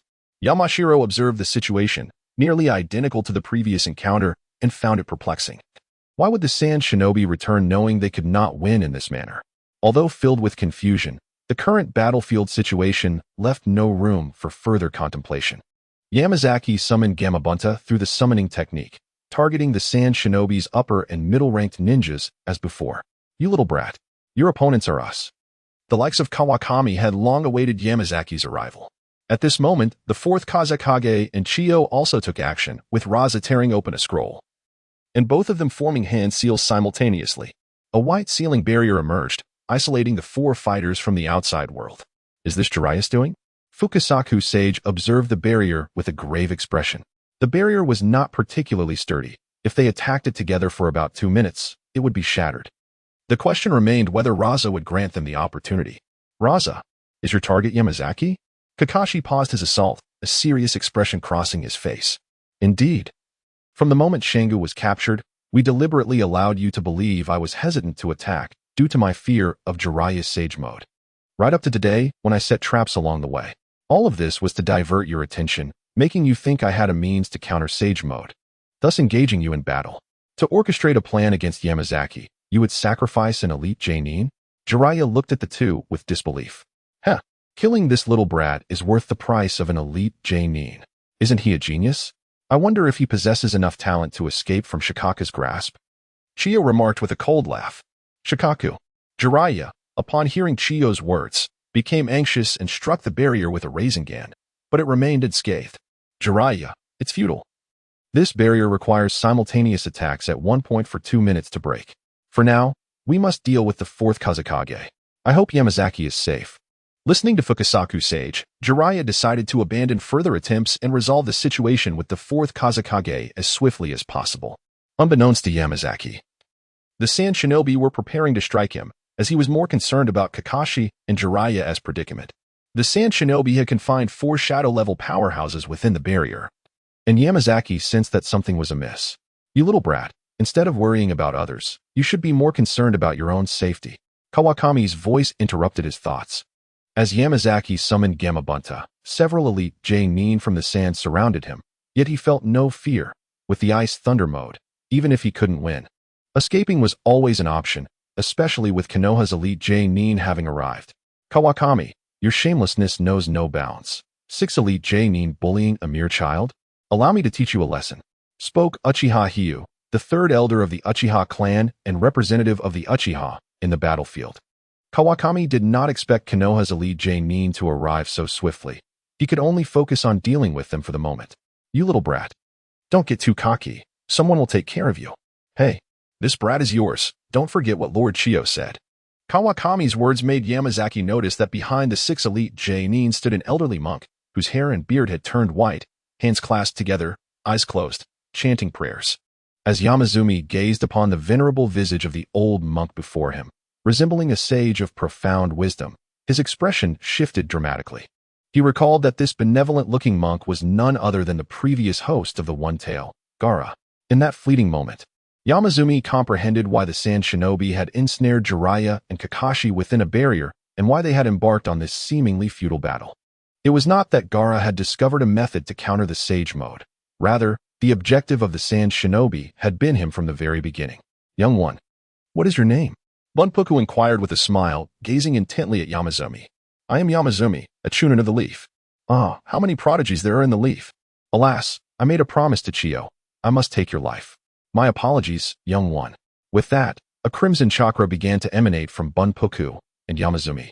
Having sparred numerous times with Kushina, was all too familiar with the beast's cloak. In the original narrative, Gaara had never donned the beast's cloak, and Yamazumi had believed that a one-tail host could only achieve partial transformation or utilize the false sleep technique for complete transformation. He was taken aback to find that a one-tail host could indeed summon the beast's cloak. The one-tail's cloak bore a solitary tail, yet this single tail enveloped Yamazumi in an oppressive aura that far surpassed even Kushina's one-tail state, reaching a level akin to that of the nine-tails or two-tails. Unlike Kushina, whose speed increased while utilizing the beast's cloak, Bunpuku's velocity seemed only marginally enhanced. Rather, it was his method of attack that underwent a transformation, allowing him to manipulate sand akin to the Gaara of the original tale. In a desert filled with swirling sands, a foe capable of controlling the very terrain was a formidable adversary. The immense form of Gamabunta became a mere target, compelling Yamazumi to dismount and confront Bunpuku directly. Yet, Yamazumi felt a semblance of confidence in this confrontation. During Bunpuku's previous assault, he had observed that each of Bunpuku's techniques required 1 to 2 seconds to be unleashed. Surrounded by sand in the desert, where the grains were abundant, Bunpuku's ability to manipulate sand was indeed his greatest strength. However, sand also possesses weight. Under the influence of chakra, a substantial mass of sand necessitated a certain duration for movement, presenting Yamazumi with an advantage. Activating his Ice Thunder mode, and with the keen perception bestowed by the Yamazumi clan's secret technique, he utilized the swiftness of this mode to evade Bunpuku's assaults in the very instant he initiated his sandy onslaught. Yamazumi deftly dodged a barrage of techniques from Bunpuku. Yet he understood that this could not be a sustainable strategy. The one tail was a tailed beast, its chakra reserves likely many times greater than his own. While he could evade Bunpuku's attacks momentarily, he could not maintain this indefinitely. The situation reached a stalemate, at least until Yamazumi's chakra was depleted. Bunpuku found himself at an impasse. However, Yamazumi was not inclined to remain passive. As Bunpuku unleashed his ninjutsu, Yamazumi diligently sought out any weaknesses. Fortune favored the diligent, and through a series of evasive maneuvers, Yamazumi discerned that Bunpuku remained stationary while performing his techniques. The reason for this was that Bunpuku, lacking systematic ninja training, was slow in his hand seals, averaging 2 seconds per technique. Moreover, any movement would distract him, preventing him from completing his hand seals within the necessary time frame. In essence, each time Finfu releases a technique, he pauses for approximately 2 seconds. Meanwhile, I have discerned Finfu's vulnerability when the moment arrives for you to attack. Unleash the iron cannonball upon him. Shanzhong Yuan's voice resonated loudly, not only reaching Toadguang but also clearly heard by Finfu. Finfu harbored skepticism towards Shanzhong Yuan's words. What kind of ninja would audibly proclaim their tactics? Moreover, he had unwavering confidence in Shoha's absolute defense, believing that even in the tailed beast cloak state, he was impervious to harm. Shanzhong Yuan adeptly capitalized on this notion, knowing that no ninja would loudly announce their battle strategy. He was aware that Finfu would not waver at his words, yet Toadguang would act upon them. As Finfu commenced his next ninjutsu, Shanzhong Yuan shouted to Toadguang, "Attack!" Toadguang launched the iron cannonball toward Finfu, precisely as Shanzhong Yuan anticipated. Finfu's focus was entirely on his ninjutsu. By the time he noticed the incoming iron cannonball, he had no opportunity to evade. Ice seal. Shanzhong Yuan encased Toadguang's iron cannonball in ice, and a colossal ice sphere plummeted from the sky. The tailed beast, renowned for its absolute defense, was struck by the immense ice ball, leaving Finfu merely with a shattered tailed beast cloak and no significant injuries. Wiping the blood from the corner of his mouth, a glint of madness flickered in Finfu's eyes as the tailed beast's chakra began to infiltrate his mind. The rapport between Shoha and Finfu was relatively amicable, at least in the face of enemies. Shoha would not hinder Finfu. However, the tailed beast's chakra inherently bore negative emotions, and the injury Finfu had just sustained exacerbated these sentiments. Gradually, Finfu's body began to transform, entering a state of partial tailed beast transformation akin to Gaara from the original narrative. Shanzhong Yuan had been awaiting this very moment. The enormous ice block landed behind Finfu, and Shanzhong Yuan utilized it for instantaneous movement, launching a surprise attack on the partially transformed Finfu with a shuriken. Mimicking the method Naruto employed in the original tale to dispel Gaara's partial tailed beast transformation. Following the same strategy, Shanzhong Yuan successfully unraveled Finfu's transformation. I never expected you to see through Shoha's partial tailed beast transformation. That was the special body flicker technique mentioned by Luo Sha, wasn't it? Young one. You are truly remarkable, Finfu praised sincerely. Shall we continue? Shanzhong Yuan inquired, his chakra nearly depleted. After consuming a soldier pill, he asked again, alas. I promised Chiyo that I would kill you. It seems I am unable to fulfill that vow. Then let Shoha take over. With that, Finfu closed his eyes. Shoha, it's your turn. As Finfu shut his eyes, the sands of the desert began to coalesce around him, and shortly thereafter, a colossal entity, even more robust than Toadguang, emerged onto the battlefield. Shoha's form mirrored the color of the sand, resembling a gigantic raccoon, adorned with violet markings. Its immense tail thrashing about, stirring up clouds of yellow sand. Hey, Yuan, Shoha has emerged. This isn't going to be fun. In terms of physical form, the toad and Shikaku are not vastly different. However, the disparity in strength is considerable. This is, after all, a tailed beast. One misstep could lead to our demise. Yanagihara solemnly remarked. They in the Sand Village are actually employing a tailed beast. Uchiha Hiyu observed the drastic change in Shikaku's expression not far away. Yanagihara's power barely reached the level of a quasi-kage, and the Great Toad, also of similar standing, would undoubtedly prove no match for Shikaku. This is part of Lord Kazakage's strategy. With one tail present, that little brat is destined for death. The sacrifice of this child, Shangyu, is indeed worth it. Observing the madness in the river valley and glancing at the distant tailed beast, Uchiha Hiyu could only pray that Yanagihara might miraculously escape this peril. I have finally emerged. With a boisterous laugh, Shikaku awakened. Feeling the terrifying chakra emanating from Shikaku, Yanagihara's countenance grew increasingly grim. Previously, he had believed that the power of the one-tailed beast would not be overwhelmingly strong. After all, in the original story, Naruto and Winta managed to counter Shikaku's attack with the sleep technique. Yet, Yanagihara had overlooked a crucial detail. Shikaku's Jinchuriki was Gaara. The relationship between Shikaku and Gaara was fraught with conflict. Even while employing the sleep technique, Gaara was suppressing Shikaku's chakra. Conversely, the relationship between Fuku and Shikaku had spanned decades. Like Gaara, Fuku had been the Jinchuriki of the one-tailed beast since childhood. After years of companionship, Shikaku held a certain level of recognition for Fuku, who, in turn, trusted Shikaku. Without the constraints of a Jinchuriki, the complete form of the one-tailed beast was naturally far more potent than when Gaara utilized this sleep technique. Ha ha ha. To celebrate my emergence, little brat, you shall meet your end. Wind release, vacuum bullets. Fuku evade. The great toad urged Yanagihara to take cover, intending to absorb Shikaku's attack himself. In the original narrative, Winta's iron cannonball could barely withstand a few of Shikaku's vacuum bullets, but now, the great toad's cannonball seemed utterly futile against Shikaku's onslaught. Seeing the cannonball shattered, the toad hastily jumped forward, while Yanagihara utilized the lightning instantaneous technique to evade. What now? This guy is too powerful, the great toad inquired. I am at a loss. In the face of Shikaku's overwhelming strength, our efforts seem trivial, Yanagihara replied with a pained expression. What about your ice release? That too is futile. We are in a desert, and there is insufficient water. What are those ninjas? Isn't your clan's secret technique capable of transmitting sound to them? Have them use water release on you. The great toad's suggestion sparked a glimmer of hope in Yanagihara's mind. This was indeed a viable strategy. If there was enough water, Yanagihara could attempt the technique he had envisioned for so long. Fuku, I need a moment. This guy is too powerful. I cannot predict how long I can endure. Upon reaching a consensus, the great toad unsheathed his twin blades and leaped before Shikaku. In terms of ninjutsu and chakra capacity, he was no match for Shikaku, thus. He could only resort to hand-to-hand combat to buy time. Yanagihara exited his ice elemental form, harnessed Sage Mode to enhance his perception, and then employed his clan's secret technique. Connecting himself with all the ninjas present, time was of the essence, and he had no opportunity to distinguish between sand and leaf ninjas.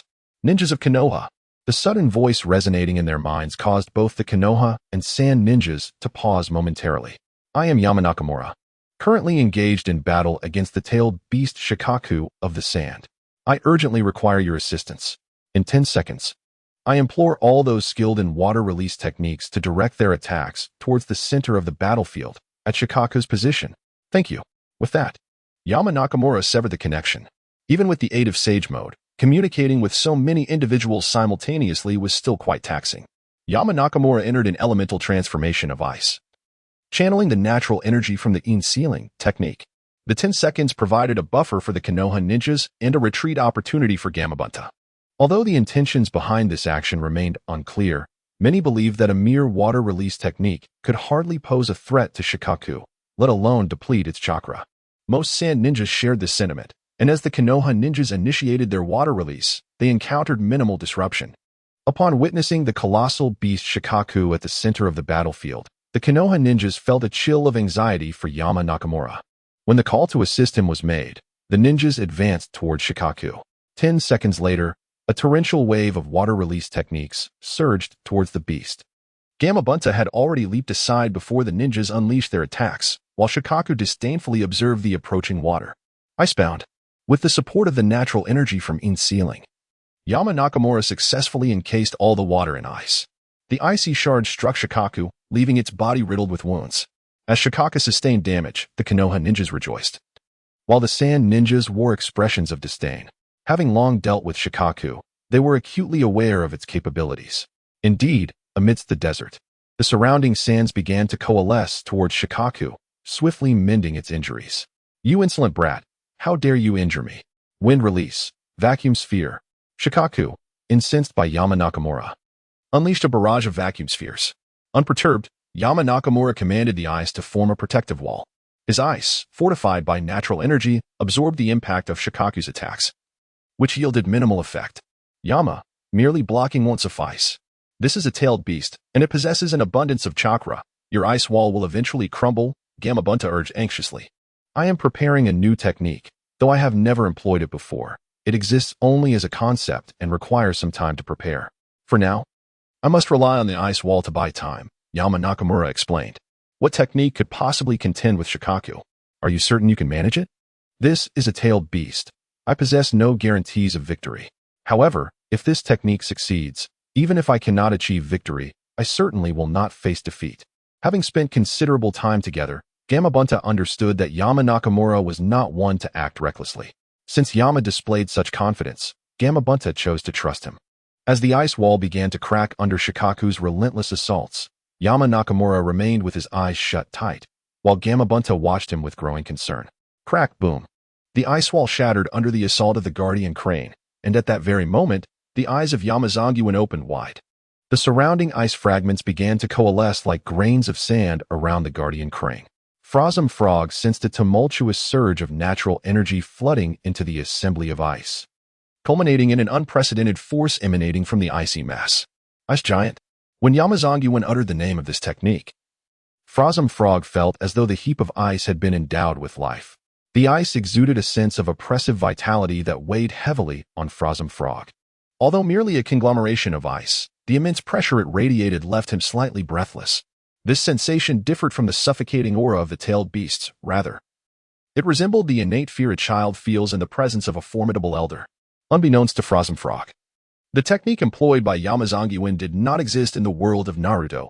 It was a wondrous method inspired by the Taoist practices from his previous life. Akin to a transcendental state, law of heaven and earth. Yamazangyuan first encountered this extraordinary technique in the animated adaptation of Journey to the West, where the Erlang god battled Sun Wukong, and both figures invoked the law of heaven and earth in turn.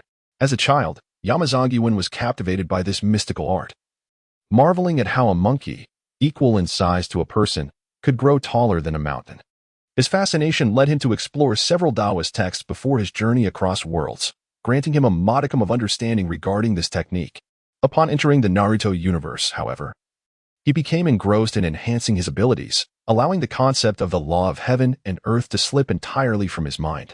It was not until that fateful encounter with the Nine Tails, under the guidance of Kushina, that the profound sense of helplessness rekindled his recollection of the technique. Yet, being in Konoha presented numerous complications, and Yamazangyuan had to set aside his thoughts.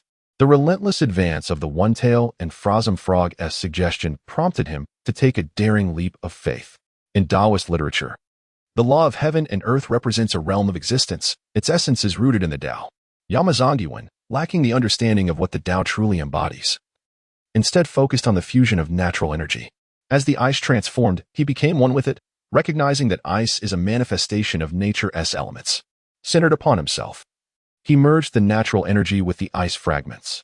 A unique transformation occurred as Yamazangyuan's consciousness, the ice, and the natural energy converged, culminating in the formation of an ice giant.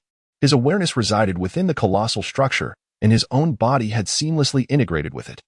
He controlled the giant with the same ease as he would his own limbs. Meanwhile, within the barrier, Jiraiya, and Sage Mode, along with Fukasaku and Shima, sensed the immense gathering of natural energy outside. Boss, what is happening out there?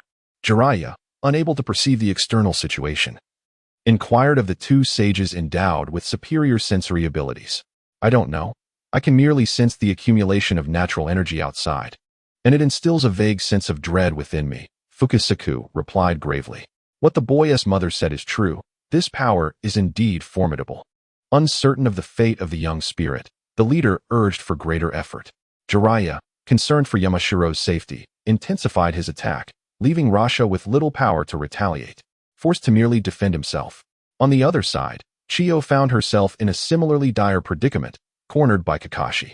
Outside the barrier, Yamashiro felt as though he had transformed into a colossal ice giant, while to others, it merely appeared that he had grown larger, encased in a layer of ice, the form resembling a magnified version of Yamashiro himself. Hey, Dingmu, I recall that Yamashiro belongs to the Yamashiro clan.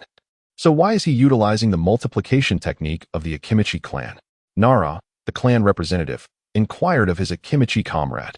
Luogang, you ought to direct that question to Ryoko. She is Yamashiro's clan sister and might possess the answer. Dingmu, the Akimichi clan representative, declared after dispatching a sand shinobi.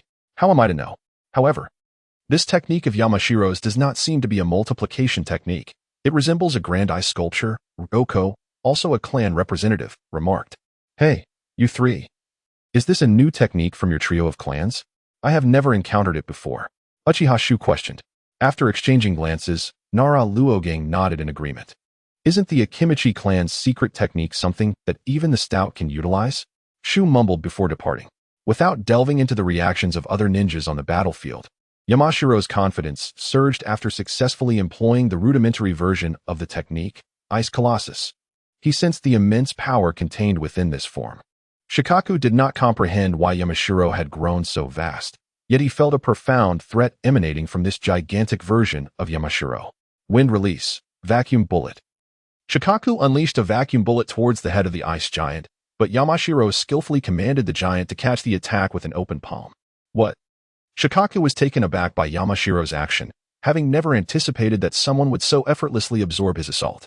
Yamashiro instinctively formed hand seals, wishing to employ the body flicker technique to appear before Shikaku, only to realize that while manifesting the Ice Colossus, he was unable to utilize ninjutsu. Moreover, Yamashiro and the ice giant were one entity. He could distinctly sense that the natural energy sustaining the giant's form was beginning to wane. At this rate, the Ice Colossus could endure for a maximum of 5 minutes. With time pressing, Yamashiro sprinted towards Shikaku.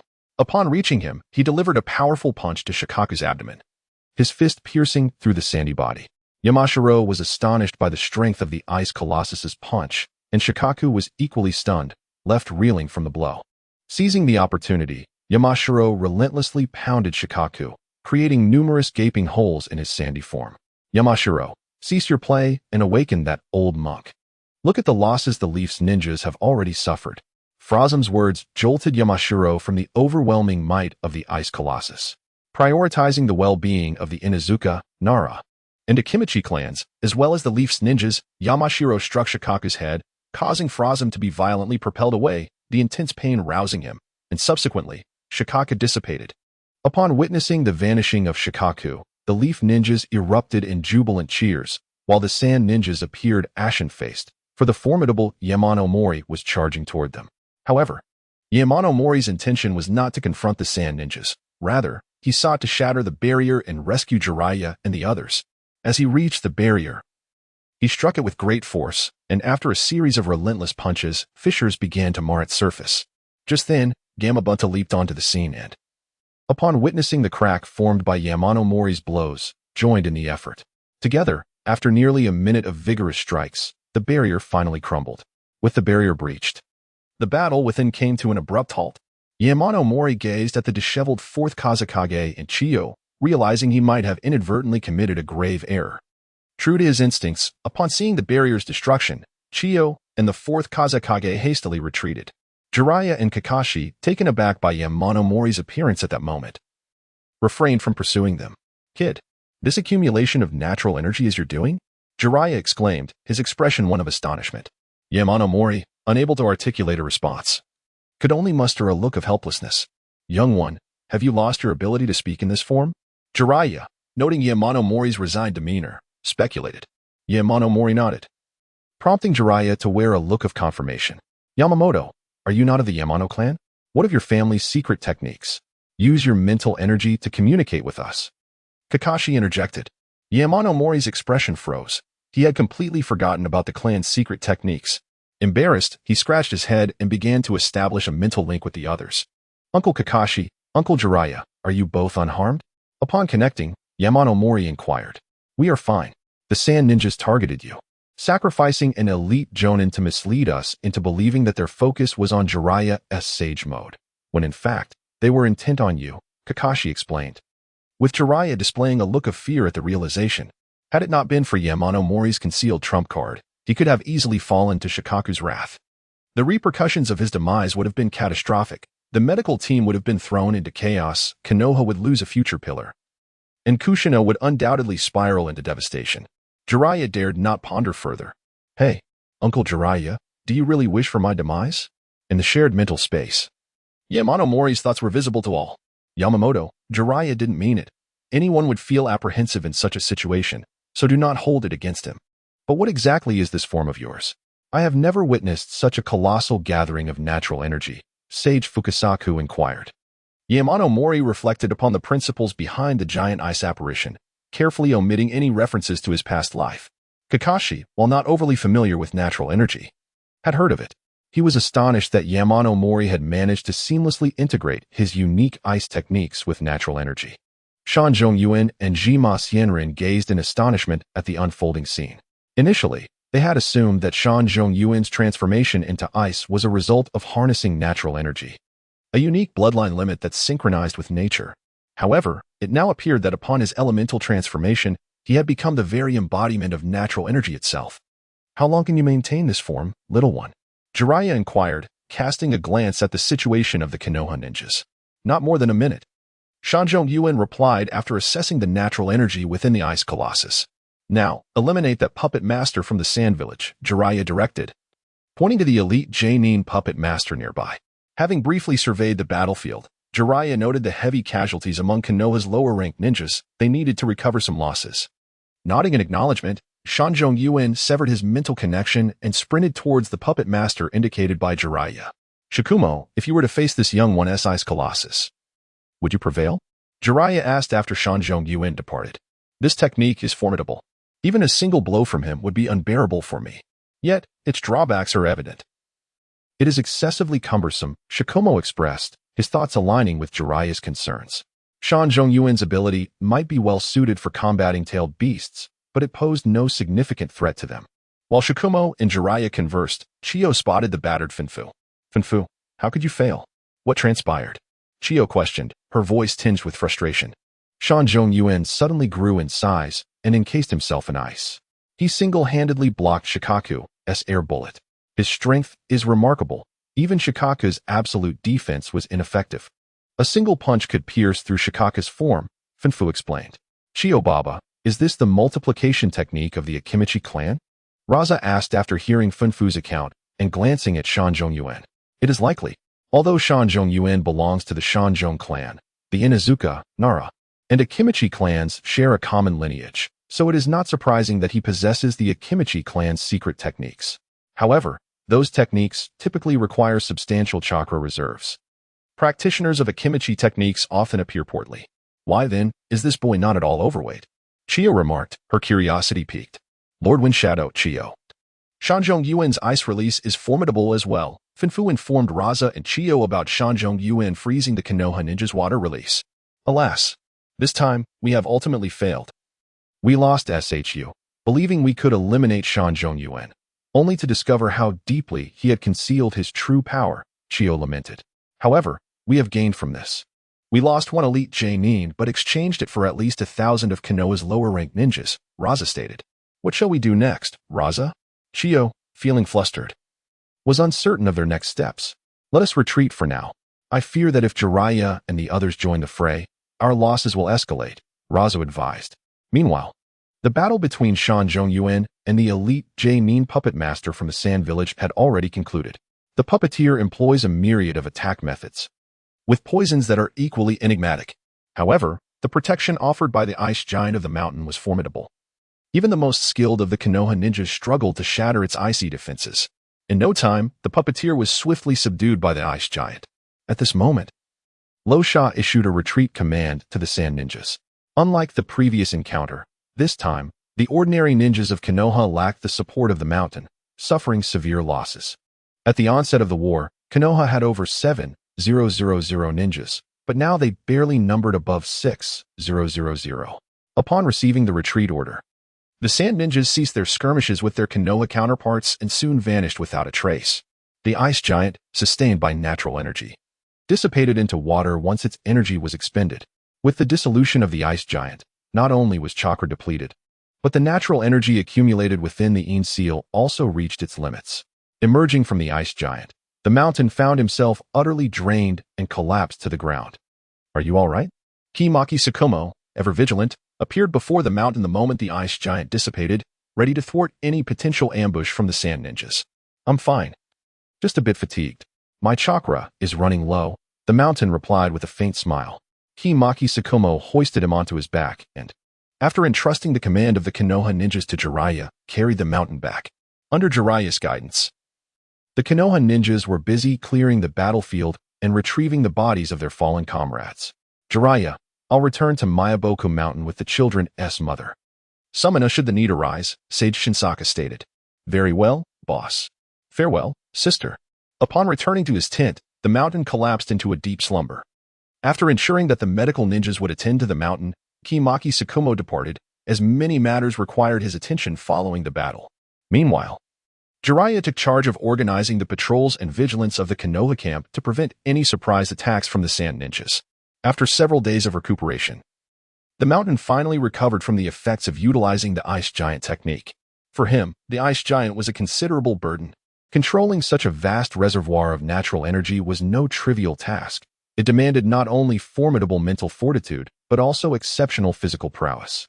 The mountain constructed the ice giant around his own body, merging completely with the colossal figure. While this approach allowed for perfect control over the ice giant, it consumed an immense amount of stamina and chakra. A few days prior, he had managed to maintain the ice giant for merely 10 minutes, which had severely drained his energy. Within the giant, supported by natural energy, he had not perceived any adverse effects, but once it was dispelled, he realized he was utterly exhausted. This depletion of stamina rendered him unable to gather chakra. He languished in bed for several days until he overcame this state of fatigue, and his ability to gather chakra returned to normal. Yet, amidst these adverse effects, the mountain discovered that his body, having directly absorbed natural energy, had significantly increased his chakra capacity, now comparable to that of an elite jonin. After a period of recuperation, Yamashita began his first task of replenishing the natural energy within the Yin seal. Without the natural energy contained in the Yin seal, not only was the Sage mode rendered unusable, but the ice release techniques also demanded an exorbitant amount of chakra. Both Kakashi and Jiraiya were aware that Yamashita required time to recover. Moreover, there had been no recent movements from the Sand Shinobi, alleviating the need for his assistance. The natural energy at the Konoha camp was far less potent than that of Mayaboka Mountain and the village itself, resulting in Yamashita spending nearly a month to fully replenish the Yin seal. Once the Yin seal was replenished, Yamashita resumed his lectures on medical theories from his past life to the medical ninjas. During the previous war, these medical ninjas had discovered the immense utility of the specialized healing techniques Yamashita had imparted. Several of them had successfully revived numerous ninjas whose hearts had ceased to beat, utilizing methods such as stimulating the heart with lightning release, an approach they had never previously considered, and even simple chest compressions proved effective. Now, the medical ninjas were brimming with interest in the unique healing techniques taught by Yamashita. His classes began to attract an increasing number of attendees. Not only medical ninjas but also ordinary shinobi who found great value in his teachings. One day, an unexpected guest, Uchiha Fugaku, arrived at Yamashita's class. Previously, in an attempt to explain his hair color, Yamashita had deceived Fugaku into believing that his father belonged to the Nara clan. Although Yamashita had clarified the matter, Fugaku remained skeptical, yet he refrained from pressing the issue further. It was well known that Yamashita was the leader of the medical team at Konoha and one of the key decision-makers in the war. Moreover, in terms of strength, Yamashita surpassed Fugaku significantly, leaving Fugaku with little recourse despite his lingering doubts. Upon learning that Yamashita was conducting classes to teach medical ninjas healing techniques and allowing others to audit, Fugaku decided to attend, hoping for a stroke of luck. The atmosphere in the classroom was vibrant, populated not only by medical ninjas, but also by many ordinary shinobi. Fugaku settled into an inconspicuous corner. Yamashita did not notice Fugaku's presence, as he was discussing matters related to genetics. When genetics was brought up, it inevitably led to a discussion of the bloodline limits within the Hokage series, aside from the first-generation bloodline limit, which was self-developed. The subsequent generations inherited their abilities through genetics. Yamashita skillfully intertwined the knowledge of genetics with the bloodline limits, captivating the audience, including Fugaku, who found himself entranced by the lecture. Is Yamashita here? A sudden voice interrupted the ninja's thoughts, halting Yamashita's lecture. The audience, somewhat irritated at the disturbance, felt it disrespectful to interrupt such a session. As they turned to see the source of the interruption, they were met with a member of the Umbu. Yamashita, this is from Lord Hokage. The members of the Umbu disregarded the gazes of the assembled ninjas as they handed a sealed scroll to Yamashiro Tohru. Upon receiving the scroll, the Umbu ninja vanished using the body flicker technique. My apologies, everyone. Let us continue. Yamashiro Tohru said as he stowed the scroll in his ninja tool pouch and resumed his lecture. The discourse on genetics lasted a full 2 hours before concluding. After many ninjas departed, Tohru noticed Uchiha Fugaku lurking in the corner. Not wishing to engage with him, Tohru gathered his belongings and turned to leave. Tohru, wait. Uchiha Fugaku called out, swiftly intercepting him. What do you want? Tohru's indifferent demeanor rendered Fugaku somewhat uncomfortable. As a prodigy of the Uchiha clan, possessing the esteemed three-tomo Sharingan at a young age, he was accustomed to respect wherever he went, making Tohru's attitude particularly disconcerting. Tohru, I have no other matters. I am merely intrigued by the genetics lecture you just delivered.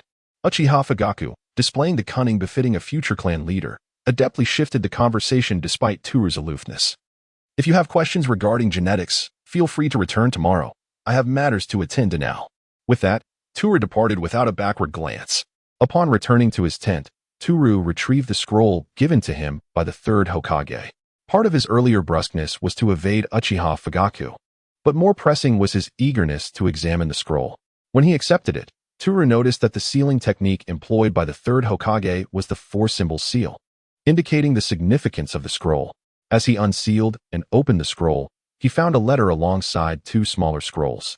He first unfolded the letter, which began with trivial pleasantries, then praised his exceptional performance in the recent battles, concluding with details of his reward, two high-level water release techniques developed by the second Hokage. These techniques were the water release, hard vortex water blade, and water release, water dragon bite explosion, the most formidable water release jutsu of the second Hokage, Senju Tobirama.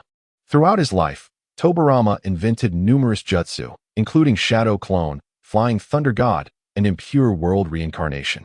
While he developed a variety of techniques, his mastery lay predominantly in water release.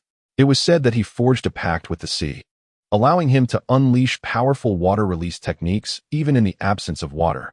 Tohru was taken aback by the generosity of the third Hokage in awarding him two of Tobirama's elite water release techniques. The water release, hard vortex water blade compresses water into the shape of a spear using water pressure. This technique can be thrown, and upon contact with a target, it forms a water vortex, the scale of which varies with the amount of chakra invested. The water release, water dragon bite explosion is an advanced form of the water dragon bullet, utilizing its impact to launch foes into the air, after which the water dragon splits into two to engage in a fierce assault. Tohru recalled that these two techniques were among the ultimate skills of the second Hokage in the Naruto game, particularly noting the water dragon bite explosion for its sheer spectacle, surpassing most jutsu in terms of elegance. Receiving two powerful jutsu of such caliber, the reward from the third Hokage exceeded Yamashiro's expectations. Although Yamashiro possessed remarkable talent in water release techniques, it was not to the degree that he could master two high-level jutsu merely by glancing at the scrolls. At this moment, he recalled Jiraiya. The Sand Shinobi had been unusually quiet for over a month, and with little on his plate, Jiraiya readily agreed to Yamashiro's request. Yamashiro handed over the two scrolls containing high-level water release techniques to Jiraiya, who, upon opening them, was taken aback by the techniques inscribed within. Kid, did the old man give you these? Indeed, these two techniques were entrusted to me by Lord Hokage along with this letter. Yamashiro then presented the letter to Jiraiya. After a swift perusal, Jiraiya remarked with a hint of significance, "Now this is more like what the old man should do." Yamashiro looked at Jiraiya with some confusion. Previously, he had surmised that the third Hokage must have paid a considerable price to bestow these jutsu upon him. Otherwise, how could Danzo and the two advisors have consented to reward him, a member of the Hokage lineage, with such high-level techniques? Yet, Jiraiya's words suggested otherwise. Unbeknownst to both Yamashiro and Jiraiya, a seismic shift had recently transpired within the upper echelons of Konoha. The third Hokage, Sarutobi Hiruzen, had decisively transferred full command of the battlefield in the Land of Earth to Minato Namikaze, disregarding the opposition from Danzo and the advisors, who claimed Minato was too young for such a responsibility. Hiruzen's rebuke was swift and unyielding, leading to the immediate suspension of the three dissenters. The legendary shinobi, Sarutobi Hiruzen, once again displayed his formidable prowess following the onset of the Third Great Ninja War, stripping Danzo and others of their authority with an iron fist. He subsequently announced publicly that he would reward Yamashiro, the valiant hero who had twice repelled the Sand Shinobi, with the two high-level water release jutsu from the second Hokage's sealed techniques. The suspension of Danzo and the advisors served as a clear warning. The other ninjas of Konoha voiced no objections to the third Hokage's decree. Upon reading the letter from the third Hokage, Jiraiya, who had long been acquainted with Danzo and the others, understood that there was no way Danzo would have agreed to grant such valuable rewards to Yamashiro, a member of the Hokage lineage. Now that these techniques were in Yamashiro's possession, it indicated that Sarutobi Hiruzen had indeed dealt with Danzo and the others. In Jiraiya's eyes, this was the true embodiment of his teacher, the legendary shinobi, Sarutobi Hiruzen. Jiraiya shared his conjecture with Yamashiro, who remained somewhat skeptical. To him, it seemed implausible that the third Hokage would take significant action against Danzo, especially after White Fang had been secretly harmed by him without any repercussions. How could the third Hokage possibly take actions that would destabilize Konoha during the Great Ninja Wars? Kid, I understand you harbor some biases against the old man, and I too have disagreed with some of his decisions, but this letter indicates that the legendary shinobi has returned. After this declaration, Jiraiya refrained from further explanation and began to delve into the study of the two water release techniques. The high-level water release techniques of the second Hokage had always been recorded in the Sealing Book, and Jiraiya had never learned them before, making him quite intrigued. With his profound mastery of ninjutsu, he swiftly coalesced a vortex of water in his hands and began to compress it as per the instructions of the technique. Yamashiro observed Jiraiya practicing the technique of the water vortex blade, seeking to attune himself to the essence of the jutsu through Jiraiya's practice. 2 days later, Jiraiya successfully executed this advanced ninjutsu in the desert not far from the Konoha camp. Yamashiro observed as Jiraiya formed hand seals, compressing a water vortex into a water spear. Jiraiya hurled the spear into the desert, where it erupted, unleashing a torrent of water that swept across the land. The sands were lifted into the air, creating a massive pit in the dunes. Kid, it worked. The second Hokage is a genius. This water release technique possesses immense power even in the desert, Jiraiya marveled. Uncle Jiraiya, if this technique is released using Sage Chakra, can it breach Shikaku's absolute defense? Yamashiro inquired. After pondering for a moment, Jiraiya replied, in Sage mode. This technique should be able to penetrate Shikaku's defenses. However, even if we breach his defense and injure him, he can recover indefinitely in the desert. What if we turn the water vortex into an ice vortex? Yamashiro proposed. An ice vortex? How would it rotate if the water vortex freezes? Without the pulling force generated by the rotation, it cannot breach Shikaku's defenses, Jiraiya responded. Uncle Jiraiya, what I mean is to freeze a portion of the water vortex. I can control the shape of the ice during freezing.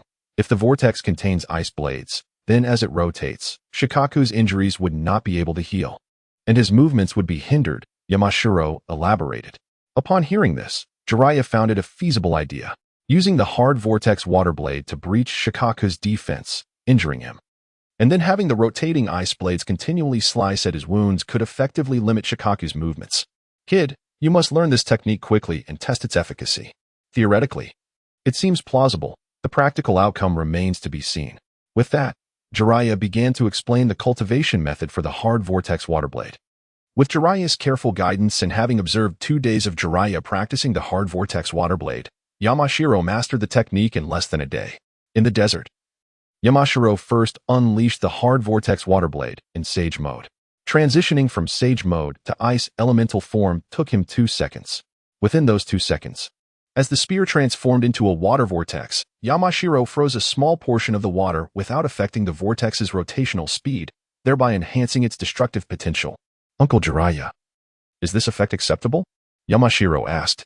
Jiraiya nodded, affirming that the technique would achieve their anticipated results during the water vortex's duration. Kid, how long can your chakra maintain the vortex's rotation? Jiraiya inquired. The duration and range of the water vortex's attack are determined by the chakra of the wielder. Given Yamashiro's elite J-Nin chakra level, maintaining the rotation for 5 minutes is entirely feasible. 5 minutes can decide many outcomes in a ninja war, and Jiraiya was quite satisfied with this result. The two then continued to explore another technique, the water dragon bite explosion, which was significantly easier to learn compared to the hard vortex water blade. The technique of the water dragon bite exploits the impact force of the water dragon projectile, subsequently splitting the water dragon to continue the assault. The two soon mastered this ninjutsu.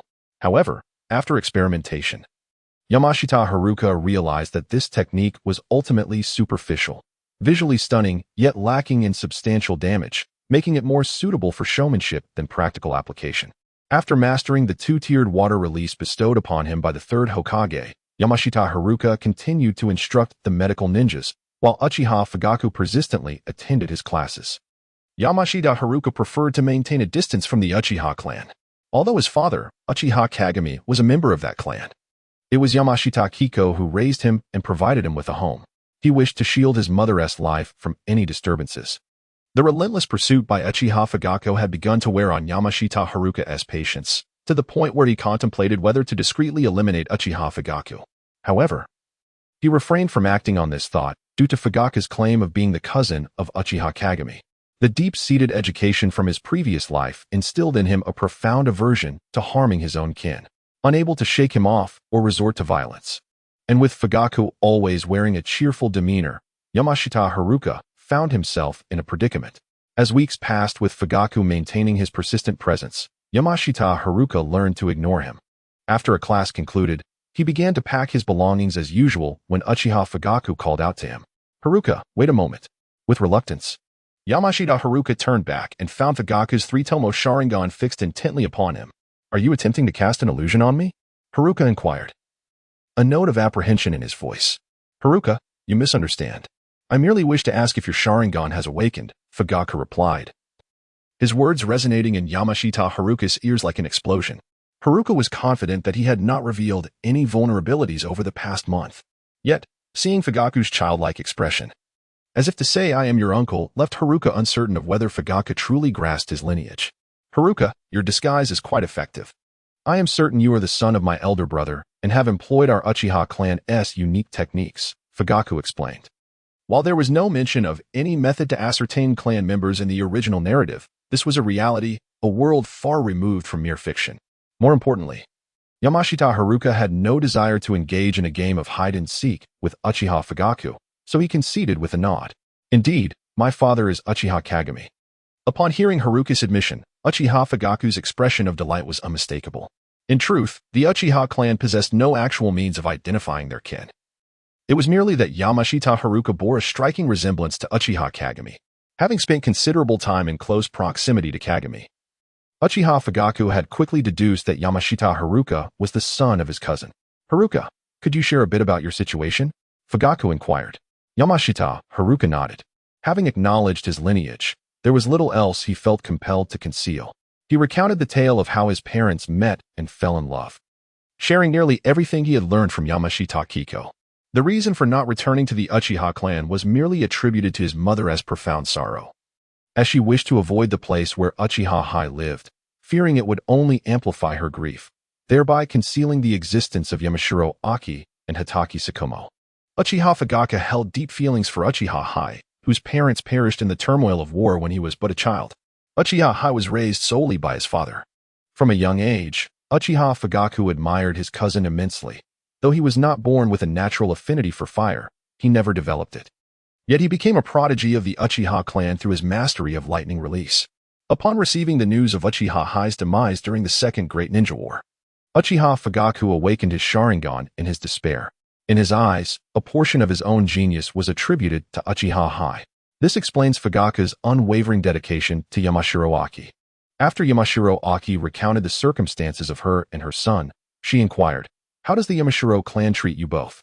Uchiha Fugaku asked. "Currently, the clan leader of the Yamashiro is my cousin, Yamashiro Kaiji. He holds great respect for my mother and treats me well." "I see. Then it would be best for you not to return to the Uchiha clan.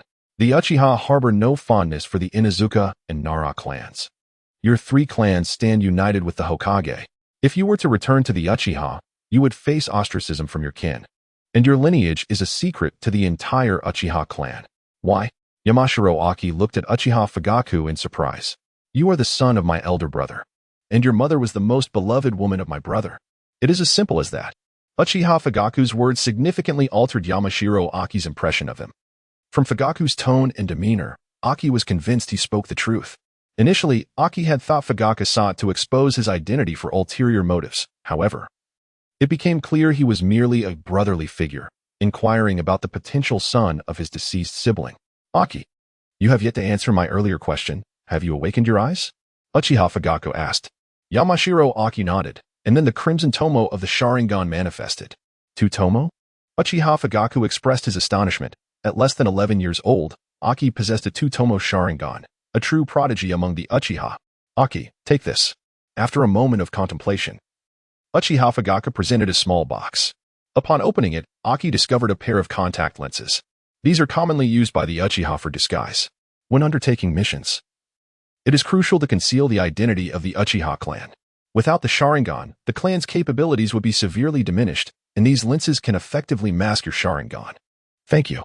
Aki's heart felt a tangle of emotions. He sensed that Uchiha Fugaku's assistance was entirely genuine.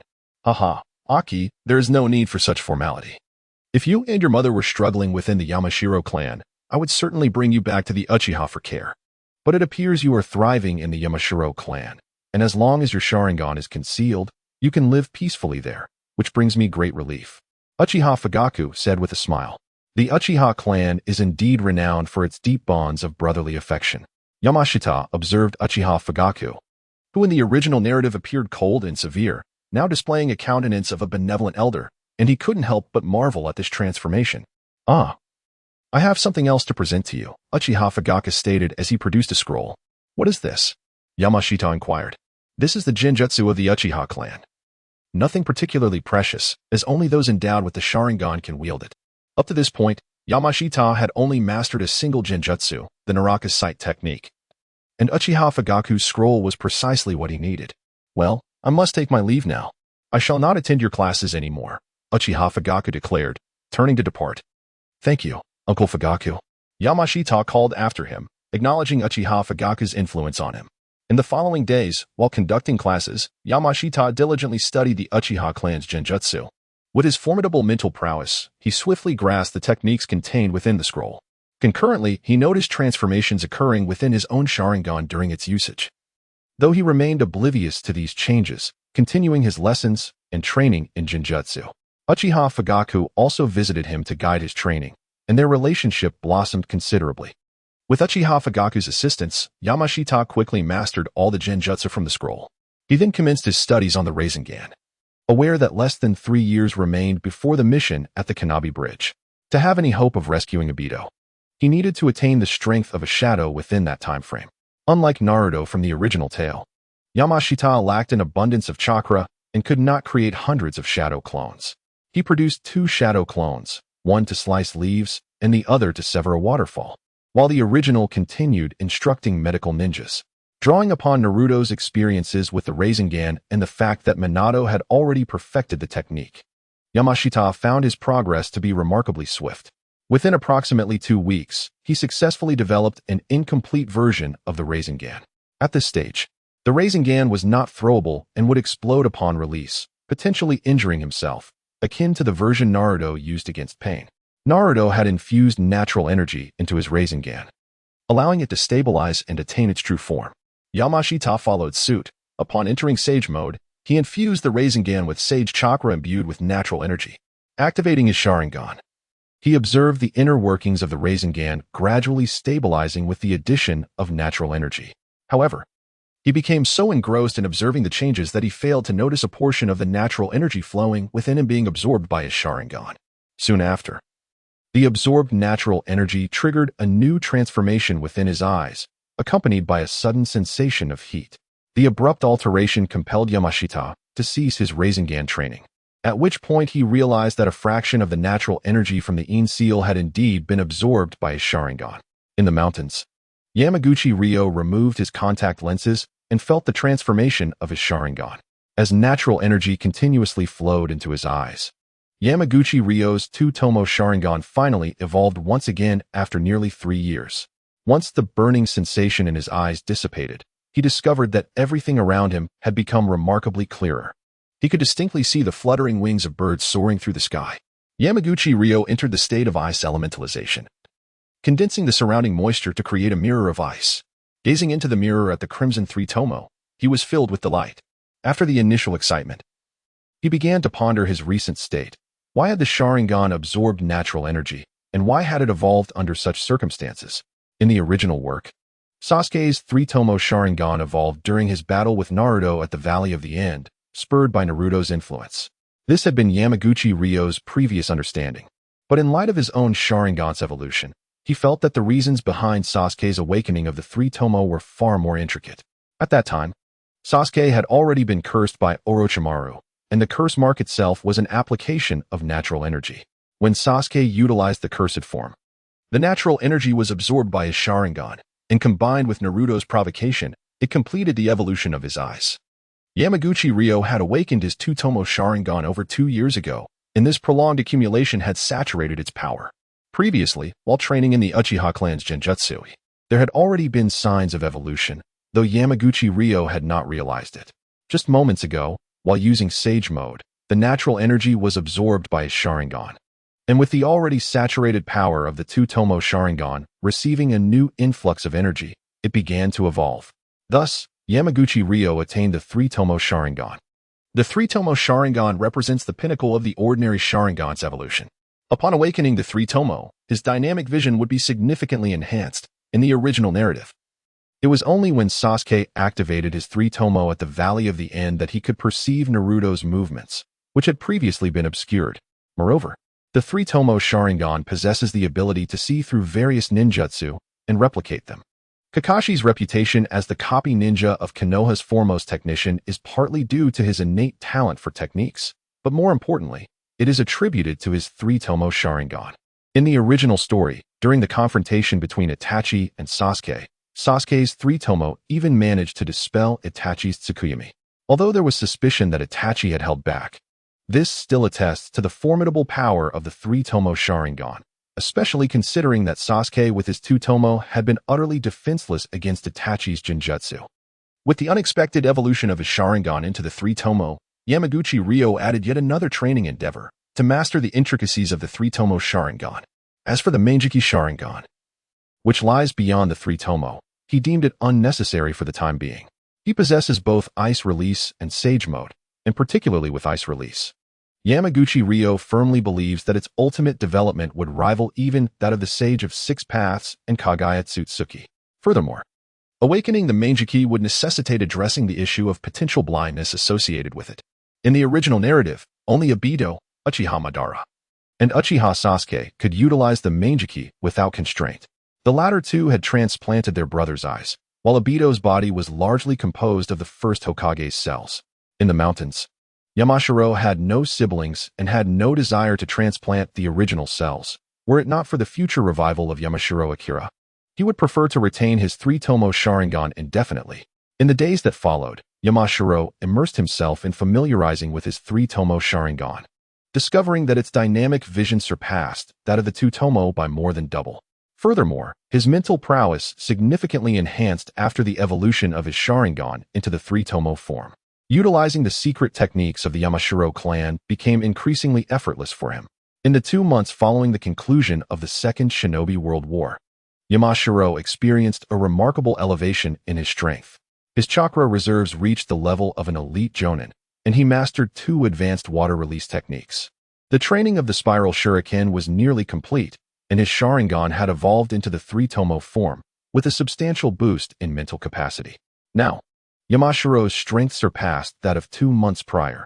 He was confident that, with all his cards on the table, he could withstand the one-tail Shikaku without succumbing to the Ice Colossus. Meanwhile, in the camp of Kakashi Hatake, several ninjas from the Hyuga clan were reporting the latest intelligence to Kakashi and Jiraiya. Upon hearing their reports, both Kakashi and Jiraiya's expressions shifted dramatically. Should we summon the others immediately? Jiraiya inquired. First, bring Yamashiro. He is one of the commanders in this war. Upon Yamashiro's arrival at the Konoha camp, Kakashi conveyed the latest intelligence from the Hyuga clan. Yamashiro, today, while the Hyuga clan's ninjas were scouting for information on the Sand Ninjas, they discovered 2 Sand Ninja operatives. Upon our confirmation, both are candidates for the position of Kazekage. One is a bodyguard of the 3rd Kazekage, and the other is the user of Scorch Release, Yakura. Is another great battle about to commence? Yamashiro asked. Indeed. War is upon us. Lord Kazekage, are you suggesting that my presence alongside the Sand Ninja is solely to confront him? In the tent of the 4th Kazekage, Raza, an 18 or 19-year-old girl discussed Yamashiro with him. Indeed, Yakura, the Sand's intention in summoning you both is to restrain Yamashiro in the forthcoming war, allowing Shikaka to deal with ordinary Konoha ninjas, Chiyo explained. Is this Yamashiro truly formidable? Inquired the tall, silent man, Sand Ninja Raza. He has the capability to suppress Shikaku in the desert. Chiyo's words darkened the expressions of both Yakura and Raza. They were acutely aware of Shikaku's strength, particularly in the desert, where it was an invincible force.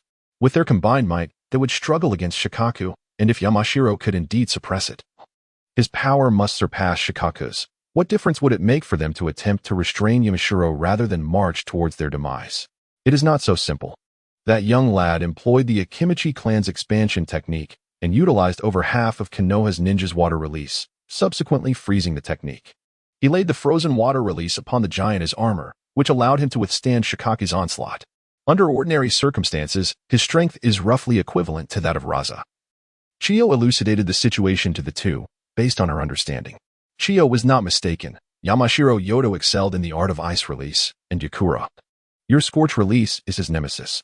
With both you and Saburo, that little brat will surely meet his demise at the onset of the next war, Raisha declared. Upon hearing their explanation, Yakura and Saburo felt a wave of relief wash over them. Yakura recalled how, in her youth, she had witnessed her father utilize scorch release to counter the ice release of the Mizuno Kuni clan. The revelation that Yamashiro Yodo specialized in ice release bolstered her confidence immensely, as her scorch release was indeed the bane of ice techniques. The arrival of these two prospective Kage instilled great assurance among the shinobi of Sunagakure. In their previous battle against Konohagakure, despite having the advantage of time and terrain, they had failed to decisively defeat the Leaf Village. They had even suffered a loss in the first skirmish, largely due to the presence of the formidable Yamashiro Yodo. Now that two prospective Kage from Sunagakure had joined their ranks, victory in the next conflict seemed inevitable. In the forums of a past life, it was often said that the most potent technique of the Hokage was not in-yang release, but rather verbal persuasion. In that previous existence, Naruto had used nothing but his words to sway Tsunade, persuade Nagato, and lead Obito back to the light. Although one had yet to witness Naruto's prowess in verbal persuasion within this world, Yamashiro Yodo had certainly observed the effectiveness of his master's words. Just moments ago, Kakashi and Yamashiro Yodo had been left in awe of Jiraiya's verbal prowess. The shinobi of Konoha were initially filled with trepidation upon learning that two prospective Kage from Sunagakure would be participating in the battle. However, after Jiraiya's impassioned speech and the subsequent infusion of the will of fire, the Konoha shinobi were invigorated as if they had been electrified. Uncle Kakashi, with Jiraiya's abilities, what significance does our hastily fought first battle hold? Yamashiro Yodo inquired with a hint of exasperation. Kakashi, usually a person of few words, calm and serious, found himself taken aback. He believed that action spoke louder than words, yet the scene before him had shattered his previous convictions. Jiraiya's verbal influence seemed to surpass that of a victorious battle. What do you think, Kakashi-senpai, little brat? Was my speech effective? Jiraiya asked with a triumphant grin. Kakashi and Yamashiro Yodo exchanged a glance and gave Jiraiya a thumbs up in approval. Subsequently, Kakashi summoned the representatives of various clans and elite jonin to convene in his tent. Lord Kakashi, while Jiraiya's recent speech has stabilized the morale of our ninjas, the disparity in strength remains apparent, Nara Shikaka remarked. Indeed, as the Nara clan has pointed out. With two prospective Kage on the sand side, one of whom possesses the scorch release bloodline limit that counters Yodo's ice release, and with the formidable Shikaku at their disposal, we find ourselves in a precarious position for the upcoming war, an elite jonin added. Do not fret over Shikaku. I have a plan to deal with him, Jiraiya stated confidently. The others breathed a sigh of relief upon hearing his words, as they held great faith in the strength of the two Kage-level individuals within their camp. Yodo, what are your thoughts? Kakashi asked, seated to the right of Yamashiro Yodo, who appeared deep in thought. Kakashi assumed he had some concerns of his own. My apologies, I was merely contemplating Yakura's scorch release, Yamashiro Yodo replied. Kakashi nodded, thinking Yodo was worried about the counter to his ice release, whereas in truth, Yodo was simply reminiscing about her. The radiant D-Ton Yakura emerged at the twilight of World War II. At a mere 18 years of age, she has already become a cornerstone of the Sand Ninja, as conveyed to Yamanaka Tohru by Kakashi Hatake yesterday. In the original narrative, during the Third Great Ninja War, Yakura earned her place as a celebrated hero of Sunagakure due to her remarkable achievements on the battlefield. Regrettably, as Sunagakure was preparing for a decisive confrontation with Iwagakure, they sought peace with Kirigakure, who stipulated the surrender of Yakura as a condition. Under pressure from the village, the fourth Kazekage, Raza, resorted to deception, luring Yakura to Kirigakure under the guise of a secret mission, where she was ambushed and killed by a disguised ninja from the Mist Village. Now, Yakura possesses the strength akin to that of a Kage. It is currently the 43rd year of Konoha, with 4 years remaining until the conclusion of the Third Great War. Within this span, it is highly probable that Yakura could ascend to the rank of Kage.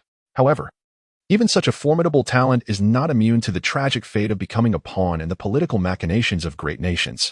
Yamanaka Tohru harbors a measure of sympathy for Yakura. After years of unwavering dedication to Tsunegakure, she ultimately fell victim to the very village she served. Yamanaka Tohru's recollection of Yakura's D-ton techniques is somewhat vague, as she only appears in the memories of her disciple, Konohamaru. During the events surrounding Orochimaru's Edo Tensei, the D-ton techniques are characterized by their ability to evaporate moisture from the human body instantaneously and manipulate fireballs at will. To, you must pay close attention to the D-ton. Its lethality is formidable. I entrust this matter solely to you, Kakashi remarked. To nodded in acknowledgement.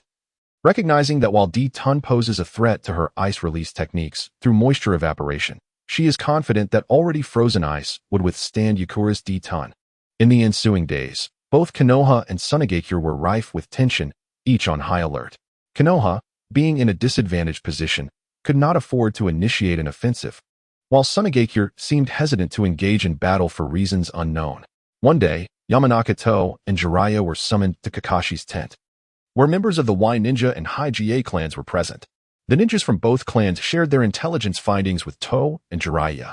The Y Ninja clan, skilled in utilizing insects for reconnaissance, had discovered that Tsunegakure was secretly transporting something beyond the range of the High-Ga's Byakugan. Upon receiving feedback from the insects, the Y Ninja contacted the High-Ga clan to investigate further, and after confirmation from the Byakugan, it was revealed that Tsunegakure was transporting puppets. Upon learning that the cargo consisted of puppets, Tohru experienced a moment of clarity. It was not that Tsunegakure was unwilling to engage in battle, but rather that they were facing issues with their most potent weapon, the puppets. The puppet masters of Tsunegakure had long instilled fear in other villages, as their creations were equipped with countless mechanisms and deadly poisons. Even with Konoha's esteemed medical ninja system, there were times when they found themselves helpless against the toxins wielded by puppet masters. How many puppets are there? Jiraiya inquired.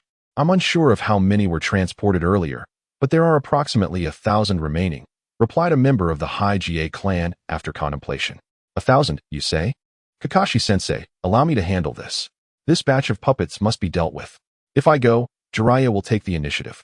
Uncle Jiraiya, Uncle Shuahao. Neither of you can go. If the Sand Shinobi discover either of you leaving the Konoha camp, they will undoubtedly launch a surprise attack. The transportation of puppets by the Sand Shinobi at this moment is merely a ploy to provoke you into action. Yamanaka Tohru interjected, making a valid point. Indeed, Jiraiya. We cannot afford to move, both of us. Hatake Shuahao concurred with Yamanaka Tohru's perspective. Who are the strong individuals within the Sand Shinobi's puppet transport team? Yamanaka Tohru inquired. My insects inform me that only one person instills fear in them, he replied, indicating that there is only one elite jonin or higher among them. That is correct. My Byakugan has only detected Yakura from the Shikutten, said a member of the Hyuga clan. Uncle Shuahao, if it's just Yakura, then I shall go, Yamanaka Tohru declared. Youngster, are you confident in handling Yakura's Shikutten? Your ice release is quite ineffective against her, Jiraiya warned. Do not worry, Uncle Jiraiya. I am well prepared. My strength has seen significant improvement compared to 2 months ago. Observing Yamanaka Tohru's confidence, Jiraiya ceased his objections. Tohru, this matter is entrusted to you. Should any danger arise or if you encounter an ambush, you are permitted to abandon the mission. How many people do you require? Hatake Shuahao inquired. 3 proficient in water-release ninjutsu, Yamanaka Tohru replied after a moment of contemplation. There are not many ninjas skilled in water release within the Konoha camp. Most only possess a few minor water release techniques. However, finding 3 who are elite jonin proficient in water release is not overly difficult. After the 3 arrived at Hatake Shuahao's tent, Yamanaka Tohru promptly set out with them, following the direction indicated by the insects of the Oil Female clan towards the Sand Shinobi's transport team. Once Yamanaka Tohru's team departed, Hatake Shuahao commanded the Hyuga and Oil Female clan ninjas to maintain constant vigilance on the movements of the Sand Shinobi. Should any elite jonin or higher be discovered in support, they were to report back immediately. On the way, Yamanaka Tohru explained the mission to the 3 and inquired about their names. He learned that they were Uchiha Hanabi, Tanaka Taichi, and Saratobi Ao. Among them, Uchiha Hanabi was a female ninja skilled in fire, water, and wind release, appearing to be in her early 20s and possessing remarkable beauty. After all, the Uchiha clan is known for their striking appearances. Tanaka Taichi bore a resemblance to Jiraiya when intoxicated in the original story, embodying a disheveled uncle's demeanor. Proficient in water release, and eliciting a favorable impression from Yamanaka Tohru. Lastly, Sarutobi Ao was quite talkative, a trait that Yamanaka Tohru found challenging to handle. He was skilled in both water and fire release. Guided by the insects, the group approached the Sand Shinobi's puppet transport team after about an hour. The number of Sand Shinobi was relatively modest, approximately 50, with 2 jonin at the front and back of the formation, while Yakura was situated in the middle. Captain, what shall we do? The disparity in numbers is considerable. At this rate, we stand no chance. Tanaka Taichi voiced his concern. Remain here while I take care of the sensing ninja at the front of the Sand Shinobi's team. Taichi and Ao. You will maneuver to the rear to distract the 2 jonin back there. The others will be covered by my summoning beasts. Hanabi, you will assist me in confronting Yakura. After Shanzhong Yuan allocated the tasks, he first transformed himself into the guise of a commoner using his transformation technique, and then concealed his chakra with the secret art acquired from the Sand Village female spy, pretending to accidentally encounter the Sand Ninja's transport team. Shanzhong Yuan went unnoticed by their sensory ninja, who mistook him for an ordinary civilian. He attentively observed the members of the Sand Ninja team, confirming that the sensory ninja was positioned at the front, protected by 2 elite jonin. Naturally, they had no reason to be wary of an ordinary person, and after signaling Shanzhong Yuan to step aside, they continued their advance. As the team passed by him, Shanzhong Yuan unleashed his Ice Thunder mode, instantly appearing before the sensory ninja with a lightning-fast strike. His chakra-infused blade swiftly severed the ninja's throat. The 2 elite jonin, tasked with protecting the sensory ninja, only perceived a fleeting blur, and by the time they realized what had transpired, the sensory ninja lay dead. Next is you. Lightning Cutter. After successfully executing his strike, Shanzhong Yuan did not flee immediately. Instead, he used Lightning Cutter to pierce the heart of the left elite jonin. It took less than 5 seconds for the Sand Ninjas to realize that both their sensory ninja and 1 elite jonin had been slain. Summoning technique. Shanzhong Yuan called forth the mighty toad, Guang. Guang, I entrust these foes to you. No problem. Having fought side by side on 2 occasions, Guang and Shanzhong Yuan had developed a remarkable synergy. It's him, Shanzhong Yuan. I've seen this toad before. It's truly Shanzhong Yuan. This is the end for us. There was not a single Sand Ninja unfamiliar with Shanzhong Yuan. His performances in the previous 2 wars had been too dazzling, particularly his Ice Colossus, which had left a profound, albeit unfavorable, impression on these ninjas. Just as everyone's attention was captivated by Shanzhong Yuan and Guang, Uchiha Hanabi and others began to make their moves. Water release, great waterfall technique. Taichi Tanaka unleashed his water jutsu from the rear of the Sand Ninja team. Scorch release, rising heat. A wave of intense heat surged from within the Sand Ninja ranks, instantly evaporating Taichi's water jutsu. So, you are Shanzhong Yuan? Yakura stepped forward from the team to inquire. Indeed, it is I. Where did you learn the technique to conceal your chakra? Yakura's question momentarily took Shanzhong Yuan aback. According to the script, they were supposed to exchange harsh words before engaging in battle. Without answering, Shanzhong Yuan immediately took action. He drew a katana from his sealing scroll, employing Chidori Blade, and activated his Sharingan, appearing before Yakura in a flash. Curious about the advantage his 3-tomo Sharingan might provide in combat, he opted for a taijutsu confrontation. Yakura, faced with Shanzhong Yuan's onslaught, remained unfazed. From his movements, she discerned that he was not particularly skilled in taijutsu, identifying him as a speed-oriented ninja. Soon, Yakura gained the upper hand in their physical clash, but her years of combat experience led her to an unsettling realization. No matter from which angle she attacked, Shanzhong Yuan seemed to predict her movements in advance, consistently evading her strikes. After a series of exchanges, Yakura concluded that she could not defeat Shanzhong Yuan solely through taijutsu. Scorch release, rising heat. A terrifying wave of high temperature erupted from Yakura. Ice armor. Moments ago, Taichi Tanaka's waterfall technique was evaporated by Yakura, leaving the air thick with steam. In the mountains, Yamazaki gathered this vapor to form armor for protection. The warm-up should be coming to an end. Now, let me witness your ice technique. Very well.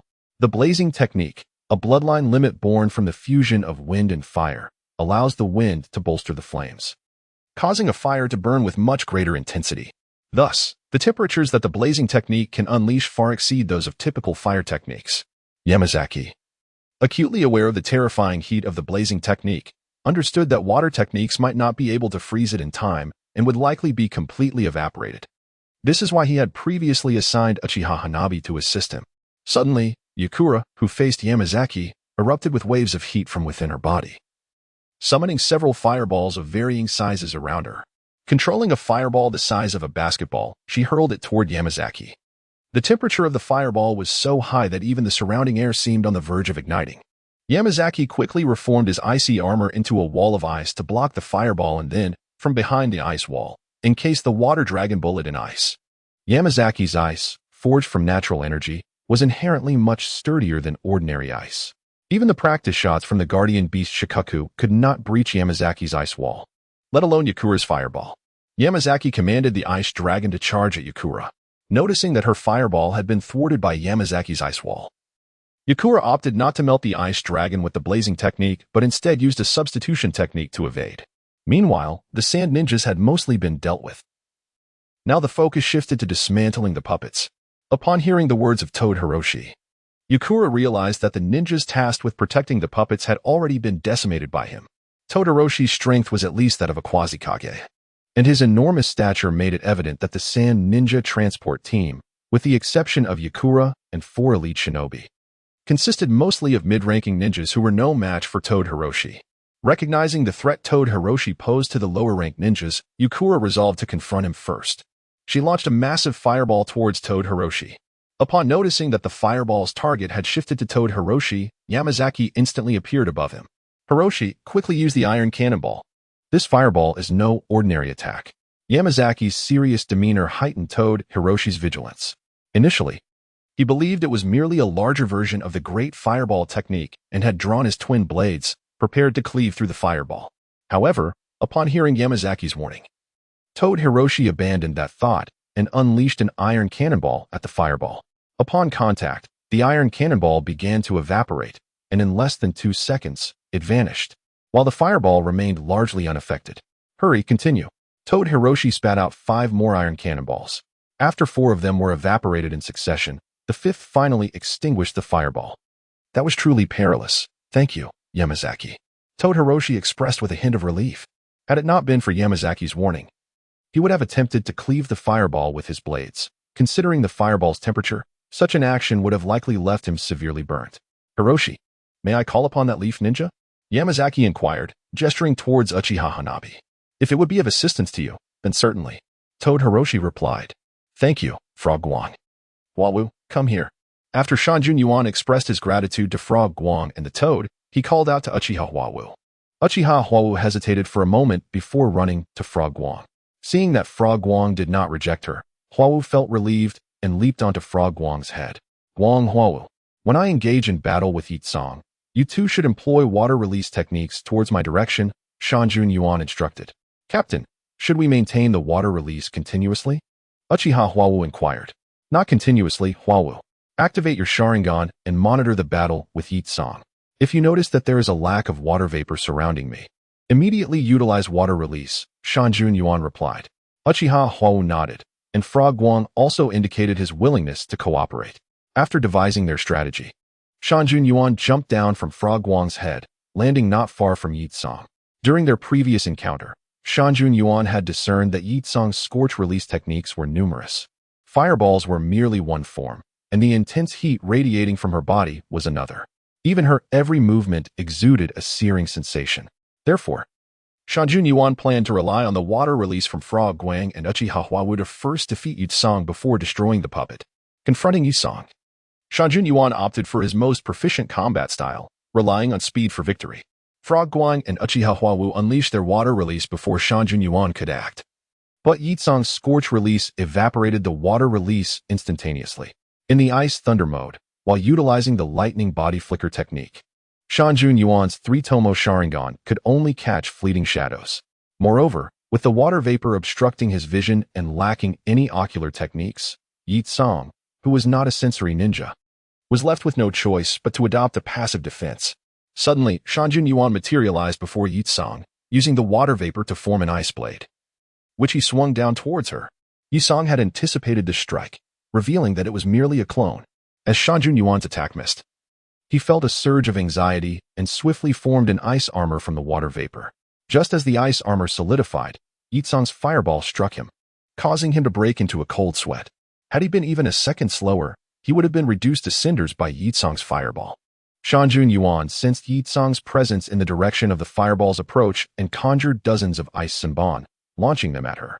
Yi Song effortlessly evaded the ice sunban and concealed herself once more.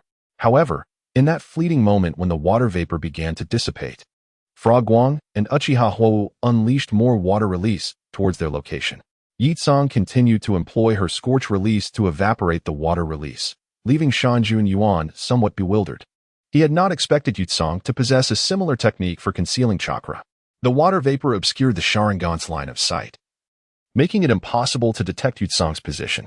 Unless she initiated an attack, Shanjun Yuan found himself at a standstill. Time passed steadily, and Shanjun Yuan became certain that the Sand Ninja had received word and would arrive shortly.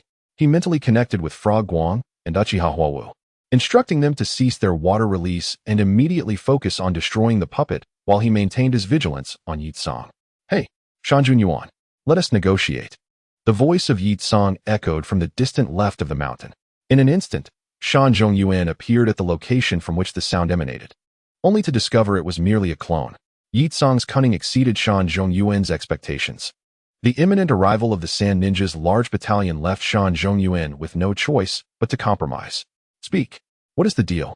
Where did you learn the secret technique to conceal your chakra? Tell me, and I shall leave at once. Yi Song's demand was surprisingly straightforward. A trivial piece of intelligence regarding a Sand Ninja female spy in exchange for 1,000 puppets in the safe retreat of Shanjun Yuan's team, a most advantageous bargain. I hope you keep your promise. After uttering these words, Shanjun Yuan divulged all he knew about the Sand Ninja spy to Yi Song. Could you share a little more? Do you mistreat prisoners in the Konoha prison? Yi Song's voice quivered slightly, leading Shanjun Yuan to suspect her emotions were somewhat unstable. I cannot say for certain. Shanjun Yuan genuinely did not know. In the original tale, the escape of the Wind God and Thunder God was incited by Mizuki's instigation and their hunger, which was notably greater than that of ordinary individuals, leading Shanjun Yuan to believe that others were not in the same predicament. I see. Thank you for the information. The deal is struck, and I shall take my leave. With that, Yi Song's voice faded away. Shortly thereafter, Shanjun Yuan sensed the chakra of Yi Song and the remaining transport team of ninjas in the distance. Sighing in frustration, Shanjun Yuan lamented that since his arrival on the battlefield, he had been outmaneuvered for the first time, a disheartening experience. After Yi Song departed, Shanjun Yuan's team swiftly destroyed all the puppets and then retreated. Just as they left, Luo Sha and Chio arrived with a large contingent of sand ninjas. Luo Sha, enraged at the sight of the scattered puppet remnants and the corpses of the transporting sand ninjas, had specifically chosen to transport the puppets days before the conflict, believing that Konoha would focus their reconnaissance on the sand ninja camp. Yet they had still been discovered. Where is Yi Song? Did anyone see her? Chio, noticing the absence of Yi Song among the fallen, grew anxious. On one hand, she was concerned for Yi Song's safety. On the other, she feared that Yi Song might be captured by Konoha. Yi Song had executed numerous secret missions for the Sand Ninja over the years, and if she were apprehended, the consequences would be dire. Do not fret. There were a total of 52 of us in this puppet transport, and only 46 bodies lie here. It is likely that Yi Song escaped with the remaining 6. Luo Sha, undeterred by his anger, calmly assessed the situation. Lord Windshadow, we have discovered traces of a battle ahead. A sand ninja reported the location where Shanjun Yuan and Yi Song had clashed. Luo Sha hurried to the scene, examining the scorched ground and confirming that Yi Song had indeed engaged in combat, with no bloodshed in sight, indicating that neither party had sustained serious injuries. From these signs, Luo Sha concluded that Yi Song was unharmed, and Chio felt a wave of relief wash over her. Following a search, the Sand Ninja found no sign of Konoha ninjas nearby and had no choice but to retreat. Meanwhile, Shanjun Yuan's team was nearing the Konoha camp. Their mission had been remarkably successful, though it was marred by the serious injury of Saratobi Aoi.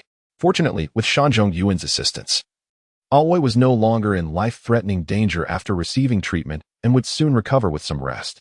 Throughout the journey, Shanjun Yuan pondered the reason behind Yi Song's unusual concern for the Sand Ninja female spy. In the mountains, Yamanaka Yuan and Yi Song are adversaries. When inquiring about intelligence on the battlefield, two scenarios might unfold. Either one seeks to deceive the other, making them believe that the individual is of great significance to Yitsong, or the person in question is indeed crucial, to the extent that they would risk harming the interests of the Sand Ninja to ensure her safety. Yamazhong Yuan leans towards the latter. The emotional fluctuations in Yitsong's tone were unmistakable. At that moment, a flicker of regret swept over Yamazhong Yuan. He had merely skimmed through the memories of the Sand Ninja's spy, only focusing on aspects related to her mission, neglecting the importance of the other memories. At the Konoha camp, Kakashi Tsukumo and Jiraiya learned that Luo Sha and Chio had led a significant number of Sand Ninja to rescue a transport team. They too hastened to provide support. Along the way, a member of the Hyuga clan informed them of an approaching presence. Exercising caution, they instructed the others to conceal themselves immediately. Uncle Tsukumo, Uncle Jiraiya, Yamazhong Yuan called out, recognizing their chakra signature. Upon hearing his voice, Kakashi Tsukumo felt a wave of relief wash over him, and after confirming it was indeed Yamazhong Yuan, he exhaled deeply. Kid, have you not encountered Luo Sha and the others? Yamazhong Yuan shook his head and replied to Jiraiya, if I had met Luo Sha, would I still be standing here? Jiraiya chuckled heartily, his carefree demeanor returning upon seeing Yamazhong Yuan unharmed. Kakashi Tsukumo instructed everyone to return to the camp, while he and Jiraiya inquired about the details of Yamazhong Yuan's mission. Yamazhong Yuan omitted the transaction with Yitsong, recounting everything else in full to Kakashi Tsukumo and Jiraiya. Upon learning that Yamazhong Yuan had successfully completed his mission, destroying over 1,000 puppet bodies, even the stoic Kakashi Tsukumo managed to smile. Meanwhile, Luo Sha and Chio returned to the Sand Ninja camp with grim expressions. Luo Sha immediately inquired if Yitsong had returned. Upon learning that Yitsong had come back with 5 injured ninjas, both Luo Sha and Chio felt a sense of relief. Later, in Luo Sha's tent, as Yitsong recounted the events, she too concealed her transaction with Yamazhong Yuan. Yitsong, if you hadn't protected those companions, who would have prevailed in a fight between you and Yamazhong Yuan? Chio asked. Yamazhong Yuan's body flicker technique is too swift. I could only adopt a defensive stance. Moreover, my scorch release could not melt his ice. Had I not retreated, I might have perished. Yitsong's words left Chio in contemplative silence. She was acutely aware of Yitsong's prowess, even for Chio herself. Defeating Yitsong would require considerable effort. What if Suzuru joined you? Luo Sha inquired. He could distract Yamazhong Yuan, but he wouldn't be able to kill him. Yitsong reflected. What an astonishingly strong little brat, Suzuru remarked, astonished by Yitsong's assessment. Lord Wind Shadow, if there is nothing else, I shall take my leave. Yitsong announced. Very well, you've worked hard this time. Please go and rest. Luo Sha offered a few comforting words before allowing her to depart. This skirmish had inflicted significant losses upon the Sand Ninja, and the intelligence Luo Sha received from the surviving Sand Ninja closely mirrored what Yitsong had reported. After losing 1,000 puppets and harboring a deep-seated apprehension towards Yamashiro, the Sand Shinobi ceased their advances and retreated into silence. Meanwhile, the Leaf Village, through the reconnaissance efforts of the Hyuga and Yamanaka clans, confirmed that the Sand Shinobi had abandoned their offensive plans, allowing them to relax their vigilance. A few days later, Kakashi Hitaki proposed to test Yamashiro's strength, to which Yamashiro was eager to gauge the disparity between himself and the Kage level. Thus, the two ventured to the arid expanse beyond the Leaf Camp. Yamashiro immediately entered Ice Thunder mode, activating his 3-tomo Sharingan. Recognizing that he must give his all in this battle against Kakashi, Kakashi appeared nonchalant, standing with the White Fang sword in hand. Yet Yamashiro could detect no flaw in his stance. Water release, great waterfall technique. Yamashiro opted to first create a favorable combat environment. The torrent surged towards Kakashi, who, with the White Fang sword emanating a radiant light, sliced through the waterfall at the moment it approached.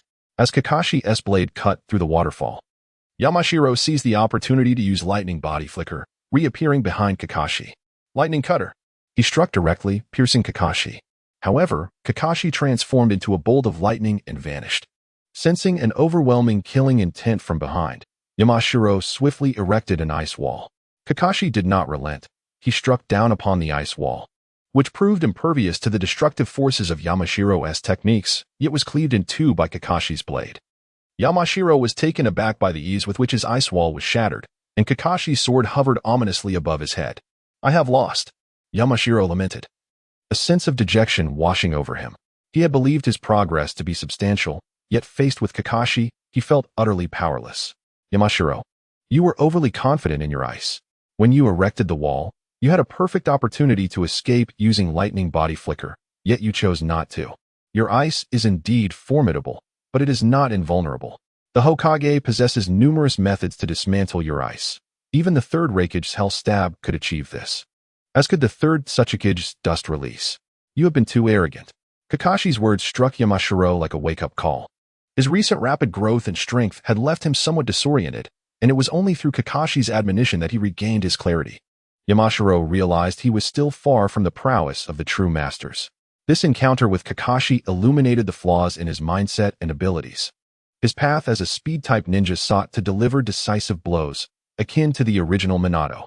However, unlike Minato, Yamashiro's instantaneous movement relied on ice release. Whereas Minato's Flying Thunder God was a space-time ninjutsu, Yamashiro's ice release allowed for instantaneous movement within a 50-meter radius without expenditure. Whereas Minato's technique was limitless as long as a marker existed, rendering it incomparable to Yamashiro's abilities. It was this very technique that enabled Minato to infiltrate enemy lines and accomplish various high-stakes missions, all while ensuring his safe retreat. Following his battle with Kakashi, Yamashiro felt an urgent need to evolve his combat approach. Shanghai Yuan envisioned the possibility of utilizing ice release to create kunai akin to those of the renowned Minato Namikaze, or other tools that could serve as markers for instantaneous movement. This innovation would spare him the arduous task of searching for suitable teleportation locations within massive blocks of ice. Instead, he could simply employ his teleportation tools for precise positioning. Furthermore, such movement would confound adversaries, leading them to believe that Shanghai Yuan's teleportation, much like that of Minato, necessitated the use of tools or markers. Should this concept be refined, his ice-release teleportation could attain its utmost potential, surpassing even the Thunder Body technique. Shanghai Yuan sought the assistance of Kakashi Hitaki, who, burdened by the overwhelming responsibilities within the Konoha camp, willingly accepted his request. In the following days, Kakashi delegated his camp duties to Jiraiya, dedicating his efforts to help Shanghai Yuan develop new ninjutsu in the desolate lands beyond the camp. Shanghai Yuan opted to forge a surgical knife from ice release, drawing upon his extensive experience with such instruments in his previous life as a distinguished medical practitioner. Although the ice knife could not sever an individual's chakra pathways like a chakra-infused scalpel, it possessed considerable sharpness. The ice surgical knife was crafted by freezing the moisture in the air with natural energy, which Shanghai Yuan meticulously controlled to condense the ice. He infused the knife with his own natural energy during its creation, enhancing its durability. Upon completing the ice surgical knife, Shanghai Yuan focused on mastering this new method of movement using teleportation markers. Having utilized ice release teleportation for many years, he found that adapting the sensory element allowed him to teleport seamlessly within a range of 50 meters using the ice surgical knife. After realizing his initial vision, the next step was to refine this technique. The path to perfecting the ninjutsu lay in practice. And the combination of Ice Thunder Mode's Thunder Body technique with the small-scale ice release teleportation posed a challenge even for Kakashi.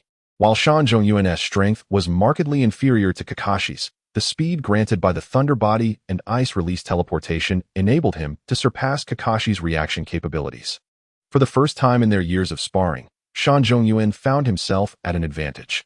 As they trained, a ninja from the Yamanaka clan called out, "Lord Kakashi, Lord Shan, Jiraiya-sama requests your immediate return." Kakashi speculated that there might be new movements from the Sand Shinobi and promptly ceased his sparring with Shanghai Yuan. Heading towards the Konoha camp, Shanghai Yuan sheathed the ice surgical knife and followed suit back to the camp. "Jiraiya, what is the matter? Has there been unusual activity from the Sand Shinobi?" Kakashi inquired urgently upon entering the tent. Shanghai Yuan entered right behind him, catching Jiraiya's words. "No, it's the Rock Shinobi. They have declared war on Konoha, and the Cloud Shinobi have simultaneously declared war on both Konoha and the Rock." As he spoke, Jiraiya handed Kakashi the intelligence report. After reviewing it, Kakashi passed the information to Shanghai Yuan. "Jiraiya, what does this mean for the village?"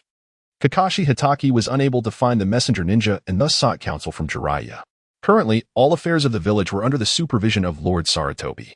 Previously, Saratobi had dismissed Danzo and the two advisors, defying popular opinion to appoint Minato as the commander against the Cloud Ninja, with Orochimaru overseeing the confrontation against the Rock Ninja.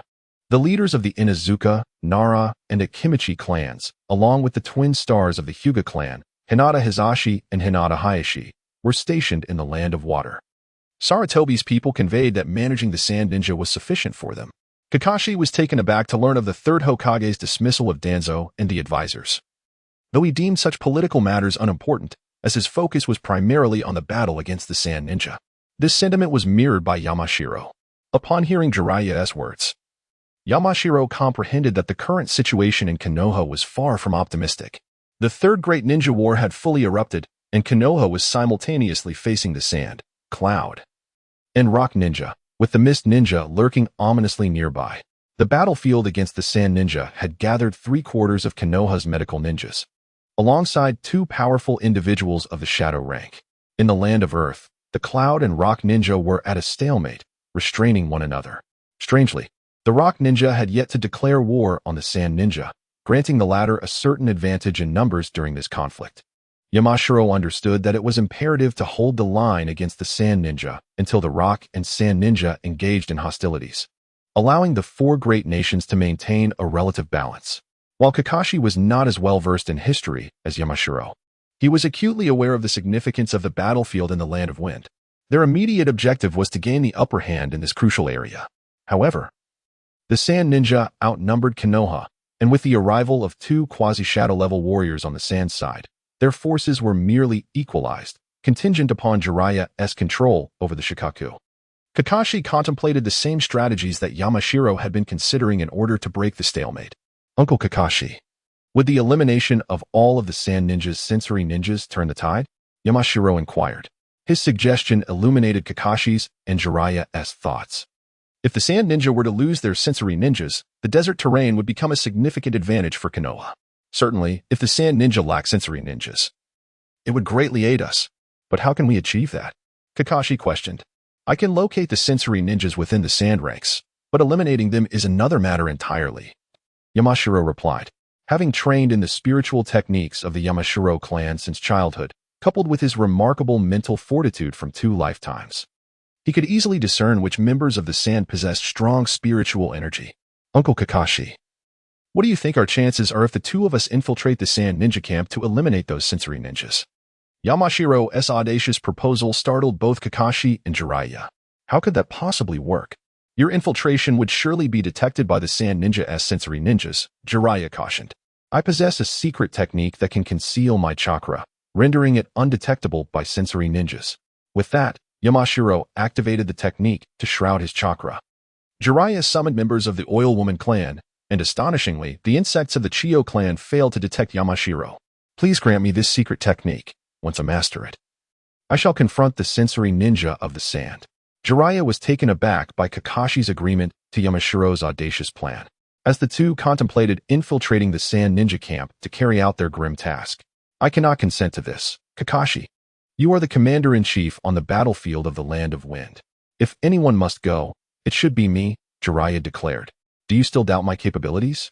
Besides, we have Yamashiro, whose ice-release teleportation is, in some respects, comparable to Minato's flying thunder god technique. You have witnessed the efficacy of that jutsu. If we exercise caution, even in failure, we can retreat safely. Kakashi's intent was unmistakable. He was resolute in his decision to participate. Jiraiya could only nod in acquiescence. After reaching a consensus, Kakashi learned the secret technique of chakra concealment from Yamashiro and spent the day mastering it. On the night of the 3rd day, Kakashi and Yamashiro commenced their operation, intending to stealthily infiltrate the Sand Ninja camp under the cover of darkness. Upon exiting Kakashi's tent, the duo concealed their chakra. Only the 3 of them were privy to this operation, and they could not allow the sensory ninja of Konoha to discover their movements. During the night, the patrols of Konoha were primarily composed of the Aburame clan's insect users, who were oblivious to their presence. The Hyuga clan's shinobi had not received any signals, and thus did not activate their Byakugan. Consequently, the pair breached the barrier and departed the Konoha encampment. The Sand Ninja camp was not far from Konoha, separated by a small expanse of desert, and they soon found themselves near the Sand encampment. Uncle Kakashi. Let's pause for a moment, Yamashiro called out to Kakashi, who was poised to advance. What is it, Yamashiro? Kakashi inquired, puzzled by Yamashiro's hesitation. Let us wait a while before proceeding. Individuals are at their deepest slumber between 2 and 3 in the morning. Even ninjas lower their guard during this period. Kakashi glanced skyward, assessing the moon's position, and acquiesced to Yamashiro's suggestion. As the clock struck past 1 in the morning, the duo initiated their operation. Kakashi first identified a weak point in the Sand Ninja's barrier and effortlessly dismantled it. They entered the sand camp through the breach, and prior to their entry, Yamashiro placed an ice surgical knife around the perimeter of the encampment. Once inside, Kakashi and Yamashiro utilized the darkness to shield themselves within the shadows of the tents. Concealed, Yamashiro began searching for a ninja among the sand who possessed a particularly acute mental prowess, yet had an average chakra reserve. Unlike Konoha, the sand lacked numerous clans, and the ninjas with heightened mental faculties were dispersed, necessitating Kakashi's reliance on Yamashiro to identify the sensory ninja, thus requiring their collaborative effort. They had infiltrated the far left side of the sand camp. Yamashiro connected with Kakashi through mental energy, conveying the location of the sensory ninja. They commenced their movement from left to right. The vigilance of ninjas far surpassed that of ordinary individuals, especially the sensory ninja with their formidable mental strength, who were accustomed to perceiving the world through their mental acuity. Nevertheless, Kakashi and Yamashiro, having employed the secret technique to conceal their chakra, found that the sensory ninja, in a deep slumber, was swiftly dispatched by Yamashiro's chakra knife, severing his neck with lethal precision. During this operation, Hatake Tsukumo did not resort to the White Fang's blade, as its radiant glow would render him a conspicuous target for assassination. Instead, he wielded a mere short dagger, deftly harvesting the lives of the Sand Ninja's sensory operatives under the guidance of Yamanaka Tohru. Uncle Tsukumo, do not disturb that tent. Within resides a single individual with an immense chakra reserve, likely Shikaku. As Tsukumo prepared to enter the next tent, Yamashiro's voice echoed in his mind. Heeding Tohru's words, Tsukumo bypassed the tent before him. Subsequently, cloaked by the night, they successfully eliminated all the slumbering sensory ninjas among the sand forces, moving from left to right. Uncle Tsukumo, only the patrolling sensory ninjas remain. We have just dispatched 62, and there are still 31 on patrol. Tohru, how many are there approximately? Around 300, similar to our camp. At night, the patrol consists mainly of sensory ninjas and barrier teams, with some jonin providing protection. Tohru had previously sensed that many of the patrolling sand ninjas were engaged in monitoring barriers, deducing that they were akin to Konoha's barrier team. Eliminate them all. Our next actions must be swift. We should resolve this as quickly as possible without drawing attention. After concluding their communication, Tsukumo commenced his mission. A patrol primarily composed of barrier and sensory ninjas posed no challenge to a powerhouse of his caliber. His approach was straightforward and ruthless. He stealthily maneuvered to the rear of the patrol team. Before the front ranks could react, a squad had already succumbed to Tsukumo's prowess. Yamanaka Tohru, adhering to his usual tactics, replaced the Raijin body flicker with an ice surgical blade. He had previously identified the patrol's route and strategically placed the ice surgical blades in advance. Like the swift execution of dozens of jonin by Namake's Minato using the Flying Thunder God technique, Tohru teleported between the chakra's surgical blades, swiftly annihilating another patrol. In less than an hour, all sensory ninjas within the sand camp were discreetly dispatched by Yamanaka Tohru and Hatake Tsukumo. Uncle Tsukumo, all sensory ninjas have been dealt with. You should leave now. I still have matters to attend to. No, the mission is complete. We must retreat immediately. Tsukumo commanded with mental force. Uncle Tsukumo, I've placed ice surgical blades at our entry point. You should exit first, and I will follow in 5 minutes. Reassured by Tohru's prior arrangements, Tsukumo acquiesced to his request. After Tsukumo's departure, Tohru retrieved his forehead protector and slipped it into the hand of a fallen sand ninja, then melted all the ice surgical blades within the camp. Tohru's intent was to create a diversion by leaving behind a Konoha forehead protector, thus clouding the judgment of the sand ninjas. As long as the performance at the Konoha camp was executed well, the suspicions would not fall upon them. Having completed this task, Tohru retreated to a location within 50 meters of the ice surgical blades, teleporting away. After the match, Shikaku and Yamashiro hurriedly made their way towards the Konoha camp.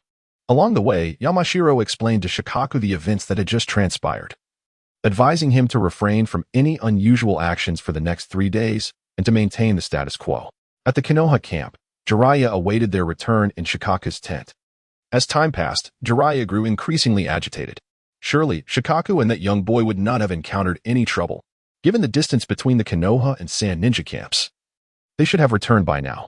Startled by Yamashiro's sudden appearance, Jiraiya's anxiety heightened.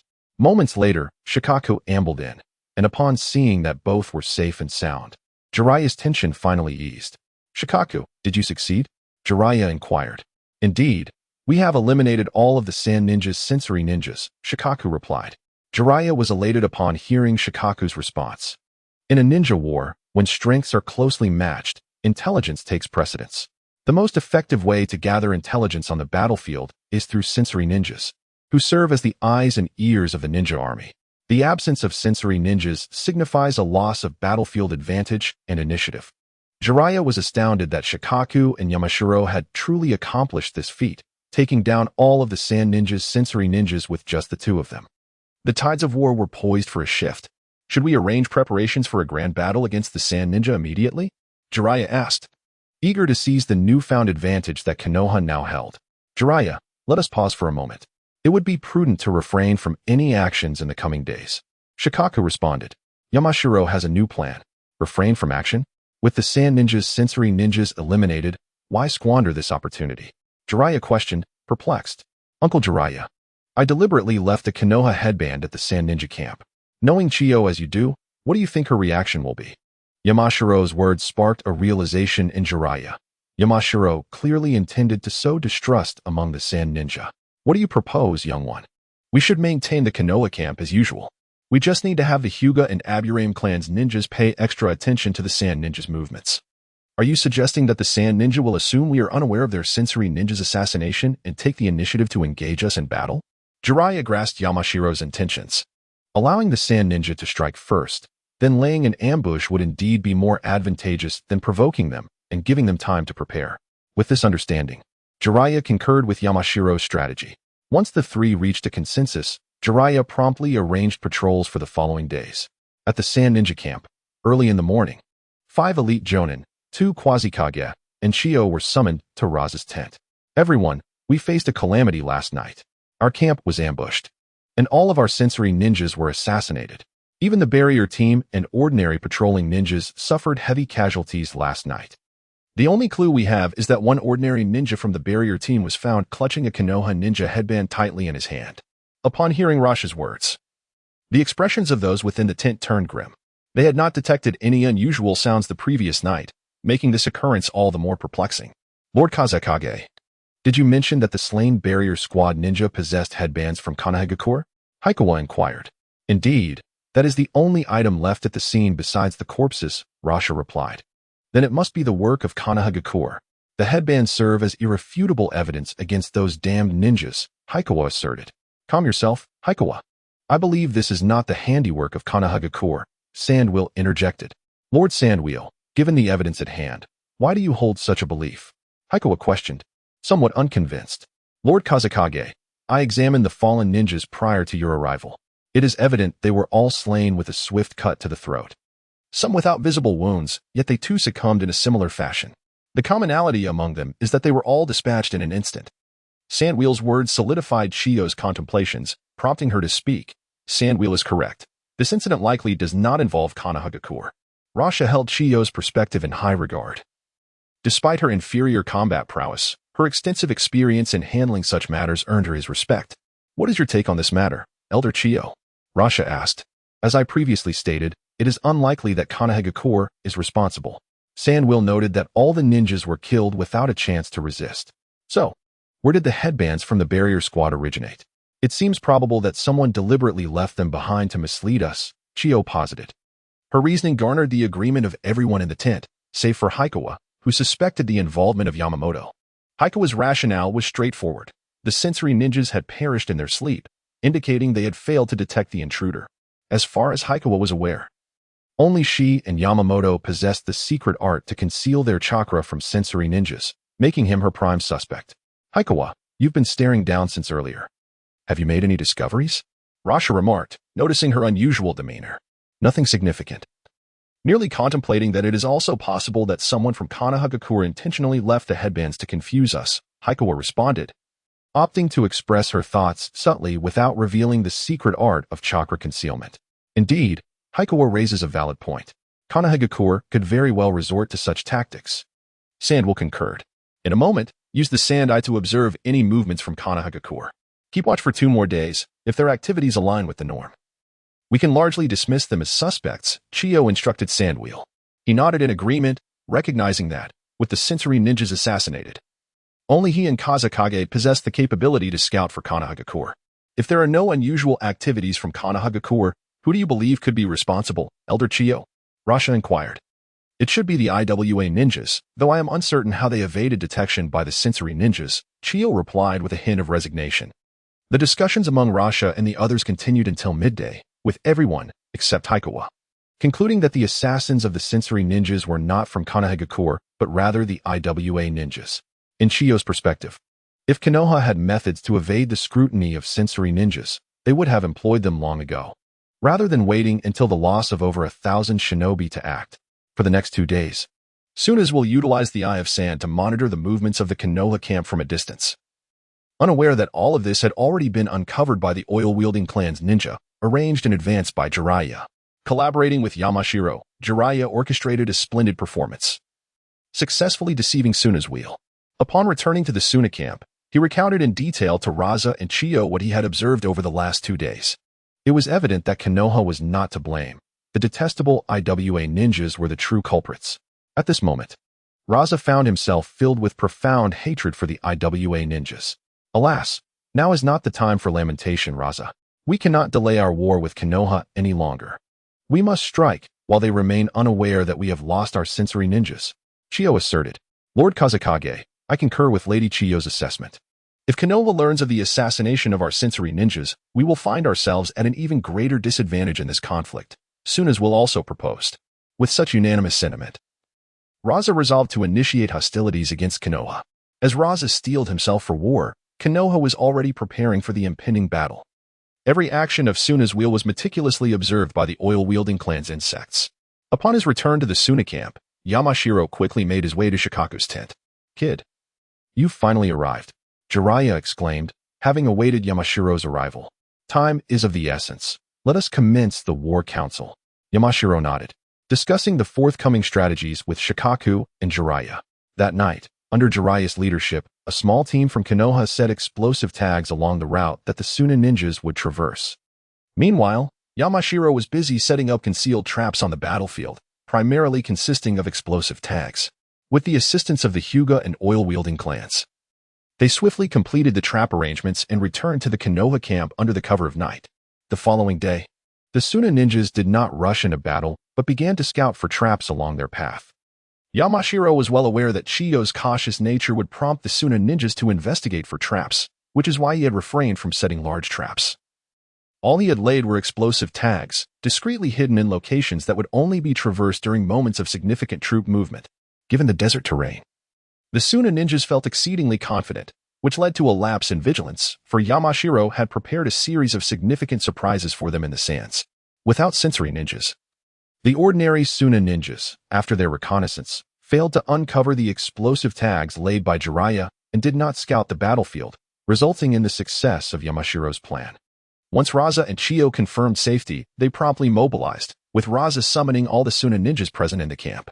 Raza, Chiyo, the one-tailed Jinchuriki, Leaf Warehouse, Suna's Wheel, 5 elite jonin, and over 10,000 Suna ninjas set forth in grand procession. Meanwhile, Konoha also deployed their entire force, comprising Shikaku, Jiraiya, Yamashiro, 6 elite jonin, and 6,000 ninjas. In terms of elite combat prowess, Kakashi Hitaki can suppress Chiyo, while Jiraiya in Sage Mode can overcome Raza. Yamashiro Aoi is confident that he can hold off the likes of Yakura, and Shikaku possesses the formidable ninjutsu of the second Mizukage, Water Release, Hard Vortex Water Blade, to hinder their movements. This assassination of the Sand Shinobi's sensory ninjas is orchestrated to enhance the odds for the ordinary ninjas. If Konoha can deplete over 3,000 ordinary Sand ninjas in this battle, Iwagakure will undoubtedly seize the opportunity to declare war, thus creating a stalemate among the 4 major nations and stabilizing the overall situation. On the Sand Shinobi's side, over 10,000 of them encountered dire circumstances shortly after their departure. The shinobi traversing the rocky terrain were devastated by Jiraiya's explosive tags, suffering heavy casualties. Raza and Chiyo bore grim expressions. Raza cast a fierce glare at Kawaguchi, who was responsible for reconnaissance the previous day. Sensing the weight of Raza's gaze, Kawaguchi dared not turn back, breaking into a cold sweat. He felt wronged, for he had not anticipated that Konoha's trap would be set not on the main road but on the seldom-trodden rocky beach. Without sensory ninjas, who could possibly detect such traps? Naturally, he would never voice these grievances to Raza or Chiyo, with the sand shinobi suffering over 300 deaths before even reaching the battlefield, and countless injuries besides. Kawaguchi could not escape the weight of responsibility. Chiyo now comprehended who was behind the assassination of the sensory ninjas. Konoha had meticulously orchestrated events to lead the sand shinobi into a pitfall. Observing the scenario unfold, Raza, not one to be easily deceived, understood the truth as well. However, the arrow was already on the string, and this confrontation was unavoidable. Raza feigned nonchalance and commanded the sand ninjas to advance. The sand forces swiftly arrived at the site of previous battles. Lord Yamashiro, the sand shinobi have entered your trap, reported a member of the Hyuga clan, who was monitoring the sand ninjas under Yamashiro's direction. Upon discovering that the sand ninjas had walked into the battlefield's traps, he promptly relayed the information to Yamashiro. Excellent. Raza and Chiyo, I hope you enjoy this gift, Yamashiro mused, manipulating the ice beneath the desert to melt. As the ice dissolved, the sand shinobi standing upon it fell into the explosive tag traps. Yamashiro's 4 traps claimed the lives of over 300 sand ninjas, without even engaging in battle. The sand had already suffered nearly 700 casualties. Haha, well done, you little rascal. Just look at those sand ninjas, dead and wounded in droves. Our advantage is substantial this time. Jiraiya exclaimed with laughter. From here on, the outcome depends on everyone else. This is all I can contribute, Yamashiro remarked. Rest assured, the morale of the sand shinobi is severely diminished, with nearly a fifth of their ranks injured. We shall surely prevail, reassured Kakashi, instilling a measure of confidence in Yamashiro. The very fact that the usually composed and wise Kakashi felt this way suggested a significant chance of victory. The sand shinobi hesitated no longer. Raza commanded his forces to engage directly before confronting Jiraiya. Chiyo, harboring deep-seated animosity towards Kakashi, sought no one else. Yamashiro observed Yukura and another large man rushing towards him, activating his Ice Thunder mode, readying for confrontation. While the Sand Ninjas held a numerical advantage in ordinary combat, the recent traps had severely dampened their spirits, with around 2,000 injured by explosive tags. The injured Sand Shinobi from the Hidden Leaf Village naturally received utmost attention. Just as Jiraiya had remarked, the advantages of Konoha were substantial. Finbu had been closely monitoring the battlefield and took note of the Sand Ninja's deteriorating situation. With a sense of helplessness, he resorted to employing the feigning sleep technique to summon Shikaku. Uncle Jiraiya, Shikaku has emerged. The voice of Yama Nakamura resonated in Jiraiya's consciousness. Yama Nakamura hurled an ice surgical knife in the direction of Shikaku, instantly teleporting to its location, and with 3 rapid teleportations, he stood before Shikaku. After pushing back Rasha, Jiraiya swiftly joined Shikaku's side. Yama, just now, Jiraiya said you had a method to restrict Shikaku's movements. What is it? Sage Shinzaku inquired. You will know shortly. Yama Nakamura teased, and Sage Shinzaku refrained from further questioning, for Jiraiya was currently preparing a powerful jutsu that required his Sage Chakra support. Water Release, Hard Vortex Water Blade. Jiraiya unleashed an attack infused with a tremendous amount of Sage Chakra, bolstered by the power of the 2 sages. The water blade transformed into a water vortex, its rapid rotation generating a pulling force that easily dismantled Shikaku's absolute defense. Shikaku, just awakening, had no time to act before sustaining injuries. Kid, this technique can last for about 20 minutes. The rest is up to you. Having said this, Jiraiya turned to block Rasha's assault, and the two resumed their prior confrontation. Yama Nakamura harnessed natural energy, freezing a portion of the water within the vortex without compromising its rotational speed, shaping the ice into blade-like forms. Thus, as Yama had envisioned, Shikaku's rate of recovery from the sand absorbed was nearly equal to the wear imposed by the ice blades, successfully restraining Shikaku's movements for the 20 minutes that the water vortex endured. Afterward, as long as the duo could eliminate Yukura and the large man within that time frame, the war could be declared over. Yama Nakamura mused to himself as he observed the two charging towards him. He had previously crossed paths with Yukura while intercepting the Sand Ninja's transport team and was well aware of Yukura's capabilities. However, he was unfamiliar with the other large man. Nevertheless, anyone who fought alongside Yukura was at least of the Quasi-Kage caliber. Faced with two Quasi-Kage, Yamanaka dared not show any signs of carelessness and summoned Gamabunta using the summoning technique. Sandwheel, Yama's ice release is rather peculiar. Do exercise caution, Yukura advised. Recalling how Gamabunta's water release had once complemented Yama's ice release. As the protector of the third Kazekage, Sandwheel was quite confident in his prowess, having learned most of his techniques from the third Kazekage himself. Consequently, Sandwheel paid little heed to Yukura's warning. Sand Iron Hammer. Sandwheel initiated the attack, condensing iron sand into a massive hammer, which he brought crashing down upon Yamanaka. Yamanaka activated his Ice Thunder mode, evading Sandwheel's sudden strike with a flash of lightning. Magnet Release. Is it surprising that there are others among the Sand Ninja, aside from the third Kazekage, who can wield Magnet Release? Yamanaka remarked with astonishment. As the protector of Lord Third Kazekage, is it strange for me to possess Magnet Release? Sandwheel's words prompted Yamanaka to regard him with greater seriousness, for the strength of the third Kazekage's guardian would undoubtedly surpass that of an average Quasi-Kage.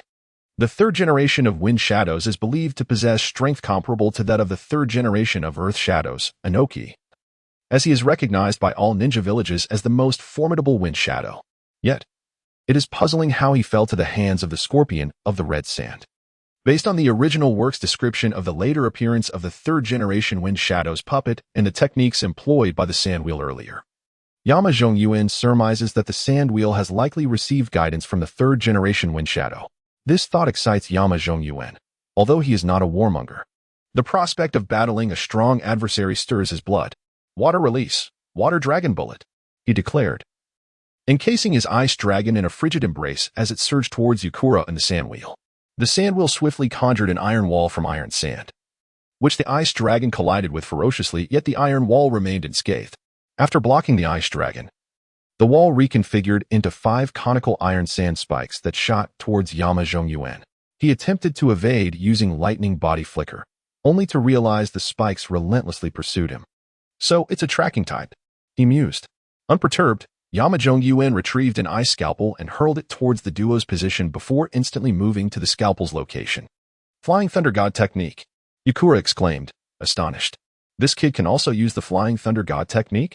As Yama Zhongyuan suddenly materialized before him, the Sandwheel retreated, questioning Yukura. Do you know about this? I have no idea. He didn't use this move when we fought before, Yukura replied, his voice trembling with surprise. Don't be in such a hurry to leave. I haven't returned your spikes yet. With that, Yama Zhongyuan appeared behind the Sandwheel, delivering a powerful kick that sent him hurtling towards the incoming iron sand spikes. Sandwheel, be careful. Quickly dispel the iron spikes. Yukura's timely warning saved the Sandwheel from peril. Displeased, Yama Zhongyuan glared at her for thwarting his plan. Gao, Iron Cannonball. Yama Zhongyuan's voice resonated in the consciousness of Gao the Toad, who leaped and fired an iron cannonball in Yama Zhongyuan's direction. Noticing Gao preparing to launch, Yukura activated her Scorch Release, intending to evaporate the cannonball. Realizing her intent as she emanated intense heat, Yama Zhongyuan swiftly encased the cannonball in ice just as it was less than a meter from Yukura. Caught off guard, Yukura found her Scorch Release ineffective against Yama Zhongyuan's Ice Release. She could not possibly melt the cannonball and evaporate it at such a short distance. Consequently, she was sent flying by the massive ice block. Yama Zhongyuan's attention was fixated on Yukura, failing to notice the Sandwheel's subsequent attack, which involved a large iron mass formed from iron sand. When did that happen? He exclaimed, realizing the iron mass was nearly upon him. With no time for lightning body flicker, he utilized the ice scalpel for a swift teleportation. However, he was unprepared for the Sandwheel, who awaited his arrival. The iron sand spikes flew straight for his heart. Crack, crack, crack. The iron sand spikes pierced Yama Zhongyuan's heart. Yet the Sandwheel stood in shock as he did not bleed. A cold sweat broke out on Yama Zhongyuan's brow. Fortunately, he was in a state of ice elementalization. Otherwise, that maneuver could have cost him his life. Yukura, are you all right? The grinding wheel, having failed to secure a victory, swiftly inquired about Yutsong's condition. I am fine. Yutsong wiped the blood from the corner of his mouth and slowly rose to his feet. Yutsong, let us join forces. There is something amiss with this fellow. My sand iron spike pierced his heart, yet he remains unscathed and bloodless, the grinding wheel remarked. Very well, I shall assist you with my Scorch Release. Scorch Release, Elevation. Yutsong's scorch release enveloped the grinding wheel's iron sand in intense heat, transforming the once pitch-black sand iron into a glowing crimson hue. The situation had escalated beyond Shan Zhongyuan's expectations. The combined threat of the grinding wheel and Yutsong surpassed that of the guardian crane. Guang, keep your distance from me for a moment. I am about to employ a technique of great potency. Be wary of collateral damage. Shan Zhongyuan communicated telepathically to the Toad Guang to take cover. Upon concluding his warning, Shan Zhongyuan dispelled his ice elemental transformation, entering Sage mode and establishing a mental link with the Konoha ninjas on the battlefield. Konoha ninjas, this is Shan Zhongyuan. Everyone around me, retreat to a distance of 100 meters. I am about to unleash a powerful technique. Maintain your distance to avoid any unintended harm.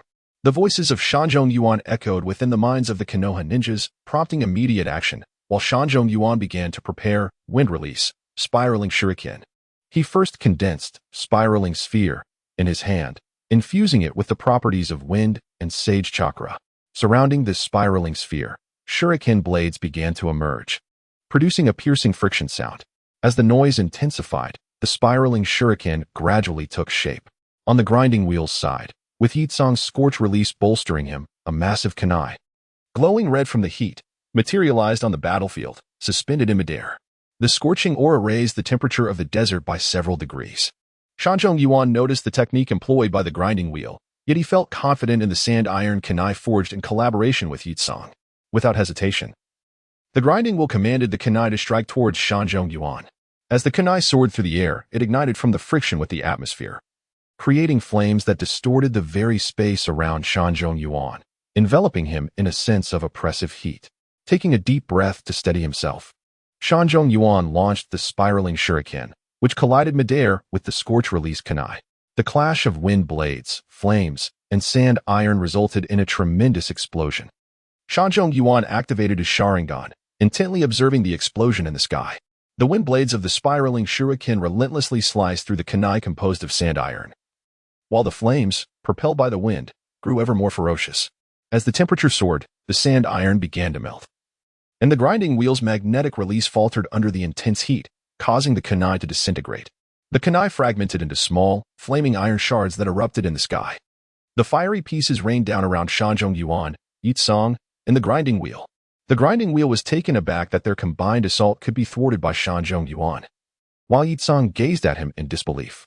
How does Shan Zhongyuan possess such a plethora of techniques? He did not use any of these while engaging with you. The grinding wheel queried, somewhat exasperated. Yutsong shook her head, choosing silence. There was indeed something amiss, but she preferred not to elaborate. Observing her silence, the grinding wheel assumed she was contemplating a strategy to counter Shan Zhongyuan. Yutsong, we must collaborate. The combination of the blazing release and this kid's sand iron can easily overcome his ice ninjutsu. Just now, when the kunai imbued with blazing release flew past, his ice blade was melted away. Are you speaking the truth? Yutsong inquired, somewhat astonished. Indeed, if you do not believe it, you may try striking the ice block over there, said Sandwheel. Very well, let us test it. Yutsong acquiesced to Sandwheel's suggestion.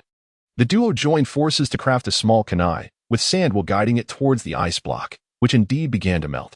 Upon witnessing this, Yutsong breathed a sigh of relief. Discovering the weakness of Yamazongyuan presented a glimmer of hope for victory. Yamazongyuan, who had been observing with his Sharingan, was taken aback to see his ice block dissolve. This was the first time he encountered such a phenomenon. Even when he was defeated by Kakashi, it was through cleaving the ice with a blade. This revelation served as a reminder to Yamazongyuan that the heat resistance of his ice was finite.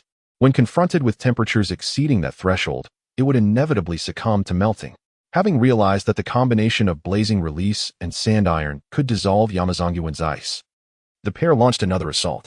Faced with relentless attacks he could not afford to touch, Yamazongyuan resorted to utilizing the Thunder Body Flicker and Ice Scalpel to evade, while also ensuring that the Ice Scalpel did not come into contact with the blazing release sand iron. Do you require my assistance with water release? Inquired the giant toad. Hiroshi. No need, Hiroshi. I cannot win against these two. Yet they cannot overcome me either. Moreover, Uncle Jiraiya's battle is nearing its conclusion.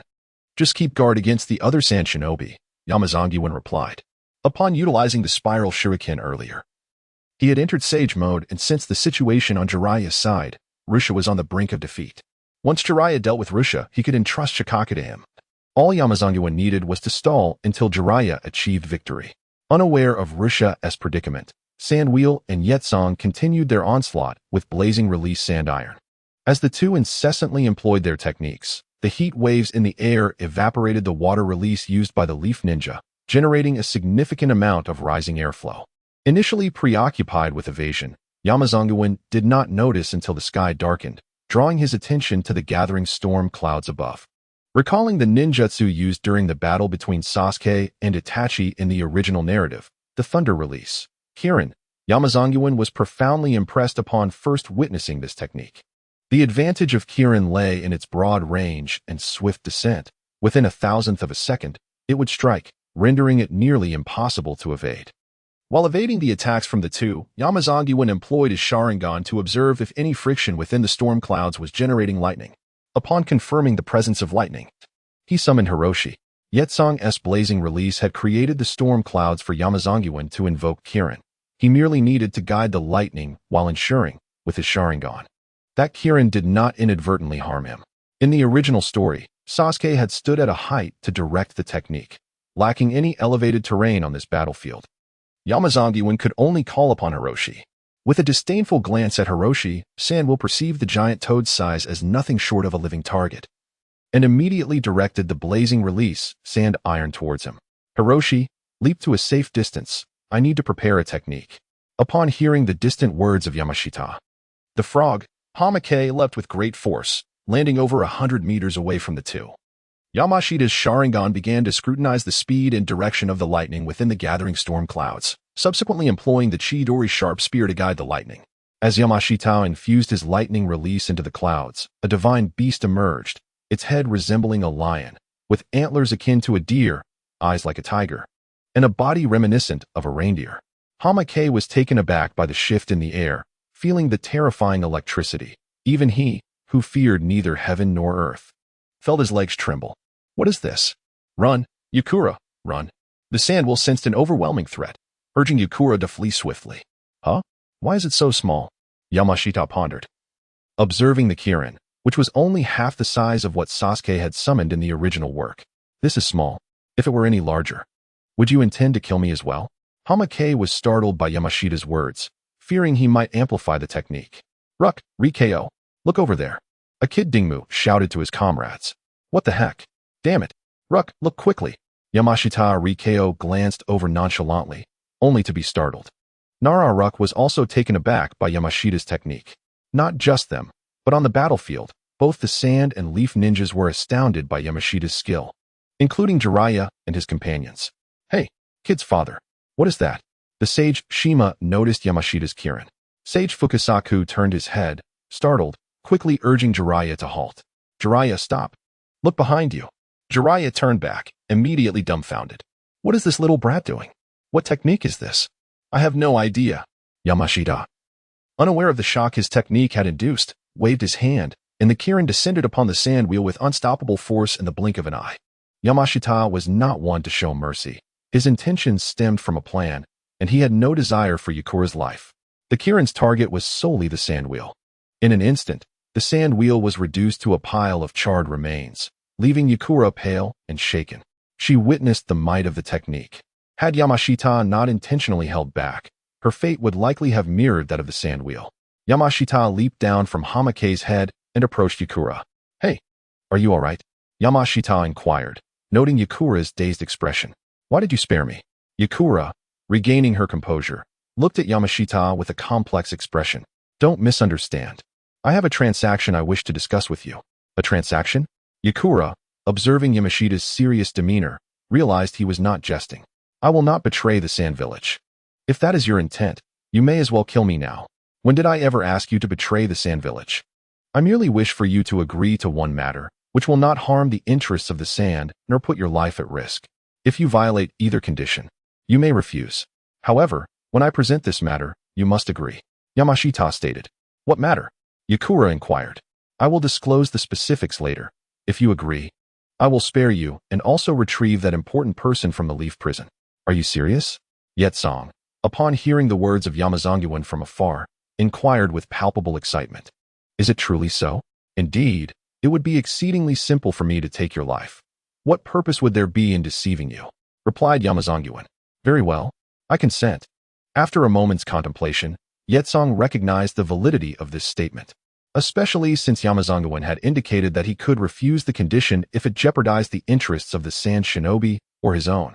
Once Yetsong was released, Yamazongyuan prepared to confront Shikaku, who had remained immobile for several minutes, ensnared by the icy blades and water vortex. His wounds were simultaneously healing and being exacerbated by the encroaching icy edges. When Yamazongyuan and Gamabunta approached Shikaku, the latter did not exhibit his previous arrogance or outbursts. Instead, he regarded them with a calm demeanor. Haha, One Tail, how does it feel to be trapped here? The tides of fortune are ever-changing. Now it is Gamabunta's turn to mock you, he jeered.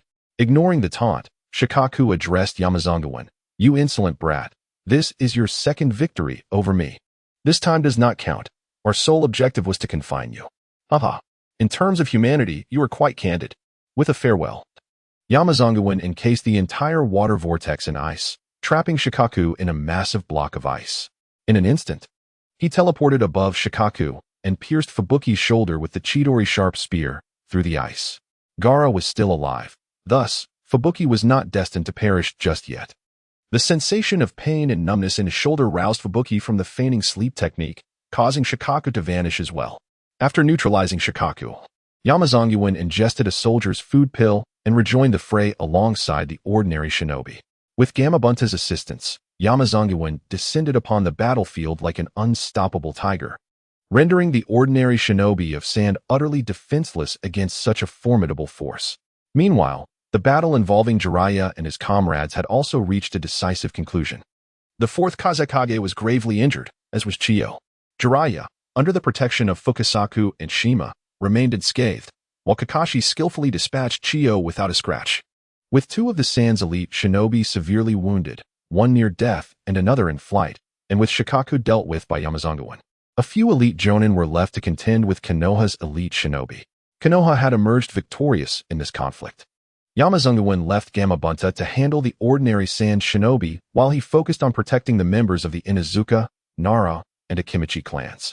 The clans were easily identifiable, operating in groups of 3 on the battlefield, with the Akimichi clan's notable physique making them stand out. Yamazongyuan's mental acuity scanned the surroundings for any issues involving the Inuzuka, Nara, and Akimichi clans, providing support wherever necessary. Just as he rescued a group of Inuzuka, Nara, and Akimichi members ensnared in a siege, he spotted a familiar figure ahead, Yamazong Ryozi, the daughter of Yamazongyuan's maternal uncle. At just 7 years old, she was the second youngest in the Yamazong clan to achieve the rank of Jonin, a prodigious talent. Although her relationship with Yamazongyuan was not as close as that with Yamazong Hai, she remained a significant relative to him. Upon discovering Ryozi's injury, Yamazongyuan felt a surge of urgency. With a burst of lightning chakra, he instantaneously appeared behind her. Ryozi, how infuriating. Where are the medical ninjas? The man holding Yamashita Ryoko could be easily identified as a member of the Nara clan, given his hairstyle. Blocking the path was a member of the Akimichi clan. Please set Ryoko down. I am a medical ninja. Nara Shikaku, startled by the sudden voice behind him, turned to find Yamashita Ryu and sighed in relief. After inspecting Ryoko's injuries, Yamashita Ryu's expression darkened. The shuriken from the Sand Ninja had pierced her lung, and it was laced with a potent poison. If the situation persisted, Ryoko's life would be in jeopardy. I must administer emergency treatment here, or Ryoko will be in grave danger. With that, Yamashita Ryu conjured a small bed of ice and erected 4 opaque ice walls around them. In his eagerness to save his sister, he momentarily forgot about Nara Shikaku. Once his preparations were complete, he began to unfasten Ryoko's clothing. Though Yashiru and Ryoko were siblings, and he harbored no inappropriate thoughts, Nara Shikaku had a different perspective. His gaze fixated on Ryoko's form, and one could only imagine the awkwardness if she were to awaken and find a boy intently wielding a blade near her, while another man stared at her in a daze. Yamashita Ryu first focused on neutralizing the poison before meticulously applying several healing talismans to her wound. Gradually, Ryuko's bleeding ceased, her breathing steadied, and her consciousness began to return. One of the Yamashita clan's secret techniques enhances mental fortitude, and as a prodigy of the clan, Ryoko's mental strength, while not matching that of Yamashita Ryu or Yamashita Hachi, was still significantly above average. Upon regaining consciousness, Ryoko's first sensations were of cold and intense pain. As she slowly opened her eyes, those feelings dissipated. She noticed that her upper garment had been unfastened, and several healing talismans were placed upon her. Yamashita Ryu was diligently treating her. Under normal circumstances, Ryoko might have accepted this, for she viewed Yamashita Ryu as merely a child, her younger brother whom she had watched grow. However, the sight of another man staring at her form was perplexing. Having known Narashikaku for over a decade, she had never perceived him in such a light. Members of the Nara clan typically possess extraordinary intelligence and a calm judgment of situations. Yet Shikaku's current demeanor seemed to tarnish the clan's esteemed reputation. "Raya, could you pause for a moment and help me get dressed?" Ryoko's voice resonated in Yamashita Rai's mind. "Ryoko, you're awake. But we're in a critical moment of treatment, and besides, we're siblings. You needn't worry. I am not concerned about you. Rather, it is that scoundrel behind you." "No, you are a scoundrel as well. How could you unfasten my clothing in front of him?" Ryoko scolded Yamashita Ryu in her mind. It was then that Yamashita Ryu realized he had neglected to send Narashikaku away. Understanding Ryu's expression, Ryoko recognized his worry over a momentary lapse. She felt touched by his actions, and, being a child, he was certainly deserving of forgiveness. Thus, in the world of Naruto, the scapegoat Narashikaku was born. Yamashiro Ryoko's thoughts remain a mystery, yet it is clear that he intends for Narashikaku to lose his memory at once. According to theories from a previous life, a person may experience amnesia when subjected to a violent impact. Alternatively, one could seal away these memories using a sealing technique after rendering the individual unconscious. Contemplating this, Yamashiro Ryoko paused in his clumsy attempts to dress Yamashiro Ryoko. The welfare scene before him faded, and Narashikaku regained his senses. Yamashiro Ryoko's sudden halt in treatment puzzled him, and at that moment, Narashikaku sensed a surge of killing intent. He slowly turned to face Yamashiro Ryoko, meeting her gaze filled with fury. "Ryoko, I can explain," he stammered, chilled by her glare. "Cousin of the Nara clan. You have two options, either be struck to the point of amnesia or be rendered unconscious and have your memories sealed." Yamashiro Ryoko's words sent a chill down Narashikaku's spine. "Wait, allow me one last statement. Ryoko, I have liked you since we were young. I was simply too timid to confess. However, today I must express my feelings. I, Narashikaku, am fond of you." With that, Narashikaku closed his eyes, bracing for Yamashiro Ryoko's response. Blushing fiercely at his declaration, Yamashiro Ryoko's embarrassment was evident. Observing his sister's reaction, Yamashiro Ryoko realized that she also harbored feelings for Narashikaku. As he witnessed their exchange, he couldn't help but reminisce about Yuzuki Yukino. He wondered how she was faring in the village. Having successfully captivated Yamashiro Ryoko with his sweet words, Narashikaku's plan for amnesia became unnecessary. Yamashiro Ryoko was no longer in danger, and Yamashiro Ryoko refrained from further treatment. After dispelling the ice wall, he retreated with the bewildered Akimichi Dingmu. Once he ensured Yamashiro Ryoko's safety, Yamashiro Ryoko returned to the battlefield. The Sand Shinobi, now in disarray following the arrival of Gamabunta, found themselves in dire straits. Raza and Chiyo, heavily injured, barely escaped from the clutches of Hatake Kakashi and Jiraiya. The Sand Shinobi's defeat was irrevocable. Raza sighed and commanded a retreat. Upon receiving Raza's order, the Sand forces hastily carried their fallen comrades and fled the battlefield. The Leaf Shinobi erupted in cheers at the sight of their retreat. Hatake Kakashi chose not to pursue, adhering to the principle of not chasing a desperate foe. Moreover, the objective of this conflict had been achieved. The Sand Shinobi suffered significant losses, and it was certain that the Rock Shinobi would seize the opportunity to declare war on the Sand. Thus, the four great nations would counterbalance each other, sparing them from confronting the entirety of the Sand Village. "Senior Kakashi, this should be a resounding victory," Jiraiya exclaimed, his face alight with excitement. "That little brat's jutsu took down a Sand elite, and many ordinary shinobi have perished as well." "Indeed, a resounding victory," Kakashi affirmed. "Order the troops to tend to the wounded immediately, minimizing our casualties. Also, inform the representatives of each clan and the elite jonin to assemble in my tent tonight."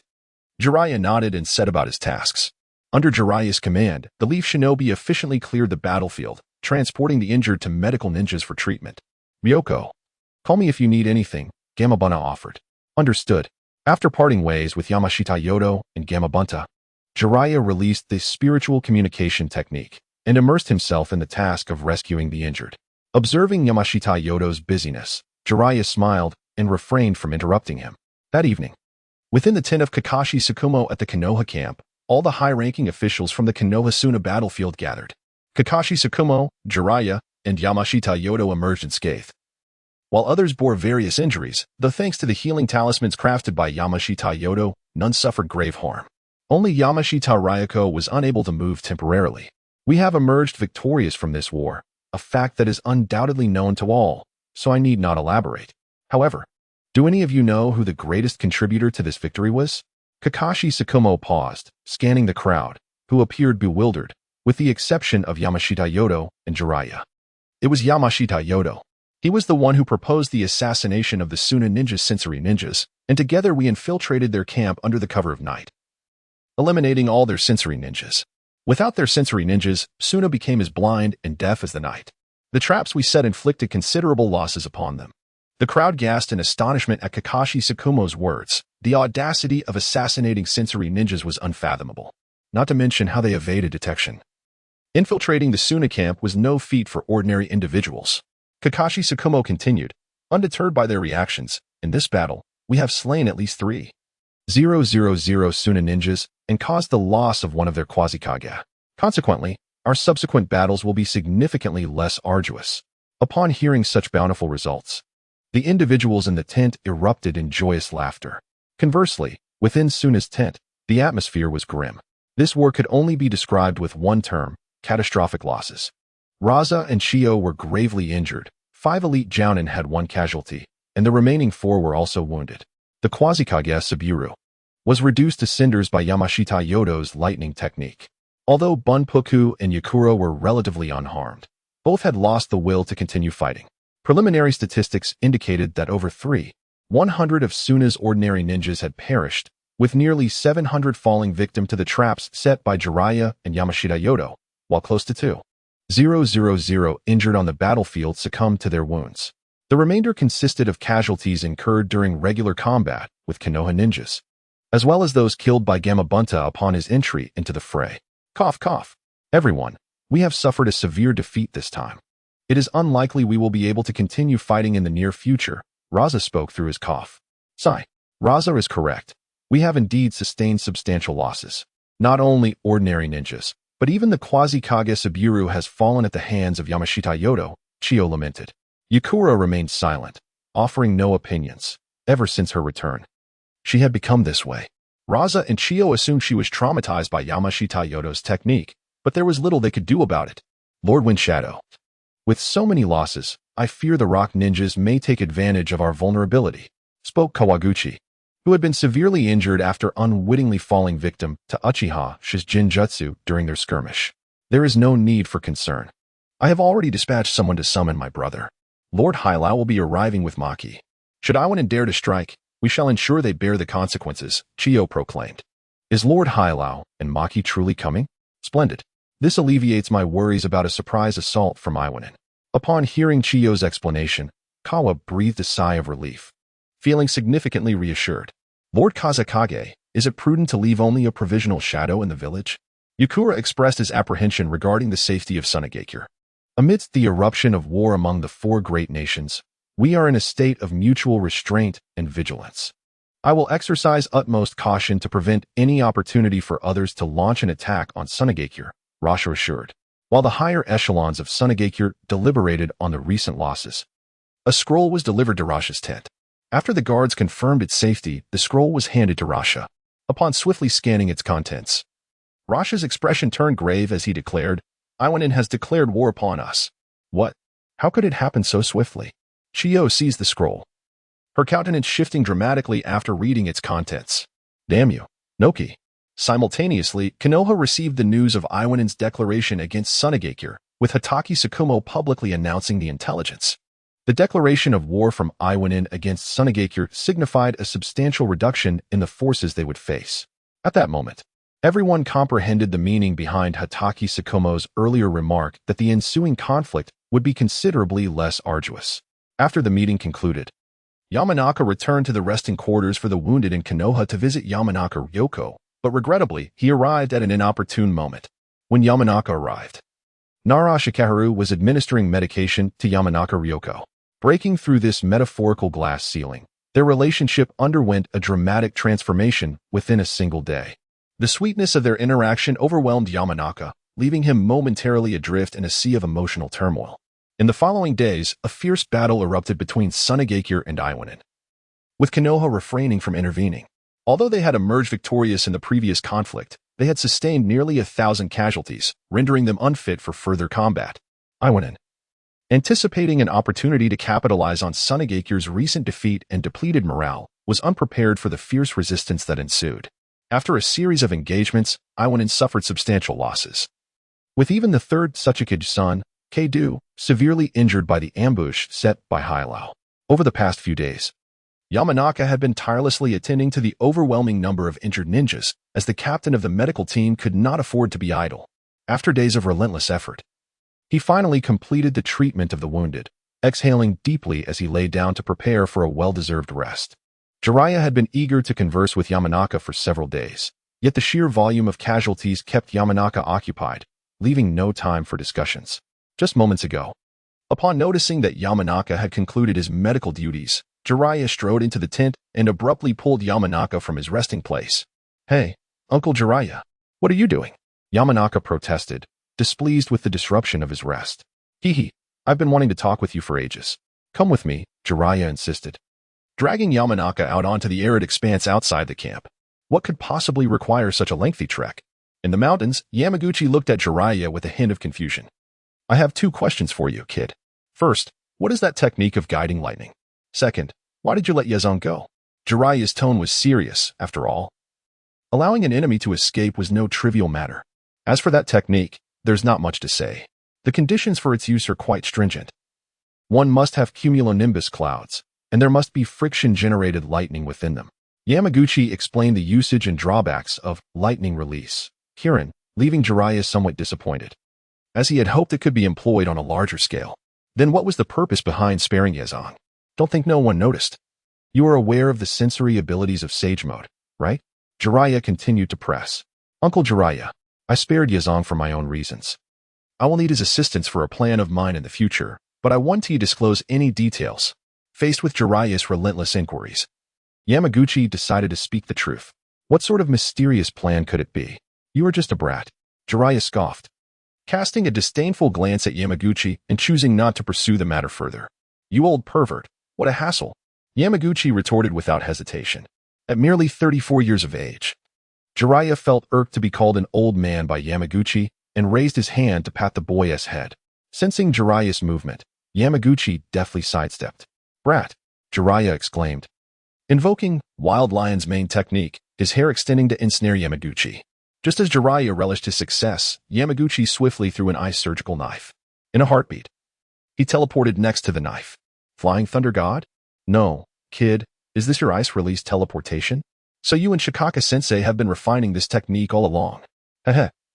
Uncle Jiraiya, you're falling behind." Yamaguchi taunted with a grin. "It seems you've made considerable progress during this time. However, you still have a long way to go."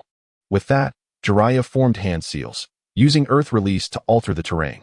Jiraiya's technique was unleashed so swiftly that Yamaguchi could not evade in time, becoming ensnared in Jiraiya's Hell Swamp.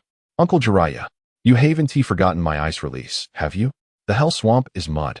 Of course, Jiraiya would not let Yamaguchi escape so easily. He swiftly followed up with Fire Release, Great Fireball technique. Yamaguchi, unperturbed, erected an ice wall to block Jiraiya's attack and subsequently froze the Hell Swamp, successfully extricating himself. "Uncle Jiraiya, now it's my turn," Yamaguchi declared, forming hand seals as a massive waterfall surged toward Jiraiya. Earth Release, Earth Flow Rampart. Jiraiya's earthen barrier halted the water flow, yet it could not withstand Yamaguchi's ice. Observing Jiraiya raise the dirt wall, Yamaguchi controlled the latter half of the waterfall to freeze it, shattering the wall into ice fragments. Yamaguchi's Ice Thunder mode erupted, and he instantly appeared next to Jiraiya, who had just managed to block the ice. Drawing upon the surrounding water, Yamaguchi condensed an ice blade and struck at Jiraiya. In a moment of desperation, Jiraiya utilized the body replacement technique to evade, but the ice blade sliced the wooden block cleanly in two. "Hey, brat, are you trying to kill me?" Jiraiya exclaimed, exaggerating his shock. Uncle Jiraiya, if you were so easily killed, you would have perished countless times by now.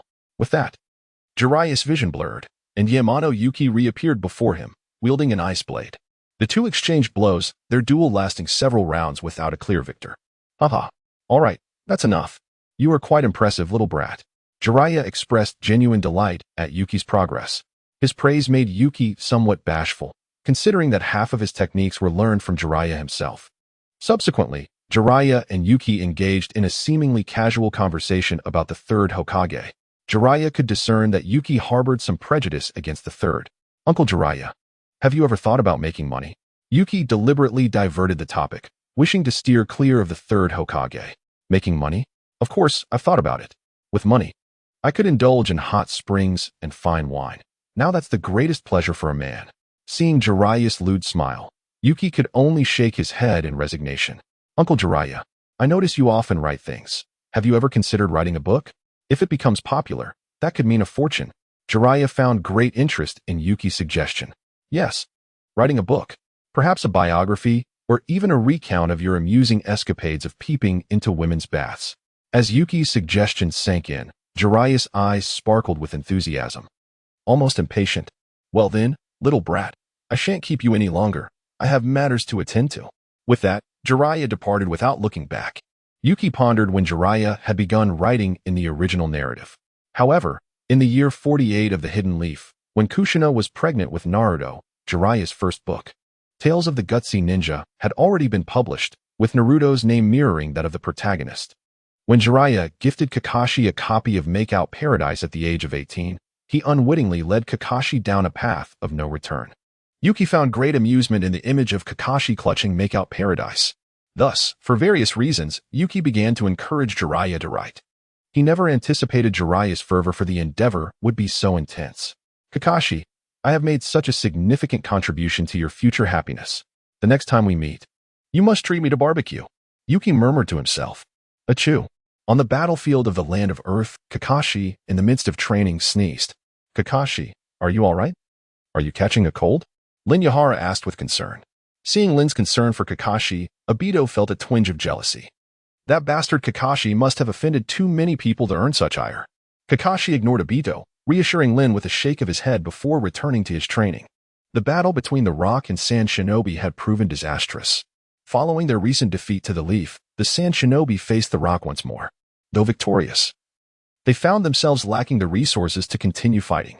Thus, on the battlefield of the Land of Wind, the Leaf, Sand, and Rock clans found themselves in a stalemate. Similarly, in the Land of Earth, the Leaf, Rock, and Cloud clans faced a comparable situation. Meanwhile, the Land of Water was embroiled in conflict between the Leaf, Cloud, and Mist clans. The five great nations were locked in mutual restraint, and after nearly 6 months of warfare, the Third Great Ninja War had entered a phase of attrition. Thus, time swiftly passes, and a year has quietly slipped away. Throughout this year, the battlefields have witnessed little in the way of significant events, with only numerous skirmishes and ambushes occurring. Outside the Konoha camp in the Land of Wind, Shikaku and Yamashiro are engaged in their daily practice.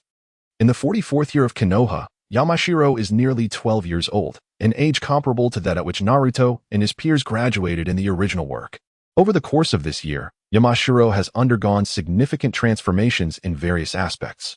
Firstly, in terms of height, he has shot up like bamboo after a spring rain, now standing at approximately 1.6 meters. Secondly, due to his mastery of ice release, Yamashiro's chakra reserves are considerably greater than those of an average ninja. While not as extraordinary as Naruto's in the original narrative, he has nonetheless reached a level comparable to that of a quasi-Kage. The enhancement of his chakra has further augmented his strength. In a recent skirmish, Yamashiro encountered Chiyo, and, employing all his trump cards except for the Ice Colossus, managed to fight her to a standstill. Although Chiyo's age has led to a decline in her strength, her decades of combat experience surpasses that of many Kage-level ninjas. Overall, there is no doubt that Chiyo remains formidable, and Yamashiro's ability to hold his own against her marks him as a capable warrior. Observing the young man before him, Shikaku reflects on Yamashiro's growth. To be able to match a slightly weaker Kage at the age of 12 is remarkable, after all. The legendary Senja Hashirama was only able to achieve Kage-level strength at the age of 13. After concluding his practice with Shikaku, Yamashiro returns to the medical team. Thanks to his efforts over the past year, most of the medical ninjas in the team have begun to apply modern medical knowledge to practical rescue operations. Their understanding of human anatomy and internal organs has deepened significantly, and substantial progress has been made in the realm of surgical procedures. Hey, Mei, how are you feeling? Upon returning to the medical team, Yamashiro first visits his old teammate, Hinata Mei. In a recent encounter with Chiyo, Yamashiro was occupied by her, leaving the other medical ninjas reliant on Mei and 2 other Chunin for protection. Fortunately, this encounter was serendipitous, as Chiyo was merely accompanied by an elite Jonin on a mission. With her Byakugan, Mei is slightly stronger than the average Jonin, yet still falls short when compared to elite Jonin.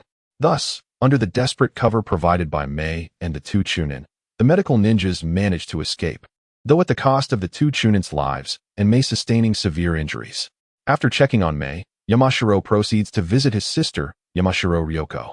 Although Ryoko's mental strength does not match that of Yamashiro, she possesses superior control over her mental prowess. For the past 6 months, Yamashiro has been learning other secret techniques of the Yamashiro clan from Ryoko to enhance his mental control, albeit with the occasional humorous interruptions. Over the year, the relationship between Nara Shikaku and Yamashiro Ryoko has continued to blossom. The typically laid-back and seemingly dull Shikaka transforms into a witty and humorous individual in Ryoko's presence, often surprising her with delightful gestures. In the serene mountains, Yamamoto Ryuko and Nara Shirko have always harbored mutual affection for one another. Having trained together in a team since childhood, their bond has been strengthened over the years. However, the recent transformation in Nara Shirko has caused Yamamoto Ryuko to fall completely for him. Today, upon arriving at Ryuko's tent, Yamamoto found to her dismay that Nara Shirko was absent. "Ryuko, where is that fellow Shirko?" Yamamoto casually inquired. "I sent him away. I just received a letter from Brother Hai. The 3 clans of the pig, deer, and butterfly are united, but this is a matter concerning just the 2 of us, so he should not interfere," Ryuko replied. "You weren't saying that when he was holding you yesterday," Yamamoto muttered under his breath. "What did you say, you little rascal?" Ryuko, a prodigy of the Yamamoto clan with formidable perceptive abilities, caught the faint whisper. "Nothing. I said nothing at all. You must have misheard me," Yamamoto quickly retorted. Sensing Ryuko's rising ire, Ryuko chose not to pursue the banter further and handed a scroll to Yamamoto. Upon unrolling it, Yamamoto scanned its contents with his mental prowess, a skill he had learned from Ryuko, allowing him to comprehend the entire scroll in an instant. "Brother Hai is actually getting married?" he exclaimed, astonished by the news. "What do you mean, actually getting married? You should have been married ages ago.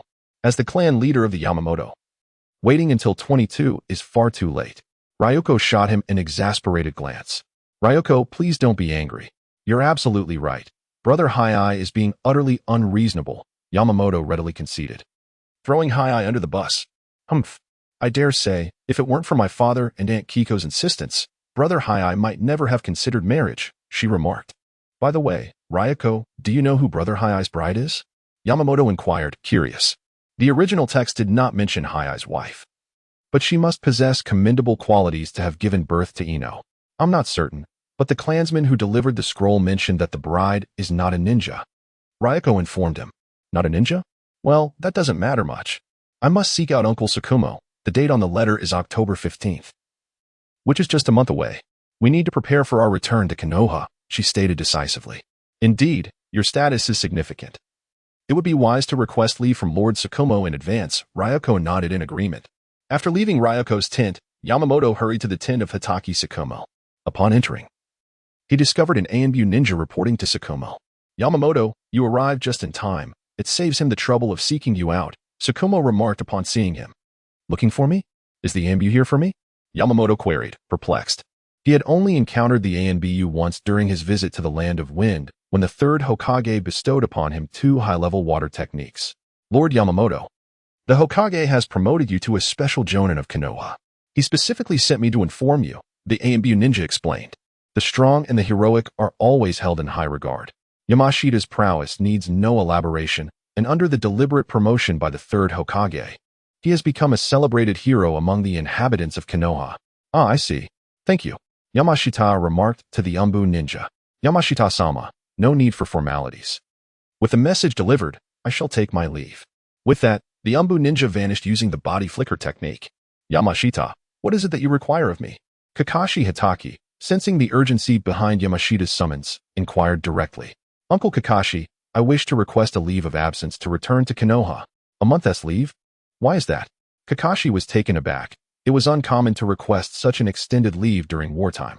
Had it been anyone else, they might have already been kicked out by Kakashi. Uncle Kakashi, it's because Brother Hachi is getting married. Here, this is the scroll sent by our clan. Yamashita, trusting Kakashi implicitly, handed him the scroll, which contained no sensitive information regarding the Yamashita clan. After quickly perusing the scroll, Kakashi responded, 15 days. Not a day more. Given your pace, 10 days should suffice for a round trip to Konoha. Uncle Kakashi, 15 days seems rather insufficient. Could you possibly grant me a couple of extra days? Yamashita understood that as a battlefield commander, requesting an extended leave at such a time was inappropriate. However, a year and a half of continuous combat had left him feeling utterly exhausted. The brutality of war exceeded his expectations. And had it not been for his past as a surgeon, intimately familiar with life and death, he would have long since succumbed to the pressure. Thus, he resolved to use his brother Hachi's wedding as an excuse to return to Konoha, to visit his mother and Yukino, and alleviate some of the mounting tension. Hey, what brings you here, kid? Has there been any movement from the Sand Ninja? Jiraiya inquired. It is unrelated to the war, it's Yamashita. He wishes to request a month's leave to return to Konoha and sought your counsel, Kakashi explained. What is the issue? Kakashi, just let him go. The situation on the battlefield is quite stable. Nothing significant is likely to occur. Besides, in case of an emergency, we can summon him from Mount Miyaboku, Jiraiya suggested, which eased Kakashi's reservations. Seizing the moment, Yamashita added, Uncle Kakashi, I assure you I will be available should any issues arise. The two exchanged arguments, and Kakashi, not being one for eloquence, reluctantly nodded in agreement. Before departing, Kakashi handed Yamashita a scroll, instructing him to deliver it to the third Hokage upon his return to the village. Their journey was swift. While a typical Umbu ninja would take nearly 4 days to travel from the Land of Wind's battlefield back to Konoha, these two arrived in just 3 days. As he gazed upon the familiar Hokage rock, Yamashita felt a significant sense of calm wash over his previously troubled heart. Unlike Naruto, who held a fervent love for the village, Yamashita was not a native of Konoha. His heart belonged solely to the land of his past life, China. However, within the village of Konoha, there exist numerous unbreakable ties that bind him. His mother, Yamashiro Koko, Uzumaki Kushina, and his future wife, Yuzuki Yugao, alongside Minato Namikaze, Kakashi's team, and the Yamashiro clan. These connections are ones that Yamashiro Yuan, who once traversed a solitary existence in his past life, is determined to cherish in this one. No matter the cost, Yamashiro Yuan harbors no desire to become Hokage. His sole aspiration is to protect those who hold significance in his life. Whether faced with the village's darkness, the Akatsuki, pain, Uchiha Obito, or Kagaya Otsutsuki, he resolves to grow ever stronger, striving to stand at the pinnacle of the shinobi world to safeguard these bonds. With a deep breath, Yamashiro Yuan entered Konoha alongside Yamashiro Ryako. The gates of Konoha are still guarded by members of the Uchiha clan. During wartime, the Uchiha's defenses are considerably stricter than usual. However, their efficiency remains commendably high. Upon confirming the identities of Yamashiro Yuan and his companion, they were swiftly granted passage. Ryakone, you may return to the clan, Yamashiro Yuan declared as he entered the village. I must deliver the scroll entrusted to me by Uncle Shikaku to Lord Hokage. Understood. I shall return now. Yamashiro Ryuko waved goodbye as she sprinted towards the Yamashiro clan's territory. Yamashiro Yuan had visited the Hokage's office numerous times, but previously, his inadequate strength had rendered him oblivious to the multitude of elite Umbu hidden behind the seemingly simple facade of the two gatekeepers. Today, he realized that not only was Uzumaki Naruto, the protagonist of the original tale, unable to enter as a mere genin, but even with his current prowess, it would be a challenge to procure the sealing technique scroll from the Hokage's office. The two gatekeepers, though familiar faces, did not recognize Yamashiro Yuan after such a long absence. Upon clarifying his identity and purpose, they finally stepped aside to grant him entry. Come in. Yamashiro Yuan pushed open the door, and the third Hokage scrutinized him for a moment before breaking into a warm smile. Lord Hokage, this is the scroll that Lord Shikaku asked me to deliver to you. The third Hokage accepted the scroll, as he routinely reviews frontline reports without delay. He promptly unfurled the scroll. Yamashiro Yuan released his spiritual energy, noting that the Hokage's office was significantly less populated than outside, hosting only 3 Umbu operatives, one a quasi-Hokage, and the other 2 elite Jonin. Yuan, you encountered Chiyo? The third Hokage's inquiry interrupted Yamashiro Yuan's observations. Yes, Lord Hokage. And what was the outcome? It was an inconclusive battle. Yamashiro Yuan spoke with a calm demeanor, as if recounting an inconsequential event. Yet, the third Hokage erupted into hearty laughter. Excellent. It seems this special Jonin has indeed done you justice, he remarked, his voice filled with mirth. Your praise is unwarranted, Lord Hokage. My age is too tender, and my lack of experience disqualifies me from the rank of Jonin. Being a special Jonin suffices. The third Hokage shook his head, acknowledging that while a quasi-Hokage might be adequately represented by a special Jonin, Yamashiro Yuan is indeed of the caliber of a Hokage. Previous intelligence assessments had deemed him a quasi-Hokage, yet today, Hatake Shikaku had surprised him greatly. The contents of Shikaku's scroll merely detailed a sand ninja, yet Yamashiro Yuan, being of Hokage level, was able to contend evenly with Chiyo. His ability to match her stemmed significantly from his mastery of lightning release and ice release techniques. Regarding combat experience and chakra capacity, there exists a considerable disparity between him and a true shadow-level ninja. However, with his hidden cards, his explosive power is undeniably at the shadow level. Let's go to the training ground. I wish to witness your prowess. After reviewing the intelligence on Kakashi Hatake, the third Hokage felt an urgent desire to ascertain the strength of Yamashiro Yama. Yes, Hokage-sama. At the 7th training ground, the third Hokage refrained from intervening personally. Yamashiro Yama's opponent was a quasi-shadow Umbu from earlier in the Hokage's office. Commence. With a command from the third Hokage, the Umbu ninja immediately launched an attack on Yamashiro Yama. The Umbu's strength was formidable, previously exceeding that of the quasi-shadow sand ninja. Yet, Yamashiro Yama was no longer the same as he had been a year prior. Yamashiro Yama unleashed his Ice Thunder mode, disappearing from the Umbu's sight in a flash. Soon, the Umbu felt a chill at his neck, where a crystalline ice scalpel was poised menacingly. I concede. The Umbu promptly admitted defeat, as Yamashiro Yama's speed was the very type that troubled him the most. Yamashiro Yama, by the name of the Hokage, I hereby elevate you to the rank of Jonin in Konoha. The third Hokage, having witnessed Yamashiro Yama swiftly overcome the strongest Umbu at his side, officially recognized him as a Jonin, in accordance with the proposal outlined in Kakashi Hatake's scroll. Departing from the 7th training ground, Yamashiro Yama hurried towards the Yamashiro clan. It had been a year and a half since he last saw Yamashiro Seiko, and he longed to reunite with her. Upon returning to the clan's territory, he did not attract much attention. Indeed, the focus of the clan was elsewhere. The Yamashiro clan was abuzz with activity as their leader, Yamashiro Kaichi, was preparing for marriage. Yamashiro Yama first returned to the residence of his mother, but found it empty. After searching the clan's grounds without success, he reluctantly entered Sage mode, using its heightened sensory perception to locate Yamashiro Seiko. To his surprise, she was residing in an inn in Konoha, primarily catering to visitors.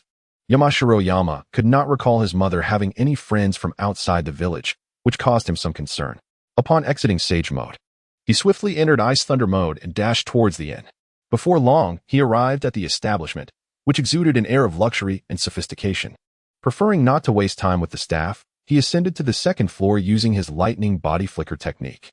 Only his 3-tomo Sharingan could perceive the fleeting traces of his movement, invisible to ordinary eyes. Upon reaching the room where Yamashiro Seiko was, he could hear laughter emanating from within. The sound of her laughter brought him a sense of reassurance. Knock, knock. Who is it? A woman inside inquired. Hello. I am Yamashiro Yama. May I ask if my mother, Yamashiro Seiko, is present? Before he could finish, the door swung open. It was Yamashiro Seiko who, upon hearing her son's voice, rushed to open the door. Seeing her son, whom she had not seen for a year and a half, and who had grown to nearly her height, tears streamed down her face uncontrollably.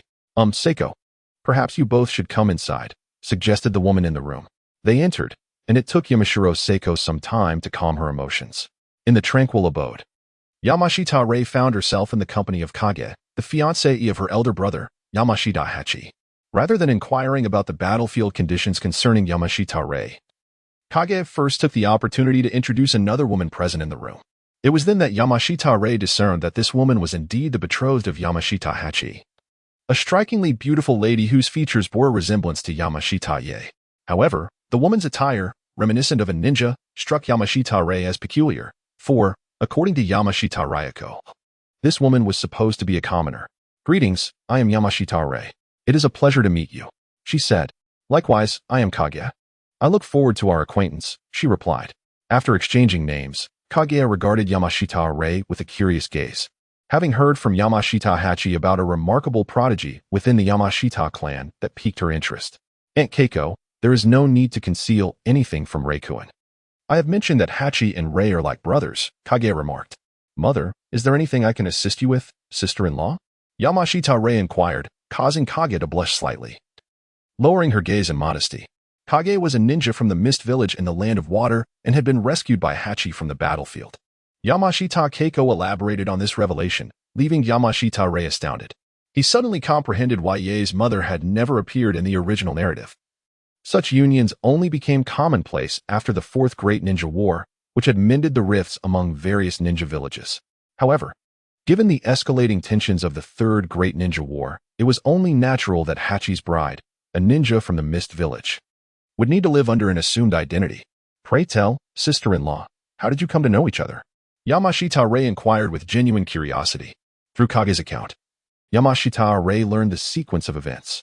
It transpired that Kaguya had encountered Yamashita Hachi while on a mission with her comrades, during which Hachi sustained severe injuries. Seizing the opportunity, Hachi took Kaguya hostage. However, the Mist Ninjas callously abandoned her, resulting in both Kaguya and Hachi being cast into a river. Fortunately, Kaguya's injuries were not grave, and she managed to rescue Hachi from the water, tending to his wounds with care. Upon Hachi's awakening, he felt a twinge of guilt towards Kaguya for nearly causing her demise, while Kaguya, disillusioned with the Mist Village, found their bond deepening through shared experiences. Once Hachi had sufficiently healed, he was obliged to return to the Konoha encampment. After spending time together, their mutual affection blossomed. Ultimately, Kaguya made a noble sacrifice, allowing Hachi to delve into her memories to ascertain she was not a spy for the Mist Village, willingly agreeing to seal her chakra and live as an ordinary person alongside Hachi. "Mother, does the Hokage know of this matter?" Yamashita Rei asked. "Yes. The Hokage is aware and has granted his approval." However, Yamashita Keiko's hesitation suggested there was more to the tale, which made Yamashita Rei anxious. "Mother, please speak freely," he urged. Lord Danzo, however, harbors reservations concerning Kaguya and has insisted on imposing restrictions upon her. Nevertheless, the Hokage rebuffed this notion and admonished Lord Danzo, Yamashita Keiko explained. Upon hearing his mother's words, Yamashita Rei's perception of the third Hokage improved considerably, while he felt compelled to issue a warning to Danzo. After the farewell between Yamashiro and his mother with Yi, they returned to their clan in the mountains, engaging in conversation until the late hours of the night.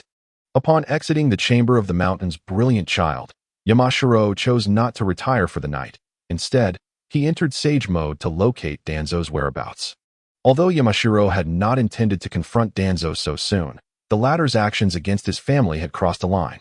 Utilizing the enhanced perception of sage mode, Yamashiro swiftly pinpointed Danzo's location. As anticipated, it was underground. Exiting sage mode, Yamashiro unleashed his ice lightning mode, swiftly arriving at the entrance of the route. After neutralizing the guards, he left behind an ice surgical knife at the entrance and proceeded into the depths of route. The route facility was expansive, to exercise caution. Yamashiro placed an ice surgical knife every 40 meters. Danzo had been stripped of his position as an advisor to the third Hokage, and the ninjas of Root had been disbanded, leaving only a minimal defense force. Thus, Yamashiro encountered no Root ninjas along his path. It was not until he reached the innermost sanctum that a handful of Root ninjas appeared, numbering around a dozen. "Yamashiro, what brings you to my domain?" Danzo inquired as he appeared amidst the encirclement of Root ninjas. "It has been a while. I merely wished to greet you, Lord Danzo," Yamashiro replied. Most of the gathered Root ninjas were special jounin, with 2 holding the rank of jounin, while Danzo himself, having lost an arm to Shikamaru Nara, was merely an elite jounin. Yamashiro, possessing strength on par with the Kaguya, regarded them with indifference. Moreover, should complications arise, he could easily escape using his ice teleportation technique. Having exchanged pleasantries, "You may take your leave now," Danzo commanded, dismissing him. Yamashiro, however, paid no heed to the order. Instead, He offered a slight smile, and in a flash of lightning, rendered all of the root ninjas unconscious. Lord Danzo, I advise you to remain cautious. While Shikamaru can sever an arm, so too can I, he stated, ignoring Danzo's grim expression as he vanished from the root facility.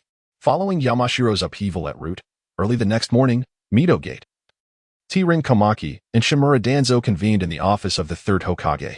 Did you hear about last night's incident? Mito Gate inquired directly, cutting to the chase.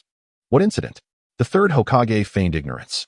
In truth, he was already aware of Yamashiro's infiltration of root, and after considerable deliberation, he resolved to turn a blind eye.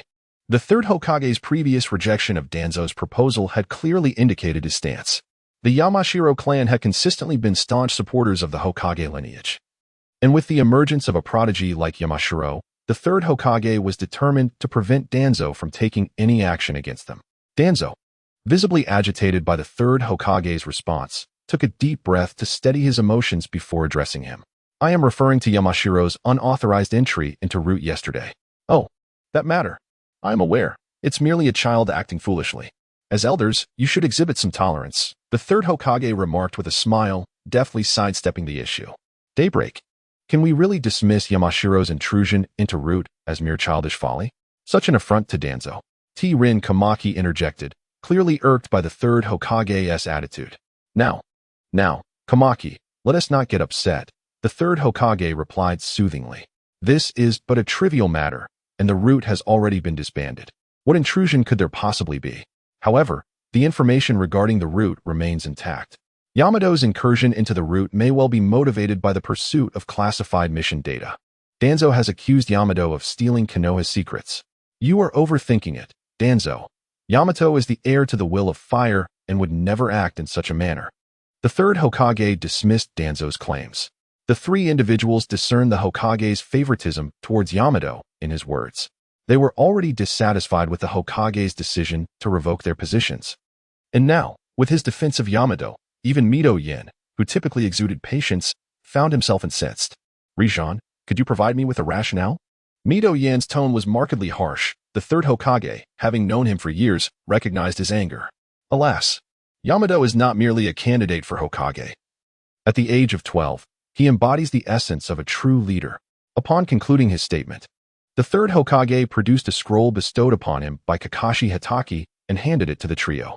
Kazuki Kamaru quickly perused the scroll, her face lighting up with joy. Mito Yen, observing his partner's expression, understood the authenticity of this matter. He refrained from examining the scroll himself and instead presented it directly to Danzo. After reviewing the scroll, Danzo's visage darkened as he remarked, this scroll might very well be the ramblings of Kakashi Hatake. Umbu. Discuss this with them, the third Hokage commanded the concealed Umbu ninja. Lord Danzo, just yesterday, I engaged in combat with Yamato. He is a speed-type ninja, and it took him merely 3 seconds to defeat me. With that, the Umbu ninja vanished once more.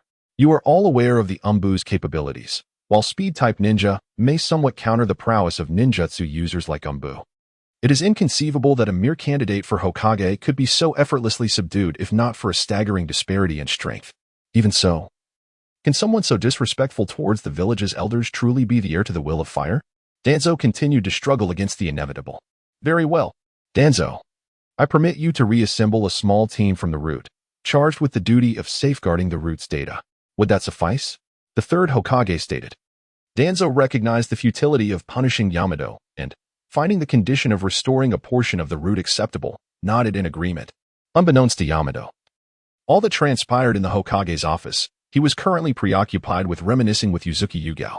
After a year and a half apart, Yugao's most significant change was her height. She had grown considerably since their last meeting, while everything else remained largely unchanged. The little girl was also delighted by Yamato's return, excitedly sharing tales from the Ninja Academy. The two clasped hands and made their way to the third training ground, where Kushina had been waiting for Yamato's arrival. Yamato, is this the reason you woke me so early?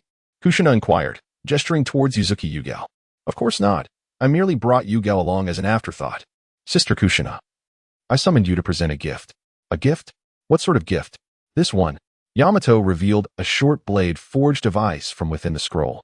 Kushina accepted the short blade, for women are often enamored with glittering objects, and she was no exception. The icy dagger clearly met this criterion. Sister Kushina, This short blade is intended as your weapon, not merely an ornament, Yamamoto lamented. Weapon? Is this not your ice? How can ice compare to a weapon forged of iron? Kushina inquired with a hint of perplexity. Sister Kushina, you may test it against an ordinary shuriken. Very well. With the short blade in her left hand and the shuriken in her right, Kushina was taken aback when the shuriken was severed by the short blade. This short blade, crafted from ice by Yamamoto, had been infused with compressed natural energy, resembling an exterior of ice while being a conglomerate of natural energy within. It bore a similarity to the necklace of the first Hokage, which was suffused with would-release chakra. The ice short blade and the necklace of the first Hokage shared a remarkable affinity. Witnessing the sharpness of the ice blade, Kushina became even more enamored. Quite impressive, Yamamoto. You have demonstrated thoughtfulness, Kushina remarked. Indeed, I am the sole disciple of Sister Kushina. Having been taught so well, it is only natural that I exhibit understanding. Flattery may penetrate all but the horse, and Kushina nodded appreciatively. Having bestowed a gift upon Kushina, the little girl Yuzuki Kiyomi also received a token. A ninjutsu technique acquired from Kakashi Hatake. Subsequently, Kiyomi was fortunate enough to witness a battle of shadow-level caliber between the Three Tails, Kushina, and Yamamoto. The outcome of this spar was a narrow victory for Kushina. She even withstood Yamamoto's Raisin Shuriken, albeit while in her four-tailed state. Sister Kushina, you cheated. Upon the conclusion of their practice, Yamamoto protested alongside Kushina. You used the Raisin Shuriken. Why should I not employ the four tails? Kushina's reasoning left Yamamoto momentarily speechless. From a distance, Kiyomi was awestruck by their clash. She had never conceived of such formidable strength in a person. Sister Kushina, how many tails can you manifest now? When Kushina caught the Raisin Shuriken, she appeared entirely unaffected in her four-tail state, and Yamamoto casually inquired. 5 tails, perhaps? I inadvertently unleashed the 6 tails earlier and nearly demolished the third Hokage's office. 5 should be my limit. 5 tails. Sister Kushina, have you formed such a close bond with the 9 tails? Kushina's transformation was markedly distinct from her original portrayal. Indeed, the 9 tails and I are quite the friends, Kushina proclaimed with pride. The 9 tails. You actually know the name of the 9 tails? Yamamoto inadvertently let slip. Kushina, blissfully unaware, continued, while the 9 tails within her took note. This little brat, how could he know my name? The 9 tails, upon hearing Yamamoto utter its name, regarded him with an odd glint in its eyes. From Kushina's recounting, Yamamoto learned that over the past year and a half, Kushina's relationship with the 9 tails had indeed progressed significantly, especially after they reached a mutual understanding. Their pact was as follows. Under no circumstances would the 9 tails invade Kushina's body, and Kushina would actively release the seal. As an orphan of the Uzumaki clan, Kushina possessed a unique chakra capable of suppressing the 9 tails. However, even so, the moment the seal was undone, the overwhelming negative emotions of the 9 tails surged into Kushina's consciousness, causing her to go berserk. This was not the original intention of the 9 tails. It did not seize the opportunity to invade Kushina's body. Initially, the 9 tails believed that upon awakening, Kushina would reseal him. However, she did not do so and instead expressed her trust in him. This moment marked a pivotal turning point in their relationship, as Kushina later expressed her desire to name the 9 tails. Faced with a variety of peculiar names, the 9 tails, reluctant, disclosed his true name to her. Kushina, let this little rascal in. I have matters to discuss with him. While conversing with Yamashiro about how she became friends with the 9 tails, Kushina suddenly heard the voice of the 9 tails.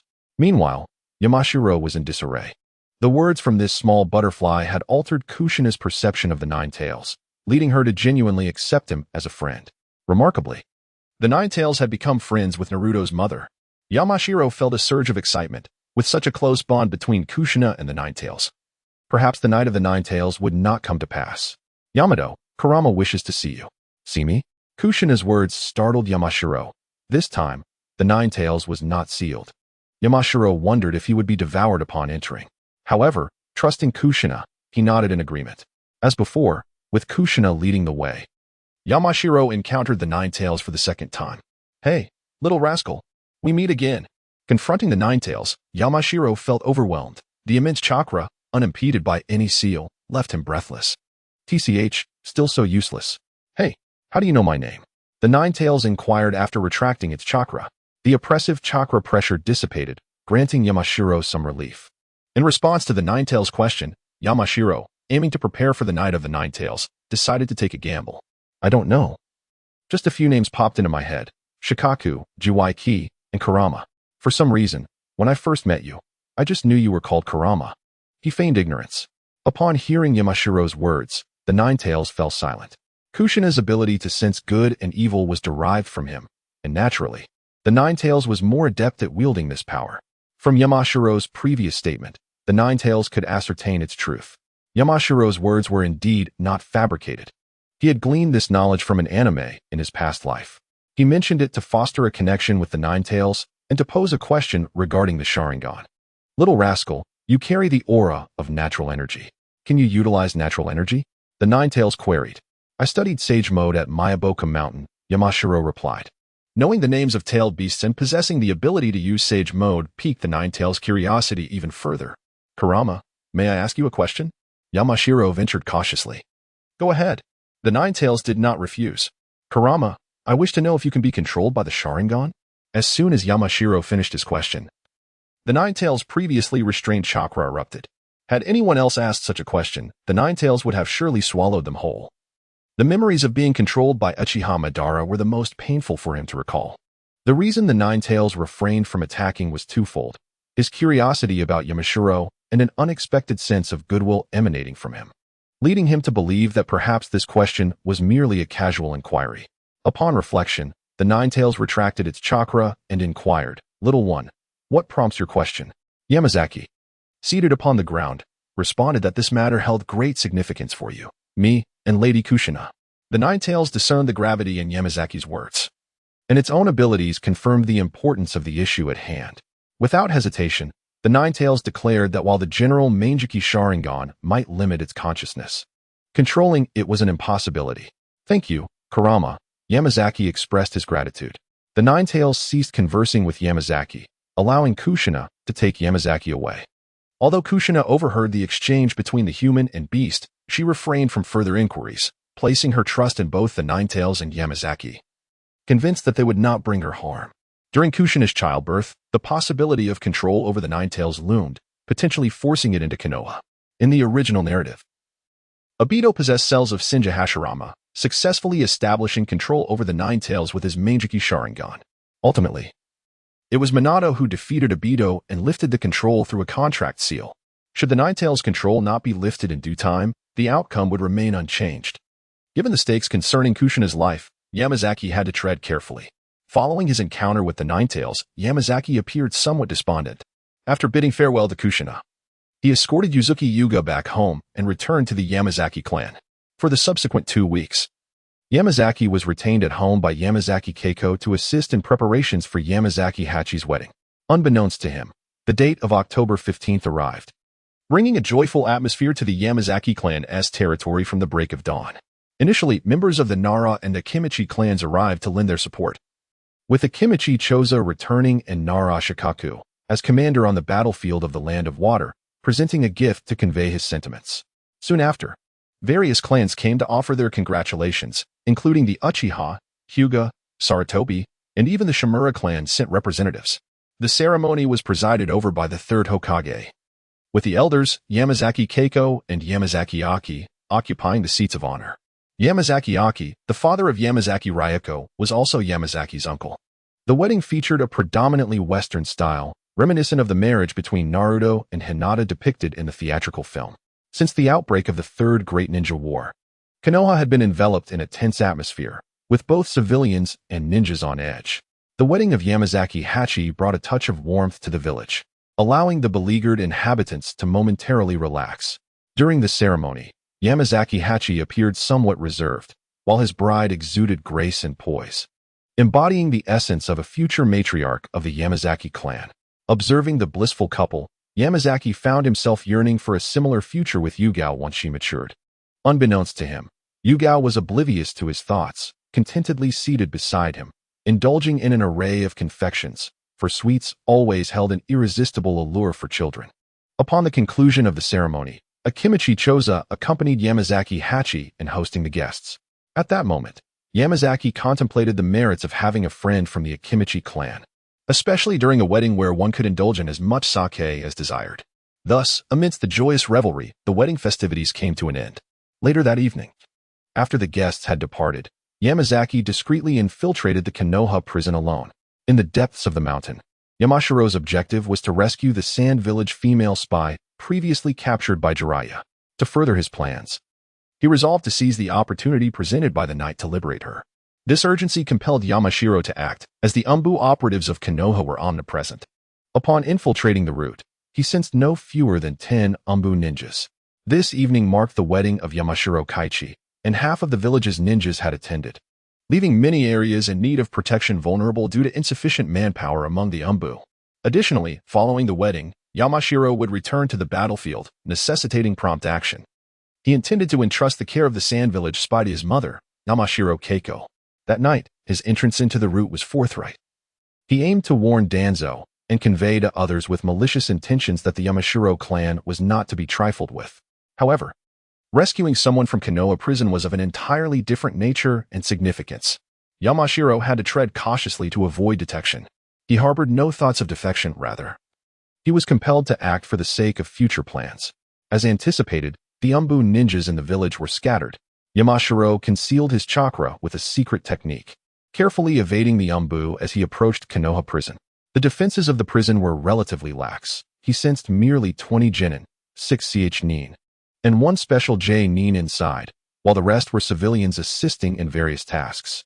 This was unsurprising, as the prisoners had their chakra sealed, rendering them akin to ordinary individuals. A genin could easily overpower 10 commoners, let alone with the presence of 6 ch-nin and 1 special j-nin.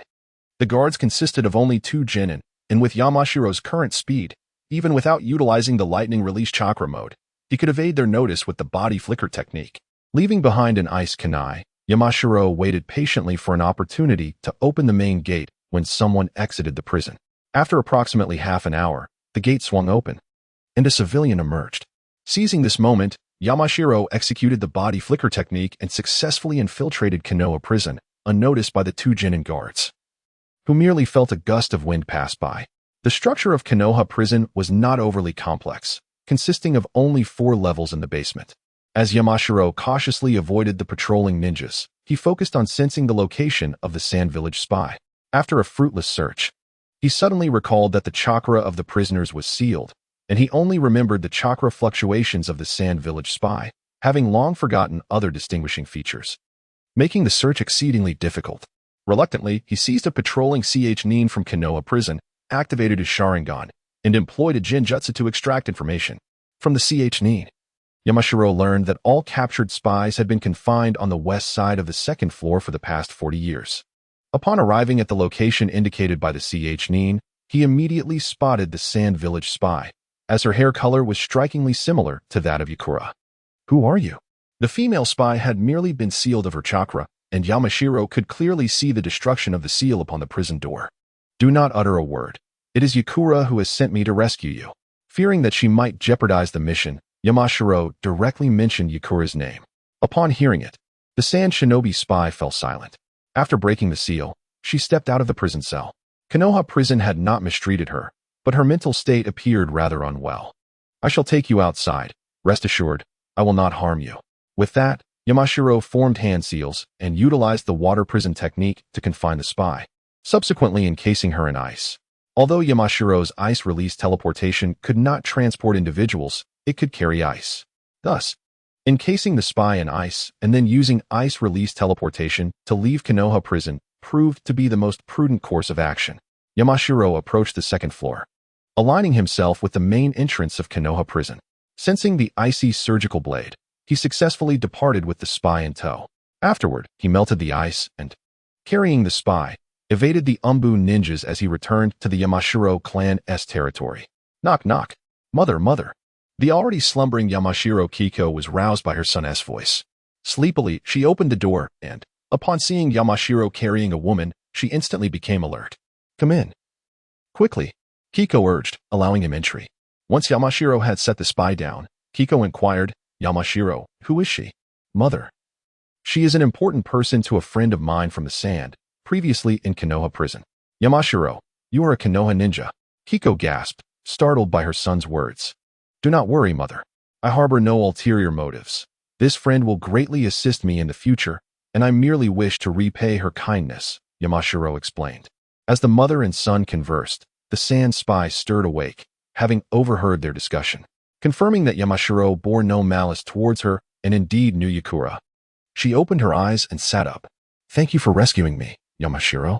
However, it was you who, alongside Jiraiya, captured me a few years ago, was it not?" The spy spoke with a hint of complexity in her tone. Ahem, at that time, I was not acquainted with Yakura. I only met her on the battlefield in the Land of Wind. Has the war begun anew? I did not expect it to escalate so quickly, the spy remarked, surprised by the news. By the way, I do not yet know your name. What is your relationship with Yakura? Yamashiro inquired. My name is Sue. Yakura is my younger sister. My mother passed away shortly after giving birth to her, and my father has been away on missions for years. I have taken care of Yakura since she was a child. Upon hearing Sue's words, Yamashiro finally understood Yakura's deep concern for Sue. Mother, could you please assist me in taking care of her for a while? Sue, I shall help you break the seal on your chakra once you return to the Land of Wind. Hiko glanced at Sue and then at Yamashiro, reluctantly agreeing. Such seals are inconsequential. Merely escaping Konoha prison is already a significant achievement. Sue also consented to Yamashiro's terms. The following day, Hiko ventured out to procure clothing and daily necessities for Sue, while Yamashiro took to the streets to gather any news regarding Konoha prison. However, he heard nothing but noted the increased activity of the Umbu. The news of the escape reached the third Hokage early in the morning, and the Konoha prison had concluded that the inmate had fled on their own. The prison staff asserted that no one had infiltrated the facility the previous night. The third Hokage held little interest in a mere Chunin, a spy from years past. Even if the intelligence from years ago were to leak now, it would bear little significance. A symbolic search by the Umbu would suffice. What occupied the third Hokage's thoughts were the reports laid out before him. Umbu, summon Yamashiro Tohru for me. While leisurely wandering the streets, Yamashiro Tohru was abruptly halted by an Umbu ninja. Feeling a twinge of anxiety, he quickly recalled his actions from the previous day, reassuring himself that he had left no trace. Sir, the Hokage wishes to see you. The Umbu relayed the message. Understood. I shall go at once. Without further inquiry, Tohru rushed towards the Hokage's office. This time, the Umbu did not vanish but accompanied Tohru on the way. As Tohru and the Umbu entered, the third Hokage sat at his desk, a furrowed brow and smoke curling from his cigarette. Tohru, you're here. Without further ado, take a look at this intelligence. He handed Tohru a scroll from his desk. The scroll contained a report from Orochimaru regarding the frontline situation. According to its contents, the explosive release unit from Awagakure had inflicted significant casualties upon the Konoha ninja, leaving Orochimaru at a loss and seeking assistance from the third Hokage. When explosive release was mentioned, Tohru immediately thought of Deidara, one of the artists from the original narrative, as well as the explosive release ninja, Katsu, who had been resurrected by Kabuto's Edo Tensei. The remaining explosive release ninjas had not appeared in the original story, and Tohru was surprised to learn that they constituted an entire unit in Awagakure. What are your thoughts on the explosive release unit? Inquired the third Hokage. Lord Hokage, explosive release should primarily be a bloodline limit based on earth release. Therefore, lightning release should have a certain restraining effect. You are correct. But to thwart large-scale explosive release techniques, ordinary lightning release ninjas are simply inadequate. Moreover, Konoha's regular ninjas have suffered severe casualties and are in dire need of medical attention. The third Hokage stated gravely. Then, Lord Hokage, do you mean for me to go to the Land of Earth? Tohru surmised the third Hokage's intentions and asked tentatively. Indeed. But it won't be just you. Half of the medical ninjas from the Land of Wind will also accompany you. Tohru nodded, understanding the third Hokage's plan. According to the intelligence, Konoha was retreating steadily on the battlefield in the Land of Earth and immediate support was imperative. Very well, Tohru. Contact Jiraiya at once and have him use the reverse summoning technique to bring you to the Land of Wind. Then, you will lead half of the medical ninjas to the Land of Earth. Yes, Lord Hokage. Tohru promptly instructed the toad from Miyaboka Mountain to reach out to Jiraiya. He then returned to bid farewell to his mother, Yamashiro Seiko, before seeking out Kushina and Yuzuki Yuin. Upon learning that Tohru was about to depart, Yuin felt a pang of reluctance, her eyes glistening with unshed tears as she gazed at him. Jaisuke, feigning indifference, calmly bid farewell to Yamashiro. Subsequently, Yamashiro was summoned to Miyabokuzen by the sage Jaima, and then he was teleported by the sage Fukasaku, who had long awaited him on the battlefield in the Land of Wind. After expressing his gratitude to both sages, Yamashiro promptly proceeded to the camp of Kakashi Hitaki to relay the orders of the third Hokage. Jiraiya, upon hearing of Orochimaru's dire battle, felt a surge of urgency. While Kakashi expressed concern that Yamashiro, upon venturing into the land of Earth, might be overwhelmed by the rage of the Four Tails. Yamashiro, if you encounter the Jinchuriki of the Four Tails in the land of Earth, you must remain composed. Your strength is still lacking in comparison, Kakashi advised. Uncle Kakashi, rest assured. I would never jest with my life, Yamashiro replied with a smile. Youngster, I entrust Orochimaru's matters to you, and be sure to safeguard yourself. You can count on me. Uncle Jiraiya, leave Orochimaru to me. Well then, I must take my leave. Please take care. With that, Yamashiro waved goodbye and departed from Kakashi's tent towards the location of the medical team. After briefing the medical ninjas on the situation, Yamashiro selected nearly half of them to accompany him to the land of Earth. Time was of the essence. Once the medical ninjas gathered their personal belongings, Yamashiro led them forth without delay. After 2 days of relentless travel, Yamashiro and his medical team arrived at the Konoha camp on the battlefield in the land of Earth. Many of the ninjas within the camp were injured, and Yamashiro immediately instructed the medical team to commence rescue efforts, while he sought out Orochimaru for a report. Upon reaching Orochimaru's tent, he found the latter instructing Anko in the art of snake-style ninjutsu. In the original narrative, Orochimaru was indeed Anko's teacher, and the techniques she wielded stemmed from his teachings, garnering her deep respect for him.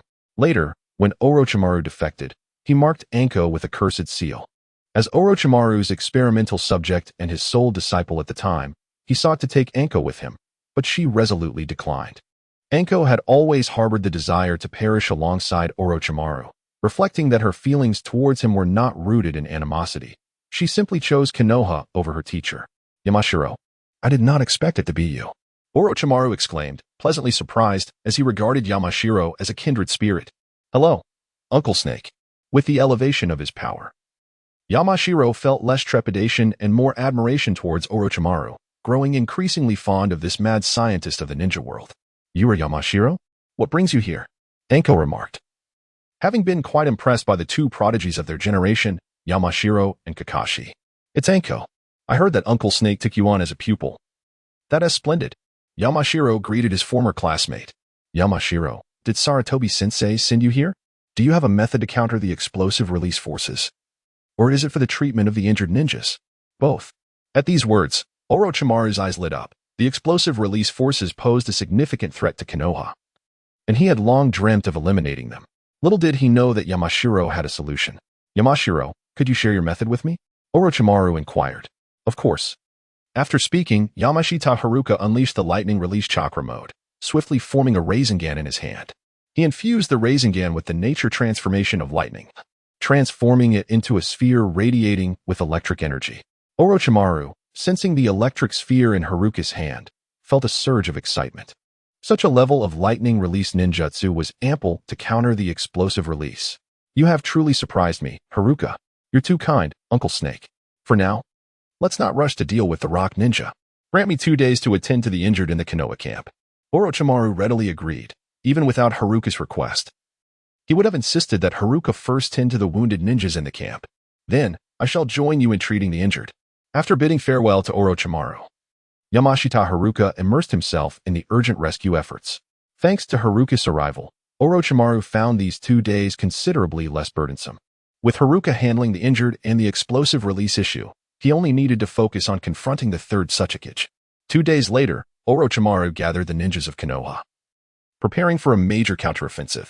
As he conducted the pre-battle briefing, Haruka reflected on the circumstances surrounding the Land of Earth and the Rock Village in the original narrative. The terrain of the Land of Earth was quite simple, largely consisting of desolate rock walls.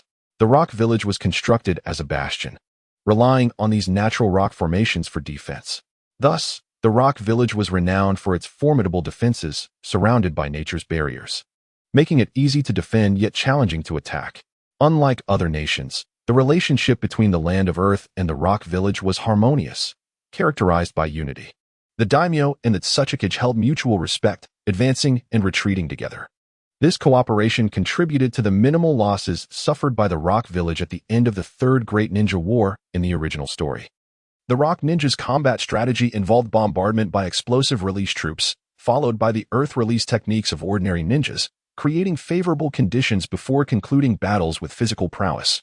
Konoha held no significant advantage against the rock ninja. Their earth release was robust, while the majority of Konoha's ninjas excelled in fire release, which struggled to make an impact against such formidable defenses. If the disparity were merely a matter of ninjutsu, Konoha would not have found itself in such dire straits. The most distressing aspect for the Konoha ninjas was the bombardment by the rock ninjas' explosive release troops at the onset of the war.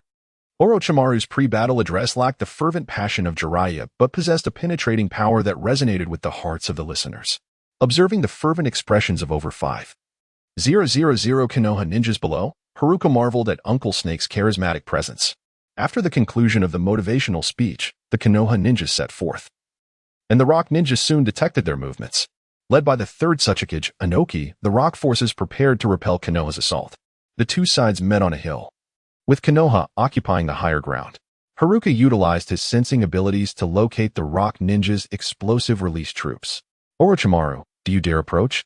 Are you not afraid of your Konoha ninjas facing complete annihilation? In response to Inoki's provocation, Orochimaru performed his signature gesture from the original narrative, extending his tongue to lick his lips before revealing a wickedly charming smile. Humph, truly disgusting. See dust release, detachment of the original world, summoning, triple Rashomon. In the face of Inoki's dust release, Orochimaru calmly summoned Rashomon for defense. The power of dust release was formidable, managing to deconstruct 2 layers of Rashomon before dissipating. As the rock ninjas observed Inoki taking action, they too commenced their movements, with the explosive release unit being the first to emerge, inflicting significant losses upon the leaf ninjas. Orochimaru, aren't you going to assist?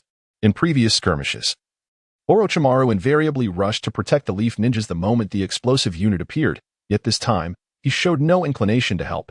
This unusual behavior left Inoki perplexed and somewhat anxious.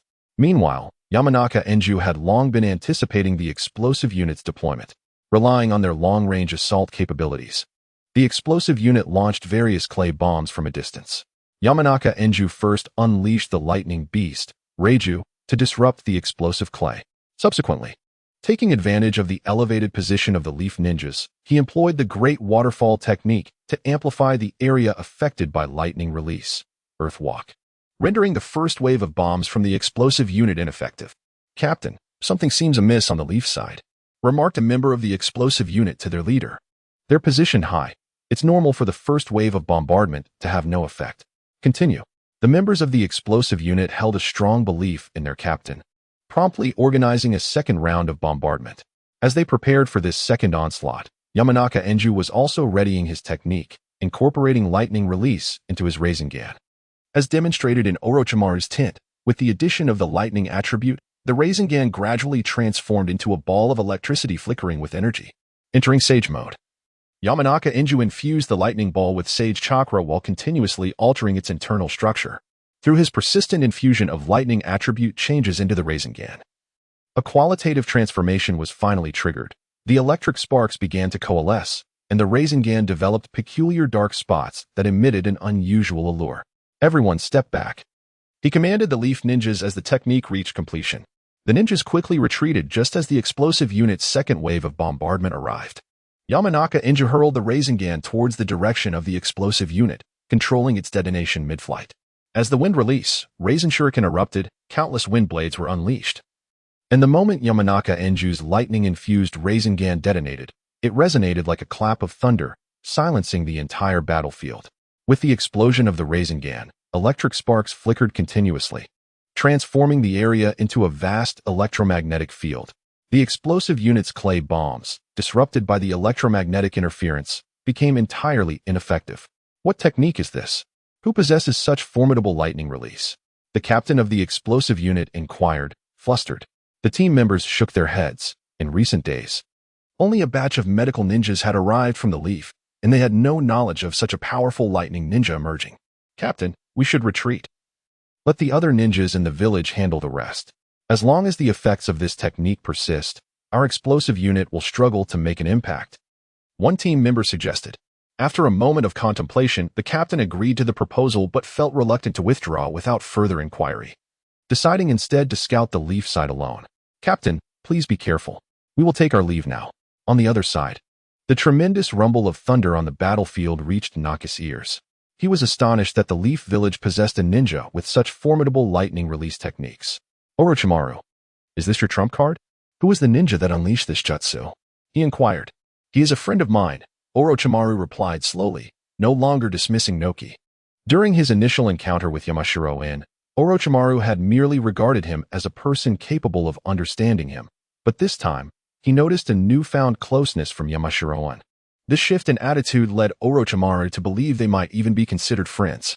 Orochimaru's demeanor shares a resemblance to that of a snake, cold-blooded and devoid of emotional fluctuations. Previously, his bonds were limited to the third Hokage, Jiraiya, and Tsunade, but now he found himself with an additional connection in Yamashiro, and perhaps even a charming disciple. Akai, Orochimaru, do you have more friends? Who is he? Noki pressed, but Orochimaru chose to ignore this inquiry, for answering would reveal sensitive information.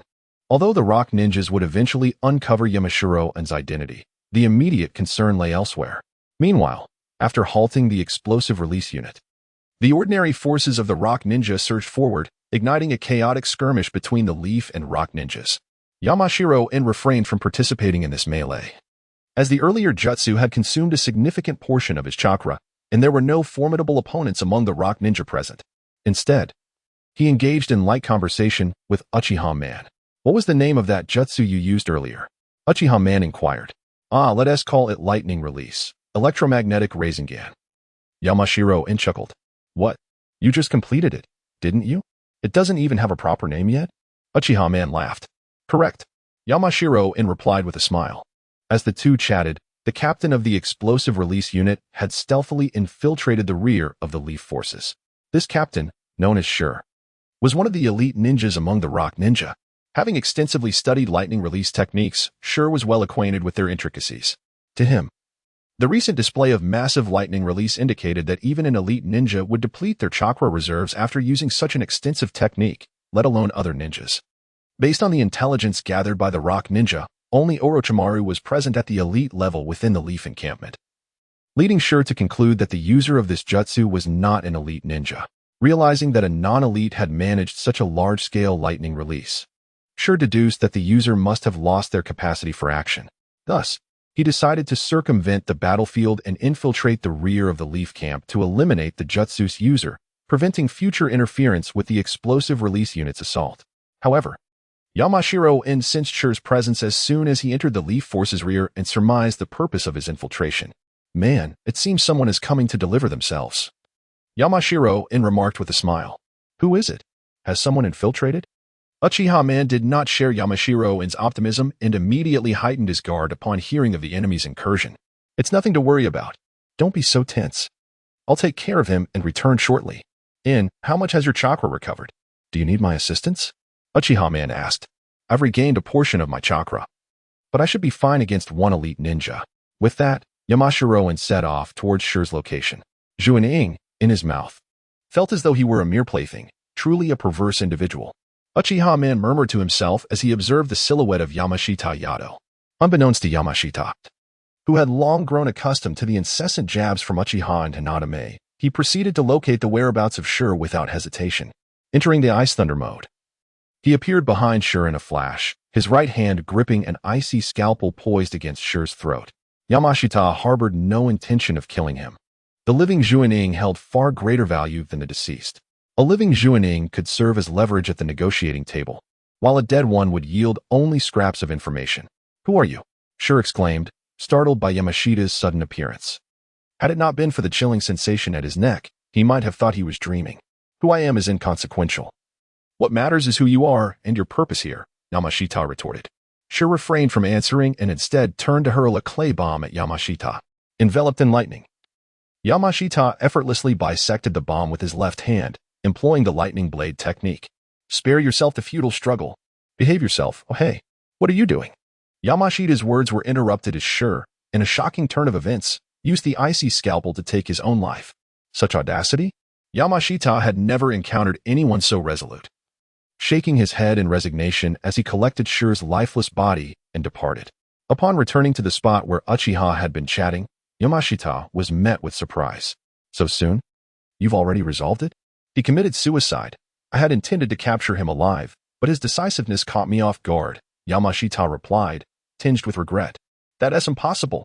Uchiha began to question further, but was interrupted as Yamashita's expression shifted dramatically, propelling himself forward with the lightning body technique. Moments prior, Yamashita had sensed the chakra of the rock ninja's Juaning. The corpse of the man who had just taken his own life was still in his scroll. How could he possibly revive? Suddenly, Yamashita recalled the original tale of the second Tsuchikage, Mu, who, in the instant before defeat, had split himself in two, one half sealed, the other free to move. Even Naruto's Ninetales mode had failed to detect this. Damn it, realizing Mu's abilities. Yamashita began to comprehend how the rock ninja's Juaning had escaped, most likely while he was occupied with the clay bomb. Before long, the Juaning vanished from Yamashita's sensory range, leaving him no choice but to abandon the pursuit.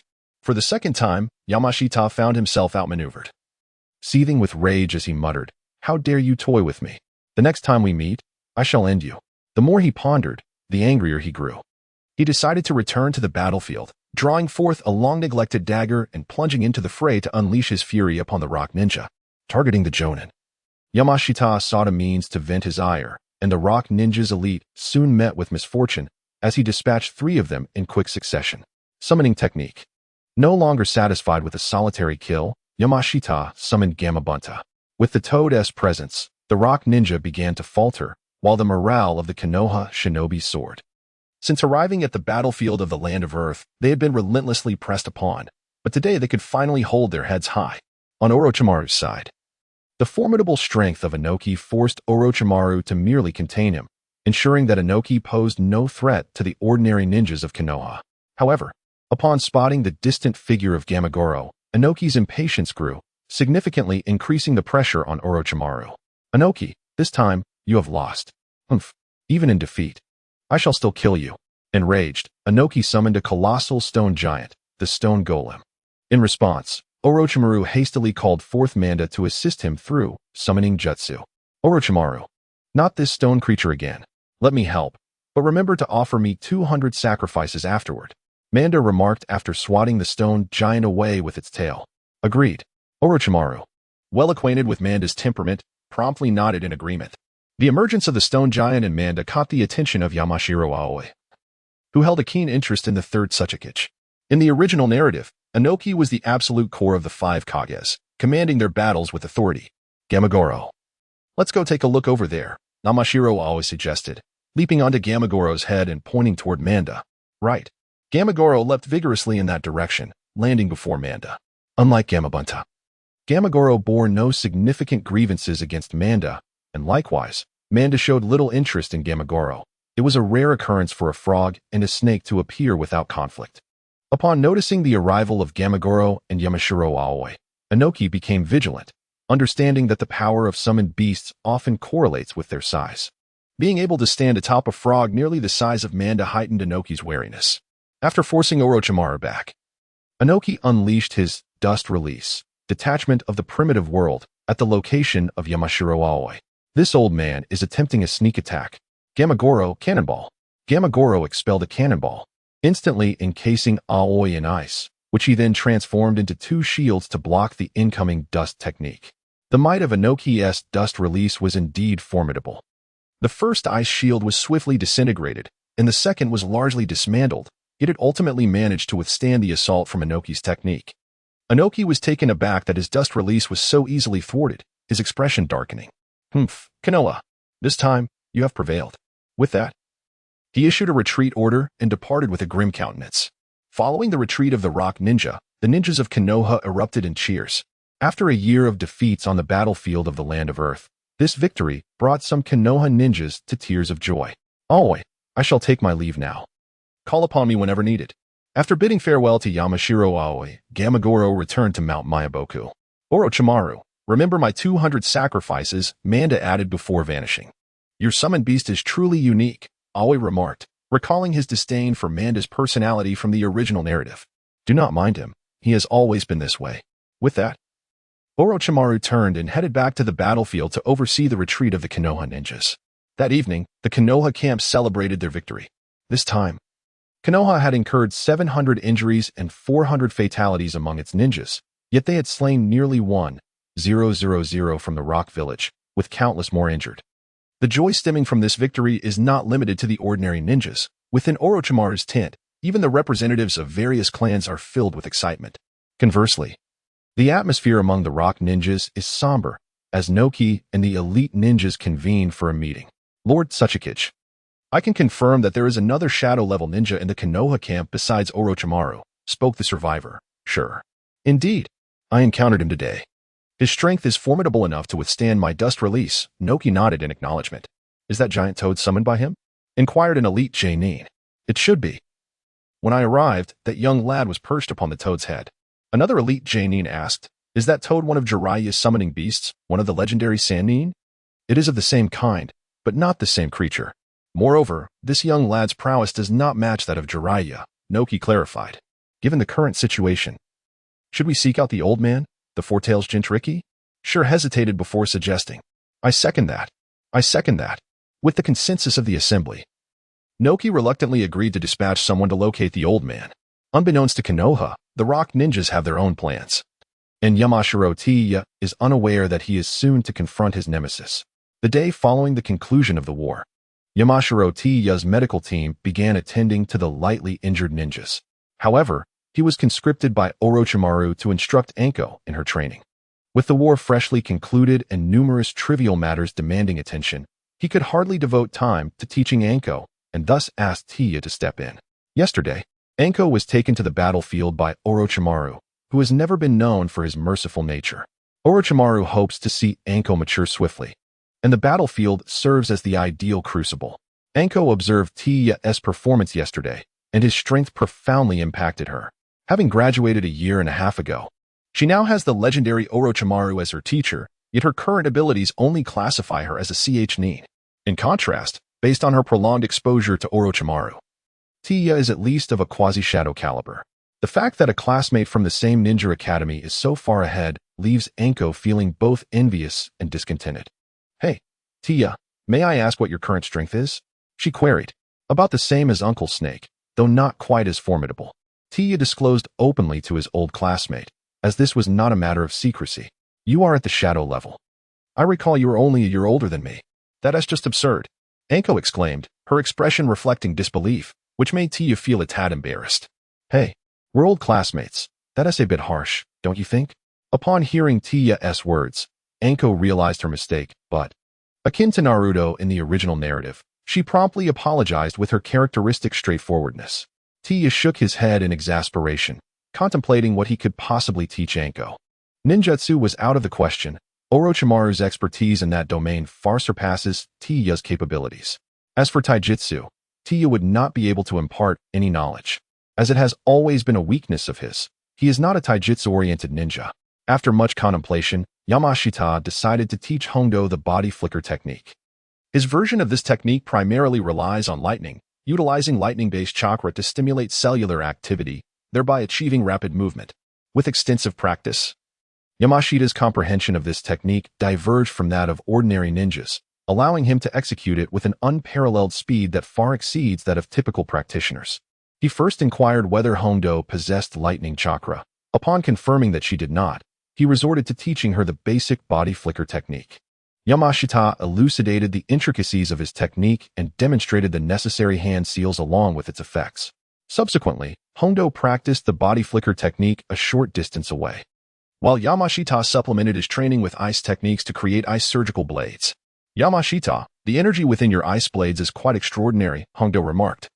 Her curiosity piqued as she observed the natural energy emanating from the blades. Hondo, can you sense the unique energy within the ice surgical blades?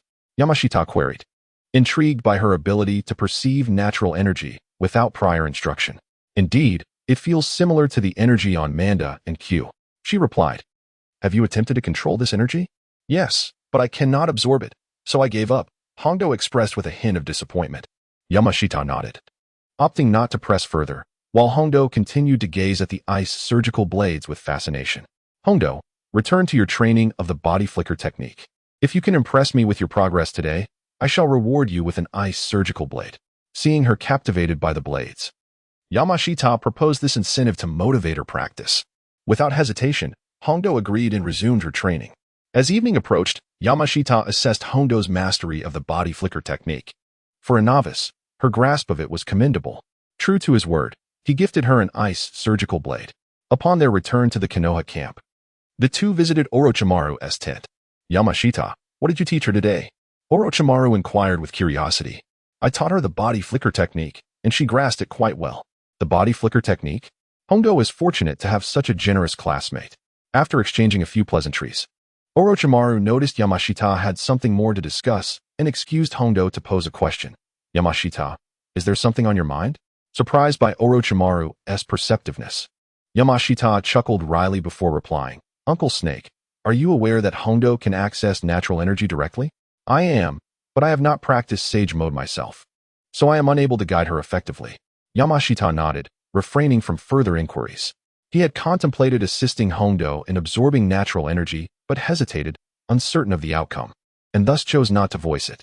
It has been over a month since the battle with the Rock Ninja, during which Yamashita has been diligently helping Hondo train in sage mode. The foremost challenge to address is how to safely absorb natural energy. In pursuit of knowledge, Yuan made a special journey to Miaomu Mountain to consult the immortal Shinzaku on how to harness natural energy from the human body using a wooden board. The explanation he received elucidated that the method of striking with the board employs pain to disrupt the communication between the individual and natural energy, subsequently infusing the stick with chakra to expel the surplus natural energy from the body. Upon grasping this principle, Yuan endeavored to replicate the technique himself and discovered he was capable of doing so. Following a discussion with Orochimaru, Akihito embarked on her inaugural training to absorb natural energy. Unlike Jiraiya and others who trained in sage mode, Akihito lacked the assistance of toad oil. Although she could sense the natural energy, she struggled to absorb it. Yuan advised her to quiet her mind and perceive herself as a part of nature. However, at merely 11 years of age and possessing a naturally vivacious disposition, she could hardly remain still for 5 minutes, fidgeting and glancing around. With no other option, Yuan summoned Orochimaru, whose authoritative presence was far more effective in commanding Akihito's attention. After several minutes of observing Akihito, who they initially believed was diligently training, they were startled when she suddenly exclaimed, "These dumplings are delicious." It was then they realized she had fallen asleep. "Yuan-kun, wake her," Orochimaru instructed, gesturing towards the board in Yuan's hand. Nodding in acknowledgement, Yuan struck Akihito's back. "Ouch, that hurts." "What are you doing, Yuan?" she protested. "Apologies for interrupting your dumpling feast, but could you please take this seriously?" he replied with exasperation.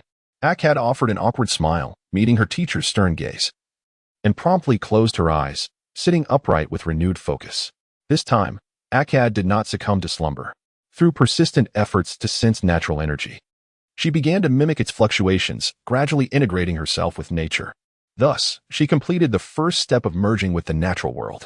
In the subsequent days, Yuan continued to instruct her on the nuances of sage mode training, and with Orochimaru's vigilant oversight, Akihito approached her studies with diligence. After nearly half a month of intense training, Akihito finally experienced a significant breakthrough. One day, as she sat cross-legged as usual, a subtle ripple of natural energy enveloped her. Soon, a trickle of this energy began to flow into her body. This faint influx of natural energy served as a key, unlocking the door that separated Akihito from the essence of nature. Establishing a connection with the natural energy, she became part of its cycle, allowing it to surge into her being. Yuan observed her with curiosity, despite absorbing such a substantial amount of natural energy. He noted no signs of her body being assimilated by it.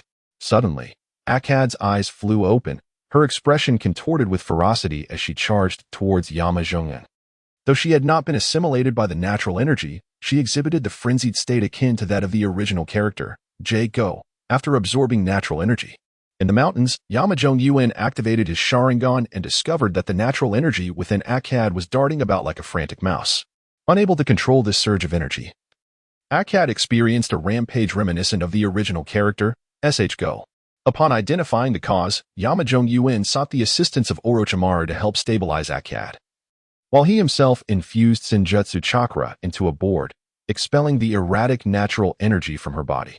With little natural energy remaining within her, and within her manageable limits, Yuan guided Akihito to merge her physical energy, mental energy, and natural energy in a harmonious ratio of 1:1:1.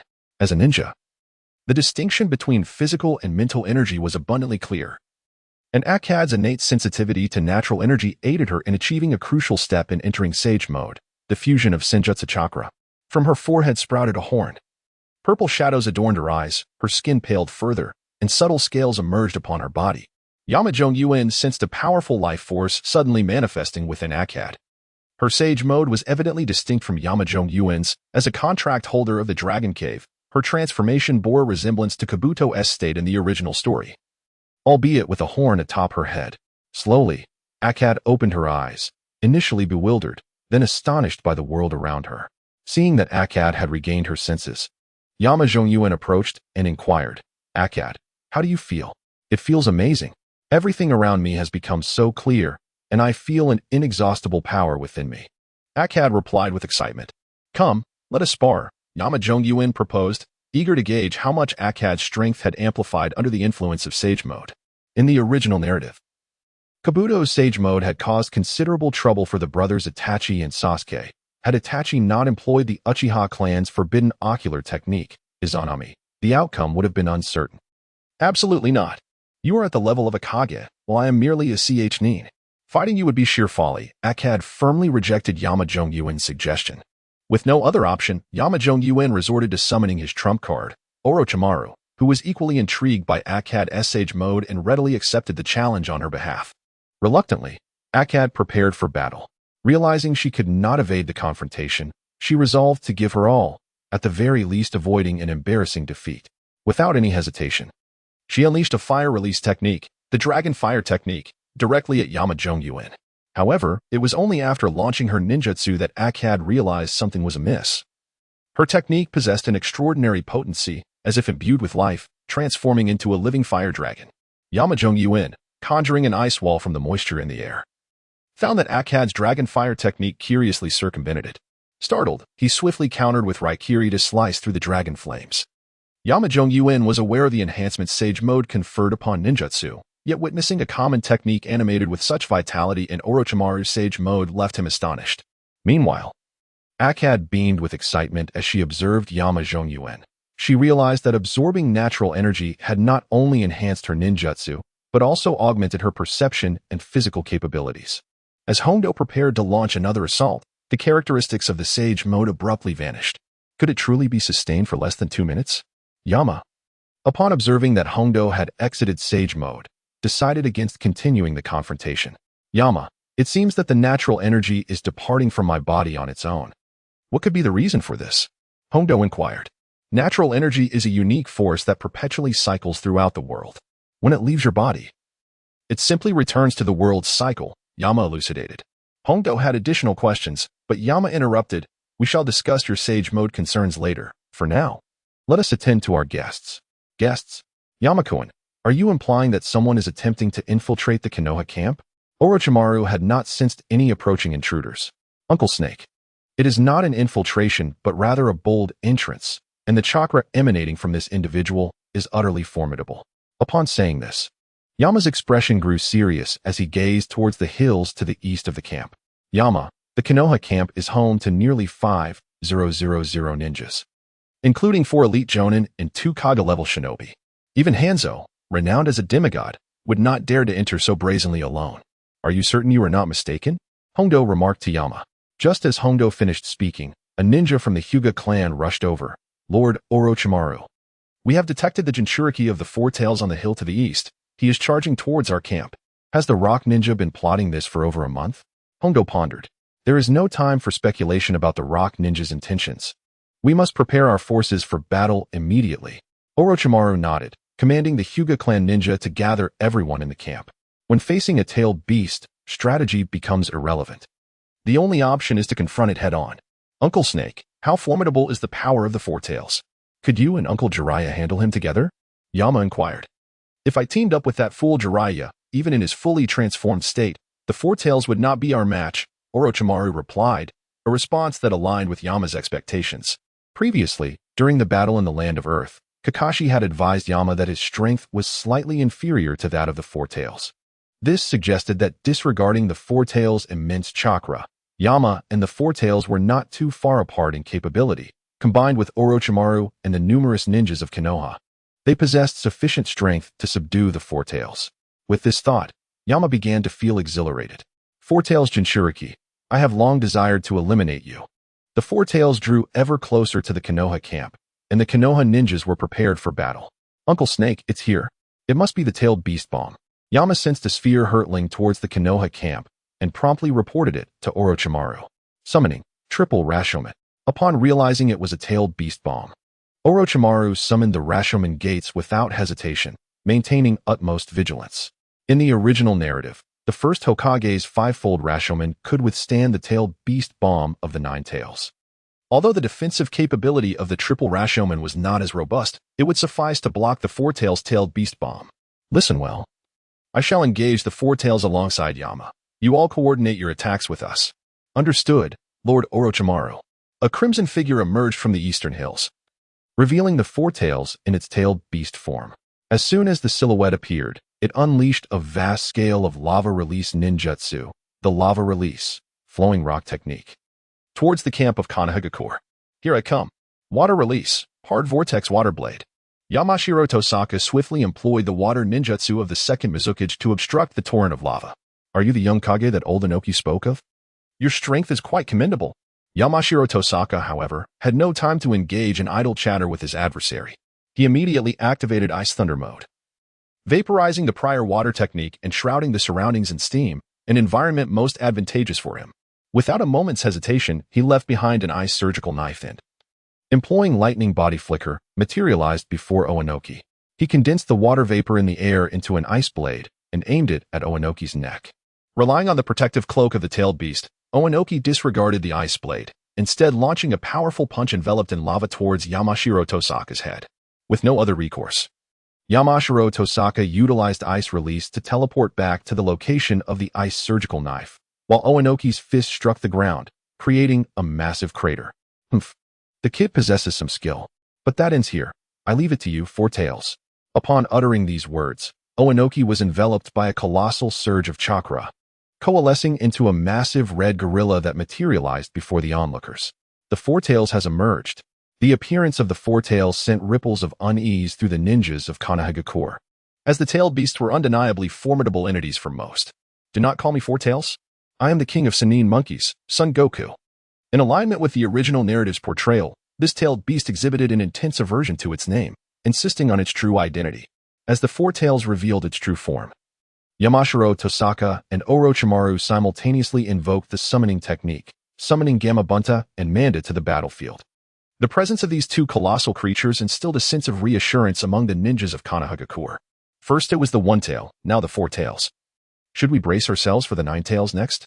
Gamabunta remarked with a hint of exasperation as he gazed at the Four Tails. My apologies. But it was not I who sought conflict. The Four Tails approached us of its own accord. Upon hearing Yamashiro Tosaka's clumsy explanation, Gamabunta rolled his eyes. Orochimaru, how did you provoke a tailed beast? This will require at least 500 sacrifices. Clearly, Manda was displeased with Orochimaru for summoning him under such dire circumstances. You heard it. We did not provoke the tailed beast. It came to us. The matter of sacrifices can wait until we deal with it. Manda snorted dismissively, fixing his gaze intently upon the Four Tails. A toad and a serpent. Do you think you can hinder me? The Four Tails evidently regarded both Gamabunta and Manda with disdain. Despite their comparable sizes, the disparity in power was insurmountable by mere dimensions. The Four Tails launched a tailed beast ball towards the duo, but Yamashiro Tosaka swiftly formed an ice wall from the water vapor in the air to intercept it. Observing that the tailed beast ball had no effect, the Four Tails picked up a stone from the ground and enveloped it in lava.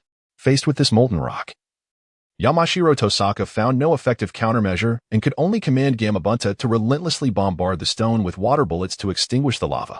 Uncle Snake, this is not going well. The chakra of the tailed beasts is boundless, and the toad sage is nearing his limits. Is there any way to alleviate this? Yamashiro questioned anxiously. First, let's draw the Four Tails outside the confines of the Konoha camp. Once we are away from the protection of Konoha's ninja, it will be considerably easier for us, Orochimaru proposed. All right, then, Uncle Snake, please notify the Konoha ninjas to join me in using water release against the Four Tails. Once I have encased the Four Tails in ice, I will lead him away from the camp, Yamashiro affirmed. Orochimaru nodded and retreated with Manda, allowing the ninjas of Konoha to unleash their water release techniques upon the Four Tails. A deluge of water ninjutsu surged toward the Four Tails as Yamashiro controlled the water release, encasing the beast in ice the moment it made contact. Being a tailed beast, the ice would not hold for long. Yamashiro hurled ice kunai into the distance repeatedly, progressively distancing the Four Tails from the vicinity of Konoha. Orochimaru and Manda quickly followed suit. Yamashiro, leave the next steps to Manda and me. You prepare the sealing technique to bind the Four Tails, Orochimaru commanded. Understood, Yamashiro replied. Orochimaru had learned from Jiraiya that Yamashiro had mastered all the sealing techniques of the Uzumaki clan from Kushina, making him more adept in sealing arts than Orochimaru. Moreover, despite being on par with the other Kage, Orochimaru's prowess surpassed that of Yamashiro. While the tailed beasts are embodiments of chakra, they are not devoid of sensation. They can indeed be slain, though they can resurrect. Hence, Manda's venom could inflict considerable damage upon the Four Tails. The optimal strategy against a tailed beast is sealing techniques. Orochimaru envisioned using Manda's poison to incapacitate the Four Tails, then combining forces with Yamashiro to seal the beast back within the body of the old man. Alone, the old man could only wield the strength of an average Kage without the Four Tails' power, making it feasible for both Orochimaru and Yamashiro to eliminate him. Although Manda possesses a vicious temperament, years of collaboration with Orochimaru had forged them into a formidable duo. Through their combined efforts, the Four Tails became riddled with Manda's bite marks. As the serpent's venom steadily eroded the beast's body, causing its movements to slow. Yamashiro, how are your preparations coming along? Orochimaru inquired. Dodging a torrent of magma from the Four Tails. The sealing technique is ready. It is a high-level sealing art of the Uzumaki clan, the four-symbol seal, and can be activated at any moment, Yamashiro replied. Orochimaru nodded and continued the assault with Manda. As Manda's venom accumulated, the Four Tails lost control of its body and collapsed. You wretched, despicable humans! I will surely kill you. The Four Tails, though its body was paralyzed, remained conscious. Orochimaru disregarded the creature's words and instructed Yamashiro, now. You may proceed with the sealing. Understood. Yamashiro formed hand seals and activated the four-symbol seal. In the original narrative, 2 instances of the four-symbol seal combined to form the 8-trigram seal, capable of binding the 9 tails within Naruto. The four-symbol seal alone sufficed to seal the Four Tails. You vile humans. The Four Tails cursed as the four-symbol seal was enacted. The beast's form vanished, leaving only the old man behind on the ground. The Four Tails has been sealed, and Lao Zi's consciousness has returned, revealing no intention of escape, merely expressing surprise to the 2 individuals for their swift subjugation of the Four Tails. Yamamoto, observing the composed Lao Zi, felt a sense of unease. Confronted by 2 beings of shadow-level prowess, Lao Zi, lacking the support of the Four Tails, stood no chance, and his life was in jeopardy. Yet he showed no inclination to flee. Yamamoto entered sage mode, enhancing his perception to assess the situation at the Konoha camp. The scene he beheld was alarming, causing his complexion to shift dramatically. At that moment, Noki was leading an elite team of rock shinobi to launch a surprise attack on the Konoha camp, where the Konoha ninjas were left leaderless and disorganized, resulting in chaos. In an instant, over 100 ninjas were evaporated by Naki's dust release technique. Orochimaru, Noki is attacking our camp with the rock shinobi. I'll handle Lao Zi. You return to the camp. The intent of the rock shinobi had taken him by surprise. Yuan-kun, I'll head back then. With that, Orochimaru dashed toward the Konoha camp. In less than 1,000 meters, Orochimaru, a figure of shadow-level strength, returned to the Konoha camp in the blink of an eye. Originally, Naki's plan was to have the Four Tails delay Yamamoto and Orochimaru while he led his men to ambush the Konoha camp. However, he did not anticipate that the Four Tails would be subdued so easily by the duo. Just as Noki began his assault on the Konoha camp, Orochimaru had already arrived to thwart Naki's attack. The morale of the Konoha ninjas surged upon Orochimaru's return, although the primary force in the surprise attack was Noki. The other rock shinobi, though numerous in elite ranks, stood no chance against over 4,000 Konoha ninjas without Naki's dust release to restrain them. Meanwhile, as Yamamoto discovered the ambush on the Konoha camp and Orochimaru rushed back, Lao Zi's task had reached its conclusion. Although Lao Zi initially intended to retreat, Yamamoto was determined not to let him escape. He summoned the toad to leap behind Lao Zi, blocking his path of retreat. Yamamoto harbored a deep-seated hatred for Lao Zi, a grudge against the mountain clan that he had kept in his heart. Now, With the opportunity for vengeance, he would not allow Lao Zi to flee. Moreover, without the power of the Four Tails, Lao Zi's strength was significantly diminished, and this moment might present the chance to eliminate him and avenge the Mountain Clan. As before, Yamamoto left an ice surgical blade in place and approached Lao Zi using the lightning body flicker technique. Although Lao Zi lacked the protective coat of the tailed beast, having previously suffered losses, he cautiously halted about 3 meters from Yamamoto, using the Chidori sharp spear for an initial probe. At the instant the Chidori sharp spear was unleashed, a high-temperature lava armor manifested around Lao Zi, effectively defending against the attack. Lao Zi's lava release chakra mode had also appeared in the original narrative, where he and other Jinchuriki were resurrected by Kabuto's Edo Tensei and encountered Naruto and Killer Bee in the forest under Tobi's leadership. In this state, even Naruto's Rasengan and Nine Tails mode could not breach Lao Zi's lava armor, and Naruto himself sustained burns from the encounter. Originally, Yamajong Yuan believed that Old Purple's lava release was derived from the Four Tails, never expecting that he could wield the lava release ninjutsu himself. Faced with Old Purple's lava release chakra mode, Yamajong Yuan found himself at a loss. The turtle shell-like armor of lava release left him feeling helpless, especially since it was ablaze. It appears you cannot spare me, young one. Not so fast. I wonder how long your own chakra can sustain this mode without the Four Tails' assistance.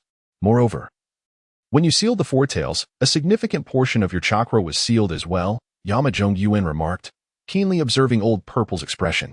Indeed. Upon mentioning the sealing of Old Purple's chakra, the elder displayed a hint of panic. Guang, exert yourself a bit and bombard this old man with iron cannonballs. In conjunction with my water release, let us see how long this fiery turtle can endure. Yamajong Yuan transmitted his thoughts to the obstructing Toad Guang. Upon grasping Yamajong Yuan's intent, Toad Guang immediately unleashed a barrage of iron cannonballs toward Old Purple. Through their combined efforts, the lava release chakra mode was successfully extinguished by an overwhelming barrage of water release techniques. Old man, what will you do now that you have lost that mode? Yamajong Yuan inquired with keen interest, observing Old Purple, now drenched and resembling a drowned rat. Old Purple's countenance darkened. As Yamajong Yuan had surmised, his chakra was nearly depleted. And if things continued this way, he might indeed perish here today. After Yamajong Yuan and Toad Guang extinguished Old Purple's lava release chakra mode, Yamajong Yuan's assault commenced anew. As a fellow shadow-level ninja, if Old Purple had sufficient chakra to maintain the lava release chakra mode, even without the Four Tails' aid, Yamajong Yuan would have had little chance of defeating him. However, now, with the majority of Old Purple's chakra sealed along with the Four Tails by Yamajong Yuan's four-symbol seal, and having just lost the lava release chakra mode, Old Purple was now at his wit's end. Without hesitation, Yamajong Yuan employed Thunder Body Flicker combined with Ice Release to close the distance to Old Purple, launching an assault using the surrounding water vapor to crystallize into ice. Old Purple found himself helpless against Yamajong Yuan's relentless ice release techniques, quickly becoming battered and bruised. Sensing Old Purple's injuries, Yamajong Yuan remained vigilant, continuing his onslaught until, ultimately, Old Purple could no longer withstand the barrage and collapsed. Gasping for breath on the ground, Old Purple looked at Yamajong Yuan with a hint of nostalgia, saying, I never anticipated that I would fall to a mere boy like you today. Your demise at my hands was fated. Even if you manage to escape today, I will eventually hunt you down and kill you. So it is best for you to perish now. Yamajong Yuan's tone revealed a deep-seated animosity, indicating to Old Purple that the young man bore a grudge, most likely due to a beloved elder's death at his hands. Can you tell me, boy, whom are you avenging? Old Purple inquired. Yamajong Yuan revealed, naming his uncle. So it was him. As the Four Tails Jinchuriki, Old Purple had cleared countless obstacles for the Rock Ninja during the Second Great Ninja War, with hundreds of ninjas perishing at his hands. Only a few names remained etched in his memory, one of which was Yamajong. He was a formidable ninja, who remained behind to protect the retreat of the Konoha forces, ultimately facing me alone. Little did I expect to meet my demise at the hands of his successor. Upon hearing Old Purple's final words, Yamanaka Tohru reminisced about the visage and laughter of Yamanaka Akihito, before piercing Old Purple's heart with Raikiri. After personally ending Old Purple's life, the immense burden that weighed on Yamanaka Tohru's heart finally lifted. The death of Yamanaka Akihito had always been a thorn in his side. In the wake of Akihito's passing, Yamanaka Tohru had even contemplated seizing Nagato's Rinnegan to resurrect him through the rebirth technique. Nearly 7 years had elapsed since Akihito's death. Time had dulled many sentiments. And at the very least, Yamanaka Tohru had relinquished the notion of reviving him. The only feeling that remained indelible was his hatred for Old Purple, the one responsible for Akihito's demise. With Old Purple's death, Yamanaka Tohru felt a release of the pressures he had borne, a newfound lightness enveloping him, even enhancing the potency of his Sharingan. The power of the three-tomo Sharingan varies in strength. During the Shippuden era, Sasuke's three-tomo Sharingan was far superior to his own, which had just awakened in the Valley of the End. In the original narrative, Sasuke's three-tomo had the capacity to break Itachi's Tsukuyomi. And while there were suspicions of Itachi holding back, a significant factor was indeed the superior strength of Sasuke's Sharingan. Now, Yamanaka Tohru's three-tomo had reached the same caliber as Sasuke's during Shippuden, and with his formidable mental prowess bolstering him, he would likely find it easier to dispel the Mangekyou Sharingan's illusions than Sasuke. With the death of the Jinchuriki, the Four Tails also perished, its chakra separating from Old Purple's body. Yamanaka Tohru did not allow the Four Tails chakra to escape freely. Instead, he retrieved another pre-prepared scroll of 4 symbols seal. He utilized the 4 symbols seal to confine approximately 1/5 of the Four Tails chakra. Upon completing the sealing, Yamanaka placed Old Purple's corpse within another scroll and summoned Gamabunta to return to the Konoha camp. Thanks to Orochimaru's timely return, aside from the initial casualties caused by Inoki's dust release, only a few individuals suffered injuries while engaging the elite IWA ninja squad, with the remainder remaining unharmed. Inoki, witnessing his contingent of 20 elite IWA ninja being besieged by Konoha shinobi and ultimately annihilated, felt a pang of anguish and fury. The pain stemmed from the fact that 12 of those 20 were Jonin or Special Jonin, while his anger was directed at Old Purple's ineffectiveness, which allowed Orochimaru to return for support so swiftly. Inoki recognized that continuing the fight was futile. Retreat was the wisest course. Yet, he found himself reluctant to withdraw. After orchestrating plans for so long as the Tsuchikage who personally summoned Old Purple for assistance, this outcome was utterly unacceptable to him. While entangled with Orochimaru, Inoki occasionally unleashed a dust release toward the Konoha shinobi. Most of these were countered by Orochimaru, yet a few slipped through his defenses, resulting in the loss of over 100 Konoha ninjas. Everyone, disperse immediately. Orochimaru issued commands to the ninjas of Konoha. At that moment, Inoki seized the opportunity while Orochimaru was distracted, unleashing his dust release technique, which unfortunately targeted the area where Akatsuki was positioned. By the time Orochimaru regained his composure and noticed Akatsuki's perilous situation, it was too late for any timely rescue. Just then, Yamashiro returned. Armed with an ice surgical knife bestowed by Yamashiro, he swiftly used his ice release to teleport beside Akatsuki, shielding her and other Konoha ninjas from Inoki's attack. Upon seeing Yamashiro appear, Inoki's expression grew grave, and anxiety crept into his heart. Yamashiro returned safely to the Konoha camp, pondering the fate of the elderly Zetsu. Had he fled? Although Inoki and Zetsu had their differences, losing a Jinchuriki of such caliber would be a significant blow to the Rock Village. Inoki, Yamashiro taunted. Unable to defeat Orochimaru, now you turn your aggression toward our ordinary ninjas? Truly befitting of the Tsuchikage, with such audacity. Humph. You and that giant toad have also slain your fair share of our rock ninjas. Inoki retorted. Indeed, that seemed a fair exchange. However, since you visited our Konoha camp, you cannot leave empty-handed. I happen to have a gift for you. With that, Yamashiro retrieved Zetsu's lifeless body from his scroll. Inoki's complexion turned ashen upon witnessing Zetsu's remains. Though he had harbored suspicions, the reality of Zetsu's demise was difficult to bear. How could Zetsu, even without the power of the Four Tails, have fallen to this young brat? Yamashiro, I shall remember you. Inoki glared fiercely at Yamashiro. Tsuchikage, do not be so hasty to depart. I have a second gift. With that, Yamashiro hurled an ice surgical knife toward the airborne Inoki. Inoki evaded the icy projectile, but Yamashiro utilized his ice release to reappear behind him, delivering a Rasengan to Inoki's midsection. Yamashiro had no intention of killing Inoki. In the original narrative, he held a favorable impression of the Tsuchikage, thus he showed restraint. Flying Thunder God? I never anticipated that besides Minato, another from Konoha would master such a technique. Inoki grimaced, clutching his waist. Yamashiro ignored Inoki's remarks, and instead Orochimaru mockingly declared, Inoki, regrettably, You have lost yet again. Humph. Return Zetsu's body to me. Inoki demanded. Hey, old man. Do you truly believe you have the right to make demands? Yamashiro's words incensed Inoki, yet the seasoned Tsuchikage quickly regained his composure. Inoki understood that Zetsu's remains could not fall into Konoha's hands. The intelligence gleaned from a ninja's corpse was often invaluable. Yamashiro, what must I do to persuade you to hand over Zetsu's body? Quite simply, the rock ninja shall promptly withdraw from the borders of Konoha, ceasing their incursions. Should you acquiesce, I will immediately hand over the remains of Old Purple to you. If you refuse, I regret to inform you that the intelligence contained within Old Purple's mind will disseminate across the 5 great nations. Do not forget, I hail from the Yamashiro clan, and you are undoubtedly aware of our capabilities. Upon hearing the terms set forth by Yamashiro, Inoki hesitated, for Old Purple held immense significance for the rock ninja, whether alive or deceased. As one of the influential figures among the rock ninja and the host of the Four Tails, Old Purple had executed countless missions, harboring an invaluable repository of intelligence. Should his remains fall into the hands of Konoha, the repercussions for the rock ninja would be dire.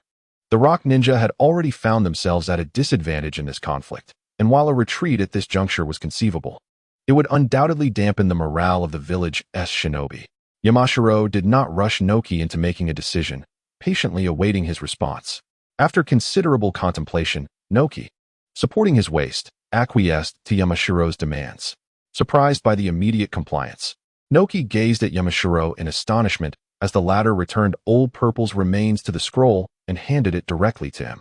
Surprised by this unexpected gesture, Inoki regarded Yamashiro with a look of deep emotion, causing the latter to feel a chill run down his spine.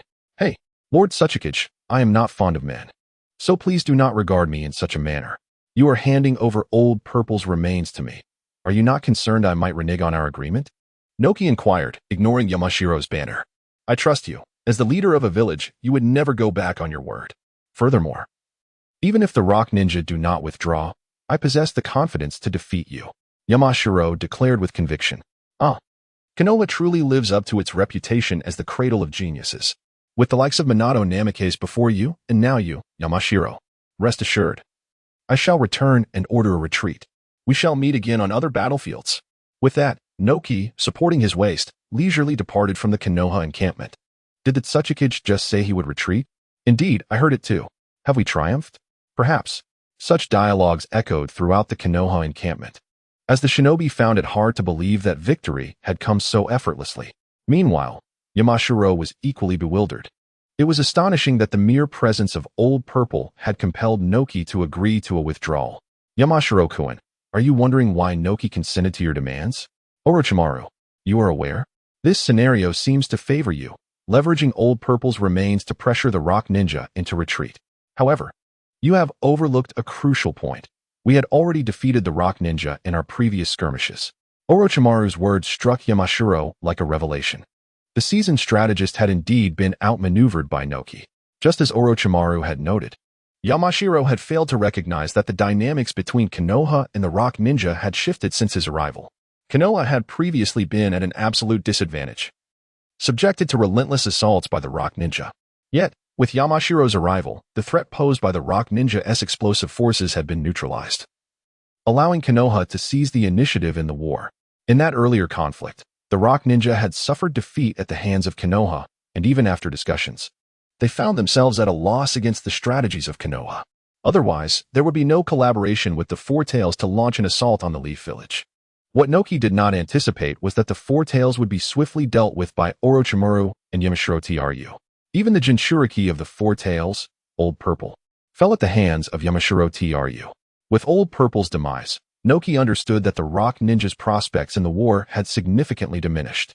At this juncture, the conditions set forth by Yamashiro Tru conveniently allowed him to retreat gracefully. Otherwise, Old Purple's corpse, while significant, would not sway the outcome of a war. Tru, your actions are not without merit. If the rock ninja withdraws, we can redirect our efforts against the mist ninja. The conflict with the water country is also on the horizon. Have the ninjas from the water country landed in the wave country? Yamashiro Tru inquired, his concern evident. Indeed, the movements of the water country were the very reason I did not impede you earlier. Naka's retreat is the most prudent choice under the current circumstances. Yamashiro Tru nodded, The water country lacked any Kaga-level shinobi, with their highest combatants being two elite figures, one from the Umbu and the other the son of the third Hokage. The leaders of the Inazuka, Nara, and Akimichi clans, along with the Hyuga twins, comprised their elite jonin. In contrast, the Mist Ninja, particularly the Mizuki clan and the Kagaya clan, posed a formidable challenge, especially with the 7 ninja swordsmen of the Mist. Fortunately, the third Mizukage had not arrived, allowing the Leaf Ninja to retain some fighting capability against those from the Wave Country. One day after Noki returned to the Rock Ninja camp, the Rock Ninja began their withdrawal, bringing jubilation to the Leaf Village. Yamashiro T-Ru's name was etched in the memories of all Leaf Ninja during this war. The news of the Rock Ninja's retreat reached the Leaf, bringing immense joy to the third Hokage. Upon reviewing the intelligence from Orochimaru, which revealed that the 4 Tails Jinchuriki, Old Purple, had been slain by Yamashiro Tru, he could not help but burst into laughter. He promptly summoned the Umbu to gather the village's higher-ups for a meeting. In the Hokage's office, the elite of the Leaf Village convened, including Danzo, who had regained some authority from the root organization. The third Hokage conveyed the contents of Orochimaru's report to the assembled leaders of the Leaf. Many were incredulous.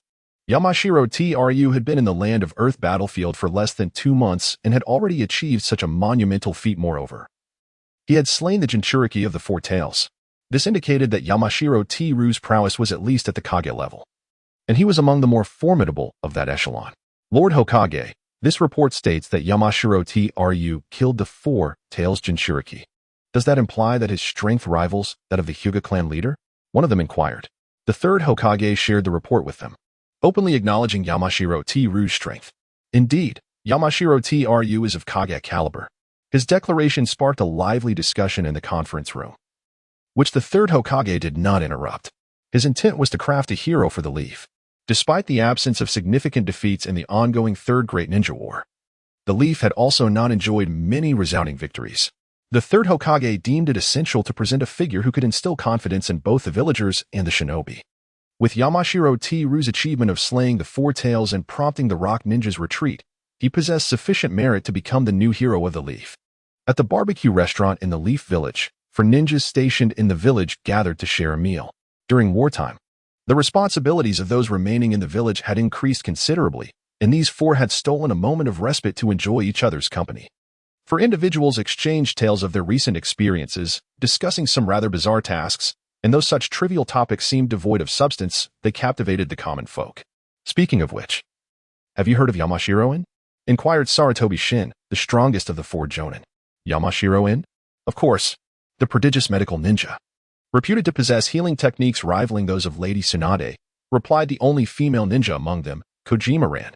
Like many female ninjas, she idolized Tsunade.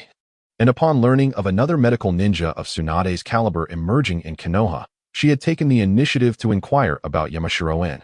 So what about him? Asked a ninja from the Hyuga clan seated to Sarutobi's left. Why concern ourselves with such a genius? Such individuals are far beyond our reach. Remarked a languid young man to Sarutobi's right, dismissively waving his hand, indicating his disinterest. Sarutobi pulled the young man closer and, lowering his voice conspiratorially, said, "This is a village secret. I would not divulge it if it weren't for our camaraderie."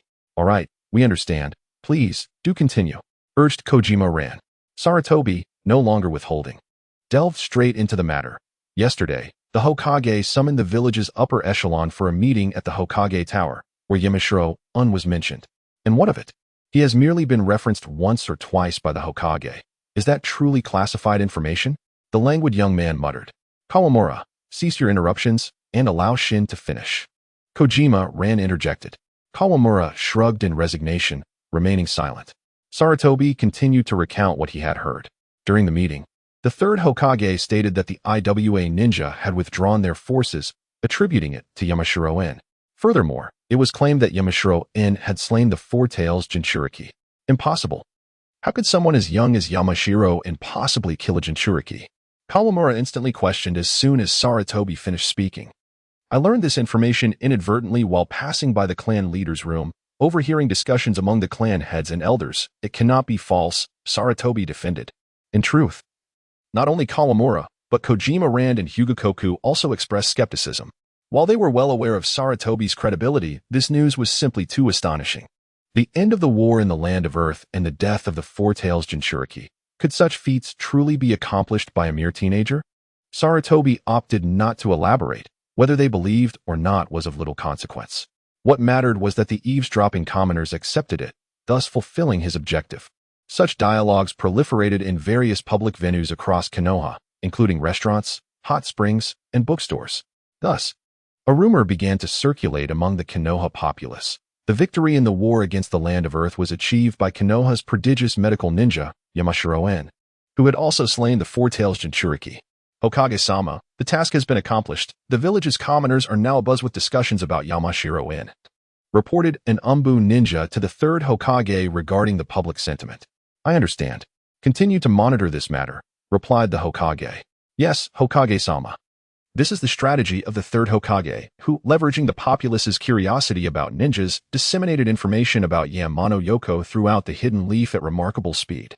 By establishing a new hero within the village, the Hokage openly declared Yamano-yoko's deeds, knowing that few would initially believe them.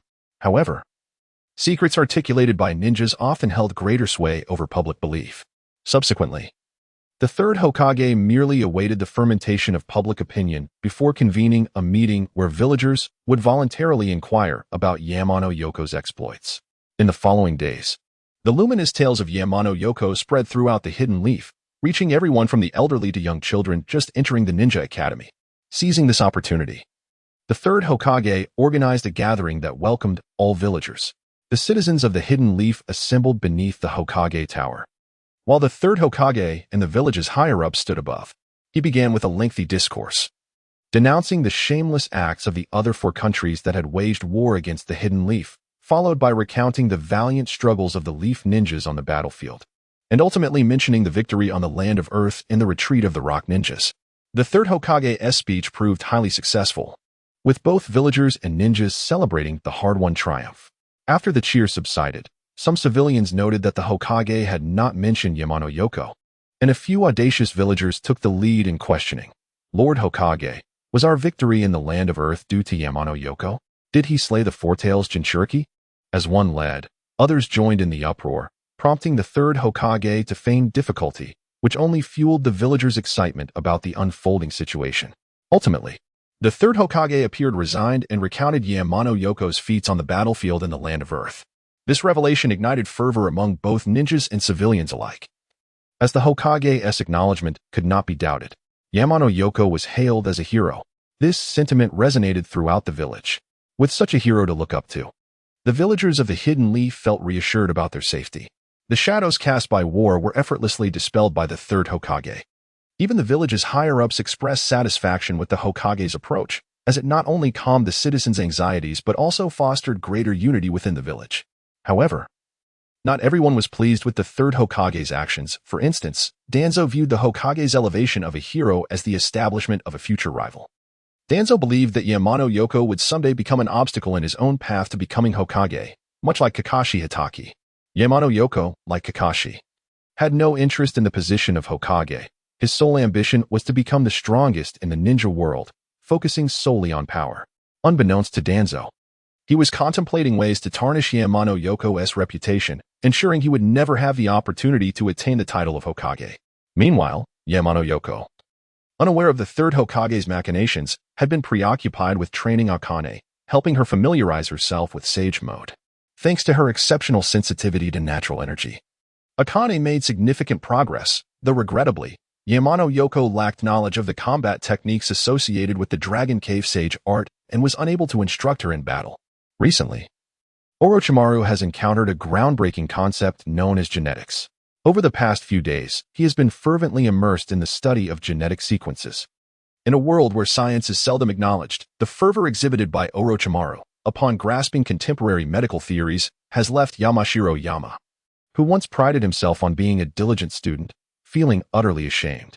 In comparison to Orochimaru's relentless pursuit of knowledge, his own dedication during university, characterized by punctuality and unwavering concentration, seems remarkably trivial.